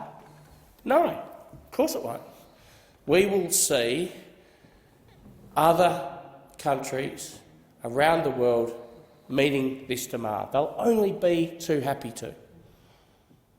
Now, a bit has been made about the Awassi Express. I haven't heard yet people talking about the media reporting relating to the Awassi and the activities and behaviour as reported for Animals Australia. Payments, direct payments, evidence of which has been provided, were being made directly to people on those voyages. I haven't heard those opposite address these issues. We had whistleblowers saying this was an act of sabotage by activists from within Australia to destroy this industry. But in any event, what did our nation do as a response? Well, as we've always done, we ratcheted up the protections once again. And we've ratcheted the protections up to the point that most recently, voyage mortality rates during Northern Hemisphere summers are currently at 0.2 of 1%. 0.2 of 1%. And presumably, those that bring this matter to the attention of the House would say, well, that's unacceptable. I mean, 0.2 of 1% as a mortality rate is outrageous. That's why we have to. Effectively deal with this as a disallowance motion. Well, I've got it. Well, let me tell you this: if we could achieve on farm a mortality rate of 0.2 of 1% across our herd, we would be, our flock, we would be so excited. We can't, because mortality, unfortunately, is something that is real when you're a livestock producer. We say you've got live ones, unfortunately you've got dead ones. So let's get real. If we end this trade out of Australia, it'll be substituted by another jurisdiction, and what you'll be doing is imposing greater levels of cruelty on animals across the globe who will travel from other jurisdictions to that jurisdictions to meet this demand. The question is that the motion be disagreed to, and I call the honourable member for O'Connor. Thank you, Mr Acting Deputy Speaker. And I rise in the last few minutes before we need to divide on this, just to make a few comments about the live export trade and how it impacts and benefits the people of my electorate of O'Connor, where probably 70% plus of the sheep for the export trade come from, and the balance would come from the member for Durac's electorate neighbouring me.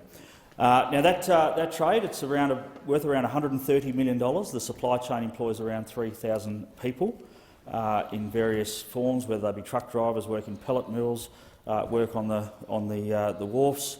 So it's a significant industry for Western Australia, and I want to emphasise Western Australia. It is now a peculiarly West Australian industry, and we export around 1 million sheep out of Western Australia in any given year, and that's out of a total worldwide trade of around 10 to 12 million animals. So we're around about 10% of the world trade. Now, my good friend, the member for Fremantle, who's one of the really decent people in this place, claimed that the industry has no social licence. Well, I'm sorry, member for Fremantle. The Premier of Western Australia does not support the federal Labor government's policy of phasing out the industry at some indeterminate date in the future. The Premier has said quite clearly that he does not want to see eastern states MPs and politicians, he didn't say from inner city electorates, but I assume that's probably what he meant, coming to Western Australia and telling us to close down one of our important primary industries. So, Deputy Speaker, I'm here today to speak in support of what is a very important trade for Western Australia. That has been illustrated very much in the last few months, where we can't find workers for our local abattoirs. We cannot find workers. We rely on Pacific Island labour, and I attended the Fiji Day celebrations just a couple of weeks ago in Albany and met some of the Fijians working at the local abattoirs, and the most wonderful people you could ever hope to meet. But we rely on those people leaving their families, coming to Australia. Some of those young men had been here for over 12 months without seeing their families, desperately homesick, desperate to go home, but staying here to keep those abattoirs going. Now, even with that Pacific Island labour, those abattoirs are operating at around 60% capacity at the moment. Now, what does that mean for West Australian growers? During the winter moratorium, which lasts around 4 months, where the trade cannot continue, if during that 4-month period, when the abattoirs are at capacity, farmers cannot turn off their animals. Now, that's fine this year. We're having a wonderful season in Western Australia. We're having a wonderful season, and so those sheep that have been kept on property for up to 6 weeks longer than they otherwise would have been are being well fed and well cared for on the grass that's growing due to the great rains we've had this season.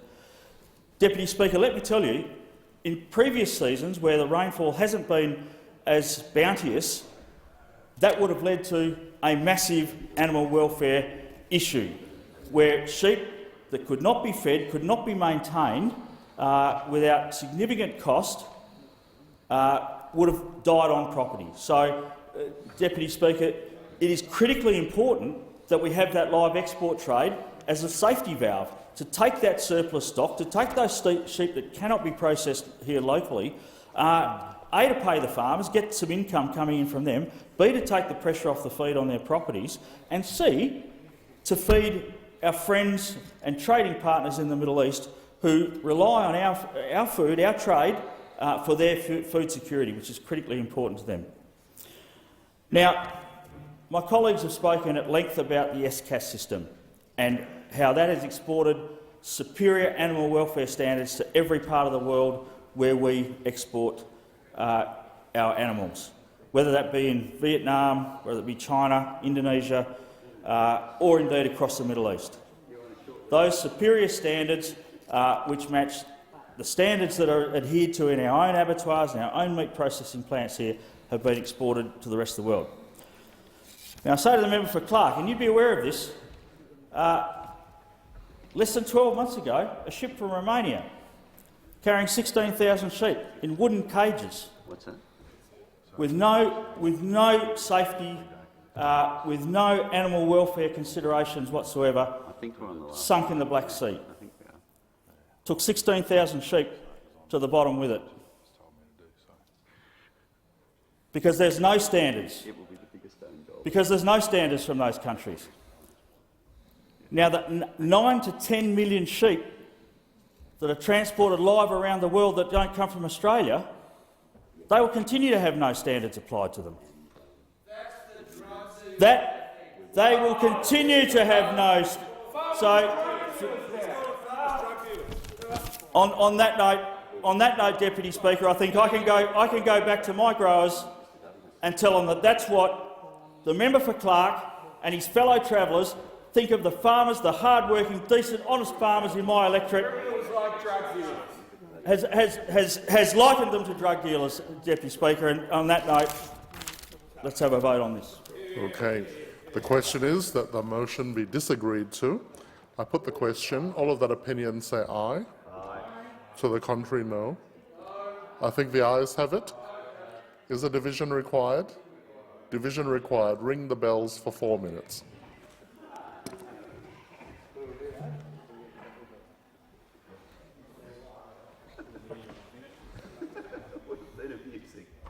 I'm glad you're around. I was watching the crocodile scenes. I'm not sure if these speeches are helping their cause. I'm not sure that last night the opposition whip wanted me to pass the Rick was helping.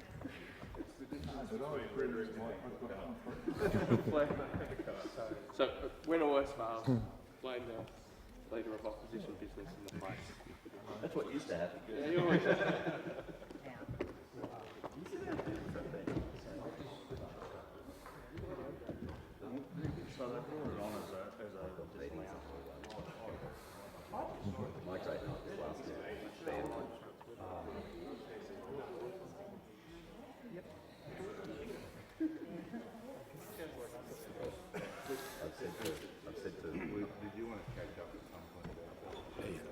Yes, thank you.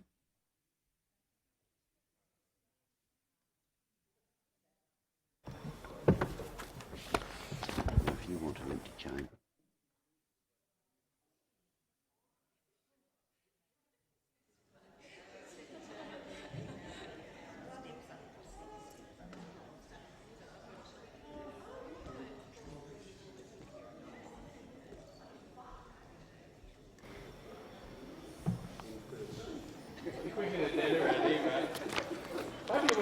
Trying to come back. That's important.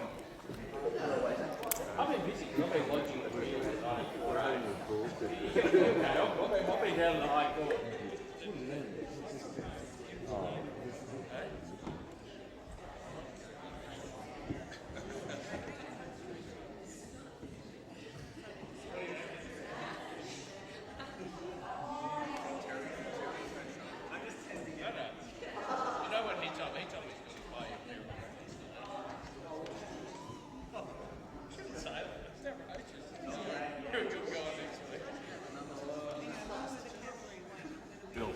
Terry goes, folks.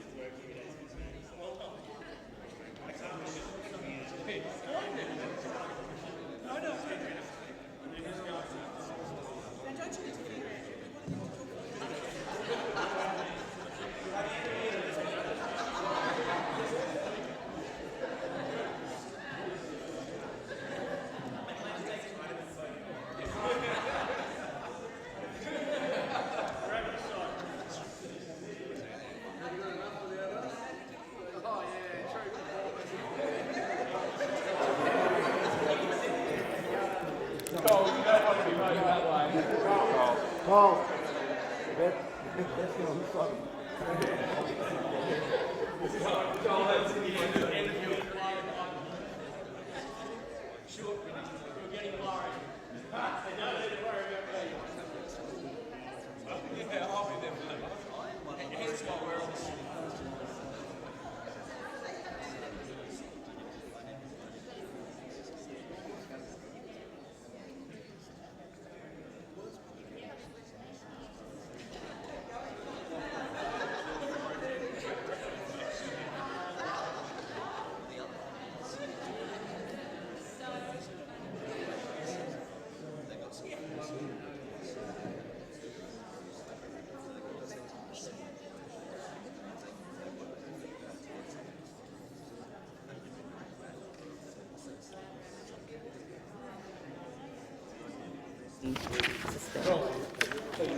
Order.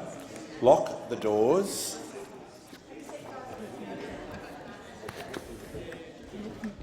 The question is that the motion be disagreed to. The ayes will pass to the right of the chair and the noes to the left. I appoint the honourable members for Parkes and Werriwa as tellers for the ayes and the honourable members for Clark and Mayo as tellers for the no.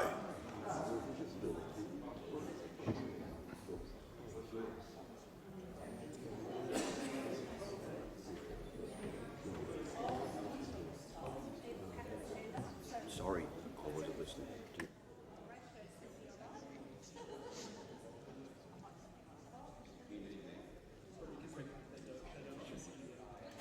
With assistance from the member for Grey.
Which one?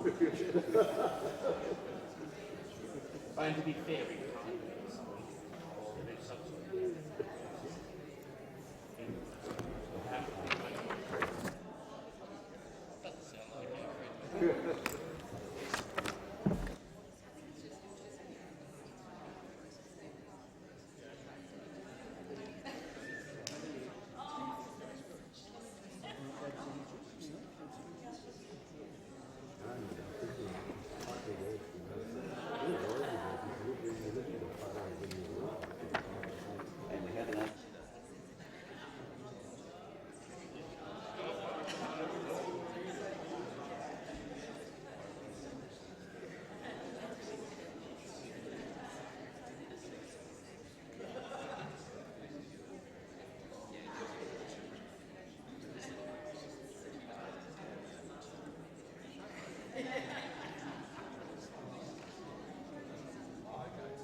We won.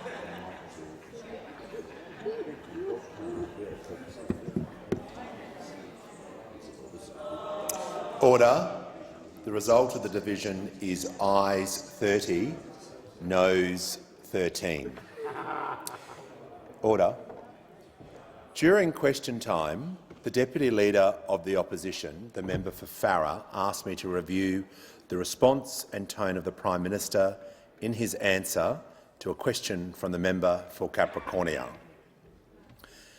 I have reviewed the footage and I can confirm the Prime Minister was answering the question from the member for Capricornia. During the answer, the Prime Minister was also directly responding to interjections from the Leader of the Opposition. In reviewing the footage, I did not see the Prime Minister show any disrespect to the member for Capricornia. As the footage was not on the member for Capricornia for the entire response, I did not see her leave the chamber. Of the footage of the member for Capricornia that I was able to review, she appeared engaged in the response for the Prime Minister. I thank the member for Farrer for raising this matter. And I call the Minister. Thank you, Speaker. I move that business intervening before the order of the day number 11 government business be postponed until the next sitting. I'll put the question. All of those opinions say aye.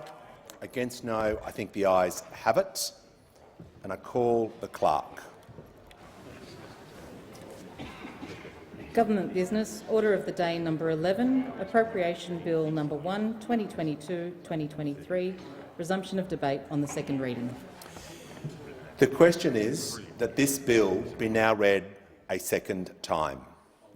The chair will be resumed at 7:30.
Speaker.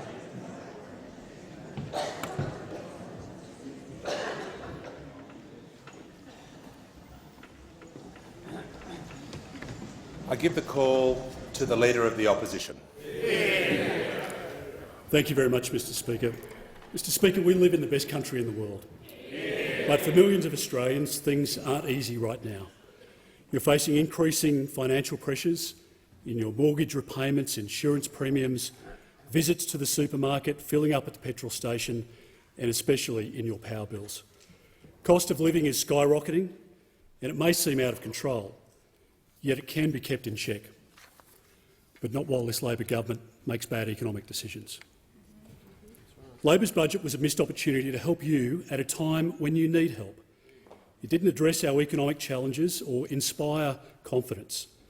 It's a budget which breaks promises rather than keeps them, a budget which weakens Australia's financial position rather than strengthens it. And it's a budget which adds to rather than alleviates your cost of living pressures. Peter and Lee are pensioners from Bankstown in New South Wales. They've been with the same energy company for more than 30 years. Their bill is set to rise by $753 in just 12 months. Kel runs a multi-generational, family-owned IGA supermarket in Mapleton in Queensland. He negotiated a commercial and industrial energy contract when the Coalition was in government and power prices were much lower than they are now. Today, Kel's business is threatened as he faces an increase of $160,000 on the power bill from last year alone. Peter, Lee and Kel's energy costs will go up further, that much we know. Under Labor's budget, electricity prices are set to rise by more than 56% and gas prices by more than 44%. Now, we all know that these are difficult times. Nations around the world are contending with economic challenges born from the pandemic and amplified by Russia's invasion of Ukraine. But thanks to the Coalition government's record, the fundamentals of the Australian economy are strong. Costs of living are going up partly due to global conditions, but also due to this Labor government's bad decisions. The Treasurer said his budget makes hard decisions for hard times, but I say his budget makes bad decisions, making hard times even harder for all Australians. Now, whether you're young, whether you're raising a family or you're retired, whether you're an employee or running a business, on Tuesday the Treasurer failed to mention in his speech what Labor's budget papers revealed. Everything is going up except your wages. Cost of living, power prices, taxes, interest rates, unemployment and the deficit are going up, or will be going up under the government's predictions. The same budget papers confirmed that real wages are forecast to go down. And this means that by Christmas, a typical family will be $2,000 worse off under this budget. So you have every right to be anxious and disappointed because the Prime Minister has broken his faith with you. Now, Mr Speaker, the job of an opposition is not to oppose for the sake of it. We don't disagree with everything in this budget, and policy must be judged on its merits. If it's good for you, we will support it. If it's bad for you, we will stand against it. So we commend several good measures in Tuesday's budget: the extension of the childcare subsidy to more Australian families, the commitment to reduce the Pharmaceutical Benefits Scheme co-payment to lower the costs of medicines, the support for housing for our veterans, the initiatives to combat domestic violence, and the funding to help Australians recover from devastating floods. Tonight I will tell you about some of the Coalition's priorities, and I'll also highlight where the budget is failing you: in energy, tax relief, housing, filling job shortages, industrial relations and infrastructure in our regions. Labor's budget makes life more difficult for millions of Australians, and it shows yet again that Labor can't manage the economy when it forms government. Now, there's an historical pattern of Labor creating a mess and the Coalition cleaning it up. Liberal Prime Minister John Howard and Treasurer Peter Costello inherited a damaged economy from Paul Keating's Labor government of high interest rates and unemployment. They turned the economy around, showed financial restraint, introduced reforms like the GST and left our nation with the Future Fund. In 2013, Liberal Prime Minister Tony Abbott and Treasurer Joe Hockey inherited a broken economy from Labor's Gillard-Rudd tenure. They commenced budget repair and prepared for a rainy day. And this work was continued by Liberal Prime Minister Malcolm Turnbull and Treasurer Scott Morrison. By 2019, the Coalition brought the budget back into balance for the first time in 11 years. Then, of course, in 2020, COVID-19 hit. That once-in-a-generation pandemic caused the biggest economic downturn since the Great Depression. It was only due to our economic management over the 7 years prior to the pandemic that we were in a strong position to implement a suite of support measures. With 2020 hindsight, we didn't get everything right, and some of the state government lockdowns went on for far too long, and some Australians are still bearing the wounds of those lockdowns today. But Prime Minister Scott Morrison and Treasurer Josh Frydenberg's policies kept our nation afloat. JobKeeper assisted 1 million businesses and kept 4 million Australians in jobs. Our cash flow boost helped 820,000 businesses. On almost every economic and health measure, Australia was either world-leading or performed better than other countries. The final budget outcome for 21-22 revealed a $48 billion reduction in the deficit and a $115 billion reduction in debt compared to the budget handed down in March. In just 1 year, from 2020-21 to 21-22, the budget improved by over $100 billion, the largest turnaround since Federation.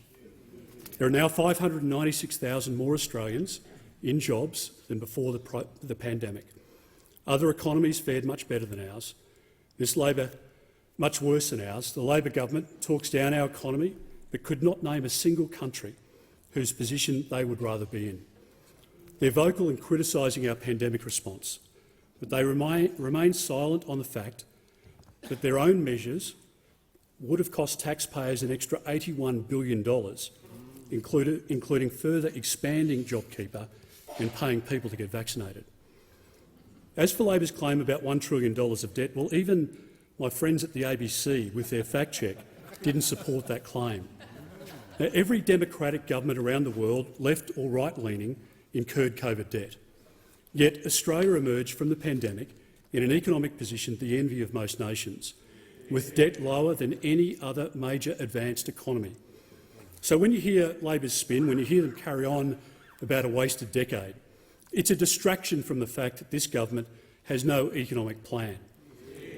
And Labor will continue to misrepresent the truth until the next election to mask their own bad decisions, most notably their bad decisions on energy policy. Mr Speaker, in the Rudd-Gillard Labor government years, power prices rose on average by 12.9% per year. Over 9 years of coalition government, they rose on average by 0.3% per year. 6 months ago, the Australian public heard the Prime Minister very clearly. He said to them that he had a plan to help with your cost of living pressures, especially your electricity bills. On 97 occasions, he promised to you that your bills would go down by $275. In this budget, instead of going down by $275 as promised, Labor's plan will see your electricity bill go up by more than 56% over the next 2 years. Not only that, of course, but your gas bill will go up by more than 44%. Pensioners can't afford that level of increase, but not just pensioners, self-funded retirees, families and small businesses too. In fact, most Australians. In Europe, we're hearing about people, particularly pensioners and low-income earners, having to choose between paying their power bills or putting food on the table, between heating or eating this winter. Their electricity and gas bills are spiralling out of control. Countries are rationing power, and not just because of the invasion of Ukraine, but because governments in several countries in recent years have made catastrophic energy decisions. They've turned off the secure supply of electricity and gas before the technology and system are ready for new renewable energy. Now, despite those warnings and lessons, this Labor government is following in the footsteps of those countries, investing in renewable energy, reducing emissions and doing so credibly to protect our environment is crucial, and we're committed to it. Indeed, we want a sustainable and sensible pathway to reduce our emissions. But when the Prime Minister says to you that the sun and wind are free energy sources your power bill tells a very different story. It's much more complicated than what the Prime Minister wants you to believe. The technology just doesn't yet exist at the scale that is needed to store renewable energy for electricity to be reliable at night or during peak periods. That is just the scientific reality. Firming up means using coal, gas, hydro, hydrogen, nuclear or batteries as an energy source or to store power when renewables aren't feeding the system. But Labor is going to phase out coal and gas before the new technology has been developed and rolled out. The Energy Minister calls gas pipeline projects BS. Indeed, in this budget, the government makes it harder for more gas supply at a time when we need it most. On Tuesday night, we saw the government rip up funding for gas exploration and cancel gas infrastructure projects, which would eliminate shortfalls and make your bills cheaper. They handed over funding to environmental activists who want to overturn gas project approvals. Higher gas prices will be baked in for the foreseeable future, putting high-paying jobs in regional communities at risk. Competitively priced hydrogen is at least a decade away, and the best batteries in the world today, like the Victorian Big Battery, provide only 30 minutes of power at full discharge. Labor's push for 82% renewables by 2030 comes without a plan to ensure reliable baseload power. Its policies will see hundreds of billions of dollars spent on rolling out poles and high transmission wires in towns and suburbs. Labor is misleading Australians when it says it can roll out billions of dollars worth of transmission wires, cables and towers for renewable energy in just the next few years. Regional communities and farms will be carpeted with up to 28,000 kilometres of new high-voltage transmission lines. That's almost the entire coastline of mainland Australia, or the distance of travelling from Melbourne to Perth and back 4 times. Every dollar spent on new transmission lines will be paid for by consumers through higher electricity bills. Bills your Prime Minister promised would go down by $275. The Energy Minister himself outed the reckless rush to renewables. He acknowledged that to reach Labor's legislated 43% 2030 emissions target, 40 wind turbines must be built every month and 22,000 solar panels installed every day in our country for the next 8 years. And these costs will considerably ramp up your power bills over coming years. So the 56% hike in your electricity bill that the Treasurer never mentioned in his speech last night is just the beginning. And as the Australian Workers' Union noted, struggling manufacturers will be forced to move their operations offshore. Now, should that occur, there will be no net benefit to the global environment, only a net loss of Aussie jobs, income and sovereign capabilities. Meanwhile, Canada, France, Japan, South Korea, the UK and the US are all investing in next-generation zero-emission nuclear small modular reactors. They are doing this to shore up energy security and to meet their zero-emissions targets. The UK plans to triple the size of its new-generation nuclear by 2050. The imperative to create affordable, reliable and emissions-free energy is why the Coalition is seeking an intelligent conversation on the role that these new-age nuclear technologies might or might not be able to play in the energy mix. Mr Speaker, your cost of living relief is interconnected with tax relief. To help you and your families to plan and get ahead, the Coalition believes in a core principle, that you should keep more of what you earn. Hard-working Australians should be rewarded, and the best reward for hard work is lower taxes. Due to our tax relief in government, a person earning $90,000 paid $3,000 less tax than they did under Labor each and every year. Stage 3 of our legislated plan and lower tax for more than 10 million Australians will simplify our tax system, abolishing the 37% tax rate in its entirety and reducing the 32.5% tax rate to 30%. It means that those earning between $45,000 and $200,000, you will pay no more than 30 cents in the dollar. For a hairdresser earning $60,000 a year, it means $400 more in your pocket. For an executive assistant earning $80,000 a year, $900 more in your pocket. For a qualified diesel mechanic earning $100,000 a year, $1,370 more in your pocket than in Labor's. For 95% of workers, it means a top rate of no more than 30 cents in the dollar. Our plan means that the top 5% of income earners will pay 33% of all income tax. For millions of Australians, you can work hard, take an extra shift or get a pay rise or promotion without suddenly being pushed into a higher tax bracket. Our legislated tax plan future-proofs your income. And when your income rises over time, you won't be pushed into higher tax brackets or be hit by tax increases by stealth. Stage 3 tax relief comes into effect in July of 2024, and as economists have pointed out, after interest rate rises, that's when our economy will need it most. That's when Australians especially deserve it. Mr Speaker, Labor took our tax plan to the election. Like on energy, they promised unequivocally to honour their commitment, not to reverse it. But now they're laying the groundwork to break this promise as well. This budget provides no certainty for 10 million Australians expecting tax relief in 2024. The budget is intended to soften up Australians. It gives the government time to come up with more excuses by May of next year to tax you more. In fact, it's important to recognise that, and this wasn't mentioned in the Treasurer's speech, but under Labor, over the next 4 years, they will collect an extra $142 billion of taxes that come from you. And we know that Labor can't manage money, which means when they want more, they come after yours. Now, the Coalition will continue to fight for your tax relief because it's your money, not theirs. Mr Speaker, normally family members are here in the chamber for an event like tonight. It was great to see the Treasurer's wife and children here the other night. My teenage boys are in the middle of their exam block in Brisbane, and my wife is at home with them, making sure that they're studying for their exams and not watching television.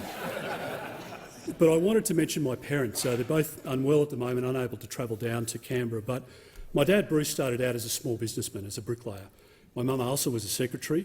And by the time 5 kids came along, of which I'm the eldest, Mum was at home raising us and doing the books for Dad. But she also took in local kids as a daycare mum.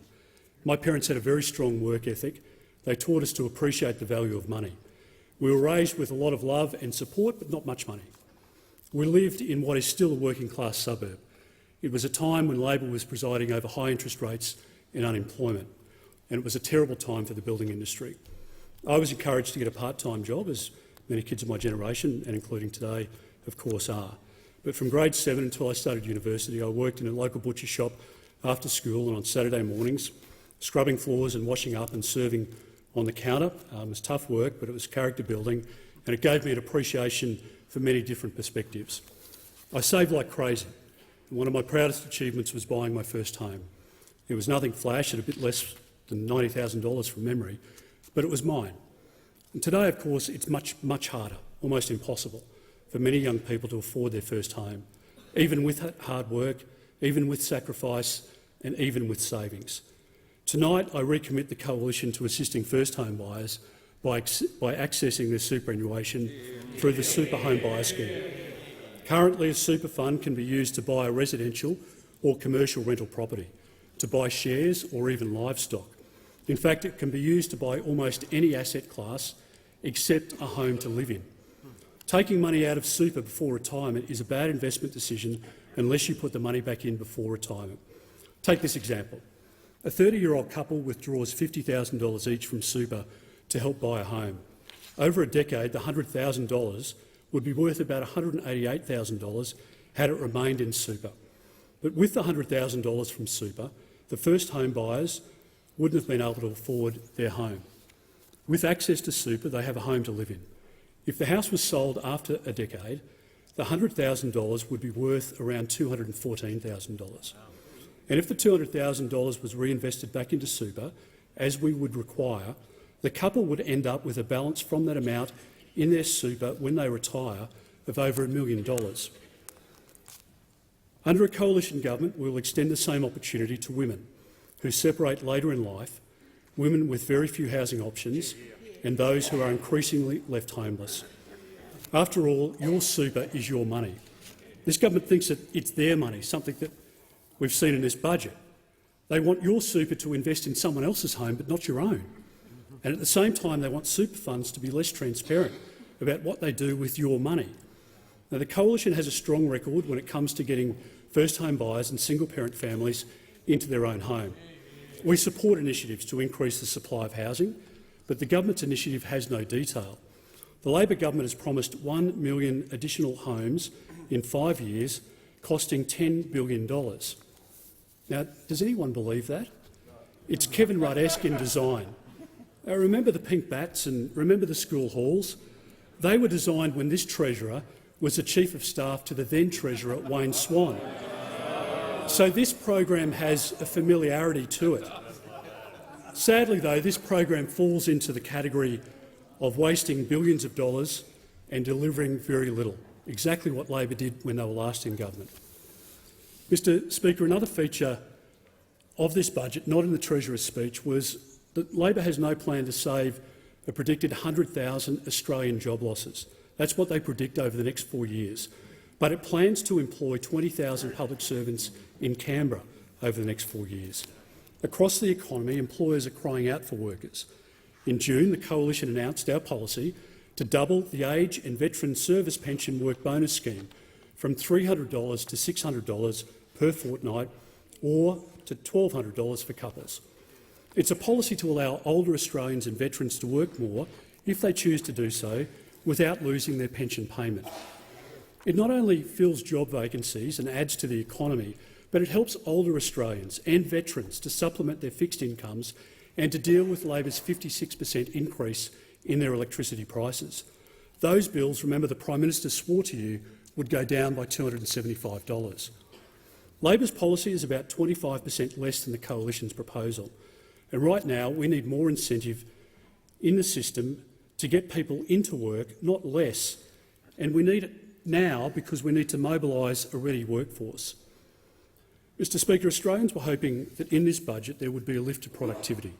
Instead, Labor's changes to multi-employer bargaining threaten to undermine productivity and will be a throwback to the 1980s. Labor's changes will impose industry-wide, one-size-fits-all conditions which empower unions. Where union ultimatums are not met, however unreasonable, multiple sectors will be able to engage in crippling economy-wide strikes. Where parties unaffected by disputes join in on protests. Now, don't take my word for this. Even Paul Keating has criticised this plan. The last time that unions used industry-wide strikes to pursue sector-wide ultimatums was in 1982, and in that year unemployment reached 9.4%, inflation 12.4%, and 2 million working days were lost in industrial disputation. Mr Speaker, we're all here in Parliament to improve the lives of Australians, especially children. We're all influenced by our experience in life, and as a police officer I saw the best and worst that society has to offer. I attended countless domestic violence incidents, and there's nothing worse than hearing calls for help from women or children as you hop out of a police car and run towards a house.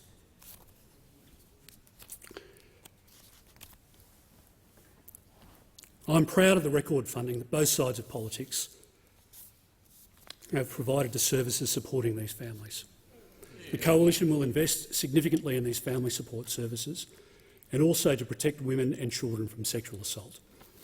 I worked in the Sex Offender Squad, which has stayed with me even to this day, the horrific details of victim statements and ensuing investigations. And as Minister for Home Affairs in charge of the Australian Federal Police, I led the cause.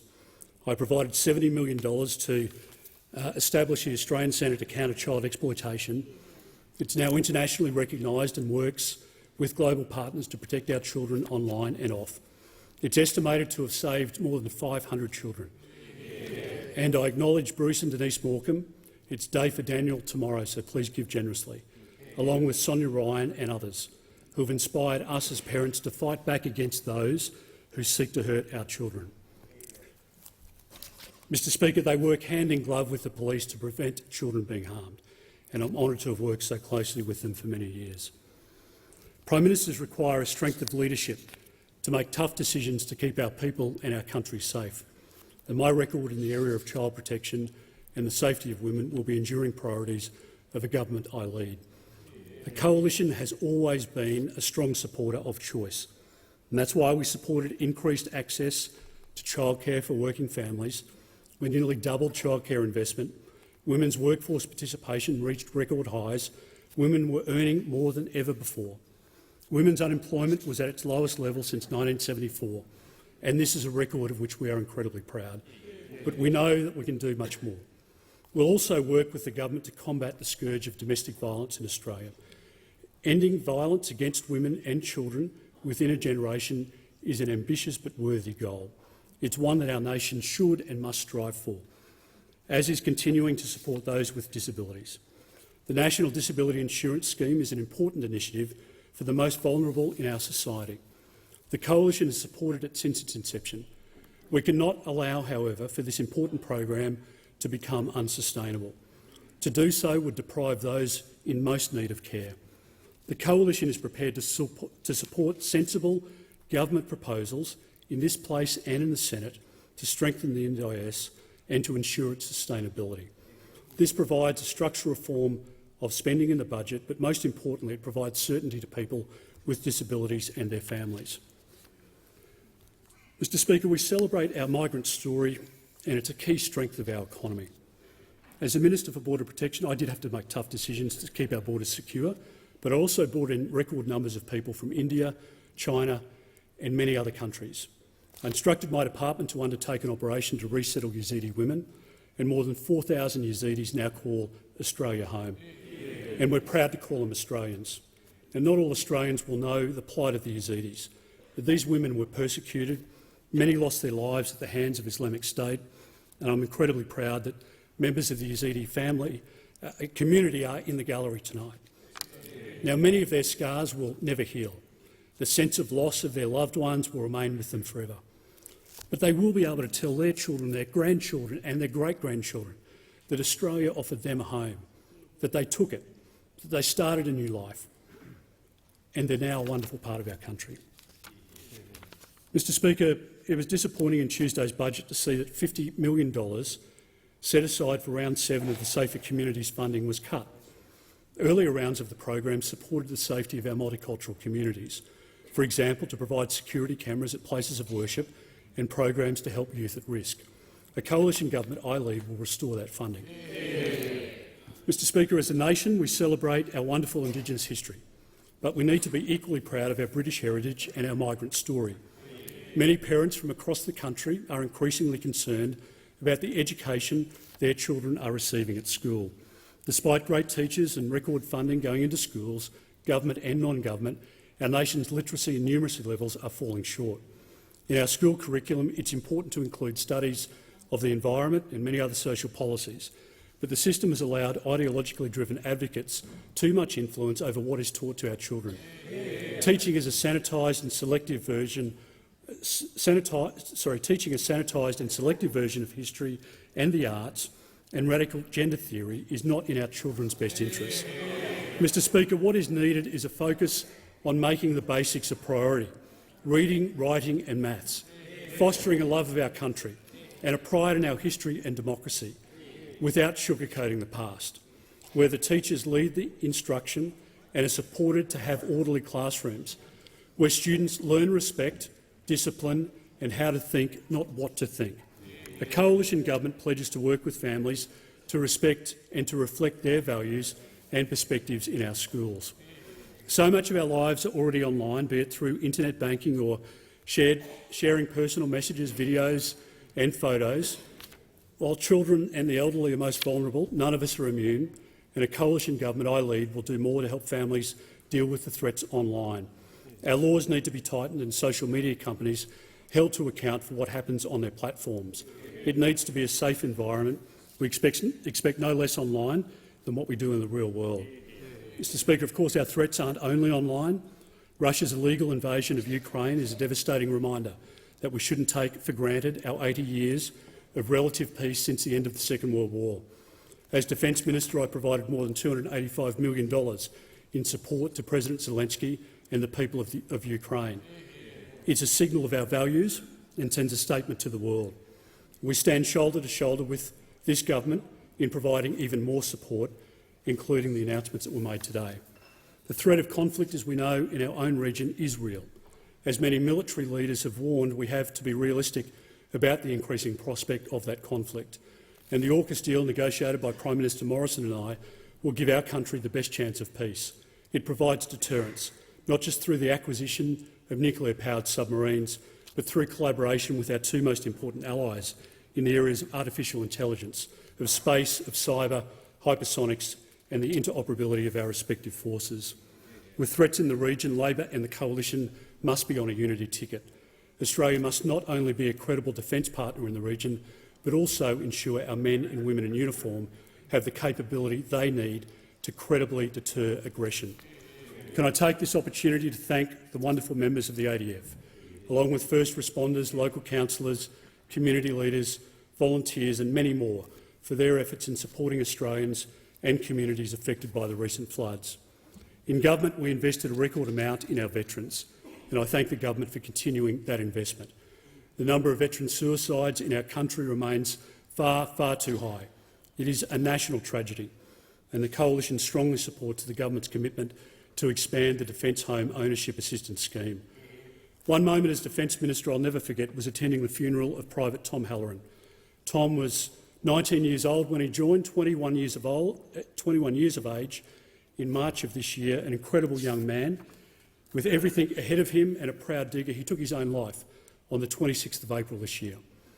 Entering the chapel, Kirrily and I spoke with Tom's parents, John and Robin, and their daughter Annie, Tom's sister.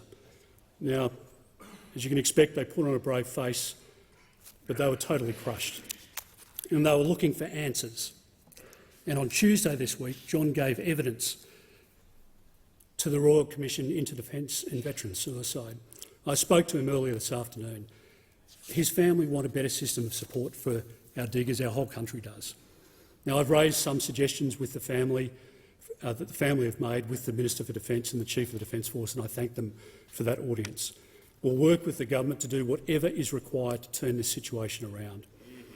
Mr Speaker, infrastructure investment drives economic growth, creates jobs, encourages investment, boosts productivity, busts congestion and supports resilient supply chains. That's why the Coalition committed record funding of $120 billion for infrastructure over the next 10 years. In contrast, this government's first budget axed $2.8 billion of infrastructure projects and further delayed $6.5 billion worth of projects. Mr Speaker, we will work to restore that funding in government. We know that this government has prioritised a $2.2 billion commitment to Daniel Andrews to help with his re-election in Victoria, taking that money away from regional Victorians and regional Australians. And we will work with farmers as they face difficult struggles because there was nothing for them in this budget. Labor's intent to reduce methane emissions by 30% will drive up the cost of meat at the supermarket. It's not only bad for farmers, but it's just added to your grocery basket. Mr Speaker, in conclusion, Australians will recall that prior to the election, Prime Minister Albanese promised that he would be a leader who wouldn't run from responsibility. He promised to lead a government that steps up, does its job and doesn't always blame someone else. For all their moral posturing and for all their promises, Labor shows time and again that their rhetoric in opposition never matches their actions in government. You are never better off when Labor has its hands on the budget. As an opposition, we will stand against Labor's broken promises. We will have a clearly defined, positive and bold plan ahead of the next election to take our country forward. We will support hard-working Australians, we will support all Australians, and we will rebuild a stronger economy for your family and for our country. Thank you very much.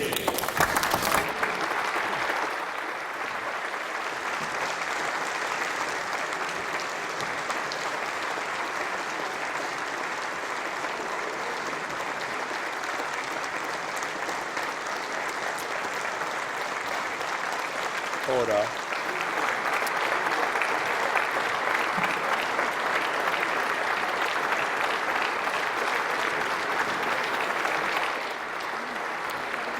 The debate is adjourned.